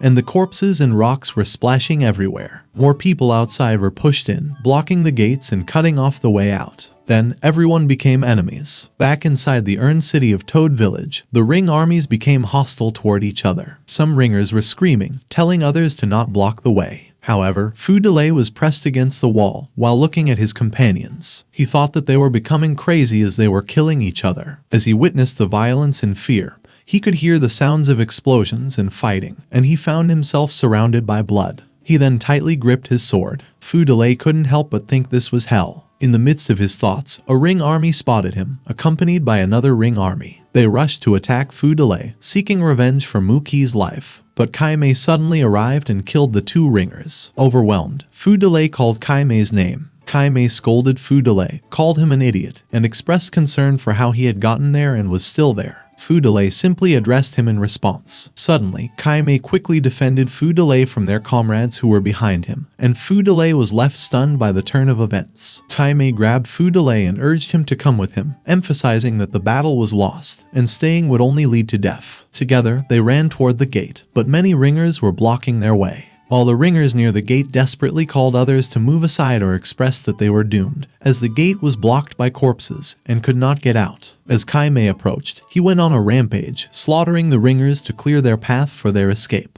He shouted at them to get away. The ringers' screams filled the air as they were tossed aside. Walking on a path paved with corpses, paddled through a river of blood. The sword in the hand was the oar that cut the flow of blood. This was a path from the Yellow Springs to the human world. The city gate was already a sea of corpses and blood. From inside the city to outside the city, every direction led to the mountains of human corpses. Fu Delay attempted to speak to his brother, but Kai Mei frustratingly silenced Fu Delay and instructed him to follow. Kai Mei told him that he would get Fu Delay out of there. He then carried Fu Delay on his shoulder and made his way through the mountain of corpses and managed to throw Fu Delay outside the gate. Struggling to stand, Fu Delay called Kai Mei and urged him to come quickly, but within moments, explosive gunpowder hit Kai Mei and Fu Delay saw it as he screamed brother in terror. As his blood spread everywhere, Kai Mei's body was among the piled up corpses, and he coughed drops of blood. While Fu Delay attempted to pull Kai Mei from the mound of corpses, he had used all his strength to pull Kai Mei out. But he didn't have much strength. Even with all his strength, he couldn't do anything. Powerless, what an annoying word. And sometimes there's nothing you can do about it. You can't change anything, even if you've already given it your all. Overwhelmed by grief, Fu Delay cried bitterly while attempting to help Kai Mei. Kai Mei, in a weakened state, consoled Fu Delay, patting his head and urging him to grow up quickly and not be a loser in the future. He smiled faintly and repeatedly said to Fu Delay to grow up fast as he tried to wipe away Fu Delay's tears. As Kai Mei faded away from this world, Fu Delay was left alone outside the city, which led to the human world. There was no one left to stand beside him, to take his hand and clear the way for him. He had to walk the following path alone. Meanwhile, Jin Wendao angrily commanded his troops to kill those who were attempting to retreat. As the saying went, the defeat of an army was like a mountain whose fall could in no way be stopped by the strength of a single person. The battlefield was constantly changing, and the winner or loser could change at any time. The barbarians became a cauldron, and that cauldron shook and crumpled. Half of Jin Wendao's troops melted away. After that, the cleaning of corpses alone took Cheng Dale 10 days. The siege of King New Mountain was only a small battlefield for the invasion of the rings. And on the border with the empire, hundreds of tribes of the ring joined together in a mega alliance and declared war on the empire on all fronts. All the princes of the ring tribe led their own armies and invaded by force. In Pingju City, the defenders encountered the rings and collapsed at the first encounter, fleeing for their lives, while the city lord disappeared without a trace. The city lord of Pingju refused to defend the city, stating that only stupid people would try to defend it. On the northwestern edge, a renowned general struggled to survive and looked eastward, hoping for provisions to arrive. In the capital city, someone expressed skepticism about General Lin potentially taking control of the imperial court, and decided to delay military food supplies to him. In another location, there were also scholars who had given up writing to join the army. There were also leaders who had taken refuge on the south side of the river. In a water village in the south of the river, a team of merchants rushed to the capital with great haste. On the same street, another merchant sold his family's possessions in exchange for 100,000 quintals of rice to supply the army in the north. In the northwest lands, Xingzai, the sixth prince of the kingdom, stood by a city, urging its inhabitants to resist the rings with him as he raised his seal above. There was never a shortage of profit-driven villains in this country, and there was no shortage of heroes who swam against the tide. Even more so, the ordinary people were tired of running away and trying to survive. That year, the rings came like a flood, and the borders of the empire were on fire. While in King Niu Mountain, on the other hand, it was like a puddle basin. When the water-like stream of soldiers flowed through it, it could not go any further, and the more they accumulated, the greater the accumulation was. At the high wall in Taoed village, Shenji alerted Cheng Dale to check the ring's camp, pointing out that there were more people in the ring camp. Shenji expressed astonishment, noting that this time there were many people, at least 5,000, as he gestured toward the ring's camp direction. Cheng Dale responded with a hint of worry, remarking that Shenji seemed overly excited about people coming from the opponent's side. In his thoughts, Cheng Dale couldn't understand why the ring's camp was so angry toward him. He reflected on the fact that new people continued to join the ring's camp every day, estimating that there were probably more than 100,000 ring members now, and lamented the loss of their deployed spies, making it impossible to assess the enemy's situation accurately. Cheng Dale explained that with only 2,000 fighters against 100,000, the probability of holding their position was close to zero unless they were supplied with a truckload of Cat 98K. Curious, Shenji asked for clarification about the Cat 98K, and Cheng Dale explained it as a powerful murder weapon, which Shenji understood. Shenji pondered that the rings might be hostile as they killed their people, but Cheng Dale believes most wars are driven by profit. Then, with a hint of humor, he seriously considered the possibility that they might be jealous of his good looks, to which Shenji reacted with silence, clearly not sharing Cheng Dale's sense of humor. Continuing to boost himself, Cheng Dale sighed as he blamed himself, remarking on the challenges faced by beautiful people. Growing impatient, Shenji called Cheng Dale's attention and asked him if anyone had ever told him that he had a bigger mouth than their city walls. Cheng Dale responded with a mischievous giggle. At the big tent of the rings, a man slammed his hand on the table in frustration, expressing his desire to be able to take over the capital. He blamed his abrupt transfer on the other prince for having a bad job. This man himself was the sixth prince, Lei Nu. Another prince interrupted, introducing as the eighth prince named Lai Mu, shared his own experience of being transferred despite his successful conquests with his troops. He bragged that he had taken 5 cities in a row and collected a bundle of city lord seals. Then another prince reacted, which was the fifth prince named Ka Temin. He boasted about killing numerous imperial generals and collecting their heads, and even suggested bringing their severed heads as proof of his accomplishments. Lei Nu belittled Ka Temin's act of killing a few generals, claiming it was nothing significant. He challenged the other princes to see who was truly powerful by proposing the idea of beheading the emperor's head. Temin countered Lei Nu's challenge with his own proposal for a competition, suggesting horseback riding or archery. Lei Nu responded by daring Temin to draw his sword and threatening to slit his mouth. Temin fired back, vowing to feed Lei Nu to the pigs in return. In the midst of their heated exchange, Jin Wendao observed the quarrel among the princes with a sense of depression. He found their bickering annoying and covered his ears in irritation. Jin Wendao's thoughts reflected on his own situation, acknowledging that Kai Mei was dead and he had lost the battle. He also lost hope of winning the race for the throne as he no longer mattered to it. Suddenly, another prince named Jiabu calmed the argument between the other princes. He suggested that they should stop bickering and work together to achieve their father's goals. Jiabu then inquired if they had any idea on how to capture Toad Village. The room fell into silence in response to Prince Jiabu's question. To his surprise at the lack of response, he questioned whether it wasn't as easy to capture. Temin then spoke up, mentioning that Jin Wendao had once fought against Toad Village, despite being carried back. He emphasized that they should take advantage of Jin Wendao's experience. Lei Nu expressed his concerns about Cheng Dale, describing him as an extremely cunning person. He also mentioned rumors about Cheng Dale's ability to summon thunder and how this thunder had scared Jin Wendao's men, leading to their loss. Jin Wendao dismissed the idea of lightning spells, asserting that it was actually gunpowder. Jiabu then stated that perhaps Jin Wendao was only focused on attacking the front gate, raising the question of whether they should consider attacking the cliffs on either side. But Jin Wendao explained that the cliffs were over 100 feet high and not suitable for climbing, and his soldiers were not good at climbing over a wall. Jin Wendao argued that crossing the cliffs was not feasible, even for hundreds of people, and it would likely lead to death. He suggested that their only option now was to attack Toad Village with force. Jiabu agreed, confident that their overwhelming numbers would ensure victory without the need for tricks. With determination, Jiabu suggested fighting it out by slamming his hand on the table. Back in Toad Village, inside Toad Village, Cheng Dale and Shenji were talking. Shenji pointed out the fertile soil and mentioned that it was the time of year to plant the seeds for a good life only through self-cultivation. However, Cheng Dale expressed his concerns about the Ring tribe's invasion,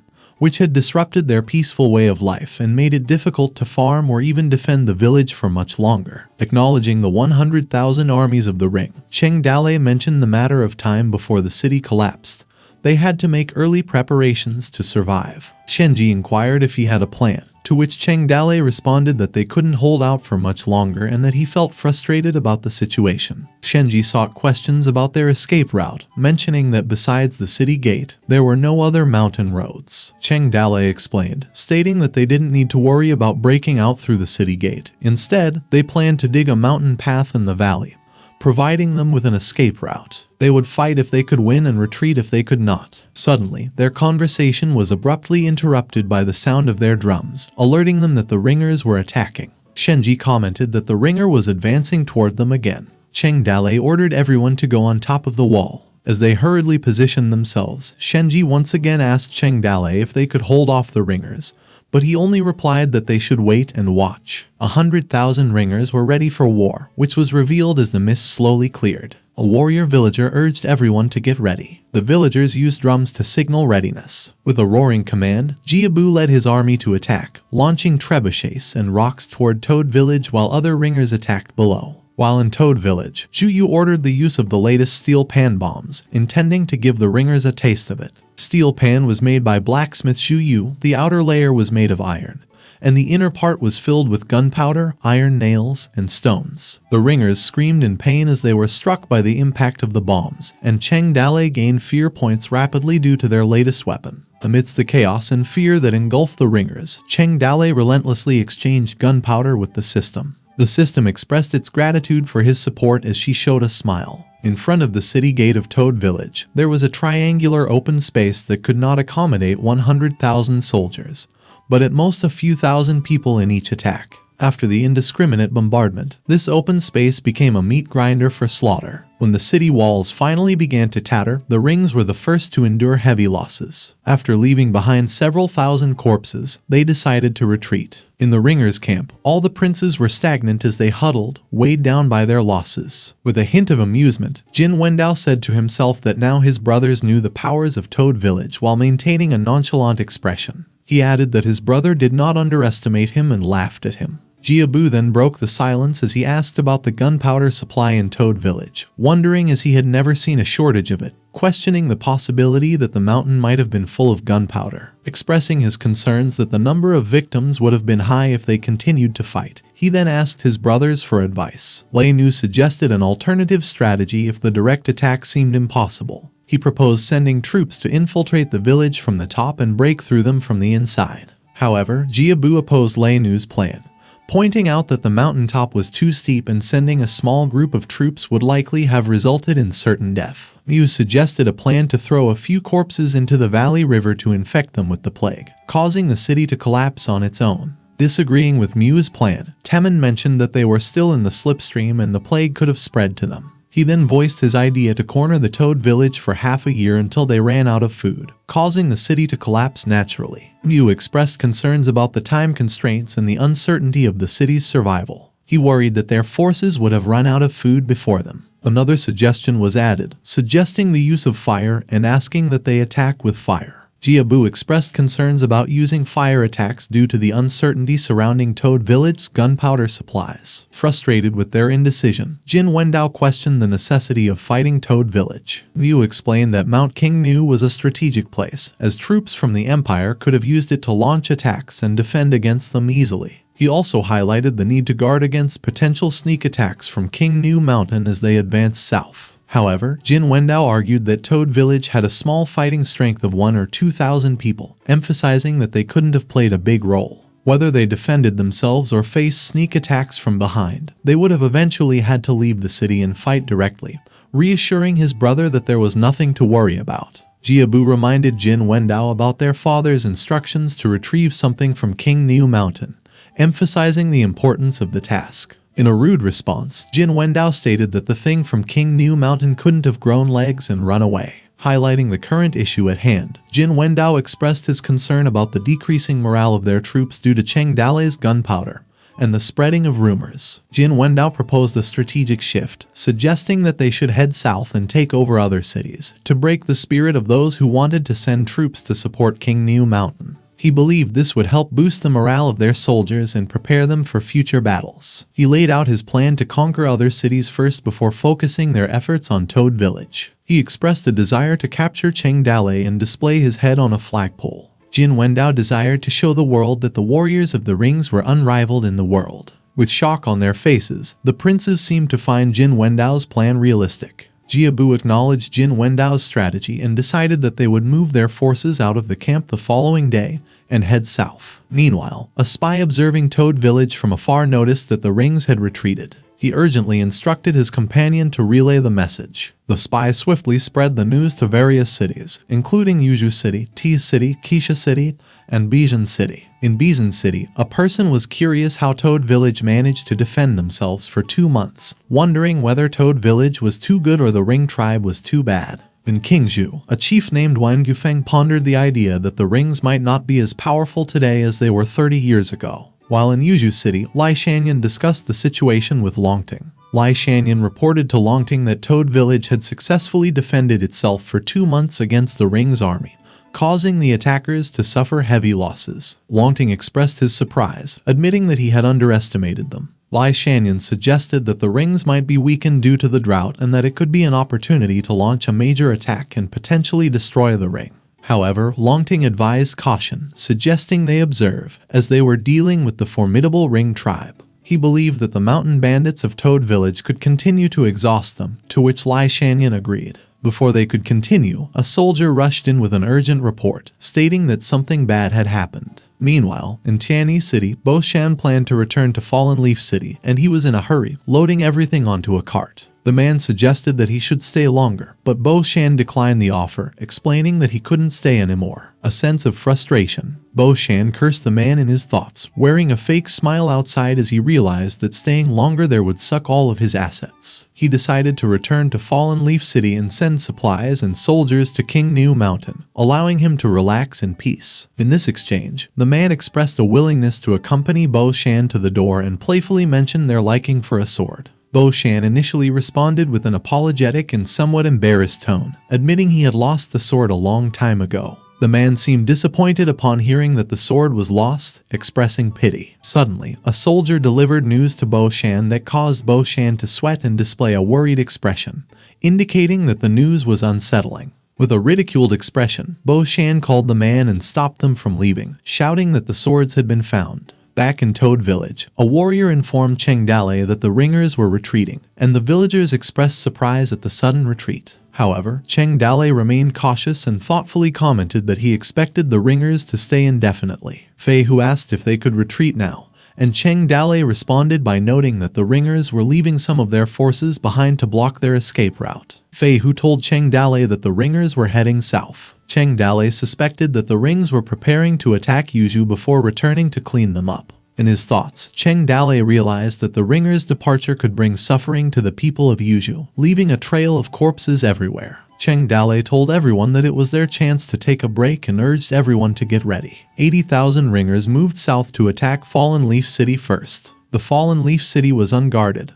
and it was destroyed within one day. First, they attacked the city of Kisha. They stormed the city with refugees, destroyed the city, and slaughtered everyone. T-City was then attacked. T-City held fast to its defenses. 20,000 ringers trapped the city, declaring that those who surrendered would be spared, and if they did not surrender, the city would be destroyed. The remaining 60,000 people attacked Yuzhou City. Yang Longting personally took command on the battlefield and fought together with the soldiers, which significantly boosted their morale. When the Ring saw that Yuzhou City was a hard bone to chew, they turned their attention towards Bijin City. The soldiers of Bijin City fought hard to the death, and it stood unconquered for a long time. At that time, the chief of Qingzhou, Wen Yufeng, led a 50,000-man army to Yuzhou to drive out the barbarians and save the people. In the plains outside the city, he met the Rings and fought a bloody battle. The iron cavalry of the Rings scattered Wen Yufeng's army in a few rounds, killing and wounding countless people. He was stuck in the Valley of the Long Wind with 10,000 remnants of his troops. The Ring tribe surrounded them but did not kill them. Several of Wen Yufeng's sons led a large army to help, but against the Iron Horsemen of the Ring tribe, they could do nothing. The classic tactic of surrounding the place and slowing down the enemies ended up killing at least 100,000 Qingzhou soldiers. He risked his life to break out of the encirclement and fled back to Qingzhou with remnants of his army. At this point, the trapped T-City knew it was no match for them. The city lord went out to surrender and only begged the Ring tribe not to treat the people in the city too badly. The Ring stormed the city and slaughtered everyone. The 80,000-strong army of the Ring ranged for a month in the Yuzhou area, and the population of Yuzhou, which was 3 of 5 million, were reduced by half. People lived in great misery and there were corpses everywhere. At the back of Toad Village, Cheng Dalei discussed the possibility of digging a tunnel in Toad Village with Shenji. But Shenji found that the rocks were too solid, suggesting the use of gunpowder. Cheng Dalei opposed the idea of using gunpowder as the Ring tribe still had their eyes on them and could not take risks. Then he suggested that if they couldn't dig a path on the mountain, he thought about the possibility of going through the mountain, asking them if anyone on his people could climb. In response, Shenji stated that people in the mountains gathered medicine and sometimes climbed more dangerous places than that. Cheng Dalei instructed them to send a few expert climbers to attempt the ascent and throw ropes down to create a passage through the mountain. He approached it with the idea that whoever they were, they would take care of it. Later on, some of the men of Cheng Dalei immediately started to climb. Some men successfully climbed up to the mountain. After several days, several rope ladders were successfully built, allowing all the men to ascend and see their village below. Fei Hu assisted Cheng Dalei after they climbed to the top of the mountain and casually addressed Cheng Dalei while Cheng Dalei told him that they would head over there. As the group was on top of the mountain, they looked towards their village, and Cheng Dalei was silent for a bit as he gazed through it. Suddenly, Cheng Dalei cursed in frustration, which caused Fei Hu to ask him about it. Cheng Dalei responded that he now understood why the Ring tribe was so eager to haunt him. He then took a look back in the past to where the treasure map that he got from Huang Sanyuan was, and exclaimed that the terrain inside was exactly the same as the one in front of him. He added that the Ring tribe plundered the empire 30 years ago. Cheng Dalei could not imagine how much gold, silver, and jewelry that the Ring tribe robbed, as the remaining treasures were hidden in their valley. He could even confirm the locations directly through his map. Acknowledging the situation, he made the decision that there was no time to waste to take the treasure out. And then on, Cheng Dalei ordered Gao Fei Hu and Gao Fei Bao to take 500 of their warriors and escort the old, weak, women, and children from the village within 3 days, leading them south to a safer location, which Gao Fei Hu and Gao Fei acknowledged his order. Liu Bei sighed that every place outside the mountain was also being watched by the Ring tribe, making it difficult to leave. Cheng Dalei answered that they must only move slowly in groups and at night. Liu Bei was doubtful about the plan because it was a race against time and the idea was to walk slowly. Cheng Dalei reassured that there would be enough time, and after a short pause he called Guan Yu. He ordered Guan Yu to take 500 of their warriors to do something. But before he continued his word, Liu Bei interfered again, doubting Cheng Dalei's words, stating that their village would be left with less than 1,000 of their warriors and worried if they could still defend the village. Cheng Dalei promised that he would find a way to stall them and buy time for everyone. When Liu Bei sighed again, Cheng Dalei could not control anymore and was so irritated that he threatened to beat him up to a pulp. Liu Bei was not pleased as he gazed at Cheng Dalei in silence. He then looked in another direction as he thought about the 100,000 Ring warriors and worried about how Cheng Dalei held them alone. Soon after, a messenger reported that 100,000 Ring warriors had assembled outside their village, ready to attack. Worried, Fei Hu raised out his concern and approached Cheng Dale, telling him that the situation was irreversible. He shared an idea to bring as many people as they could. Despite the grim situation, Cheng Dale remained calm, mentioning that they had a retreat plan. He then declared to his companies that he would show who was the boss. The 9 families of the Ring tribe were reunited as the Ring tribe's banner covered the sky, and their weapons and armor covered the field. After many days of fighting and usual, the morale of the Ring army was at its peak. With a roaring voice, Jiabu confidently ordered an attack, emphasizing the invincibility of the Ring's cavalry, which he believes to be unparalleled in the world. After a couple of hours in the Ring's camp tent, Jiabu reflected on the previous battle, describing it as a war of iron and stone. They discussed the successful breach of city gates and boasted about the Southerners being defenseless who only ran for their lives like sheep. Jiabu was dismayed about capturing the Jinju and Yuju city as they were not broken but considered this as a small setback. Jin Wendao asked if the people of Iron River City were killed as they were still having a fierce fight with their soldiers and still wanted to fight against our cavalry. They taught them how to behave well. Reminisced the time when he was so happy, and he had no time to wipe the blood on his sword as he kept cutting them up. Temin added that no one could compete with their warriors on horseback. They then turned their attention to planning their attack on Toad Village the following day. Expressing his eagerness, Temin wanted to confront Cheng Dale, to charge them with their 100,000 soldiers, even putting aside the method they were planning about. Liu boasted that when their army rushed them, Cheng Dale became scared and wet his pants. Lei Nu promised to use the 9 methods to torture Cheng Dale once he caught him. With a smirk, Jin Wendao thought that tomorrow would be a bloody battle when they attacked the village. As he was about to continue, someone burst into the meeting, notifying that at the front of the Toad Village, a bonfire and drums were present. He was confused about what they were trying to do. At the Toad Village gate, a large bonfire was set high on the wall, and Cheng Dale stood there wearing his leafy outfit. He chanted a ritual, looking like he knew what he was doing, but in reality, he was just chanting some gibberish words that sounded like nonsensical words like Jilly Gulu and Ababa. The ringers were puzzled about what Cheng Dale was up to. Some were predicting that it was because he could not protect the village anymore and decided to burn himself to death. Jiabu ordered to send some men over there to eavesdrop on the incantation Cheng Dale was chanting. Later, the man came back to report. He stated that they hid at the bottom of the gate and faintly heard him saying words about the boundless end of the world being his love and flowers bloomed at the foot of the Kinshin. Lei Nu was moved when he heard the magical melody, immediately concluding that it was indeed an incantation. Jiabu was left speechless as he heard the report. As he listened to the report, Jin Wendao realized that Cheng Dale was praying for the rain. Jiabu seconded the statement from Jin Wendao and acknowledged that Cheng Dale had that kind of ability. Jin Wendao was sure and witnessed him doing that incantation before. He was unsure if he could summon it again this time. Jiabu tried to remain vigilant about it and thought that Cheng Dale was only playing tricks on them. He asked the men not to be fooled and to leave a few people to keep an eye on Cheng Dale. Tomorrow morning, the plan to attack the village will remain unchanged, and this time they must break through Toad Village. The next day, right before dawn, Jiabu stated that they were about to face an imminent death, meaning death was near at hand. He added that no matter how many tricks Cheng Dale would play, it would not change anything. Jiabu gathered everyone's attention and alerted them to start moving. As they were about to start the attack, a heavy rain suddenly poured, forcing the attack to withdraw. The rainy season at King Nu Mountain had started. Back in Toad Village, Liu Zhai sobbed about her relationship with Cheng Dale. She thought about him being unable to come back to sleep recently and only ran to Su Ying's place every day. All that while she was packing her stuff up. She thought if she was not good enough, that would make Cheng Dale unhappy. Or was it about her age? She added that she recently asked those sisters who were older than her. Liu Zhai learned a lot from them, stating that she was still in the developing phase. She thought that every step was very important and she was still young compared to Sister Yin. She whispered to herself to be brave as she still had room for growing up. She thought that if she had known earlier, she would let Ma teach her the thing first, and she would have been able to take the initiative.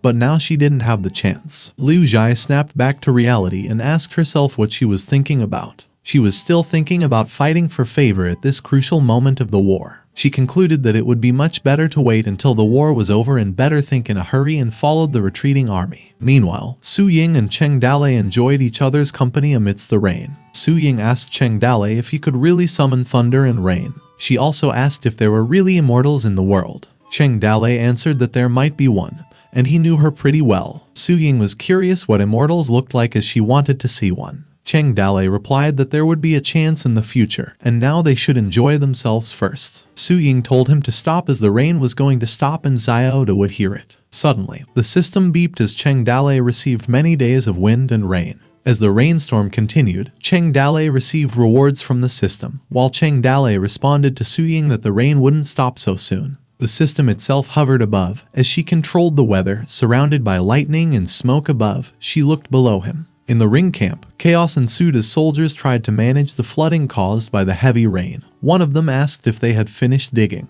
while the other's ringer shouted for help as the tent collapsed. Inside the prince's tent, Jiabu expressed concern about the continuous rain and its impact on the soldiers who would get bedsores. Lei Nu suggested ordering the troops to attack in the rain, but Mu opposed the idea, recounting a past experience where fighting in the rain proved ineffective. Mu described the difficulties they faced, including arrows falling short, horses struggling, and siege weapons failing due to the heavy rain. He also mentioned that the walls became slippery, making it easy for the enemy to ambush them. Some in the camp believed the rain was the result of the enemy's magic. Jin Wendao remained silent during the discussion, while Temin talked about his childhood as he heard an old man in their tribe say that only magic could defeat magic. They just had to match and break Cheng Dalei's sorcery. Jiabu agreed with the idea and decided to summon the army's witch doctor. It was raining heavily at the campsite of the Ring tribe. Inside the tent, the Grand Prince Jiabu was sitting across the table with a cup in his hand and was saying that the boundless end of the world was his love. It got him thinking that sure enough it might have been a magic spell he unknowingly was affected by. Suddenly a voice emerged telling him the elder was there and who was invited to come in. The witch doctor Sate Man arrived with an animal skull on his head with a large bead around his neck while holding its staff. Sate Man was told to pay respect to the princes who were taken aback when they saw him. The sixth prince Lei Nu asked if he was the most famous witch doctor of the tribe and said that he was really something else, while the eighth prince Lai Mu was amazed by his aura and that he was a professional. Jiabu asked to confirm that it was said he could invoke the gods. Sate Man replied that he believed in the everlasting heaven, and all the gods of the grassland accepted his service. He did not know which of the noble princes was sick, so he could pray to the gods to drive away the brutal disease. Jiabu replied that they were not sick, which made Sate Man speechless and wondered why he was needed there if they were not sick. Jiabu asked next if he could summon the wind and Sate Man replied he thought so. He could summon wind and rain. Suddenly, he banged his hand on the table and said good before pointing his finger to Sate Man that his task was breaking the bandit's spell, which shocked him. Sate Man began sweating heavily as he heard about breaking a spell, then thought that the great prince was not well, and would wake up and say he was not sick. Jiabu was grinning while he replied as he expected. He thought that even if the southerners had some magic skills, how could they be compared to the believers of the everlasting heaven? He then stood up, placed his hand on Sate Man's shoulder, and told him that tomorrow the elder would set up an altar to cast a spell to break his sorcery and laughed while Sate Man was silent. Sate Man continued to sweat heavily, thinking that there was a misunderstanding because Jiabu said he agreed but wondered when he agreed. A few moments later, it was still raining, and a wooden cart was being pushed. It was the wooden altar made for Sate Man being pushed towards the Toad village. Sate Man stood on top of the wooden altar and thought it was so high. Meanwhile, a man was walking on the top of their stone gates with a blazing flame behind him. It was Cheng Dalei with a grass raincoat covering him from the rain while dancing to the song of Billie Jean. Despite the heavy rain, Cheng Dalei kept grooving aimlessly and moonwalking. This terrified the princes of the Ring tribe, wondering how he managed to walk with his feet while his body was not moving and claimed that it was a magical pace and sharp sorcery. The witch doctor Sate Man couldn't understand Cheng Dalei's spell and thought that he was really an expert. He gulped and continued thinking that Cheng Dalei would not hit him too hard when they started fighting. Sate Man yelled to get Cheng Dalei's attention, then called him an ugly demon and told him not to show off his stupid demonic arts in front of him, which caused him to stop dancing and pay attention. Cheng Dalei wondered when this fool arrived because he had a hard time remembering how to sing the song and cursed. He forgot the words. Cheng Dalei called him a crook, then said he was the Toad Village immortal who inherited the glorious immortal path from the South Pole immortal himself, and how dared he talk about the heavenly law in front of him. Which the Sate Man replied that he was a devotee of eternal nature, the spokesman of the grassland spirit, and called him an ugly demon. The witch doctor started thumping his feet and said to watch him break his demonic arts, then yelled to the eternal nature to grant him power, and that he was Sate Man. This terrified Cheng Dalei and thought that this was not good. His pace was mysterious and unpredictable, the movement vaguely combined with a certain rhythm. While the witch doctor began dancing, Cheng Dalei wondered if this was the legendary Northeast Yonge. Northeast Yonge is the ancestor of square dance in the world, to be restrained by the other side if he met the enemy dancing the moonwalk. Cheng Dalei removed his grass raincoat and thought that if he wanted to win over the other side, he could only use that move. As the saying goes, never let society shake you down. It was useless to have piglets covered in tattoos. Cheng Dalei pointed his finger up and yelled to come on music. He started to rap with coordinated dance moves about how he used to be king. Then later he said forget it and gave up his rights and position, but they are still fighting and rubbing for power. He used to be young and extremely frivolous, crazy for state power. The sword angrily carved a snow-winged eagle, the generous mountain soared in the skies. The fire continuously burned, and the sea had 1,000 waves. These two continued doing their own thing as the rain continued. This amazed the princes of the Ring tribe, wondering if this was a legendary fight between witchcraft and that it was such a pity they couldn't see through the mystery with just ordinary eyes. Sateman continued thumping his feet yet got distracted and questioned what kind of spell that was because it penetrated through the ear into the heart. Cheng Dalei continued his dance and rap about a magic twist. As a result, this got the witch doctor because he felt like it was a whisper of hell. The demon's pace was so powerful that he slipped. It was so slippery that he fell from the wooden altar. He shouted as he fell down to the ground while the Ring tribe hurried up and saved the elder. The Ring tribe was terrified of the powerful sorcery. They obviously felt very uncomfortable but still wanted to listen to it, and the movement felt like they saw the dance of death. While the Ring tribe was scared by his sorcery, Cheng Dalei stood tall with his hand in the air and thought if they still wanted to fight him. He did not believe the brainwashing of killing devices of society shaking and shouting weed is sacrifice.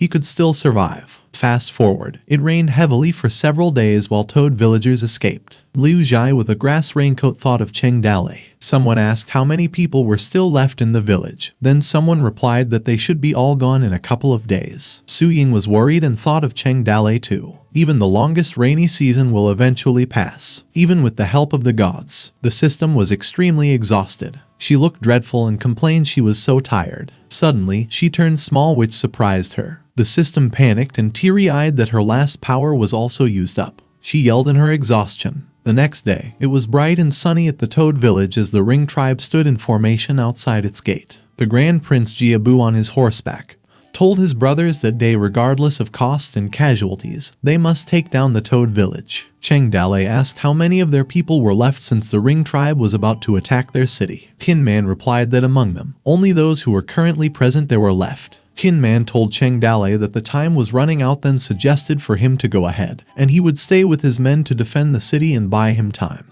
Cheng Dalei replied not to talk nonsense, hurried up, and left, as he would guard the city. This shocked his men and they questioned how he could guard it alone. Cheng Dalei answered that it seemed he could only fool them with an empty city. One of the Ring tribe princes asked his brother when they attacked the city since the army was gathered. Jiabu told him to wait and he sensed that the situation seemed unusual. He then questioned why there was only one person on the walls where Cheng Dalei stood tall with a string instrument. The princes of the Ring tribe wondered if it was Cheng Dalei, where were the defenders, and what was he up to again? Cheng Dalei sat and repeatedly calmed himself while he was about to play a string instrument. His hands gently reached for the strings. Cheng Dalei sweated heavily as he panicked inside because he did not know how to play this instrument at all, and he wanted to cosplay the prime music when it mattered, but he did not have his talent. This was the bitter fruit of worshipping foreigners and not engaging in national studies. Cheng Dalei kept thinking what he should do. Anyway, after all, it's just CDEFGAH probably. He thought that it was not much different from the guitar. Cheng Dalei started playing two tigers with the chords of CDEC and EFG repetitively. However, Lei Nu told his brother that the bandit was pretending and thought it was better to attack immediately, to which his brother Lai Mu agreed to attack. Jiabu said that it must be magic when things were different than normal, and they should not make a move without careful consideration. Jiabu kept thinking while Cheng Dalei continued playing his music. The clanging sound was like the waves breaking on the shore, like the wind blowing away the clouds. They thought Cheng Dalei must have secretly had millions of troops, and it was like a mountain stream clear to the bottom. They couldn't do it without their mind at ease. Jiabu uttered that Cheng Dalei must have a good plan. Pa Temin wondered how a few strings did so much and asked his brother why he couldn't figure it out by listening to what Jin Wendao thought before answering. He then proceeded to remember that Kai Mei was defeated in that battle because he fell for Cheng Dalei's treacherous plan. so it was showing weakness to the enemy to lure him into the depths. Jiabu uttered that the heart was chaotic when the sound was too loud. The heart was calm when the sound was pure. The heart was panicked when the sound was wrong. The heart was beautiful when the sound was pure. Listening to him play was like watching his lungs. He was so relaxed. Jiabu believed that he must have set a trap for them, suggested they should not rush, and passed on his military order to withdraw. His brothers objected to Jiabu's decision, since they were having a hard time catching a good day, and he wanted to retreat. Lei Nu suddenly squeezed his horse's side with his leg and shouted an attack as they went on. Jiabu called out his sixth brother, told him to come back, and beware of getting trapped, while Jin Wendao sighed in disappointment and said that it's scary to be uneducated. Lei Nu advanced with his troops and commanded them to follow him. Meanwhile, Cheng Dalei felt shivers all over his body, wondered why they were rushing over to attack, and his cosplay was not realistic enough. He ran and left his post immediately. This made the Ring tribe confused. Then, Jiabu commanded all troops to attack, and the Ring tribe advanced towards the gate and its high walls. They chanted charge as they went through the gate and wondered why they had not closed the gates at all. The Ring tribe wondered where the people were, how come there was no one in sight, and when did they leave, or could it be that Cheng Dalei could use the 5 elements escape techniques? Cheng Dalei frantically ran away. He was sweating heavily and ran for his life while the Ring tribe was behind, chasing him. Jiabu on his horse commanded to catch him alive. Lei Nu added not to let this bandit escape, as he had 1,000 ways to torture him. Cheng Dalei kept running and arrived at the corner end of its walls while being chased by the rings. He took a step up the wall. Cheng Dalei yelled as he took his last step. Then he took a huge leap while holding onto a rope. On the other side, his fellow bandits pulled the rope and told Cheng Dalei to come up there. Jiabu then commanded to shoot the arrows and kill him, withdrawing his earlier command to not take him alive. The rings began shooting arrows, targeting his head, but kept missing Cheng Dalei as he climbed the mountain. Eventually, Cheng Dalei reached the top, and the rings could only curse at it. His fellow toad bandits asked Cheng Dalei if he was alright, while the rings left behind were enraged. They let this bandit escape, called them a trash bandit, and threatened to send a squad up the mountain to catch them. Cheng Dalei cheekily replied to the scum of the rings that he was able to come out, and they did not expect that, which pissed the princes of the rings off for being annoying. He had obviously escaped, and now he was deliberately showing himself off. Jiabu reminded Cheng Dalei that no matter what they did, the mountain had already been occupied by them, so what else could he be proud of? Cheng Dalei commanded his troops that it was time to leave and let them occupy the village for now. He smiled as he uttered that they would definitely be back. He praised Cheng Dalei because he really picked an excellent place. It was Jiabu, and if he didn't give it up in the end, there would probably be a high price they were going to pay trying to conquer this place. He decided this was a good place for the troops. The officers of the empire entrenched themselves in useless forts. They didn't even pay attention to this awesome fortress. Jiabu continued his praise for the freshly cleared farmland, and its soil looked very fertile. He then laughed that Cheng Dalei did a wonderful job making houses for them. Jiabu was approached by his brother and reported that the approximate location of the hidden treasure had been determined. It was buried deep in the ground and could be dug up at any time. It was Jin Wendao. Jiabu replied to inform the other to gather the workers as they would start digging tomorrow, and asked if the soldiers found any powder depot with gunpowder excavation would be much faster. Jin Wendao replied they were still searching. It was strange that the hiding place for such a large amount of gunpowder couldn't be found. He wondered where Cheng Dalei had hidden it, and it was reasonable to escape with food, but questioned if they also took gunpowder with them. Jiabu answered that it seemed to have run out, otherwise they would not have run away so quickly. He then asked if there was any other loot. The soldiers found their arsenal, herbal stores, clothing stores, granaries, horse farms, and much more. The number of weapons and herbs in the warehouse was extremely high, and the quality was not bad. Jin Wendao remarked that no wonder they were able to fend off their iron cavalry for so long. The food that they captured weighed at least hundreds of thousands of pounds, not counting the food they took away. Such a small village actually stored so much food. There were still hundreds of war horses of all kinds in the paddock, and those were ones they couldn't take. The loot was quite good. Jiabu ordered Jin Wendao to inform the entire army that a feast for the entire army would be held that night in the mountain village. At night, the rings celebrated and drank wine over the bonfire, where the sky over the prairie was so blue, the endless grass, eternal heaven of eternity protected them. The rings raised their hands and swords in a celebratory feast of the bravest warriors on the grasslands, and that they were unbeatable all the way to the top. The princes of the Ring tribe sat together, laughed, and drank wine as well. They went on celebrating while a wooden crate flew in the air. Suddenly, this turned into a fiery blast, catching them off guard. All troops were alerted for an enemy attack originating up at the mountain. The rings noticed something up there and warned their fellow troops to search and watched out for their gunpowder. They realized that the trash bandit was back, urged them to come down there, and fought them fair and square while Cheng Dale laughed in surprise at their return. Jiabu was enraged and sarcastically replied that he still dared to come back. He was worried about not being able to kill him. Cheng Dale called them foreign barbarians, beasts with long hair and horns inside their brains. When they saw the prosperity of his kingdom, they did not know how to make their own lands prosper. Instead, they set their unjust troops in motion to kill their people and took over their land. But they didn't know that he was the heir of the god of the South Pole, a friend of Tai Jingxing and Marshal Tianpeng.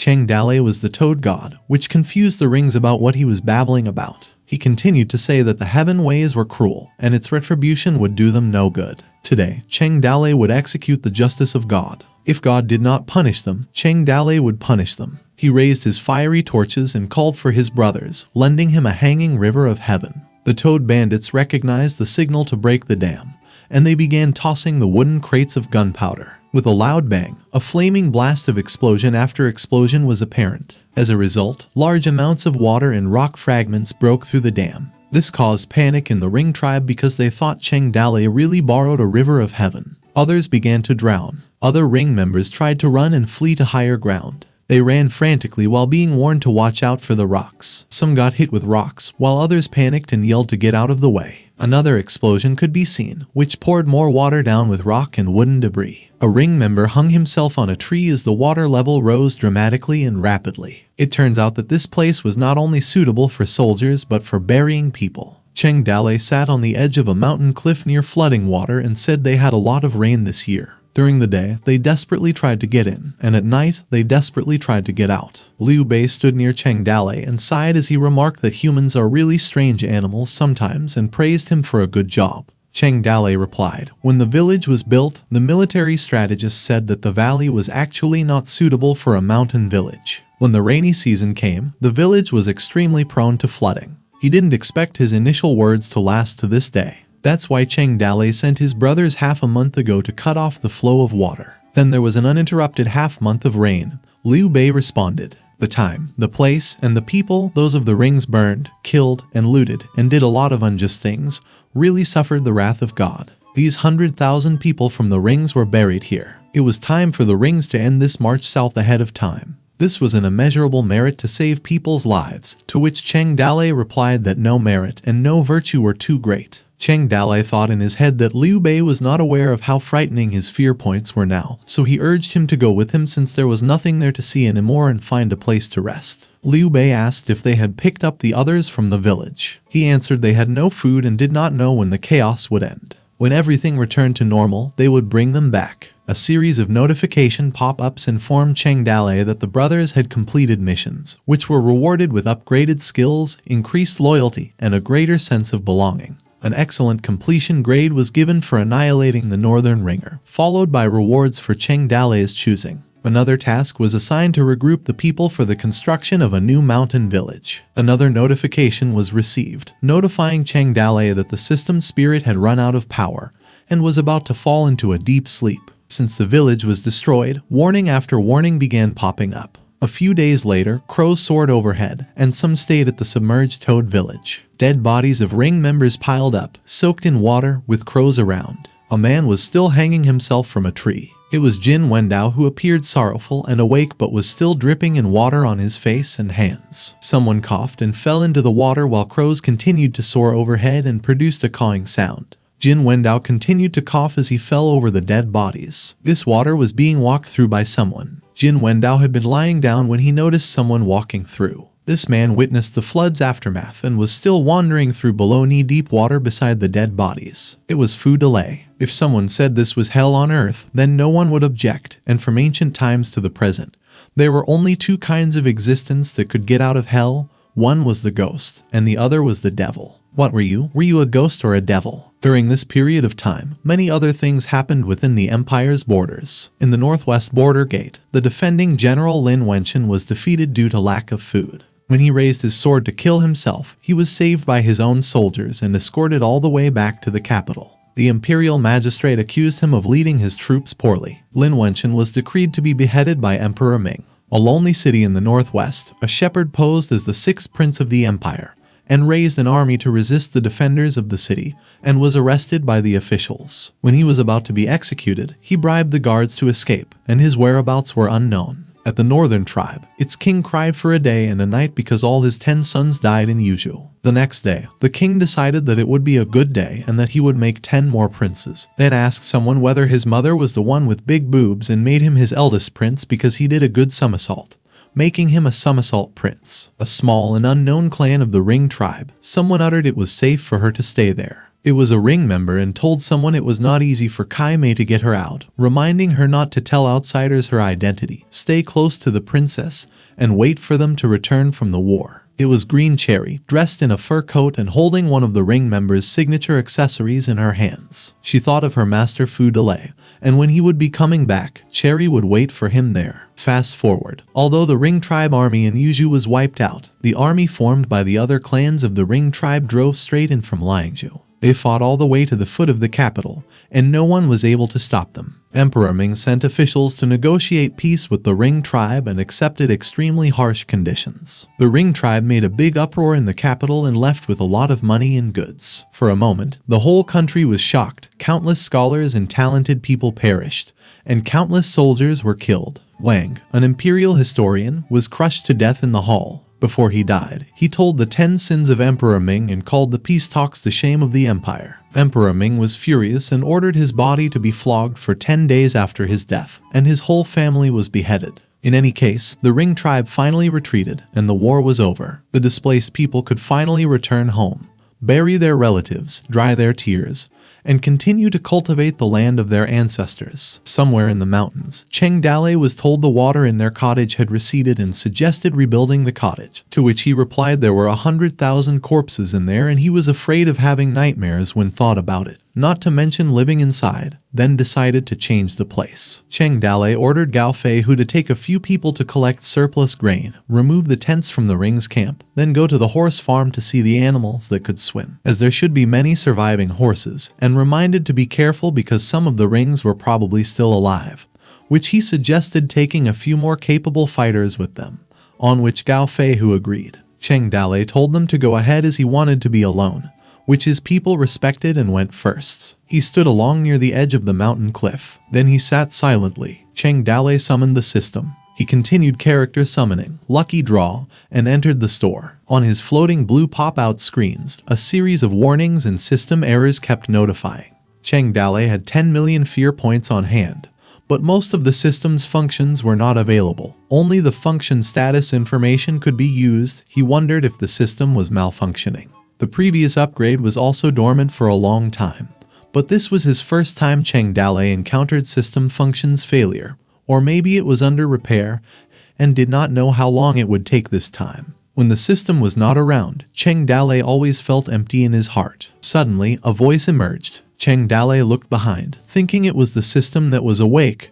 However, it was the lottery machine. Cheng Dalei questioned why the lottery machine was there. The lottery machine responded why he seemed to be very disappointed when it was him and not the system spirit. The lottery machine sighed, crossed its arms, and then started spinning around Cheng Dalei's head, making fun of him for looking so soulless and disappointed, which he complained and begged to stop because it was making him dizzy. Cheng Dalei asked the lottery machine if it knew something he could tell him because most system functions were not working where he had 10 million of unused fear points and wondered what was wrong with the system. He continued asking how long would it take for her to wake up, which made the lottery machine speechless for a moment.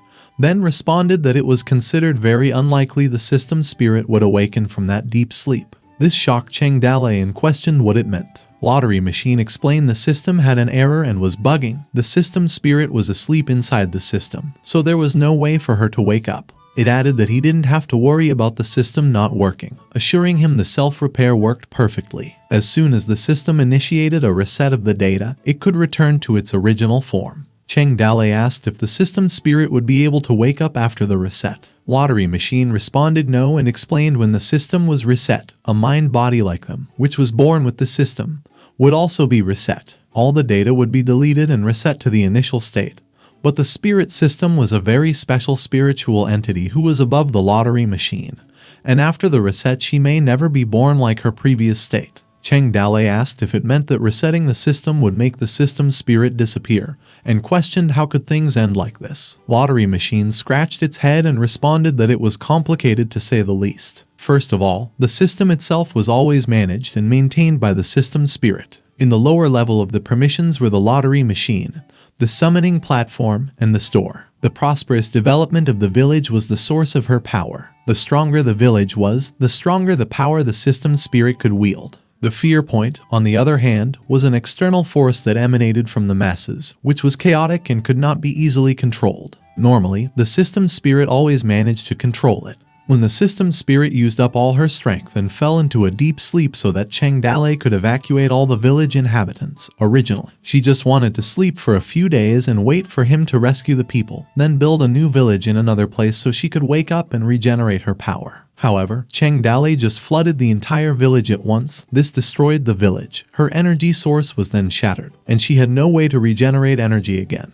And the sea of fear points of hundreds of thousands ringers also hit the system at the same time. The destruction of the village rendered her powerless, and it also took the buffer out of those chaotic fear points. This effect of 10 million points was so intense that the defenseless system itself reported it as an error. At that point, the system's spirit was in the weakest state of deep sleep and had no way to protect and repair the system herself. The lottery machine ended its explanation. In short, it was Cheng Dalei who played too hard and drove the system to death while pointing its finger at him, which shocked Cheng Dalei. The lottery machine kept pointing its finger, then asked if he got that, and Cheng Dalei remained silent at the moment. Cheng Dalei asked if he wanted to restore the system. He could only reset the system and no other way around.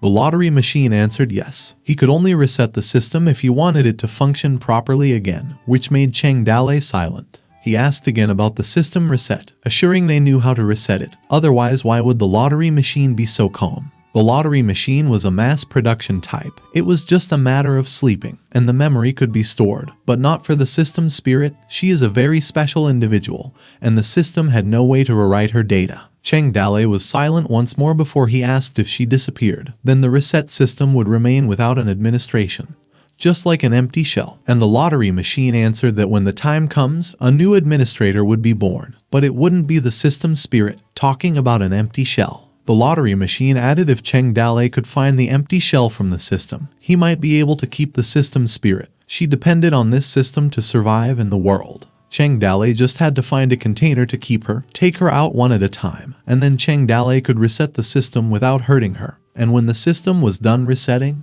he could merge her with the system itself. Cheng Dalei inquired, what exactly was that container? The lottery machine answered that anything the system itself had ever owned could be used as a container. Cheng Dalei inquired more, what did the lottery machine mean? Then the lottery machine explained the system itself was a divine thing that transcended the world. It used to possess many objects, and as long as it possessed one of them, that object got strange powers. People who owned this item would end up doing something great and could occupy a key position in history. They could store the system's spirit in the possessions that the system owned, and that's the kind Cheng Dalei should be looking for. Cheng Dalei questioned how it could become a system in his case, since it could possess objects. The lottery machine hesitantly explained this, sighed, and begged him not to bring this up. But since Cheng Dalei crossed over because of his sudden death while playing games, because when it owned something, it always had to pick the most valuable thing on the host to own. But Cheng Dalei was just a single soul when he crossed over, so when it fused, it directly chose what was most precious to him personally, the memories and knowledge from the other world. It always had a concrete picture, so he chose the system that his brain imagined. The lottery machine laughed and continued explaining. A game system was born, something that only a traveler like Cheng Dalei could imagine. System spirit was born when his memories were fused with the system. The lottery machine asked Cheng Dalei if he knew the name she gave herself, to which he answered Yizin. And the lottery machine agreed. She was the system spirit. She was a unique, non-imitable model of the mind. She would follow you step by step as he grew, and she was the person who knew him best in the world. She helped him fix bugs that should be blocked, drew cards to cheat, and helped him call the shots. since she was his heart. This made Cheng Dalei speechless. He thought of her heart. Determined, Cheng Dalei inquired how he could find such a container, to which the lottery machine replied about the relics of kings and princes, the higher the power. Cheng Dalei inquired for an example. The lottery machine answered, the founding emperor of the empire, Lai Manzi, who ended the disputes of 19 countries and the founding emperor of the Great Battle Kingdom. He was the most probable and chronologically closest existing great name on which Cheng Dalei understood. It seemed that Cheng Dalei could no longer linger in this little Kin Nu mountain to wake up this sleepy little fool. It was time to go out into the world and do something meaningful. At the Yuzhu official road, a horse carriage was navigating the mountain road.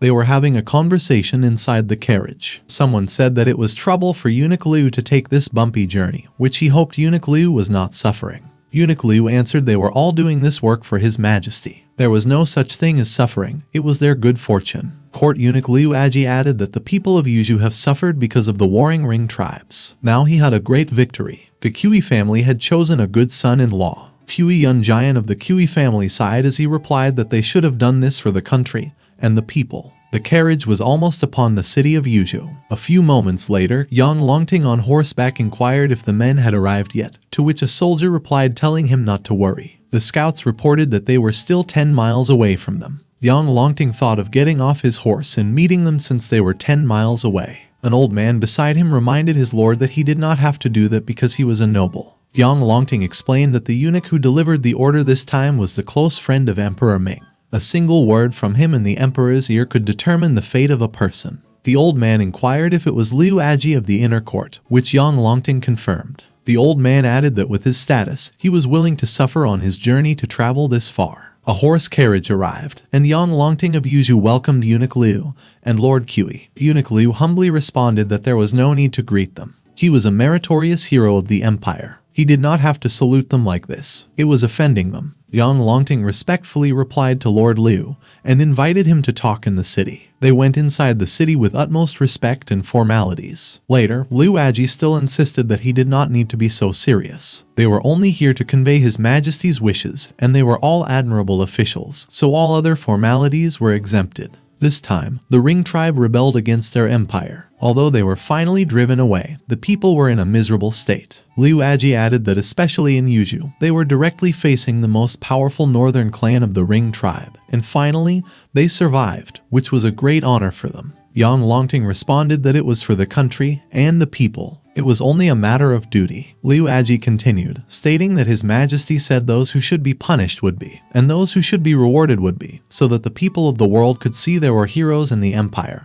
and no reward for heroes was too much. This time, Yang Longting did a great job. When Liu Aji left for the capital, he would ask the historian in the capital to write a biography about him. When the time came, Yang Longting would be invited to the capital and would teach others how to fight. He laughed, because the Lord of Yuzhu was also famous in the first war against the Rings. Liu Aji went on to say His Majesty was very pleased and once said if the empire had such brave generals and warriors who had no fear, what could the Ring tribe do? Fang Boshan inquired if His Majesty knew him as well, to which Liu Aji answered he was often mentioned. Fang Boshan thought that was strange. It was not surprising that Yang Longting had made great contributions, but he had been hiding in Qingzhou. It was obvious Cheng Dalei defeated the Ring tribe. He wondered what it had to do with him. Lord Fang Boshan continued to wonder if it was because the mountain bandits showed off the king's seal of Yuzhu and the lord's seal of Loi City every day. People who did not know the truth saw it and thought Yang Longting and I sent him to defend the city. When the story reached the capital, they thought it was him and Yang Longting defending Qin Nu Mountain and wiping out 100,000 enemies. Fang Boshan believed this was a truly great opportunity that fell from the sky. Yang Longting responded humbly that Lord Clumsy Tongues only knew to bury their heads in the battlefield, so for the book to establish a biography, it was really not appropriate. But on his head, Yang Longting could not say he did not even fight in this war. Liu Aji replied that he was too modest and there was one more small thing. Liu Aji inquired who Cheng Dalei was, as he would like to meet him. All the city lords were left speechless. Yang Longting, unable to respond, was questioned by Liu Aji and inquired what was wrong. The lord had such a brave general, why hide it? Yang Longting eventually retorted that Cheng Dalei was a mountain bandit. Liu Aji heard that he was originally entrenched in Qin Nu Mountain, but Yang Longting recruited him at his command. So what if he was a bandit? He defeated the Ring tribe and now he's the empire's hero. Yang Longting found a great talent for the empire and did not let Liang Yu be buried in the mountains. Yang Longting responded that he was doing what he was supposed to do. His Majesty the Ming's Emperor said, City Lord Fang and Cheng Dalei contributed 3 parts in repelling the Ring tribe, and they were both to be given credit for the 3 points each. They laughed because they believed His Majesty was too kind, which made this humble servant terrified. Liu Aji inquired where Cheng Dalei was and could they let him meet him first. It was best to take him to the capital so that His Majesty could also meet him. Yang Longting responded that those vulgar mountain people did not know etiquette. He originally was a mountain bandit, and he was afraid he would offend Eunuch Liu. Yang Longting added that in the future, he would listen to the teachings of Eunuch Liu, to which he agreed and commended. Liu Aji replied that in fact, he had another purpose for coming there because this time the Ring tribe rebellion disrupted the country and led to numerous deaths for the empire. The imperial court decided to launch the martial arts competition, and the date was set in a year. His brave generals should not have been too proud to send them to the capital, participate in the martial arts competition, and compete with the other heroes around the world. Someone asked that the court seemed to attach great importance to this martial arts competition, and he responded that His Majesty personally decided that. It was almost night time. Yang Longting sat across the table and asked his second brother about the situation in the capital, where his second brother, Kui Yunjian, responded that the empire lost miserably in the war when the army of the Ring tribe came to the city and forced His Majesty to sign the treaty which concluded the enemy that had reached the city wall. However, the Yuzhu side actually wiped out more than 100,000 enemy troops. As a result, the empire dared to negotiate peace with the Ring tribe entirely because of this war. Their victory was so precious in their case of total defeat. His Majesty would now need to greatly reward the Yuzhu brave general, so the whole country knew they did not lose miserably. Therefore, his brother-in-law would be treated as a hero, and the Kui family will also have the power to voice out in the court because a certain imperial official actually filed a complaint against their Kui family. Kui Yunjian went on to say that a certain person had a birthday and didn't come to celebrate. Could it be that 2 families had a grudge,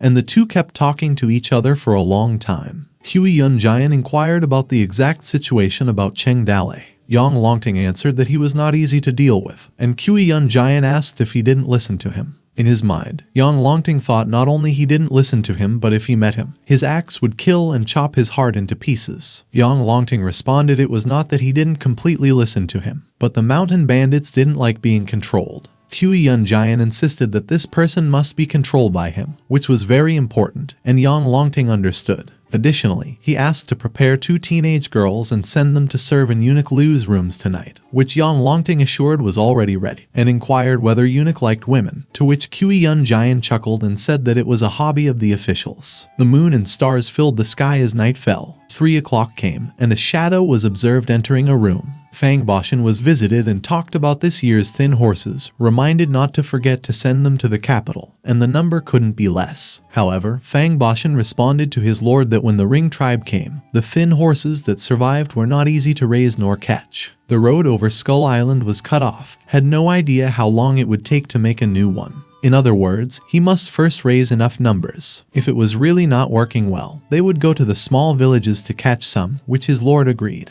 The morning came at the temporary Toad village at the foot of Queen Yu Mountain, where Cheng Dalei was asked whether they should pick their brothers who fled to the south or rather they go directly to the south to develop. Huang Sangun reported that Yuzhu was too poor for them mountain bandits, and if they continued to rob there, they would become even poorer. The south was good, Jiangnan had so many beauties, and the government soldiers were also more powerful. Cheng Dalei replied there was no need to hurry. They could first dig out the buried treasure inside the valley, so that their brothers who went to the south could have enough capital to develop. The bandits were busy and running errands. Cheng Dalei laid down his back against piles of sacks, thinking about the valley being still flooded.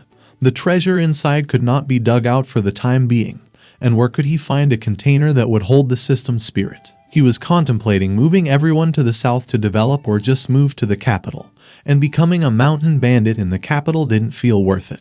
Cheng Dalei couldn't decide where to go next. A bandit informed Cheng Dalei that he caught a hare, which he replied to kill and made it into a jerky. Another bandit came and told Cheng Dalei they found hundreds of horses that amazingly didn't drown, which he mistakenly replied to kill but to put them to work. Another bandit found a wild boar, which he ordered to kill and make it into jerky. This became a repetitive order of Cheng Dalei every time his people caught something. While they were out butchering pigs, Zhang Fei informed Cheng Dalei that a man came and claimed to have orders from the Lord of Yuzhou and wanted to recruit them. But Cheng Dalei was sound asleep while Xiao Qiang was calling his name. Suddenly, Cheng Dalei blurted out to kill him and make him into jerky, and Zhang Fei agreed, which scared Xiao Qiang. He pleaded with Cheng Dalei to recognize that Xiao Qiang was his brother as he frantically called Cheng Dalei to confirm it was him. Cheng Dalei woke up and confirmed that he was him. Then they couldn't kill him, so he ordered the third elder to put away the sword first. Xiao Qiang explained that he and Cheng Dalei felt like old friends at the first meeting. It was better to be sworn brothers than blood brothers. However, Cheng Dalei ordered the third elder to cut off his hands and feet, then feed them to the pigs and throw him in the cesspit, which made him more horrified. As the third elder moved him away from Cheng Dalei, he ordered to take care of him and not to bother him if it wasn't anything important.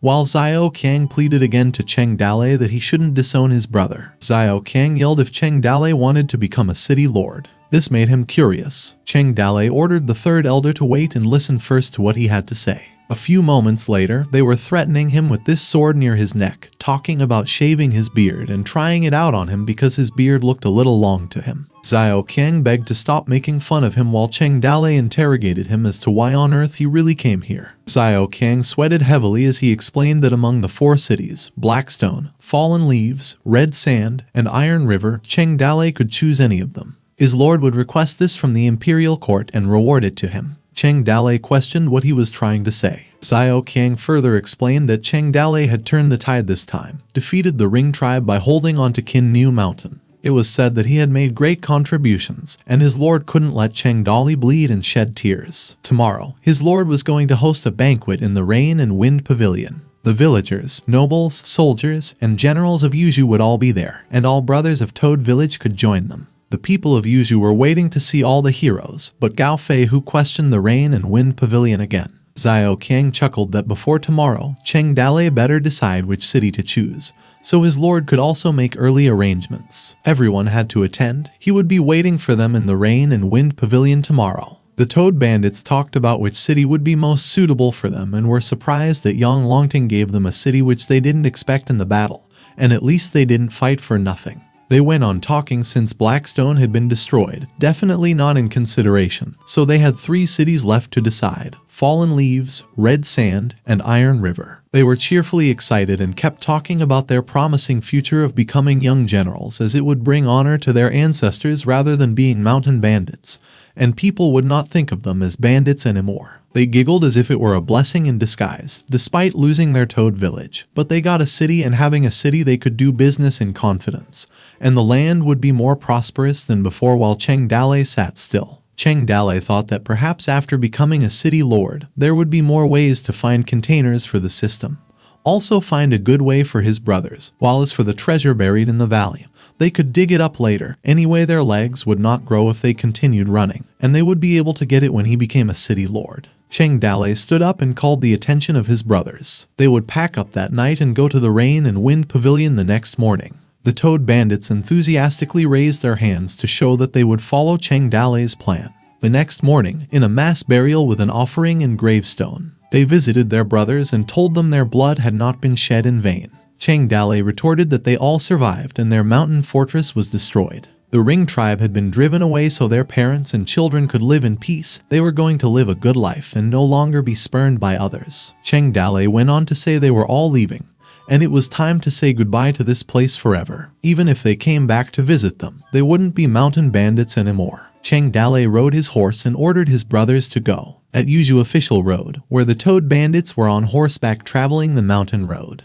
They were talking and laughing on their journey. The law-abiding people were depressed every day. The ruffians sang merrily every night, riding a mule and harming others for its own benefits, starving with integrity and fairness, building or repairing bridges and mending roads for the blind, murdering and arsoning many children. Cheng Dalei and his people saw an old man and child on their way. While the old man kept talking, he went to the western heavens and asked his Buddha, and Buddha said he could not do anything. Cheng Dalei approached the old man and a child on his horse with a loud thud, carrying a banner that read, "See through the human world." Cheng Dalei was about to be passed by the old man when the old man abruptly stopped. He looked back and asked where they were going. Cheng Dalei said that they were going forward, then the horse stopped moving. The old man replied, "Don't go, go back," and there was no way forward there. Cheng Dalei inquired why he couldn't go further. Was the road being repaired? The old man turned and explained that he was an old Taoist, knew roughly about righteousness. He understood a bit about yin and yang. He traveled around the world and told people the future to make a living. The old man approached near Cheng Dalei and inquired if he would like the ancient Taoist to predict the future for him. He responded to what he was able to do, like palm reading with bones, 8 years of hand signs, yin and yang, or astrology. The old man chuckled as he stroked his beard. Cheng Dalei inquired if he could do it all, to which the old man replied he couldn't do any of it. Cheng Dalei kept inquiring about tarot horoscopes, purple power, or spirit summoning, to which the old man replied no. If he really couldn't do anything, he could just tell him a joke, to which the old man was silent. Cheng Dalei, who seemed irritable, inquired more about what he knew. The old man replied that he would never be able to do astrology. He knew nothing about palm reading with bones.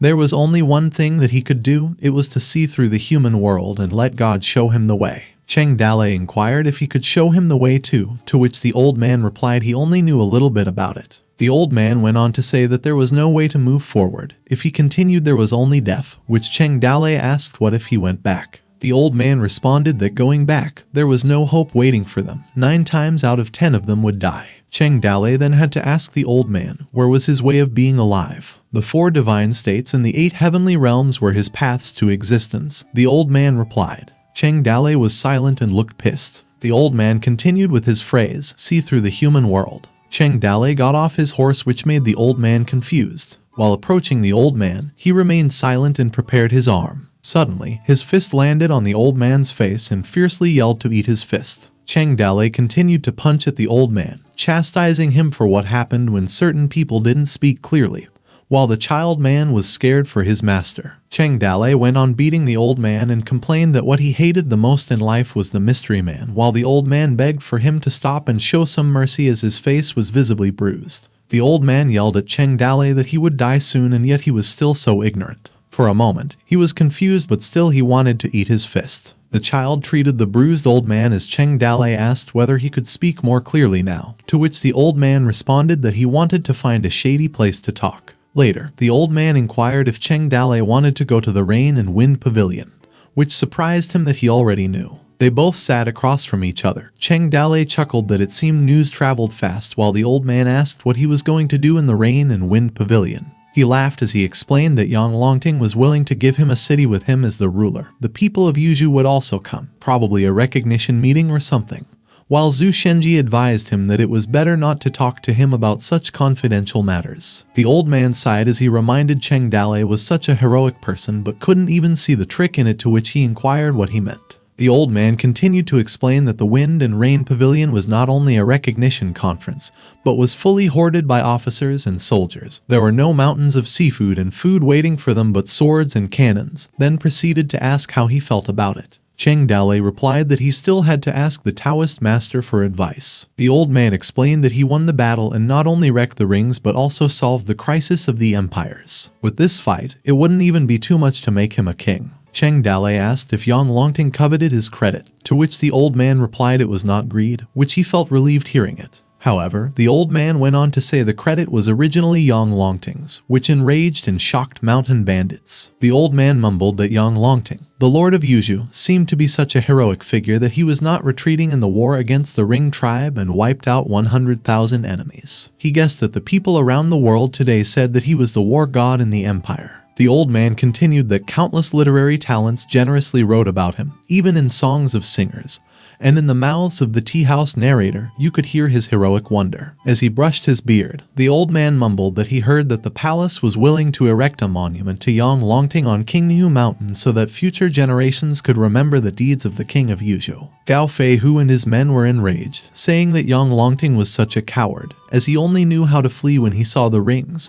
and never fought a battle. While the others cursed at Yang Longting, as they had done those things. Cheng Dalei chimed in that Yang Longting was greedy enough to take credit for their work, and since it was not clear to the palace, he would find a way to tell them and not let the coward be hailed as a hero. The old man believed that there was no point if he wanted to explain it to the palace. Cheng Dalei questioned why it was pointless. The old man sighed and said that Cheng Dalei was giving him the impression that he really knew nothing about the policy of the government. He asked him if he thought that he would receive the government's reward if he won a battle, as he claimed that it was not like that. The old man informed him that the policy of the government was far more complex than he could imagine, and so the same thing could produce a completely different result for different people. For example, the Northwest General Lin Wenchen, he fought the Ring tribe and refused to retreat, and eventually ran out of food, causing him to be unfortunately defeated. But he was considered a disgrace to the kingdom, and instead of dying by the rings, General Lin was executed in the palace, and his grave was spat upon after his death. The old man asked if anyone really knew what Yang Longting was. He disagreed, and it's something that many people didn't even want to know. And as long as the people around Emperor Ming said one thing, that Lord of Yuzhu fought well. Cheng Dalei was contemplating as he listened to what the old man was saying, that countless people would benefit from this, and those who benefit will hold Yang Longting up as the god of war of the empire. He questioned Cheng Dalei's identity, as he was just a mountain bandit that didn't fit in anywhere. The old man asked who could benefit from his victories. When he said he fought the war, they would say that was a mountain bandit who also wanted to compete with the merits of the god of war of the empire. And they asked how low he was. He concluded that a lost battle could become a won battle, and a coward could become a war hero, and that now Yang Longting has become the idol of the imperial soldiers and has been given a higher rank. But many people in Yuzhu knew that he actually was nothing to do with the contribution made by a mountain bandit named Cheng Dalei. As the old man pointed at Cheng Dalei, he said that if Yang Longting wanted to have a good time, he had to control this mountain bandit. And there were two ways to control him. One was to make him one of yourself, but he knew that this mountain bandit was clearly not a master of obedience. As the old man was about to say another method, Cheng Dalei's face darkened as he added that it was to kill him, to which the man agreed. Cheng Dalei clasped both his hands, thanking the old man for his guidance, saying that he couldn't thank him enough for his kindness, as he also asked the Taoist master to show them again which path they should take next. The master closed his eyes and paused. He began muttering Cheng Dalei's name, suddenly raised his staff, saying that he had just hit him really hard. The staff struck Cheng Dalei's head, turning his face dark. The master sighed as he felt much better now. Concerned, Gao Fei Hu and the others called for their village master, while the other men asked the master what he was doing. Cheng Dalei's hands trembled and he told his men not to be rude to the Taoist master. He mumbled that if it had not been for the Taoist master today, he would still be living in a dream, and had made his men jump into the fire with him without anything. Cheng Dalei called the Taoist master again, clasping both of his hands, asking him for guidance for the subordinate to unravel a secret. The master said that he would tell him more. He informed him that the front of Yuzhu had done splendidly, and all the city lords were trying to collect the benefits. So the lord of Yuzhu was by no means the only one who wanted to kill him. The master started drawing on the ground and said the first thing was that Yuzhu's army was waiting in ambush near the Rain and Wind Pavilion for him to fall into their trap. While the Fallen Leaf City, Keisha City, Beizhen City, Tea City, and other forces with a large army surrounded and blocked the surrounding terrain. As most of the official roads were blocked, the master continued that the entire Yuzhu would be the hunting ground for rounding up all of them. He suggested that they should all split up and go into the woods to hide from pursuers, or by water to the south side of the river, or by mountain trails to other states. And someone had to break the encirclement and keep the larger group at bay. The master said that Qingyu Mountain was a complex terrain that had not yet been blocked by the big army, and there was still a chance to go today. He added that it was better for them to set out early before the army arrived. Gao Fei Hu told Cheng Dalei that they shouldn't go and should be afraid of them and should kill them in a fight, as they had chased the Ring tribe away. Cheng Dalei responded that they couldn't fight, now that the whole Yuzhu army was ready to kill them, and that those people didn't have the guts to fight the Ring tribe. But they had a lot of guts to fight their own people. He told his men to listen up and said that they couldn't escape with their large numbers together, so they had to evacuate separately. He ordered them not to leave anyone behind if they could, and that those who could fight would take the weak ones with them. Cheng Dalei called Gao Fei Hu and Gao Fei Bao and ordered them to take 100 people disguised as refugees and retreated to the mountain forest. Next, he called Huang Sanyuan and said to take 300 people back to the mountain fortress and distribute the dry food in the mountain fortress, and spread out to leave from Qingyu Mountain, to which Huang Sanyuan agreed. Cheng Dalei warned them that it was now the territory of the Ring tribe, asking them to beware of the Ring troops. He proceeded to order Xiao Bailan to use the water route and go to Jiangnan, taking with her the Su family and Liu family, which she also agreed to. Concerned, Su Ying called for Cheng Dalei. Liu Zhihan added, mumbling as she knew what Cheng Dalei was doing but was interrupted. as Cheng Dalei ordered his men to bring him his weapon while he commanded them to take what way.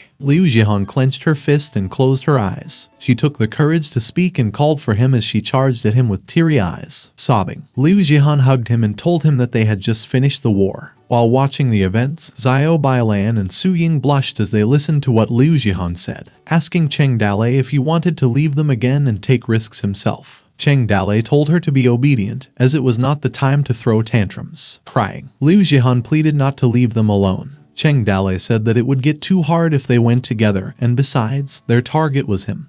And when it was safe, he would find her. As Liu Jihan's tantrums were about to end, she told him that it was settled and he should make sure not to forget about her. She reached for Cheng Dalei and kissed him. Xiaoda's excitement showed as she said to Su Ying to look and to control herself. She yelled at Liu Jihan, saying that was enough, as there was no time for being lovey-dovey. She pushed Liu Jihan away, telling her to move. However, Liu Jihan was still sobbing. Cheng Dalei coughed to gather all their attention. He announced that the rest of his men were all set. Cheng Dalei continued, saying that there were only a few of them left, and all of them had the highest fighting power among the mountain bandits. Liu Bei, Zhang Fei, Guan Yu, and Zhao Zilong, as well as Lin Xiaoyu, Lin Chong, Qin Man, and Zhu Shenji, listened to Cheng Dalei. Cheng Dalei ordered them to give their men time to retreat. His face distorted as he asked Zhu Shenji what he was doing there. Zhu Shenji answered that he would go with him. Cheng Dalei's hands crossed his face, and he thought that it was late for Zhu Shenji to follow the others. He agreed to Zhu Shenji and said that he and Qin Man would ride on the same horse, otherwise,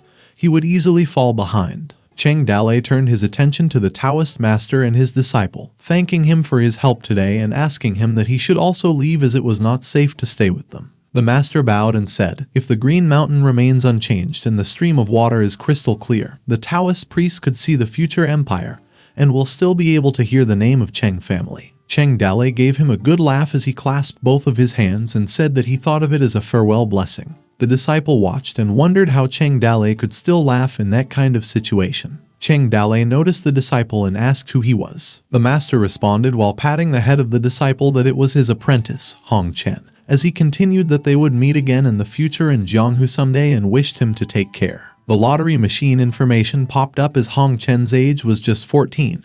However, his skills and experience were still unknown. Cheng Dalei claimed that the two master and apprentice were really mysterious. As he saw them leave, Cheng Dalei was asked by one of his men where they would go. Cheng Dalei said that the rest of their mountain fortress brothers were fleeing in the north, and he thought of where they were going. He said that they were heading west. Somewhere in the Qingniu mountain, a group of people gathered. A soldier reported to Kai Degang that the road was closed, but their target hadn't yet appeared, and wondered if they could be aware of them. Kai Degang ordered his men to scout again. Suddenly, Cheng Dalei and his men came running with a horse. He greeted Kai Degang and told him that he was coming. Kai Degang, anxious, said that he was finally here. Cheng Dalei asked him what was wrong, why he was so serious, to which Kai Degang stutteringly answered nothing. He giggled and asked Cheng Dalei and said why was he so slow as Yang Longting sent him to pick him up. He also asked where the other brothers of his mountain fortress were and how come only a few of his brothers came. Cheng Dalei answered that they're dressing up on the mountain fortress, as they're all rude people who haven't seen the world, and that they're so excited that they didn't sleep all night thinking about what to wear today.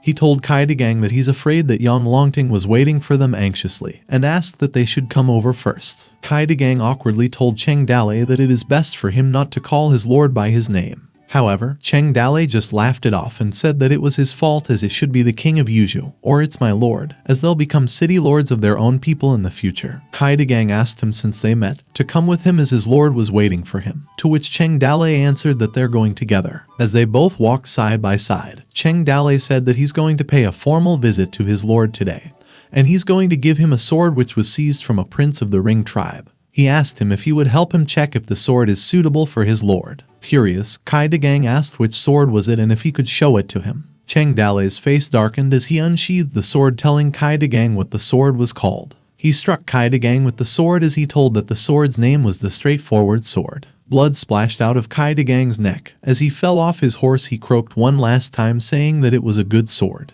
Cheng Dalei turned to his men, asking them to kill all of them. He called for Lin Xiaoyu and Lin Chong to break the formation charge, to which the both did so. Lin Chong unleashed his 7-fold wave breaker spear, while Lin Xiaoyu did the 5-fold wave breaker spear. The soldiers were quickly demolished as Zhao Zhilong's white bird pilgrim spear pierced through them. Another soldier was hit by Cheng Dalei's Alfie's fast sword straightforward skill. Kinman, while Zhu Shenji rode on his back, asked Cheng Dalei what way it was. Cheng Dalei told him not to get attached to the battle and go west. A group of soldiers chased after them as they shouted to get Cheng Dalei, no matter dead or alive. Like a wolf pack that smelled meat, the ambushers around the area came out. Cheng Dalei successfully attracted his pursuers to the west. Yuzhu City, Fallen Leaf City, Red Sand City, North Town City, and Iron River City were 5 cities that had a total of more than 30,000 troops. As Cheng Dalei's group was still chased, he ordered his men not to let them form an encircling net and to go to the mountains, while the soldiers were ordered to advance in full force and outflank and to kill the traitor Cheng Dalei.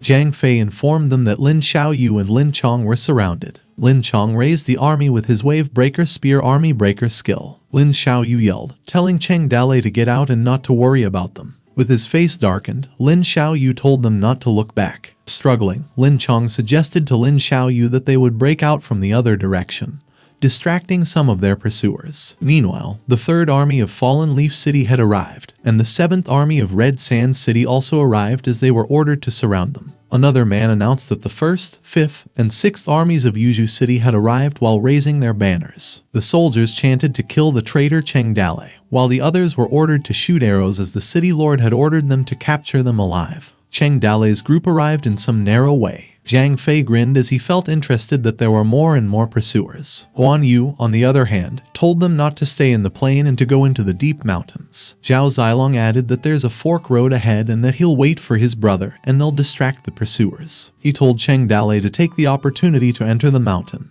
while Liu Bei told them to turn left and bid his farewell to Cheng Dalei. The group was separated in 2 as the soldiers were still chasing them. Cheng Dalei swooped into the mountain forests, and his trail was hard to find. The 30,000 troops camped at the bottom of the mountain were sealing the intersection out of the mountain. The army surrounded the mountain layer by layer, advancing and gradually narrowing the blockade. The evacuation of the mountain bandits went smoothly. Most of them had already withdrawn from the Yuzhu area. 3 days later, the blockade left only a few mountain ranges. As night fell on the 3rd day, a few soldiers were holding torches, and someone yelled to kill Cheng Dalei. No matter what, they had to finish him off. An order came that those who were successful killers would be rewarded with 100 taels of gold and would secure the right to be a general. Whoever found Cheng Dalei would be rewarded with 100 taels of silver and become a commander of 100 soldiers, which made them drop their jaws. In a hidden cave somewhere in the blockade circle, Cheng Dalei informed his men that he didn't know what had happened to Lin Xiaoyu and whether they were in danger or not. Zhu Shenji retorted that the officers and soldiers had come after them, believing that Lin Xiaoyu should have escaped while bandaging Kinman.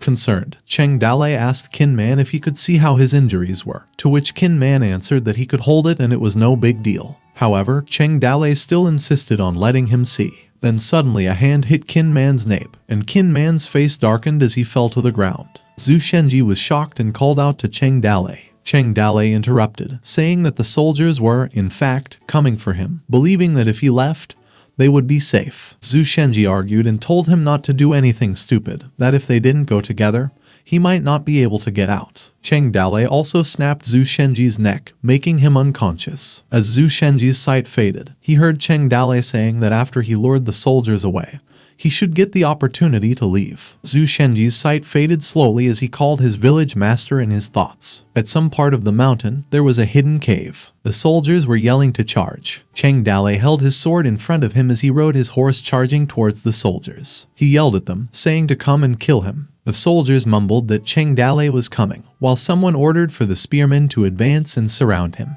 Another command arrived to shoot the arrows as the city lord gave orders that if they killed Cheng Dalei, they would get a high position with high pay and bring honor to their ancestors. However, Cheng Dalei charged at them without stopping, and the soldiers muttered that it was not good as their leader had been beheaded. Cheng Dalei leaped towards a group of soldiers, making his way into a narrow road, while the soldiers yelled to go after him as he was breaking out, while the others were ordered to send the signals and chase him and shoot the arrows. A fireworks exploded in the sky, making the soldiers across the mountain notice as they believed that they had found the target over that area. Another soldier said to the others to leave some men to block the road. A voice added telling the 3rd Army to hurry and head over there. While escaping, a soldier told his men to listen to the order. The 5th Army troops should go around the forest valley ahead to intercept Cheng Dalei. Cheng Dale held onto his horse tightly as he was getting away from the soldiers. Cheng Dale ran wildly, breaking out of the siege, and led the pursuers to the west and fled to a mountain forest. His horse huffed in exhaustion, and moments later its movement began to be so clumsy, making Cheng Dale fall to the ground. Cheng Dale kneeled down as he mumbled to his horse that he had been running wild for several days and it hadn't been easy for him to hold up till now. As he patted his horse, Cheng Dale said that he'd better run for his life, to which the horse neighed. Cheng Dale stood up and walked forward, mumbling that if he didn't die, they would meet again, leaving his horse behind. The horse whinnied loudly. Cheng Dale, without looking back, moved forward. 30,000 officers and soldiers surrounded the mountain only to kill one person.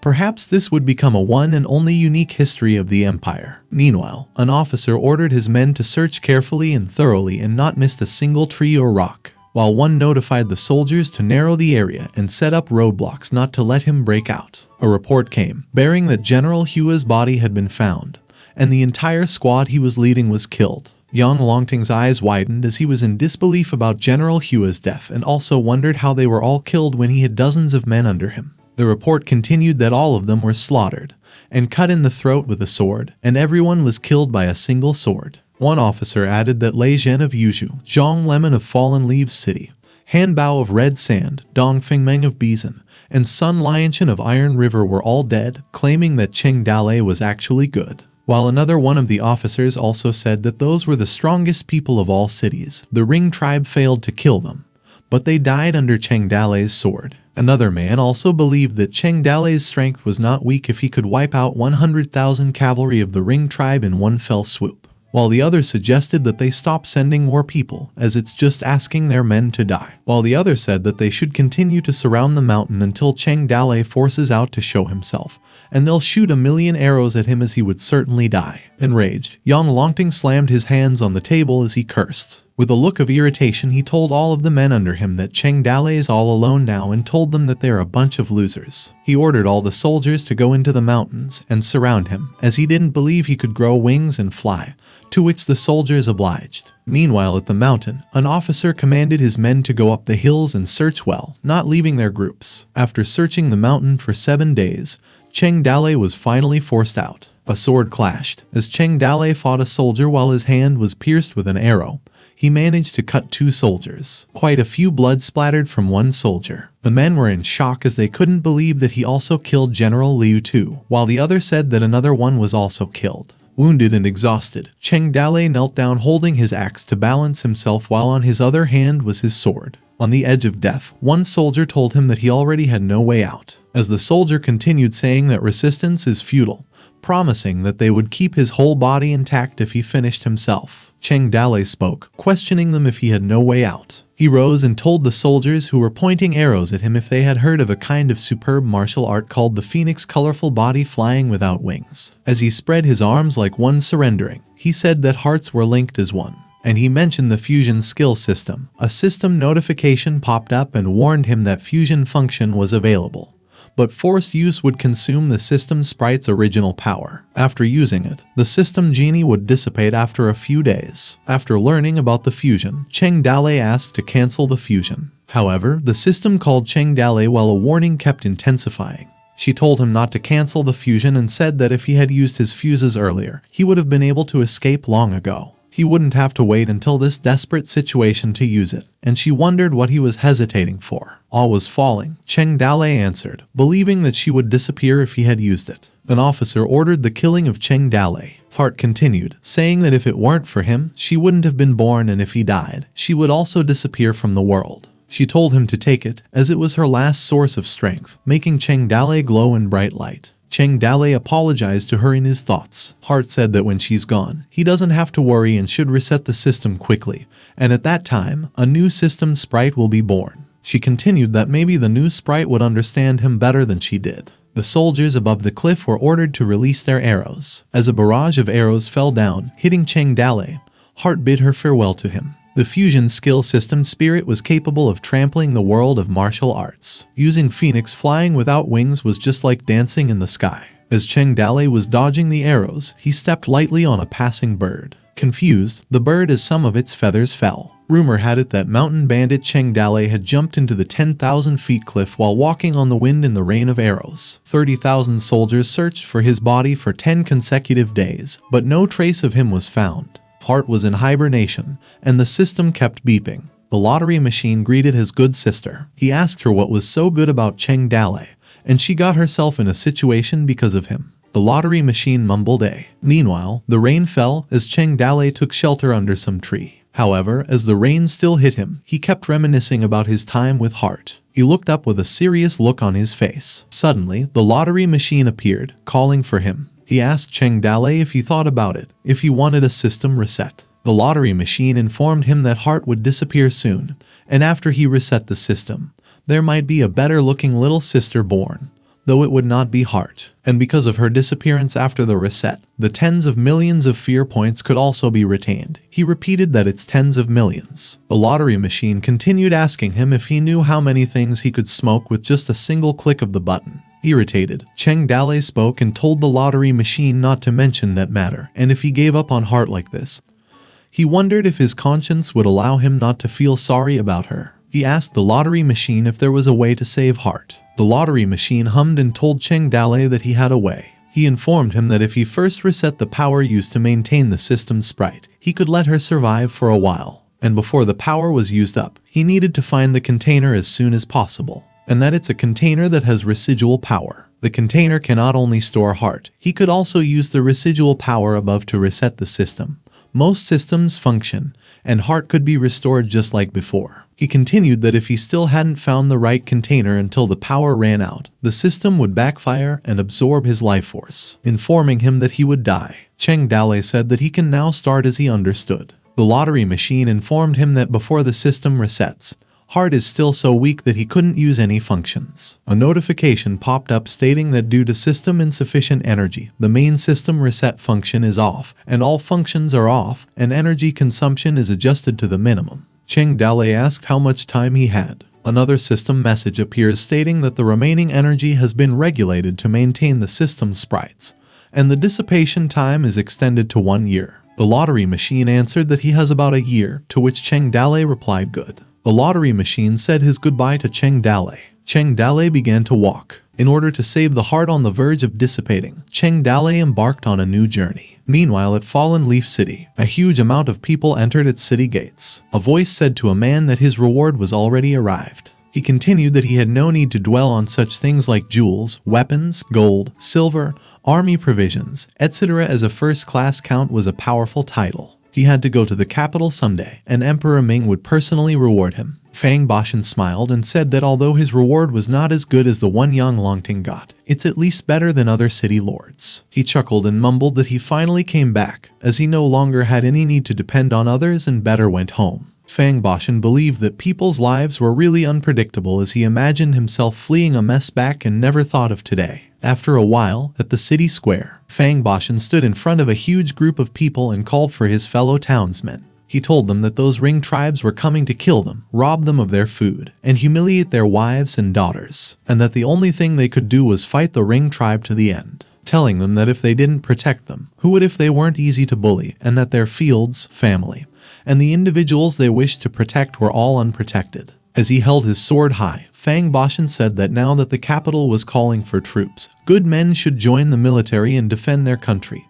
and if they had the guts to come under his command. Fang Bashan smiled as he said that the capital also needed new palace maids, and asked the people if they wanted to soar and fly up to the tip of a branch. It was a rare opportunity. He also said that the younger the better as they wanted those energetic young people. Suddenly, a rock was thrown and hit Fang Bashan in the face, leading one of his teeth to fall. As his cheeks swelled, he asked angrily who threw that. Then a lot of objects were thrown as the people threw them and cursed at Fang Bashan. Wounded, Fang Bashan mumbled, "They're all rebellious people." He ordered his soldiers to kill all those unruly people. The crowd was like boiling water, and their anger was boiling underneath. When the ring tribe came, they hid in the cellars, in the barren mountains, in the gutters. They watched their loved ones being killed and their wives and daughters being humiliated. They couldn't find any of the noble people they worshipped. They remembered who protected them and those who abandoned them. On a certain day of a certain month in a certain year, the rebellious people surrounded and killed Fang Bashan. And as days passed, a lot more things happened in the empire. The next year, Emperor Ming decided to hold a martial arts competition at the beginning of the spring ancestral ceremony, and announced it to the world. Jizhou, Yanzhou, Qingzhou, Zhezhou, etc. issued a wanted poster for the traitor Cheng Dalei, and the rewards were very high. The body of the executed Lin Wenchen was transported back to the northwest border, and the townspeople were rewarded with food and drinks for 10 miles, with 10,000 people crying. His son, Lin Xiaoyu, knelt down for 10 days in front of the tomb, and left home with his uncle without knowing where he was. In Jiangnan of the Yangtze River, a certain merchant group suddenly rose up. Its founders were a pair of beautiful sisters. It is also rumored that Cheng Dalei was in Jiangnan. There are rumors that there were suddenly more bandits around the capital. And what is more puzzling is that there were so many mountain bandits, but they didn't fight for the territory. Rumor has it that Princess Mingyu returned to the capital, and the emperor was pleased and issued an imperial edict to find the trace of the sixth prince. Rumor has it that a strange bulgur appeared in Jingzhou, and rumor has it that the Queen of Flowers was threatened by a big official and was rescued by a man.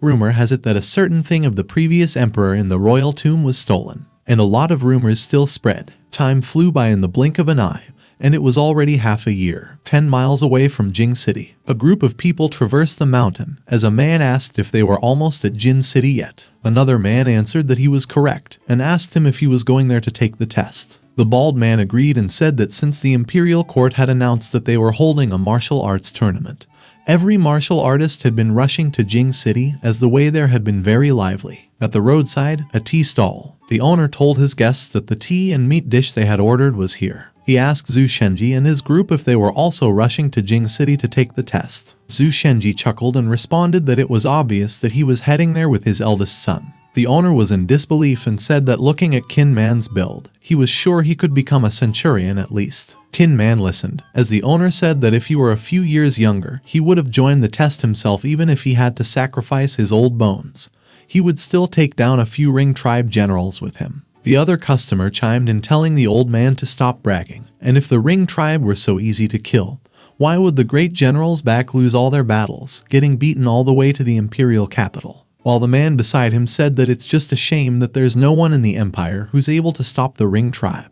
As the owner poured water, he asked them who said that there's no one, as they have Yang Longting. In a single battle he killed over 10,000 enemies, helping all of the empire vent its anger. The customers agreed and said that if they could meet the war god this time and learn a few moves from him, they would be set for life. While the others questioned who doesn't want to learn from the war god and wondered if it's easy to meet that kind of figure. They might be able to get a look at the war god when the imperial court awards him. Zhu Linger, who was holding her cup, listened to a customer who said that if only their empire was filled with great generals like Yang Longting, the Ring tribe wouldn't dare to bully them anymore. Zhu Linger pouted and scoffed. The customers who noticed her expression pointed at her, telling her what she meant by that, and how dare she disrespect the war god, asking her if she does not know gratitude. While the other scolded the man and said that he shouldn't argue with her as the girl is still young, so she hasn't seen the world yet. Zhu Linger, with her hands crossed, cursed at the customers, asking them why she would respect him as their war god was just a stray dog, which made the people mad. Zhu Shenji calmed them down, asking them to please calm down and that his daughter was not good with words and had offended everybody. He asked Zhu Linger what she meant by dog shit, as it was not something a lady like her should be saying. However, Zhu Linger just scoffed at him. Zhu Shenji placed his payment for the food on the table and asked everyone if they could forgive his child, as she didn't know what she was talking about. He told them that they would be taking their leave first, as the customers responded for them to get lost. On Chang'an, the official road, Zhu Linger believed that Cheng Dalei was already dead, as they had been looking everywhere and still hadn't found him yet. However, Zhu Shenji said that 1 year ago, while Cheng Dalei was forced to jump off a cliff, the officials never found his body. He had a gut feeling that Cheng Dalei was still alive, but he just didn't know how to find him. Qin Man chimed in and said that for this time's imperial martial exam, all the empire's martial artists would be attending it. He believed that Cheng Dalei would definitely be there. Plus, the one surnamed Yang was there too. Zhu Shenji responded that after the Toad village fell,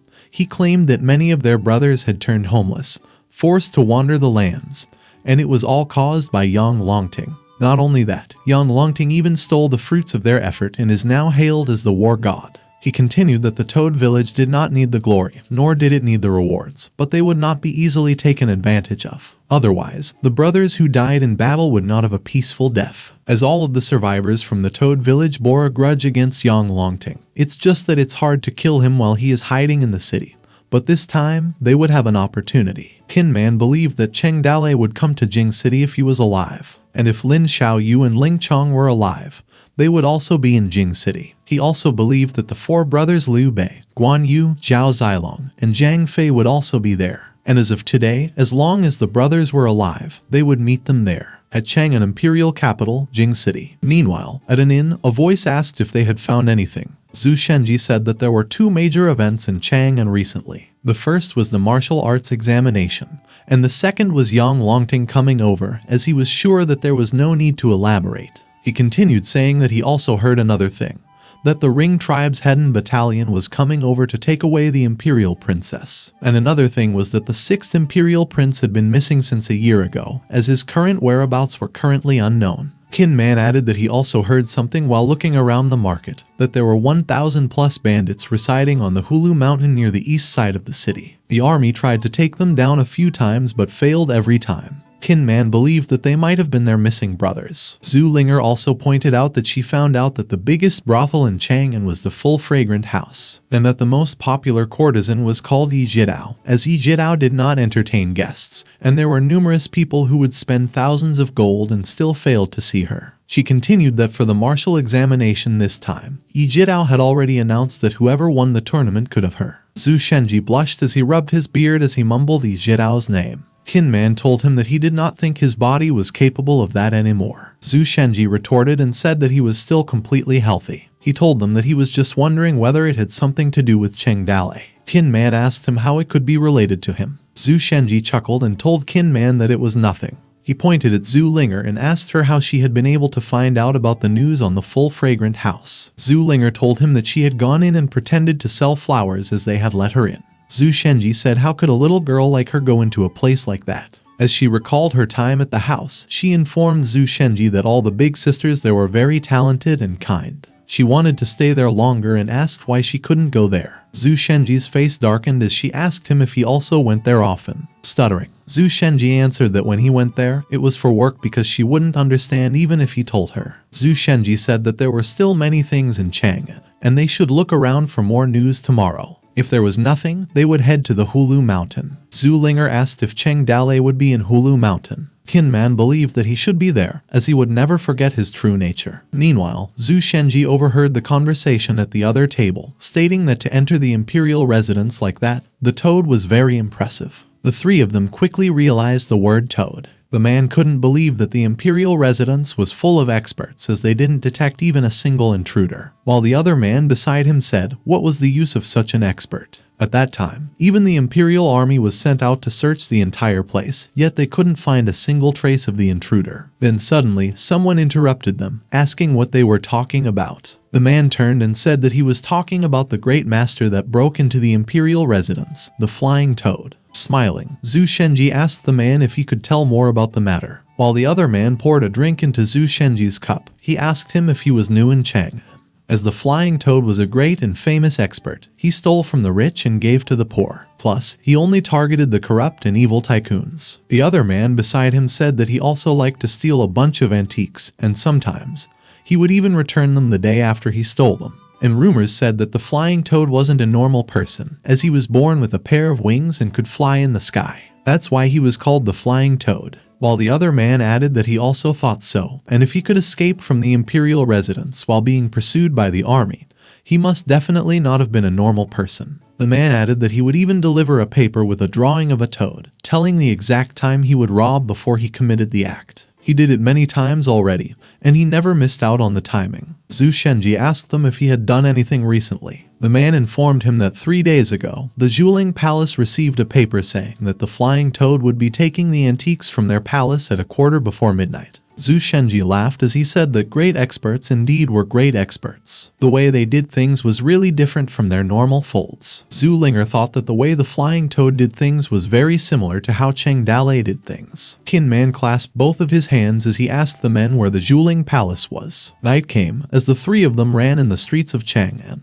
Kinman told Zhu Shenji that they were almost there. Sweating, Zhu Shenji agreed and said not to be too flashy or else he'll scare Cheng Dale away. Zhu Linger added that they still didn't know if it was Cheng Dale. Zhu Shenji believed that it might have been. as he had a feeling that Cheng Dale was in the city right at that moment. Tin Man told them to be quiet, as the jeweling palace was right ahead. He asked them if they wanted everyone to know they were there. They arrived, and a huge group of people gathered. Exhausted, Zhu Shenji asked Qin Man if they had arrived, to which he received no answer. The crowd enthusiastically sold some food while others promoted their businesses. Qin Man and the others' faces darkened from what they saw. Qin Man asked if they had taken a wrong turn, as Zhu Shenji said that there were so many people. Zhu Linger suggested they go home and take a nap first. Maybe the world would return to normal, believing they had walked into some weird illusion. Qin Man asked one of the men what everyone was doing there. The old man believed that he must not have been from Chang'an, as he didn't know. He informed him that it was to watch the great expert flying toad.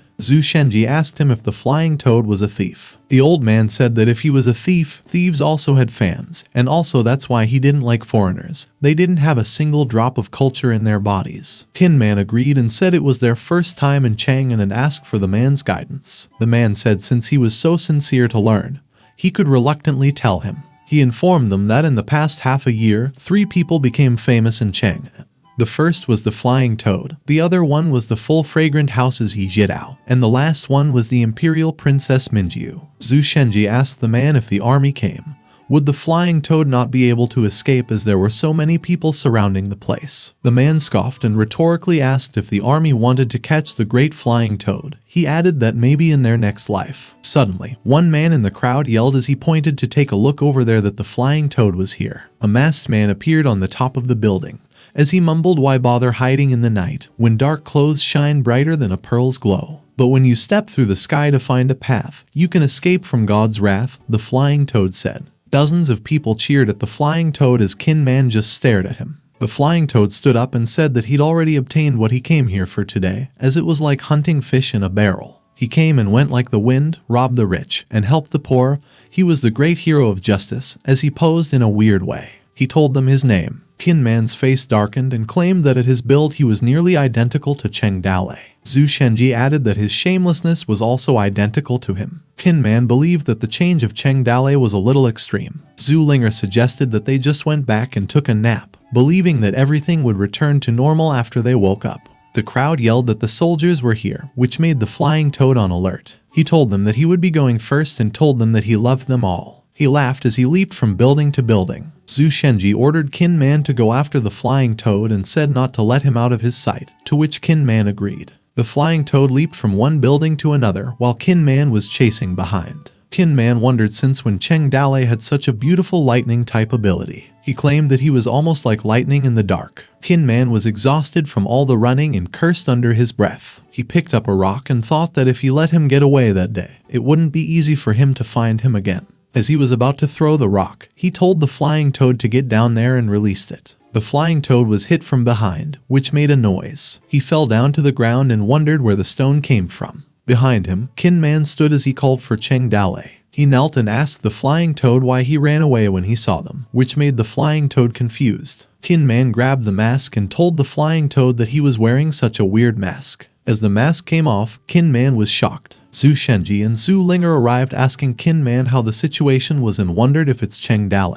Qin Man told them to see it for themselves. Zhu Shenji and Zhu Linger didn't speak a word. The man behind the mask asked Qin Man to give him back his mask, as the flying toad never took his mask off. Zhu Shenji asked who the guy was. Zhu Linger grabbed the collar of the man and asked him to tell her why he was pretending to be the flying toad. The man asked Zhu Linger to calm down and asked her what she meant by pretending to be, as he really was the flying toad. Zhu Shenji tapped Zhu Linger's head and told her that it's alright. He said that they've been looking for Cheng Dale for most of the year, as it's like this every time. He sighed and told her that Cheng Dale might no longer be alive. Zhu Linger cried and said that it had been so hard for them to have hope, but every time it disappeared, and wondered where Cheng Dale was. Qin Man clenched his fist, making the mask crumble, and cursed. The man's face darkened as he saw his mask split. He asked the 3 of them what was going on, and since they didn't want to take him for a reward, they didn't have to work so hard to catch him. He suggested that they're just going to pretend they didn't know each other without accusing each other of anything, and asked them if he could go now. He also asked if he could have his mask back. The 3 of them gathered as Zhu Shenji asked what they should do with the kid. Qin Man said that since the man was injured by his throw, a lot of the work was already done by that, as he couldn't run anymore. Zulinger suggested that they should just hand him over to the government, as there would also be a lot of silver as a reward, and that they didn't have money or an onward journey. Tin Man believed that the man's contact did not seem small and warned them of his revenge. As the man was listening, Tin Man said that he had noticed that they were looking for Cheng Dale. As there was no guarantee that he would keep the information to himself, maybe the government would find out about it. Zhu Shenji asked if they should just kill him. He suggested that they should cut off the man's tongue first so he couldn't scream around, and they would kill him and collect the bounty. Tin Man agreed and said that it was settled, which made the man sweat. The three of them smirked, and Zhu Shenji said to the man to come as they were going to talk. Zulinger held a knife, while both Tin Man and Zhu Shenji held the men, telling him not to be afraid as it would be fine in a minute, while Tin Man told him to relax. Scared, the man told them to hold on. As he struggled, the man said to wait a minute, and asked them if they were looking for a person and that he could be of help. After a while, at an alley, the man complained about his back. Tin Man asked him if he could help them and if he knew who they were looking for. The man asked him if they were outsiders and if they didn't know the rules of Chang'an City. As Zulinger held her knife, she asked him what's wrong with being an outsider, and also if an outsider had done anything bad to him. She threatened him that she would castrate him if he kept talking nonsense, to which the man didn't mutter a single word. Zhu Shenji hit Zulinger in the head and told her to watch her tone and that he should never have let her get that close to Xiao Bailang. The man chuckled awkwardly and thought that Zulinger looked pretty cute, but he didn't expect her to be so fierce. He asked them if they were bandits. Zhu Shenji asked him how he knew about that. The man asked another question about the area they were working in, whether it was the waterway, the dry way, or the Hulu Mountain. He thought it was obvious enough that a young girl dared to pick up a knife. Zhu Shenji asked the man if that was something he should be asking and told him to tell them about himself. The man agreed and informed them that they had just arrived in Chang'an City and might not know the current situation in Chang'an yet. He mentioned that the city of Chang'an was so big that finding one person was like looking for a needle in a haystack, but there was one person who could help them. Zhu Shenji asked the man, to which the man answered, "Big brother." Annoyed, Zhu Shenji told him that he didn't need to be so friendly and just said his thing. The man said that he was talking about the person who could help them was called Big Brother. He said that there were many people pretending to be Big Brother Chang'an, but there was only one real brother Chang'an. The man informed them that if they wanted to find someone, he might be able to help them. Tin Man asked the man if Big Brother was the big boss. The man continued that Chang'an had an underground city. Killers, thieves, bandits, fugitives, hidden prostitutes, and so on. These people were nestled in the underground city, and that Big Brother was the master of the underground city. He told them that if the underground city toll was 10 copper, the 3 copper coins would fall in the hands of Big Brother, and if the people inside got into trouble, Big Brother would not bother them, as Big Brother was still a very righteous man. The man said that the underground city had all kinds of people. Everyone had the most information, and if they were looking for someone they could go to Big Brother. If he couldn't help you, no one in Chang'an City could help you. Sweating, Tin Man asked the man how they could meet him. The man giggled and told them that meeting Big Brother was not that easy. Ordinary people simply couldn't get into the underground city, and seeing Big Brother was even more difficult, as he was not just someone they could see as they pleased. He suggested that they'd better find someone on the road that could introduce them to him, as they would first sneak up in the underground city and get familiar with the people, and maybe he'll meet them if he was in a good mood. The 3 of them grinned, as Zhu Shenji said that they already found a reliable person who could help them. Confused, the man asked where that person was. The man realized that they were talking about him and asked them, as he rejected. He told them that Big Brother would kill him if he knew that he was bringing outsiders to him. Zulinger told the man to take them to that man, as they didn't have time to talk to him or otherwise. The man should prepare to be a eunuch in his next life. Tin Man also said that if the man refused, there was no use in keeping his 3rd foot, suggesting to break his hamstring. The man backed off towards a wall and told them he'll take them to the underground city right away. At Chang'an City Corner, Tin Man asked the man if there was a history of the underground city. The man answered that it was said that 30 years ago, when Emperor Ming ascended to the throne, he built a tomb for his ancestors, but soon after the tomb was finished, the Ring tribe invaded and Emperor Ming escaped from Chang'an. And when he returned to Chang'an, he heard the Feng Shui masters say that it was the bad Feng Shui of the tomb that brought the Ring tribe. Emperor Ming believed those words, so the tomb was abandoned. And over the past 30 years, the pace gradually became the gathering of all sorts of people. As the man opened and picked up the stone, a stair was visible and told them that they had already arrived. He told them to follow him and not to run around. The man informed them that night was the busiest time in the underground city, and below them was the night market of the underground city.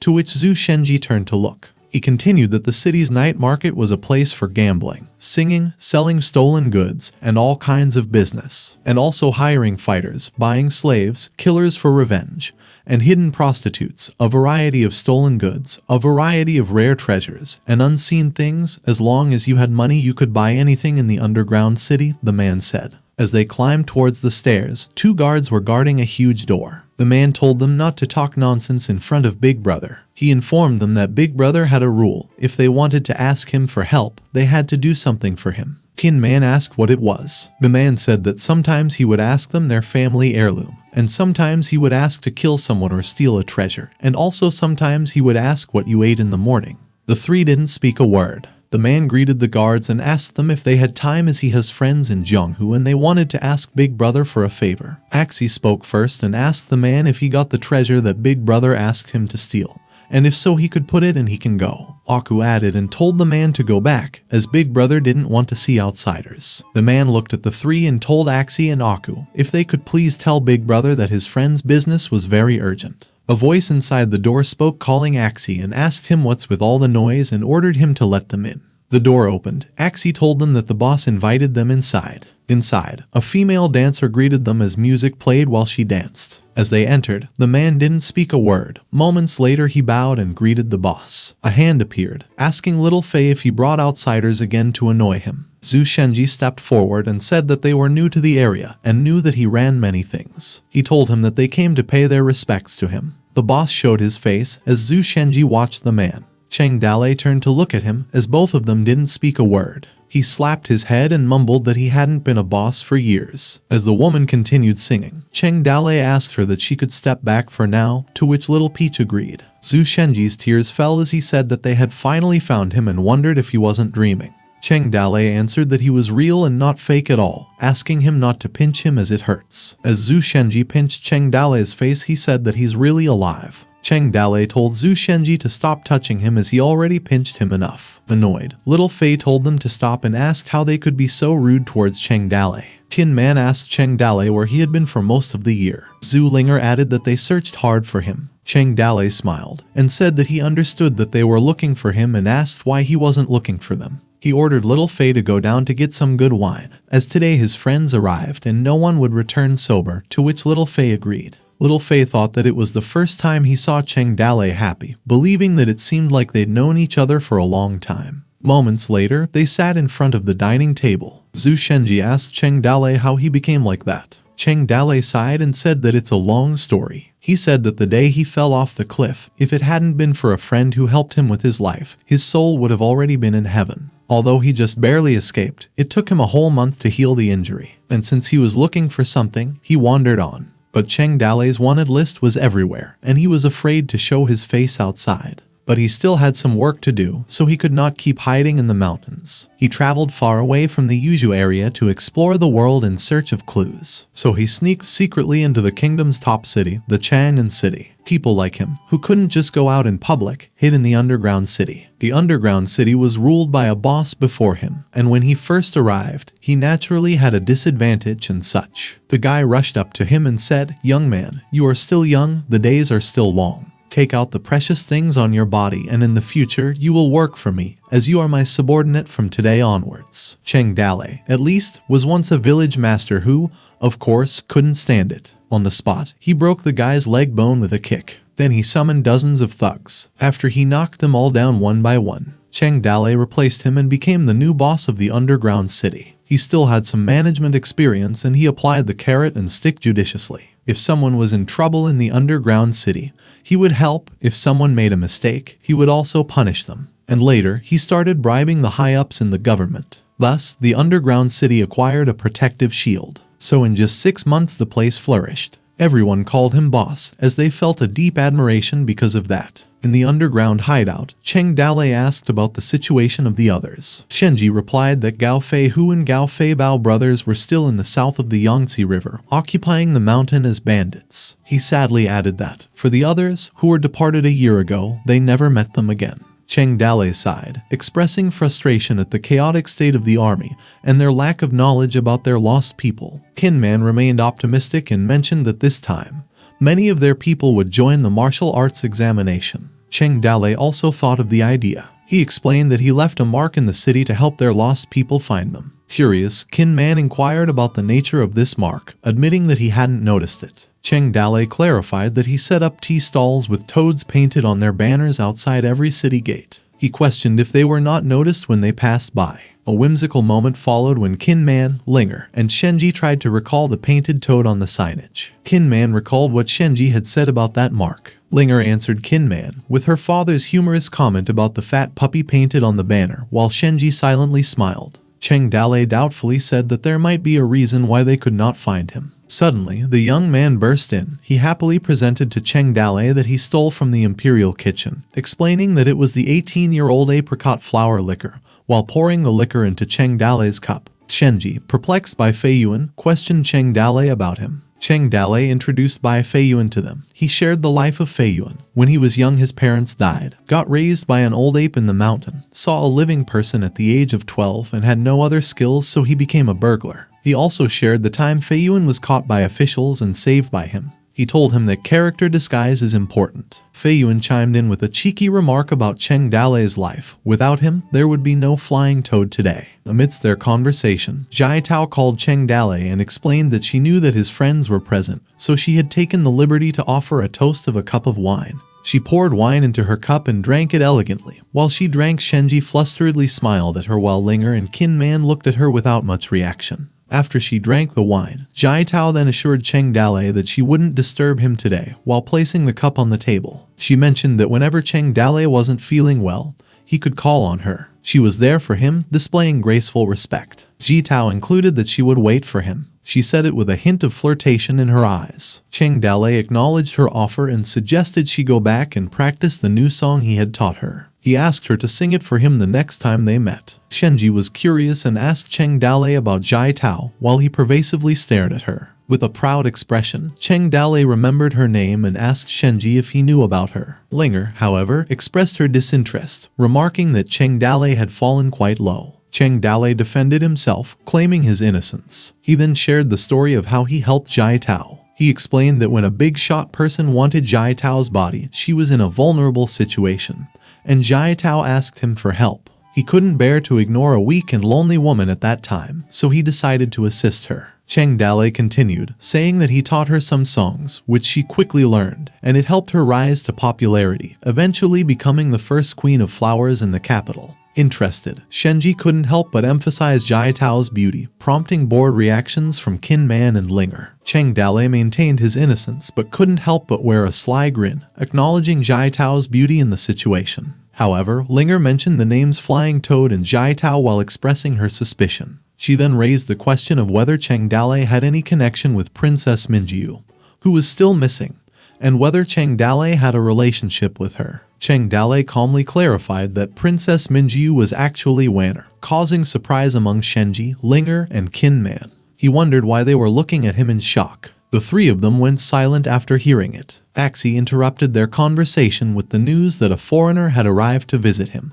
He also reported that the foreigners had found their way through the tea stalls set up by their brothers at the city gates, suggesting that they might be the person Cheng Dalei had been waiting for. In response, Cheng Dalei gave the order to let them in. Liu Zhai expressed her unease about the eerie atmosphere. After they got inside, Liu Zhai questioned whether Cheng Dalei was really present. As the both of them walked through the room, Cheng Dalei and Su Ying locked eyes, and they both fell silent. Su Ying appeared surprised. Cheng Dalei greeted them with a smile, remarking that it had been a long time since they had last met. On the other hand, Liu Zhai couldn't contain her excitement and rushed to hug Cheng Dalei with joy, embracing him tightly. At the same place in the underground hideout, a man with a pleading expression was sharing his awkward situation with Cheng Dalei. He began by describing Chang'an as a place where his ancestors had lived for generations. The man revealed that the restaurant he owned had been passed down from his grandfather to his father and eventually to him, having been in his hands for 2 decades. The man recounted a recent incident where the palace butler had visited his restaurant and ordered a roasted goose, a glass of floral wine, and 4 small dishes. He explained that the customer had consumed the entire glass of white wine and half of the roasted goose at his restaurant.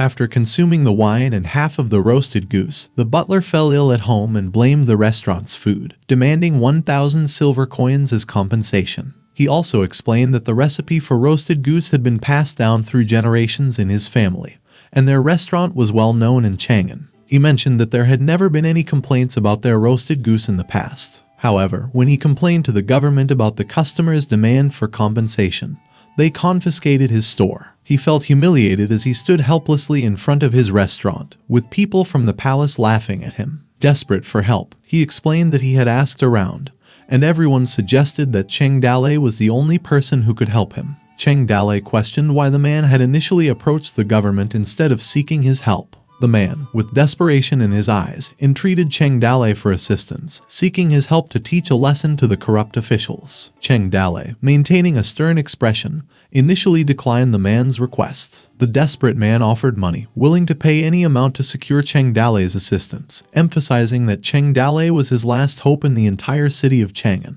Unmoved by the financial offer, Cheng Dalei pointed out that the people in Chang'an ate his roasted goose, but he had never tasted it. He then expressed his disappointment that the man had approached him today for help without even bringing him a roasted goose. The man quickly made excuses for not bringing the roasted goose, citing that he was in a hurry and emphasizing his urgency in seeking justice. Cheng Dalei, however, did not buy his excuse and instead reminded him how he was disrespected. He treated him like a tyrant, a murderer, and even brought silver to ask Cheng Dalei to kill someone. The man was without a response to him while gritting his teeth. Cheng Dalei understood his predicament. He then mentioned that the man started his restaurant with the hope of making money and believed that the law and government would protect his interests. Cheng Dalei continued, revealing that the man never sought his friendship, causing the man to leave searching for a response, unable to find a reason. He highlighted that the man only sought help to get his right when he had no other choice left, and noted that throughout their conversation, the man failed to address him as boss. In response, the man stuttered, while hesitantly addressing Cheng Dalei.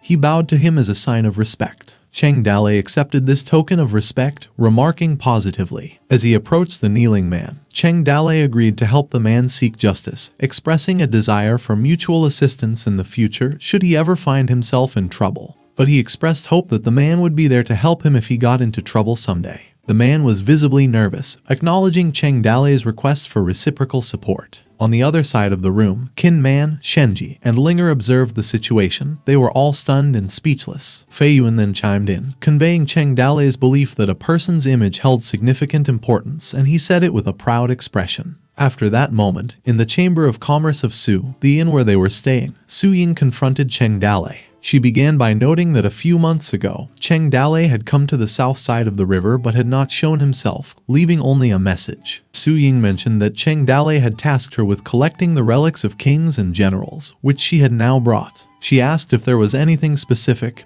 he wanted. Su Ying expressed her concern about Cheng Dalei's busy schedule over the past few months, wondering if he had become so occupied that he couldn't find time to visit them. Cheng Dalei explained that his underground men had also received orders to steal treasures from wealthy nobles, except for the royal treasury and the royal tombs. They had searched every noble family once. He believed they would find the treasure soon. Su Ying acknowledged the hardships Cheng Dalei had faced while on the run. She then advised him to find a woman to take care of him for things that men couldn't do. She then mentioned that she lived with Liu Zhai these days, and during the months Cheng Dalei was absent, Liu Zhai occasionally cried secretly at night. Su Ying suggested that Cheng Dalei considered taking Liu Zhai to his room, and told him that Liu Zhai was attached to him for a long time. Furthermore, Su Ying mentioned that Xiaoda was her personal maid and was grown up. She proposed that Cheng Dalei could take her as a maid to have an additional person to take care of him and to ease her concerns about Xiaoda's future. Xiaoda approached with a tray of tea, inadvertently overhearing Su Ying and Cheng Dalei's conversation. Her reaction suddenly became awkward while approaching them. While Cheng Dalei was busy looking at the relics, he expressed that he had more pressing matters to do in Chang'an City and didn't have the time for something like this, to which Su Ying responded with a momentary silence before agreeing. She fell silent again and displayed a demure expression before eventually speaking up. Su Ying then asked about the matter concerning Zhai Tao, which seemed to stir a noticeable reaction in Cheng Dalei. Su Ying voiced out her concerns, highlighting that she wasn't a jealous woman, yet she questioned Cheng Dalei for not visiting them for months. She asked what he was doing with Zhai Tao in Chang'an, expressing concern about what people might think of them. Her face turned red as she expressed her concern, Cheng Dalei, with a slight tremor in his voice, nervously reassured Su Ying that he and Jai Tao and Chang'an were innocent and told Su Ying not to listen to other people's nonsense. Su Ying responded with a subtle smile and let out a small chuckle. She continued, acknowledging that she believed Cheng Dalei and Jai Tao had not done anything wrong. She blushed while mentioning the way Jai Tao looked at Cheng Dalei, implying that it seemed like Jai Tao had feelings for him. As she stood up from her seat, Su Ying offered guidance, urging Cheng Dalei not to mislead people and suggesting that he should resolve the matter before it became a problem. She expressed her coldness as to whether Cheng Dalei chose to accept or end his relationship with Jai Tao. Su Ying then noted that it was getting late and mentioned she was going back to her bedroom. Blushing, she suggested that Cheng Dalei should come over to get some rest once he was done working. Cheng Dalei remained motionless, his expression frozen, seemingly lost in contemplation about the complexities of a woman's heart, noting that it was like a shallow needle in the sea. Midnight, Cheng Dalei continued to carefully examine the various pieces of jewels, relics, and other items scattered. He pondered silently, recognizing the authenticity of these treasures. He thanked Su Ying's clear-sighted skills, that most of them likely belonged to kings and princes. Cheng Dalei's thoughts, mentioning that he was searching for a suitable container for quite some time, and his frustration was visible. He wondered to himself whether it was truly hard to find a suitable container. Suddenly, as he pondered his thought, he recognized the uniqueness of the treasure. As he picked up the treasure from the box, the system suddenly beeped, indicating that he had acquired the container. Cheng Dalei's face contorted in shock as he recognized the relic's name: Chosen Son of God, Emperor Guanwu, Liu Xiu. The system chimed in, establishing a link now that Cheng Dalei had obtained the container. It warned that the container had limited capacity, only suitable for storing the system's sprite. Another beep indicates that a decision had to be made to transfer the system's sprite or not. Cheng Dalei agreed, and the system's sprite was successfully transferred to the container. The system then announced that the system administrator, Xin, was offline. It presented to him the option to reset the system.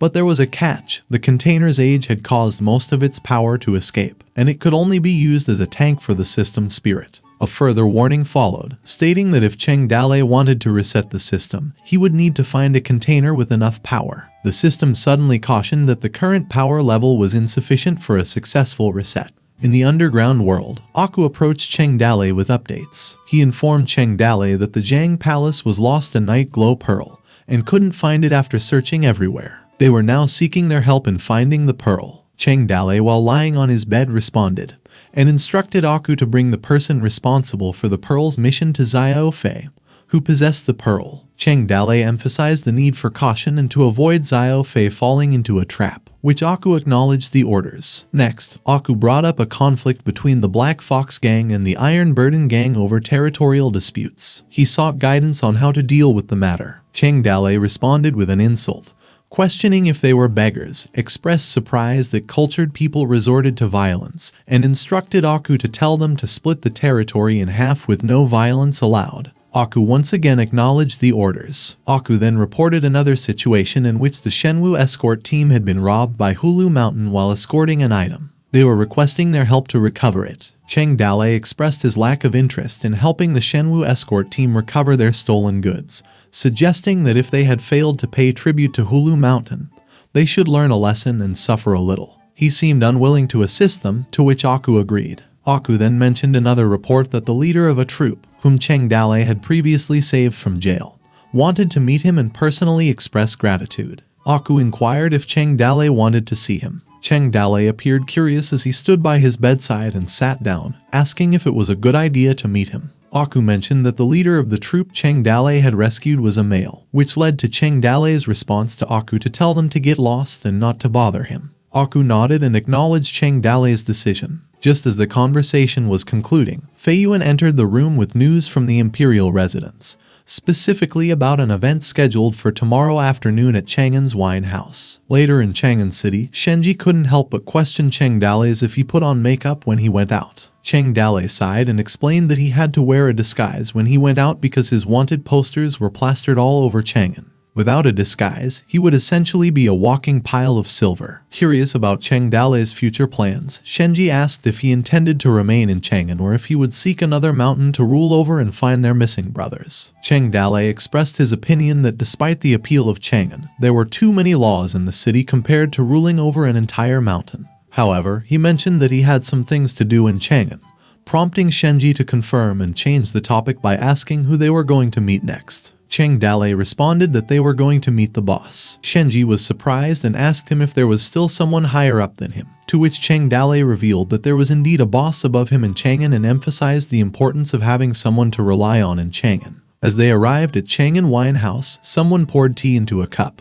Wanner asked Cheng Dalei why he hadn't visited her in such a long time. Cheng Dalei responded, mentioning that he had been very busy with all the work she left for him as the chairman. Wanner refuted his claim, questioned Cheng Dalei about his reference to a chairman, and clarified that she was only requesting his help with some errands and finding out some news, which shouldn't have been hard. She noted that it had been half a month and asked for the information she needed. Cheng Dalei playfully commented that even a single order from her had set hundreds of his men to start working to death. He then recalled her previous requests, like catching butterflies that he had run around in the mountains to catch a few hundred and acquiring a western bobcat that he had pulled so many of his connections just to buy one for her. Unfinished recounting the extravagant requests in the past by Wanner. Afterward, Cheng Dalei handed over a comprehensive manual on how to put on makeup, written by Zhai Tao. He also mentioned the list of the best street food, snack shops, and restaurants in Chang'an, all of which had been meticulously chosen by his men who had visited each shop.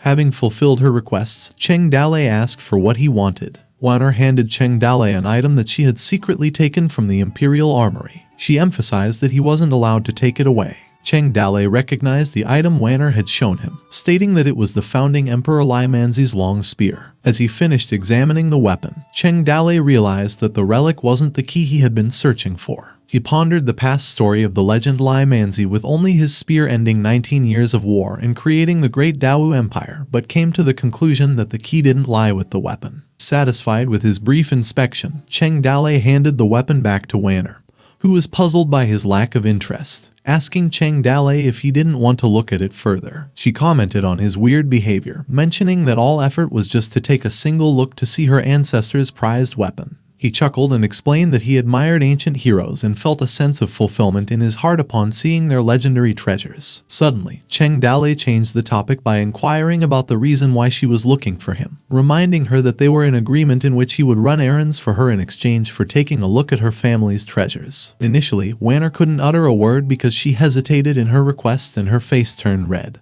But then she burst out the reason, asking Cheng Dalei to elope with her. She caught Cheng Dalei off guard with her unexpected request, while Shenji pondered the surprising turn of events in his thoughts. Cheng Dalei struggled to find the right words to respond to her unexpected proposal. Wanner continued, explaining that she didn't want to be married off by her father and that she wasn't ready for marriage yet, she explained while pouting. Cheng Dalei responded to Wanner's concerns, suggesting that it was common for someone of her age to be married. He asked about the prospective groom her father had in mind for her. Wanner revealed that her father planned to marry her to the top placer of the martial arts examination. Cheng Dalei thought this was a good thing, noting that in ancient times, beauty was often found alongside great heroes, while he gave a thumbs up and smiled widely. He expressed confidence that as the top placer among thousands, the person in question would become a great hero. But Wanner was upset, shouting at Cheng Dalei as she hit the table, causing the cup to tip over and spill the water. She irritably emphasized the complexity of the martial examination this time and asked him if he understood so-called inner court politics,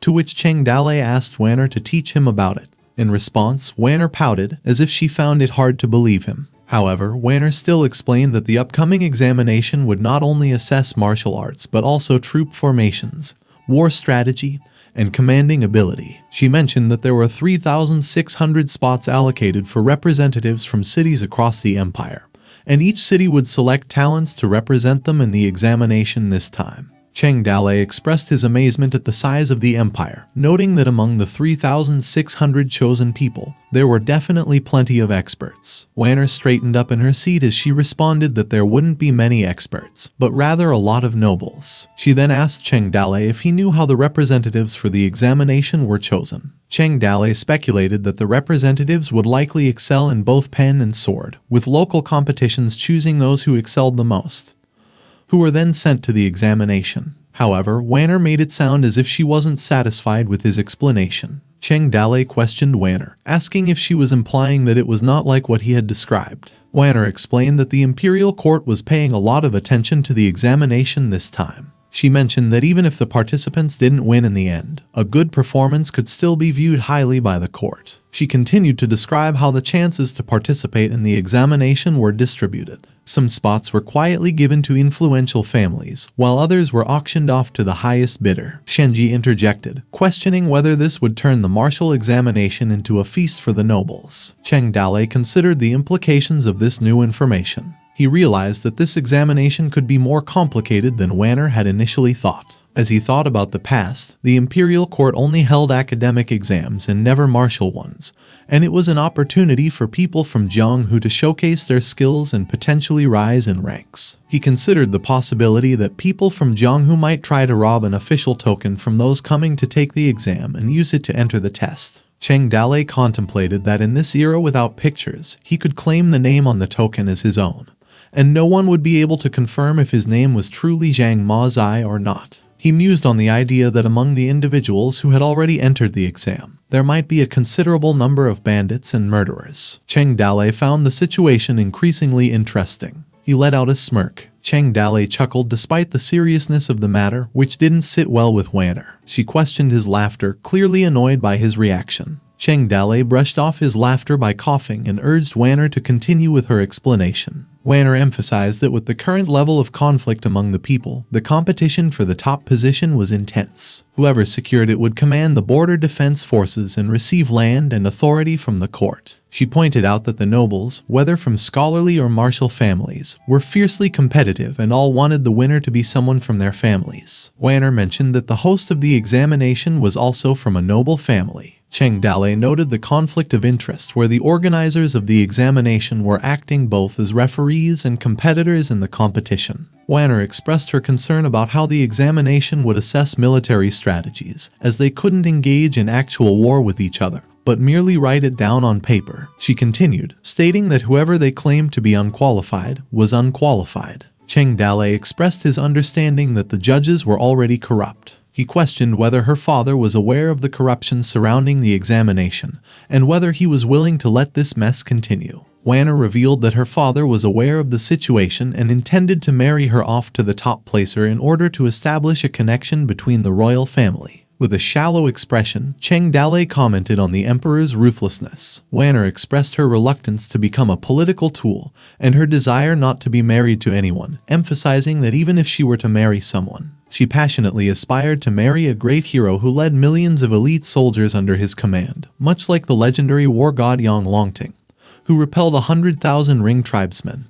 Her admiration evident in her expression. Wanner, with admiration and delighted eyes, mentioned the empire's god of war, Yang Longting, who was renowned for annihilating 100,000 enemies. However, Cheng Dalei and Shenji couldn't help but hold back their laughter upon hearing her statement. Puzzled by their reactions, Wanner inquired about their amusement. Cheng Dalei couldn't help but burst into laughter, playfully suggesting that Wanner read more books to enhance her aesthetics. Shenji cleared his throat as he stopped laughing. Wanner then continued her statement, expressing her expectation for Cheng Dalei to help her now that he was considered one of her people. However, Cheng Dalei hesitated, explaining that he couldn't leave Chang'an just yet as he had something to do. Wanner, somewhat disappointed, responded by saying she already suspected Cheng Dalei was waiting for the imperial examination results. She decided to make arrangements on her own and asked him to help her with something. Cheng Dalei, displaying his determination, offered to ruin the martial arts examination if that was what Wanner needed. He was ready to gather his people and create chaos in Chang'an in 10 days to prevent the examination from succeeding.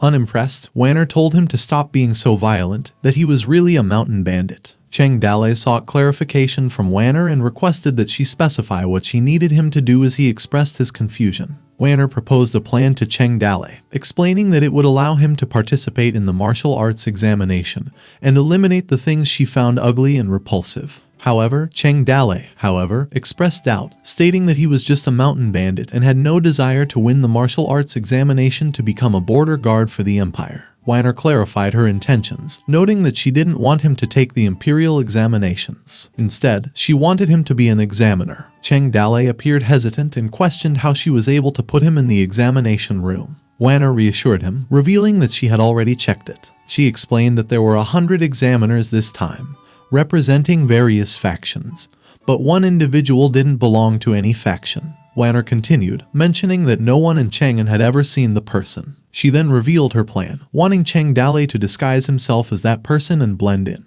prompting Cheng Dale to inquire about the identity of the person. Wanner disclosed that it was Northwest Yun Xiaoguan Guard General Niu Sanjin. After their conversation 10 miles away from the official road to Chang'an, a couple was on their journey toward Chang'an, but the wife was growing impatient, asking her husband about their proximity to Chang'an and the urgency of their child's hunger. She implored him, urging him to pick up the pace. Anxiously, the wife raised the issue of their lengthy journey and questioned her husband whether they were heading the wrong way once more. The husband defended himself, explaining that he never was to Chang'an before and blamed Kan Chai for providing incorrect directions. Exasperated, the wife sighed and lamented her misfortune, expressing regret for following him. The husband attempted to reassure her, mentioning that their situation would improve once they arrived in Chang'an, where he was transferred by the imperial court. It revealed that the husband was Yun Shuiguan Guard General Niu Sanjin. However, their journey was interrupted by Cheng Dale and his group, who ambushed them on the road and demanded toll fees or threatened to harm them. Cheng Dale asserted his ownership of the mountain road and demanded all of their belongings as a toll fee for passage. He further issued a menacing threat, hinting at potential harm if his demands weren't met. 4 of them were covered in masks. Sanjin's wife, taken aback by the sudden encounter with these apparent bandits, expressed her regret, implying that marrying Sanjin might have been a mistake. She even stood up from her seat in agitation. Although displaying a touch of fear in his expression, Sanjin attempted to reassure his wife, assuring her that he was there. Sanjin, with a resounding battle cry, unleashed his swords in a burst of anger. He boldly confronted Cheng Dale's group, accusing them of being bandits who dared to rob an imperial military officer. He pointed his swords at Cheng Dale's group, his fury evident. Cheng Dale inquired if he indeed was Niu Sanjin. Niu Sanjin confirmed his identity as the Guard General of Yun Shuiguan. Shenji chimed in with historical context, mentioning that hundreds of years ago, the ancestor Sanjin had gifted a horse to their great ancestors, which led to him being assigned to Yun Shuiguan. The duty had passed down through generations, and now it was in the hands of the 5th generation Niu Sanjin. Shenji continued, explaining that in the previous year, during a large-scale invasion by the Ring tribe, Yun Shuiguan hadn't lost a single soldier in the conflict, which had earned them recognition from the imperial court. Cheng Dale made a humorous remark about Yun Shuiguan's poverty and limited number of soldiers. Shenji then mentioned that Emperor Ming appreciated the Niu family's dedication to guarding Yun Shuiguan for generations without asking for resources for many years, which was recognized as the backbone of the empire. Sanjin, after revealing his identity, displayed a confident demeanor and expressed his satisfaction after Cheng Dale learned his name, suggesting that he should back off. Shenji added more context, explaining that the imperial court designated Sanjin as an examiner for the martial arts examination, emphasizing that Sanjin did not belong to any faction. Cheng Dale called upon Kinman, who promptly acknowledged the order and proceeded to engage in an attack, attempting to tie Niu Sanjin and his wife. In response, Niu Sanjin bravely faced the confrontational attack, challenging Kinman and mentioning his technique, the whirlwind chopping autumn wind sword. As the battle raged on, Niu Sanjin emitted cries of pain, vocalizing his struggle to break free. Despite Sanjin's bruised face, Linger noted his square face, purple coloration, wide mouth, and long beard. She questioned his appearance, wondering if he truly matched the description, and questioned whether he was a bandit. Kinman, with a satisfied smile, announced that he finished tying them up. He even placed his foot on Sanjin's back to assert control. His wife expressed regret for marrying him, and their son called out to his father. Sanjin, despite his injuries, emphatically questioned the audacity of anyone trying to impersonate him, asking what they wanted from him and pleading for the release of his wife and son. Cheng Dale instructed Kinman to take Niu Sanjin and his family to Hulu Mountain and hide them there, as he was done wearing Sanjin's armories. He also instructed Kinman to return to the underground city and let Su Ying manage its affairs. Shenji and Linger pretended to be his old slave maids. With their plan in motion, they continued their journey, now approaching the city of Chang'an. At Chang'an Palace, Cheng Dale was stopped by the eunuch. He held a portrait, inquiring if the representative Cheng Dale was the real Sanjin.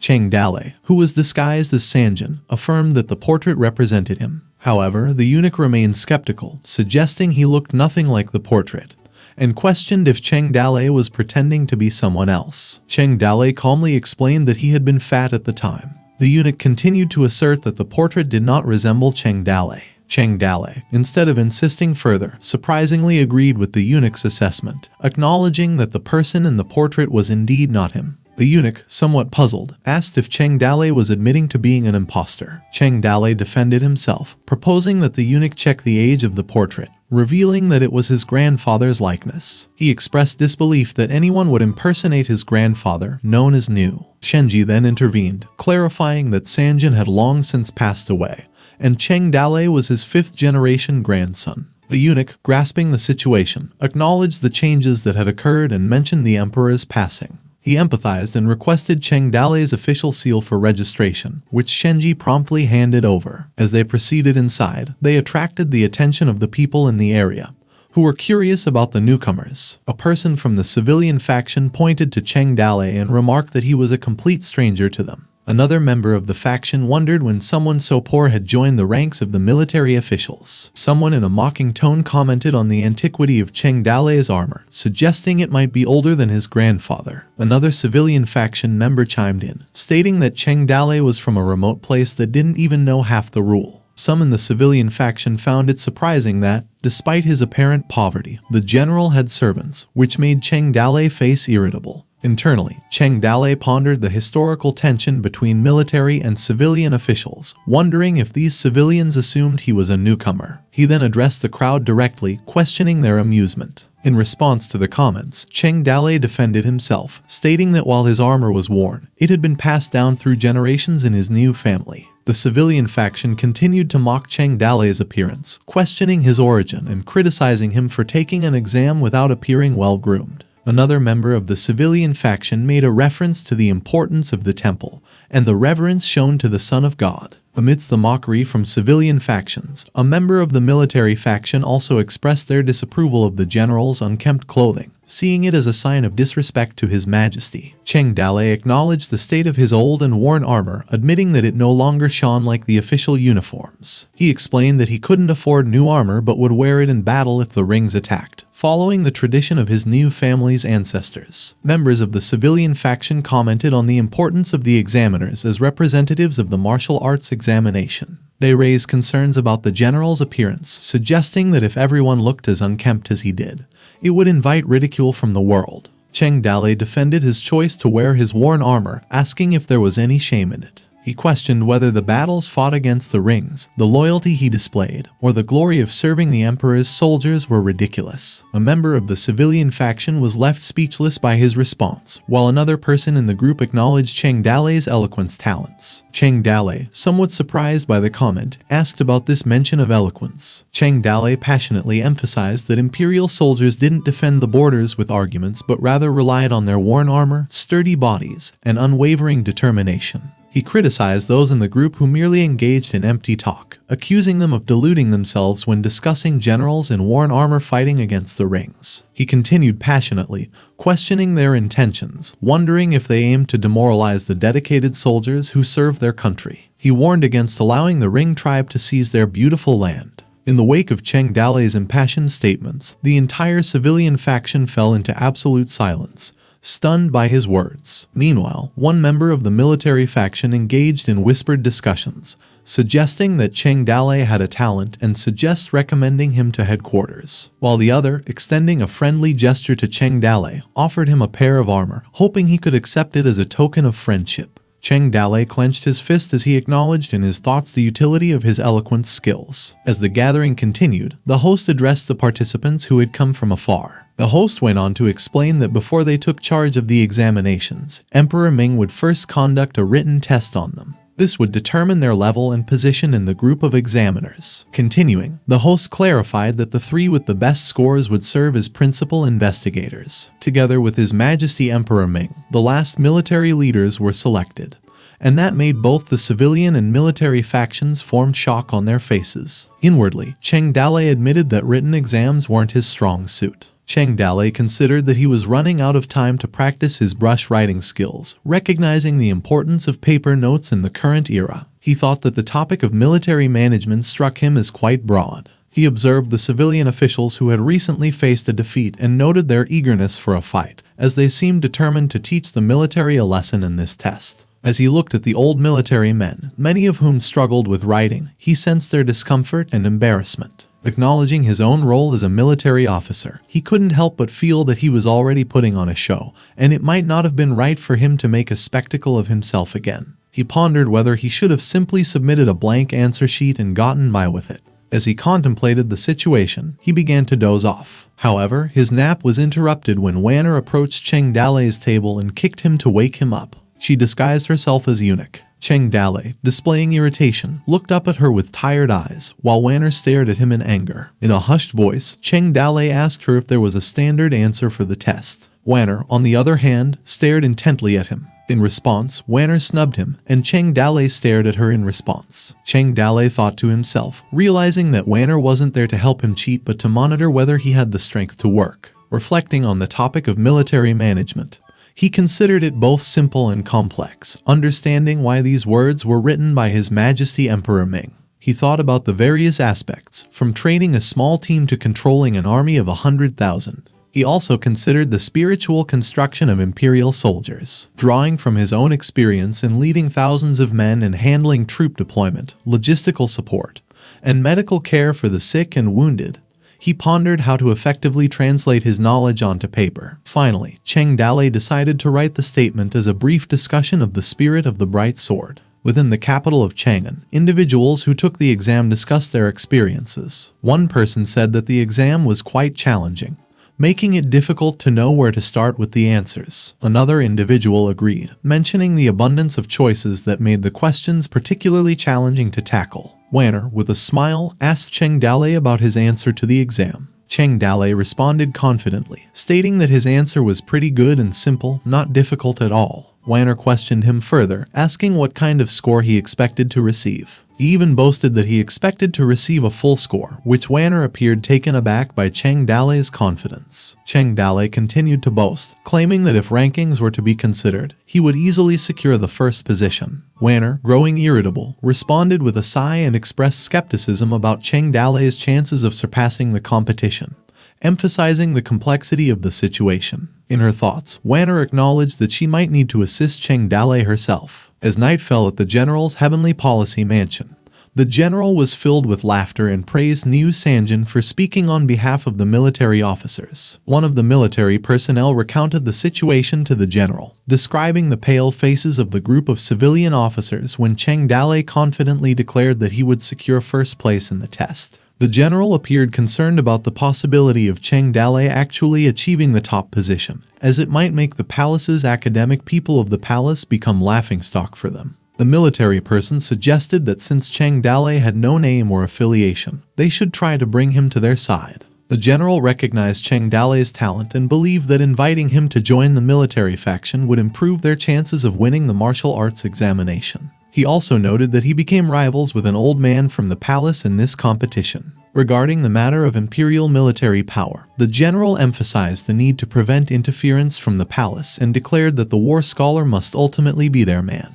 One of the military personnel inquired if the general already had a candidate in mind, to which the general mentioned the name Liu Qingming. At the residence of Magistrate Kui the following day, discussions were taking place. Magistrate Kui expressed his skepticism about Cheng Dale's ambition to claim the first position. He considered Cheng Dale nothing more than a clown and instructed his people to examine Cheng Dale's writing closely. Magistrate Kui emphasized the need for caution in the upcoming martial arts exam, as the old martial artist was not weak. He then presented their candidate's work and instructed that it be read and the list burned. The magistrate made it clear that their people were top positions on the list, and he specifically mentioned that Jiu Zhang was the top scholar this time, which the officer acknowledged his instructions and bowed. As evening fell at the residence of the martial arts examiners, there was a loud knock at the door. Cheng Dale responded to the noise, called out that he was coming. As he opened the door gate, he addressed Wanner, expressing concern that they might get caught. However, Wanner responded with a mischievous smile, seemingly untroubled by the potential risks. As Linner served them tea, she observed Wanner blankly. Wanner started talking to Cheng Dale, stated that she was there for an important matter and asked him if he remembered the mission she had given. Cheng Dale affirmed that he always kept it in mind.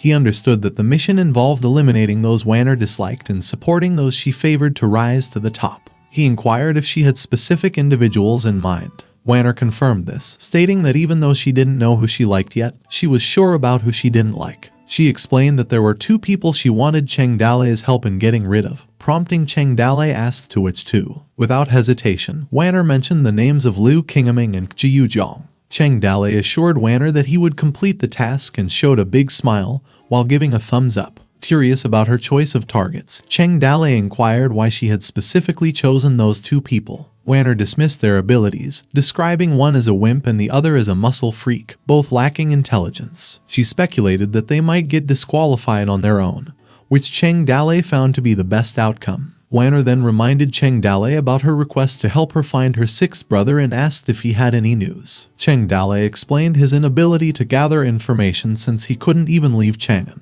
He pessimistically suggested that her brother was already dead. Wanner dismissed his statement, chiding him for making ominous remarks. The next day, the martial arts competition was coming up, and the two major groups, represented by the general and the ministers, were in the ring. They were ready to wrestle and tear each other apart, and they did not know that it wasn't a face-to-face duel as they thought. Somehow, an insignificant person had also entered the ring. He raised his eyes and looked around with confidence. Meanwhile, in the royal study room at the Huaiyang Palace, an officer informed Emperor Ming that the examination papers for the written tests had been reviewed and were ready for his inspection. Emperor Ming hastily inquired about Niu Sanjin's writing, prompting the officer to explain that they had already excluded his paper due to its poor quality. The officer questioned why the emperor would want to read it. Emperor Ming revealed that he had heard about Wanner's claim that Cheng Dale would secure first place, and wanted to see what he might have been hiding in his heart, as Cheng Dale had boasted that much. He then instructed the officer to bring Cheng Dale's writing, to which the officer acknowledged it.